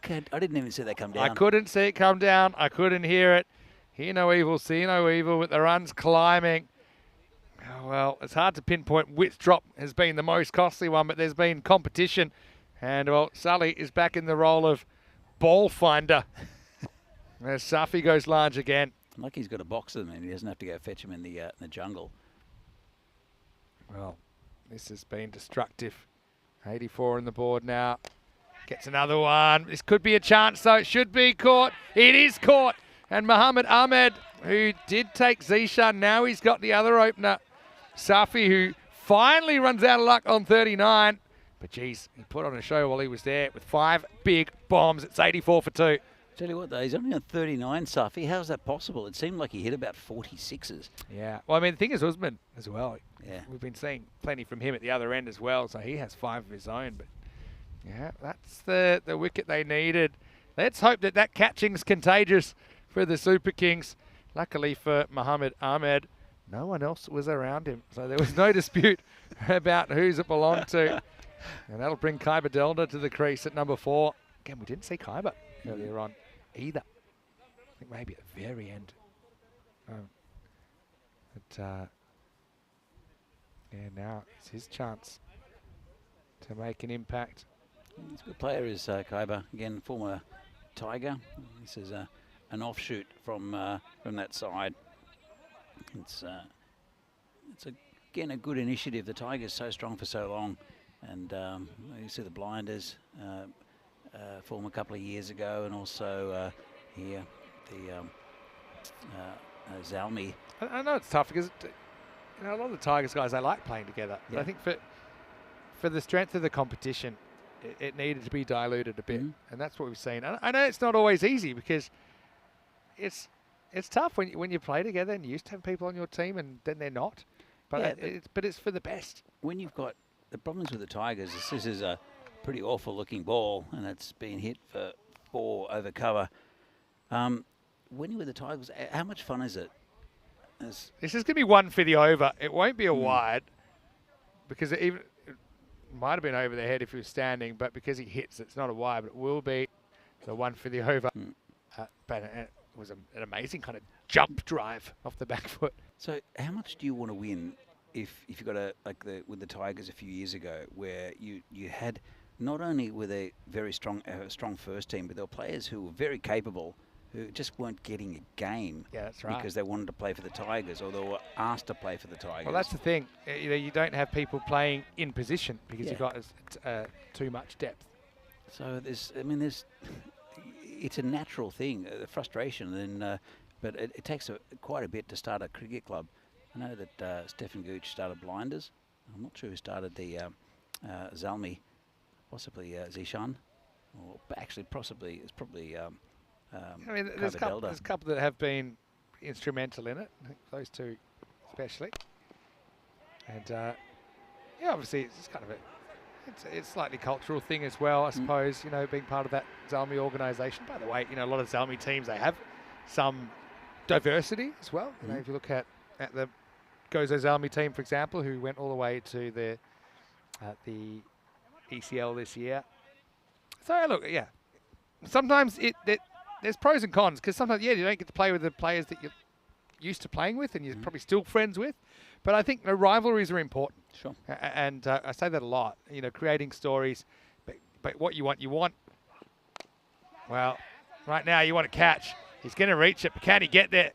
He can't. Straight through the hands again. This time, that's the captain, Shiva. Throws it away as well, throws it into Delta. Well, Delta gets lucky, then gets a bit unlucky. To be fair to Shiva, he had to run the proverbial half marathon to reach it. But again, just didn't quite get the hands there. Down it goes. Watch out, Kaiba. 90 for 2. But still 50 off 20 required. King's actually still up, but not by much. Last couple in the 7th. He kind of charges, but then pulls the ripcord on this shot. Let's see what happened here. Yeah, it's a good call. It's well located. It's a good because ball. he shortened the pitch, he just had less time to decide whether he wanted to swing or not. In the end, he doesn't. It's a good bowler to bring back at this time, actually. Shamsha, I think it's a good captaincy. He's had a good day, hasn't he, Shamsha? Yeah, really good bowler. All right. They're going to bring the deep point up and put the fine leg back. So this is basically signalling I'm going to bowl a short ball. But remember, he bowled a bouncer already. So he can't bounce one over his shoulder. That'll be a no ball. This will be a Yorker, right? Double bluff. Will be shortish. Slow ball. Got him! That's a really good ball. And that's the end of Usman Muhammad. And that was their slow ball Yorker. And that's another wicket down. 90 for 3. Again, it is the Yorker length that kind of does him in the end, because I do think he picks it. He doesn't really move the feet here, Usman. Just have a look at the variation here from Shamsha. See, it kind of rolls out. Kind of there, back of the hand, slow ball. You see it's got overspin on it. That's a really good shot from our crew, Spring Media. And the 7th over finishes with a wicket, 90 for 3. Really good bowling there from Shamsha. And he's what the batter sees pretty much, see? Yeah. Kind of half side of the hand, half back of the hand. And he cannot believe his luck. For Shamsha, understandably thinking, well, if you're not going to take any catches, I'm just going to have to do it myself. 90 for 3 after 7. Don't forget, more action is on the way. Danny's off tomorrow, but I'll be here to take you through 5 matches rolling today for Cobras versus Kashmir. First up, some really good rematches there as well, including Eagles versus the Blinders in match 2. Kashmir take on the Blinders themselves in match number 3. Oh, look at match 19. The Eagles are going to be dreading that one. Yeah, well, exactly. There's unfinished business there because last time Cobras scored 257. But then look at match 20. Blinders, Cobras, another rematch of last year's final. We saw the Blinders get up against the Cobras on Tuesday night. What will happen in match 20? You can find out tomorrow, starting with the first game of the day, of course, 7 a.m. GMT, which is 9 o'clock in Central Europe, and 12:30 in India. I wonder if we'll have our traditional 12:55 power outage as well. I'm sure. It's become part of the fabric of this tournament. It just happens to coincide with lunchtime as well. I don't know who's doing it. Do you Who's think pulling the plug? someone's pulling the cord out? It's just because they want a long lunch. a peaceful lunch. Who are we going to blame? The authorities. The authorities. That's very sinister. This game's creeping away from them. Delta basically freezes up here, but this did look good to me, and it was good. Yeah, great ball. Ball that again. Sneaks across, almost an off-stump guard here. Look at his toes. Oh. Now he gets castled. What a ball. Mohammed Ahmed has almost single-handedly pulled off this defence with a couple of catches, poles apart, and now he blows some poles apart as Delta gets yorked for just 1, and the score 90 for 4. Super Kings on top. Super Kings are on top, and it's been such a mixed day for Zalmi, hasn't it? First with the win over the Tigers, and then going down to the winless Kangaroos, and now looking like they're going to go down to the Super Kings. A bit of revenge for the Super Kings. This is what I mean as we see new batter come into the crease, and it's Ali Shabazz. But have a look at the length here of Mohammed Ahmed. This is what we mean when we say York. It bounces right between the feet. See, look at that. If you actually pinpoint where that bounced, right between the feet. And there's really not a lot you can do with that. There we go. We'll roll it back. I'll show you the bounce. There you go. There. Perfect. Right under his belly button. The other thing is, because the keeper's up the stumps, the batsman can't change the length of the delivery. Well, they could, but it's risky. Though. Yeah, exactly. Yeah. So this is going to be worked away. Ali Shabazz was in the action earlier. Couldn't quite get his team over the line, though. I mean, this is what I love about ECN cricket as well, because Zalmi beat Tigers, and it looked like, well, this is their day. Unbelievable. And then, looks like still a long way to go on this one, but they could quite easily lose both of their other games to lower-ranked teams. Lower-ranked, at least at the start of the day. So, yeah, Sultan comes in. Thing is, there's still time for Zalmi, but someone needs to be a hero. Can it be Sultan, Aram Sultan? He's coming out here at number 6. We can hit the ball a long way, Sultan. So can Shabazz. Actually came out number 5 to be technical, but anyway, let's get on with it. Gone. Oh, unbelievable catch. He's on fire right now. Mohammed Ahmed, take a bow. And it's going to be a golden duck for Sultan. And Zalmi certainly backed into the corner now. 91 for 5. What a caught and bowled. That was absolutely smashed. Can't believe it. Look, he's looking around. Trying to get a bit of, did you see that? Do you know what I said earlier about sometimes it's good to have less time when you're attempting a catch? He has 0 time to think here. It's just totally instinctive.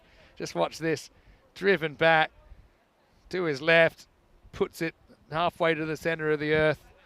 Great stuff. Lucky 7 on his back. I'll see this in real time. That one's smashed back to him. Well, he's turned the game. Can you get a man of the match for taking catches? I think so. It's not just that, that's a wicket as well. Don't forget. Yeah, true. First innings, he scored 23 of 11, which is a pretty handy contribution. It's a bit of a team effort. Whoa. Wow. Well, has that hit anything, mate? It might have flicked the back leg, or maybe nothing. Oh, he almost slips over the line. Or was there an edge? Let's wait for the signal. No. It's off the leg. So it's just flicked the back hip, I think. Have a look. Yeah, see? Not too far away from those stumps either. Lucky he got something on it. Jeez. Both teams have had issues losing wickets in this game. We've had 14 wickets fall in almost 8 overs. In the air. Should be a chance. Not right. Not really. In the end, Shamsha couldn't get there. Shamsha's been banished to a long way away from the keeper now, if you've noticed where he's fielding. That's actually where Mohammed Ahmed was fielding. That's all right now, Zalmi. They're going to have to need And they're going to need a big finish to pull this out. Needing 47 off the last 2 overs, 93 for 5 after 8. Is this game done, or do you think there's a small pilot light on for Zalmi? I think I'm starting to pack up my computer, and Ellen's going to have a bit of a rest, and I think we're going to go home. We will go home in a couple of overs anyway, but I don't think Zalmi will go home. Is this with, you're with a putting it happy in result. start the car territory? Are you? Start the car. Start the car.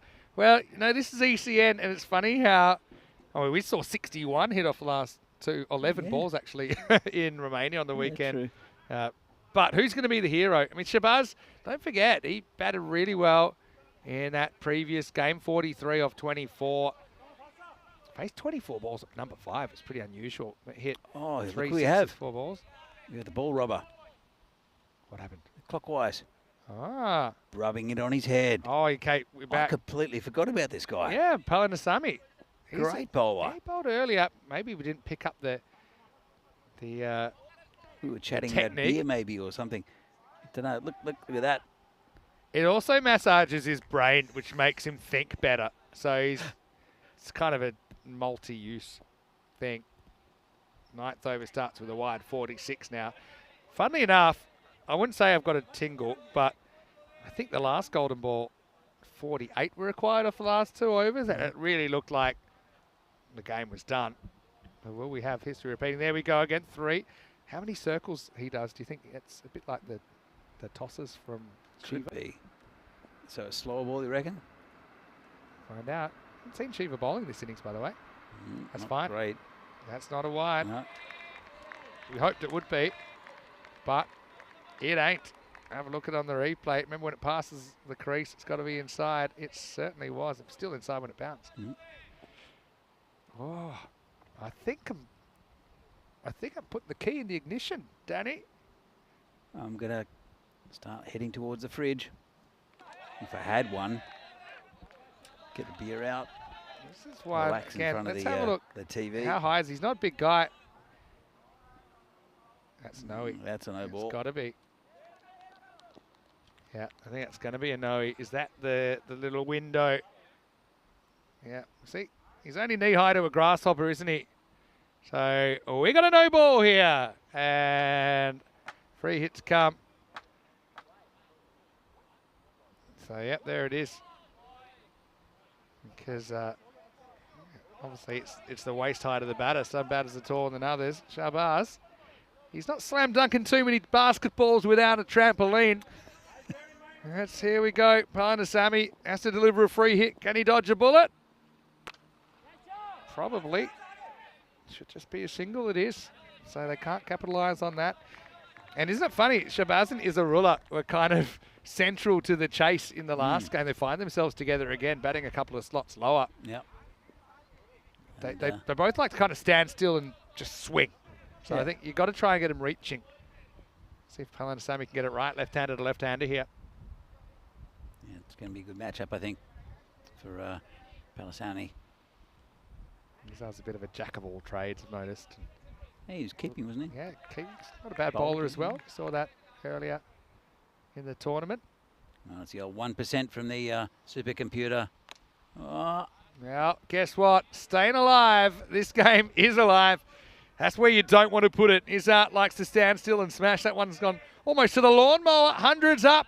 Faint pulse in this game. I think they might have called the priest for the last rites and everything, but still a faint heartbeat in match number 15. Good shot there by Izzard. so there's garbage bin right in the middle of the there, just for no apparent reason. It's just it's concreted in. How many points are in the garbage bin? Oh, it should be How many runs? 60 or something. That should be. That'd be a good one. Well, this is going to be a wide. You know, it does move across. Remember, the line's a hard line. So you see, definitely for me, it cuts away. So he wasn't too far away. It's a good call from the ump. Could we have nets like that around the ground? Yeah, maybe it's part of our crazy cricket. You have targets. Yeah, targets would be good. You get There foam was a thing targets called that would smash. ultimate knockout cricket or something. It was one-on-one. Look that up. You could have. Do you remember the old Freddie Truman's Test match? Or Do you Ian mean Bothan's Test match? Yeah. Do you mean the one that you rolled the little ball bearing? Yeah. We just got I've test got match. that at home actually. Yeah. We should have. There should be fielders that are just like that. So the ball with a net, and then it goes between their legs exactly like those little statuettes. That would be really fun as well to have with that crazy cricket. I'm going to show this on my computer. I know we're running out of time, but Ultimate Crazy Cricket or Ultimate Cricket Challenge. It's a one-on-one crazy. One-on-one? One-on-one. Let's wait a minute. All right, that's another one. You don't want to put it there, and it's going, and it's gone. Maximo. Long chase for the keeper. Well, keeper's taking the gloves. I said, right, I'll get it myself. What is this? Yeah, it's one-on-one. I think you're allowed 2 fielders, and it's like professional cricketers. Yeah. They're playing inside. You got all these different scoring zones. Yeah. It's pretty cool. You just run by yourself. It's run pretty at full cool. length as well. I might actually show you. Yeah, you run full length, but there's hardly any fielders. So yeah, it's UKC Ultimate Cricket Challenge League. UKC. The Ultimate Cricket, but cricket spelt with a K. Oh, okay. Just because, why not? Why not? Anyway. Crazy. Oh, that's another one. He's hooking, and this game does stay alive. Another Maximo to finish the 9th over. Palanasamy couldn't quite get it right, could he? Probably needed a few more rubs on the head. 115 for 5 after 9. Yeah. And that means that 25 are required off the last over. Just Still a game in the hands. What's he doing? Just bowling too short. All right, that's a lot of their bowling figures.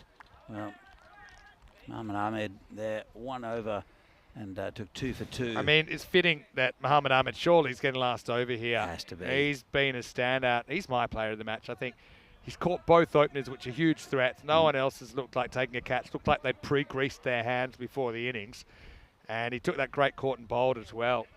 And yeah, he took another wicket, the wicket of Delta. He's the player of the match, I think, no matter what happens here. Maybe unless he completely, I won't say chokes, but bottles it. Yeah, 25 required off this last over. Yeah, back in that Calpe Giants 32 off last over against Oslo CK, and the bowler of that last over, actually, he was looking like he was going to be player of the match. Yeah. And then his team was out of the tournament. Anyway, hey, do we have a final twist? How do you get 25? Yeah, probably 3 6s and a 4, maybe a couple of others. But you're kind of looking 4 out of these 6 balls have to disappear. Anyway, here we go. Last over of the day. First one's 4. Gets over the top. Skates away. No one back at deep point. We said they need 4 boundaries. Well, there's one of them. 21 of 5 now. Well, 6 4s gets you to golden ball. Oh, yeah. Imagine that. Oh, I don't mind that. They're going to push the deep point back. They had the fine leg back, which, to be honest, that's set for a bad ball. I don't think that was a smart field position anyway. So this, I think, probably is a lot better. They've got deep point back, long on, long off, deep mid wicket, deep square. Oh, that one drops. But does it drop quick enough? Probably going to have a look at this. It's going to be a bye. Probably did drop, didn't it? Did it? No, that's a no ball. You think so? Yep, absolutely. No, he is crouched down a bit, but we already mentioned he's tiny. So is he? Gets a no ball. How's that not a no ball? If you see where he's standing. Yeah, let's see if we can roll it back to the start of this replay, and maybe we'll see. Like, okay, that's him standing up. Yeah. I'm putting my finger there. Now, where does this ball go past? I don't think it's been called.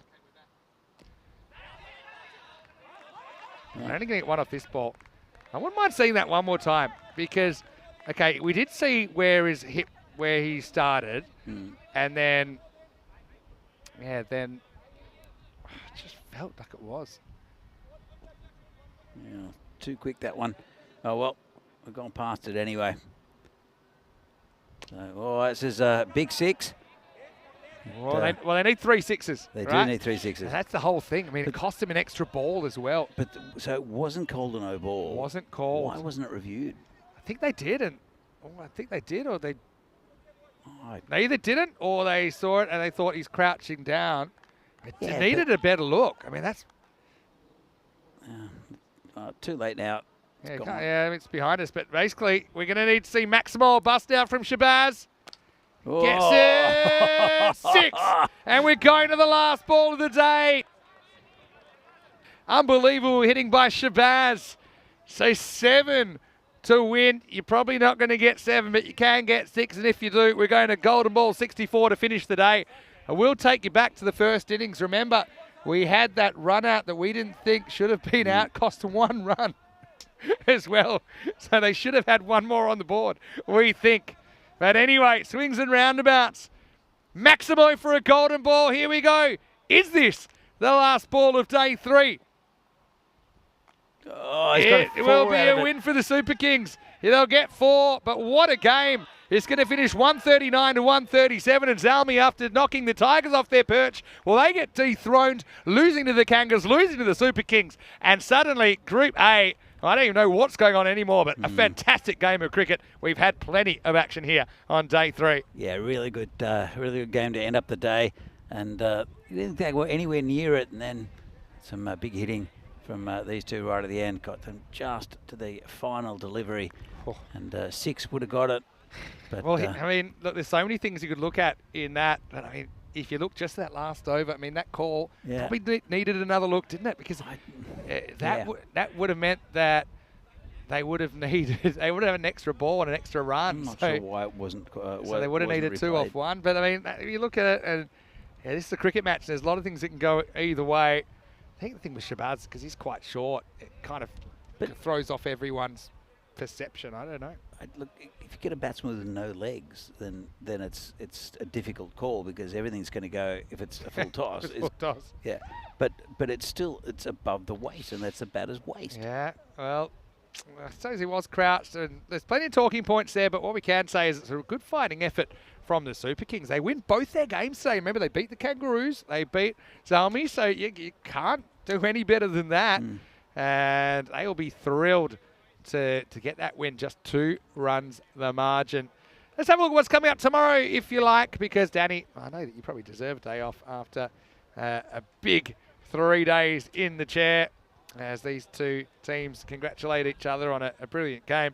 Cobras have a big day tomorrow, playing 3 times, and so do the Blinders. So we'll also see Kashmir and the Royal Eagles. When we return tomorrow for more ECN action, 7 a.m. GMT, 9 o'clock in Central Europe, 12:30 in India. Let's rock and roll this highlights package. And, well, it was an interesting kind of innings, wasn't it? Started with a couple of skiers. And when we say skiers, we mean they went to the sky and back. But somehow the Super Kings win despite shelling a fair few high balls. And some of them, you got to say it, they were comical.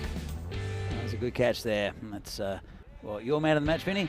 He was my man of the match. I want to see who they go. Yeah, they do give it to Muhammad Ahmed in the end, but it's funny if he lost the game in the last over, probably doesn't get it. But look, I think it was a good contest, and it just shows you how wide open Group A is. That is dangerous terrain down there. Yeah, but they just found a way to get Safi when he was up and going 39. That was the one where the keeper finally thought, hey, that one was mine. What are you doing? Probably said, I've seen you try and catch me, even with the gloves. I don't think you can do it. But Shamsha then found his way to the outfield. And, yeah, Safi and Usman Mohammed looked like they could take this away, 39 and 45 respectively. Safi in particular, I mean, look at those arms. I mean, they're thicker than my legs. That's how he could hit the ball so far. But he just kept getting these lives, didn't he? Someone needed to hold one, and time was running out with those 2 at the crease. Remember, they came together after just 1 over when Zishan went. Muhammad Ahmed finally broke the partnership. It did leave Usman as another threat, as Safi had to go for 39. The drop catches kept coming, but Muhammad Ahmed would come to the fore once again. A friendly fire there, but that chop on of Usman was another big moment, and just put Zalmi behind the 8 ball. And even though we had more 2s and fros, there was plenty more action. That was a great return catch, kind of instinctive stuff to get rid of Aram Sultan without scoring. But well done to the Super Kings. Oh, well, they were just the Kings last year. They're the Super Kings this year, and it's a super result. 2 for 2 here on day 3. Yeah, great day for the Super Kings, and a mixed result there for Zalmi, though, beating the top team in the Tigers, and almost top of the table. And then they've had 2 losses, one against the Kangaroos, and then 1 here against the Super Kings. And Ahmed there celebrating. And, the Kings, they're happy with this victory, happy with the day's cricket as well. And it's been a fantastic Wednesday here at the GB Oval in Hungary for this European Cricket Series. Yeah, and that's a great aerial view of the surface here. You can see it's a well-worn surface because really it's the only cricket ground in Hungary, and that's why we're thankful to be here to use it. 45 for Usman Mohammed before he chopped on to Shamsha. We saw Safi go just before that for 39 off 16. We saw Shabazz and Israel get their team so close, but single figures extras, and we haven't seen that too often in this series. And that's one of the reasons Super Kings are able to hold on despite plenty of shoot themselves in the foot moments. A lot of catches went down, but hey, he who laughs hardest. And the Super Kings, I won't say they're perfect, but it's a perfect result in the fact that they get 2 out of 2 wins. And we saw 2 for 10 Shamsha and 2 for 23 Muhammad Ahmed, who ended up with the player of the match. But partly his batting, partly his bowling, but also those 3 catches, pretty important. Akula, the other one there with a wicket, though his over did cost 19. Let's bring you back into the box for the last time today. I want to say a big thank you to all of you out there. It's been great to have your company. Thanks for sticking with us. And Danny, high five. Well done on a great start to Hungary. And I really hope you enjoy your day off tomorrow. Thank you very much. I'm sure I will. You're going to have a weekend off. I'm look envious of that. I will see you and raise you. Yeah. But then you will get a few days off at the end. Maybe you can even wear your European cricket hat out. I could do Put that. the word out. Take selfies around monuments. Do that. In Budapest. That, yeah, we're here and yeah, we're certainly having a great time. What an interesting day. Tigers going down, Budapest, Zalmi knocking them off, and then going down in 2 games. Kangaroos get their first win ever on ECN. Great moment for them. Really gripping day. And a great day for the Super Kings with those 2 wins. I think it also kind of shows you at the start of the day, you feel, okay, this group's going this way. It's kind of inevitable, but really just shows you nothing's inevitable. We had some really close games, and I think we all enjoyed it. We didn't quite get our golden ball. No. You know, we're getting close, and maybe I'll have a surprise for you tomorrow. One more time, if you want to have a look at what's coming up tomorrow, same time, 7 a.m. GMT, 9 o'clock in Central Europe, 12:30 in India. And yeah, like I said, I'll be here to take you through matches 16 to 20. We go back to Group B. Final call. Big thanks to everyone in the YouTube chat, ECN European Cricket Network, for your company today. We had some really interesting interactions and interesting conversations, didn't we? If you haven't already, please like this video and subscribe. Tell your family, tell your friends about ECN. Don't forget also our social media at European Cricket. And finally, don't forget that we have our website, of course, and you can check out all the fixtures, all the squads as well. If you want to check out the Dunabog Danny squads, and you want to check out the UCB squads as well. Plenty to watch, and even I think there's even information for tournaments that are yet to come. But for now, Vinny Sandy, Mr. Maximo, signing off with Danny Hudacek. Stay safe, stay happy. I'll see you tomorrow for more action. For now, enjoy the best bits of day 3. Thanks to our fantastic crew at Spring Media. For now, hasta mañana. See you later.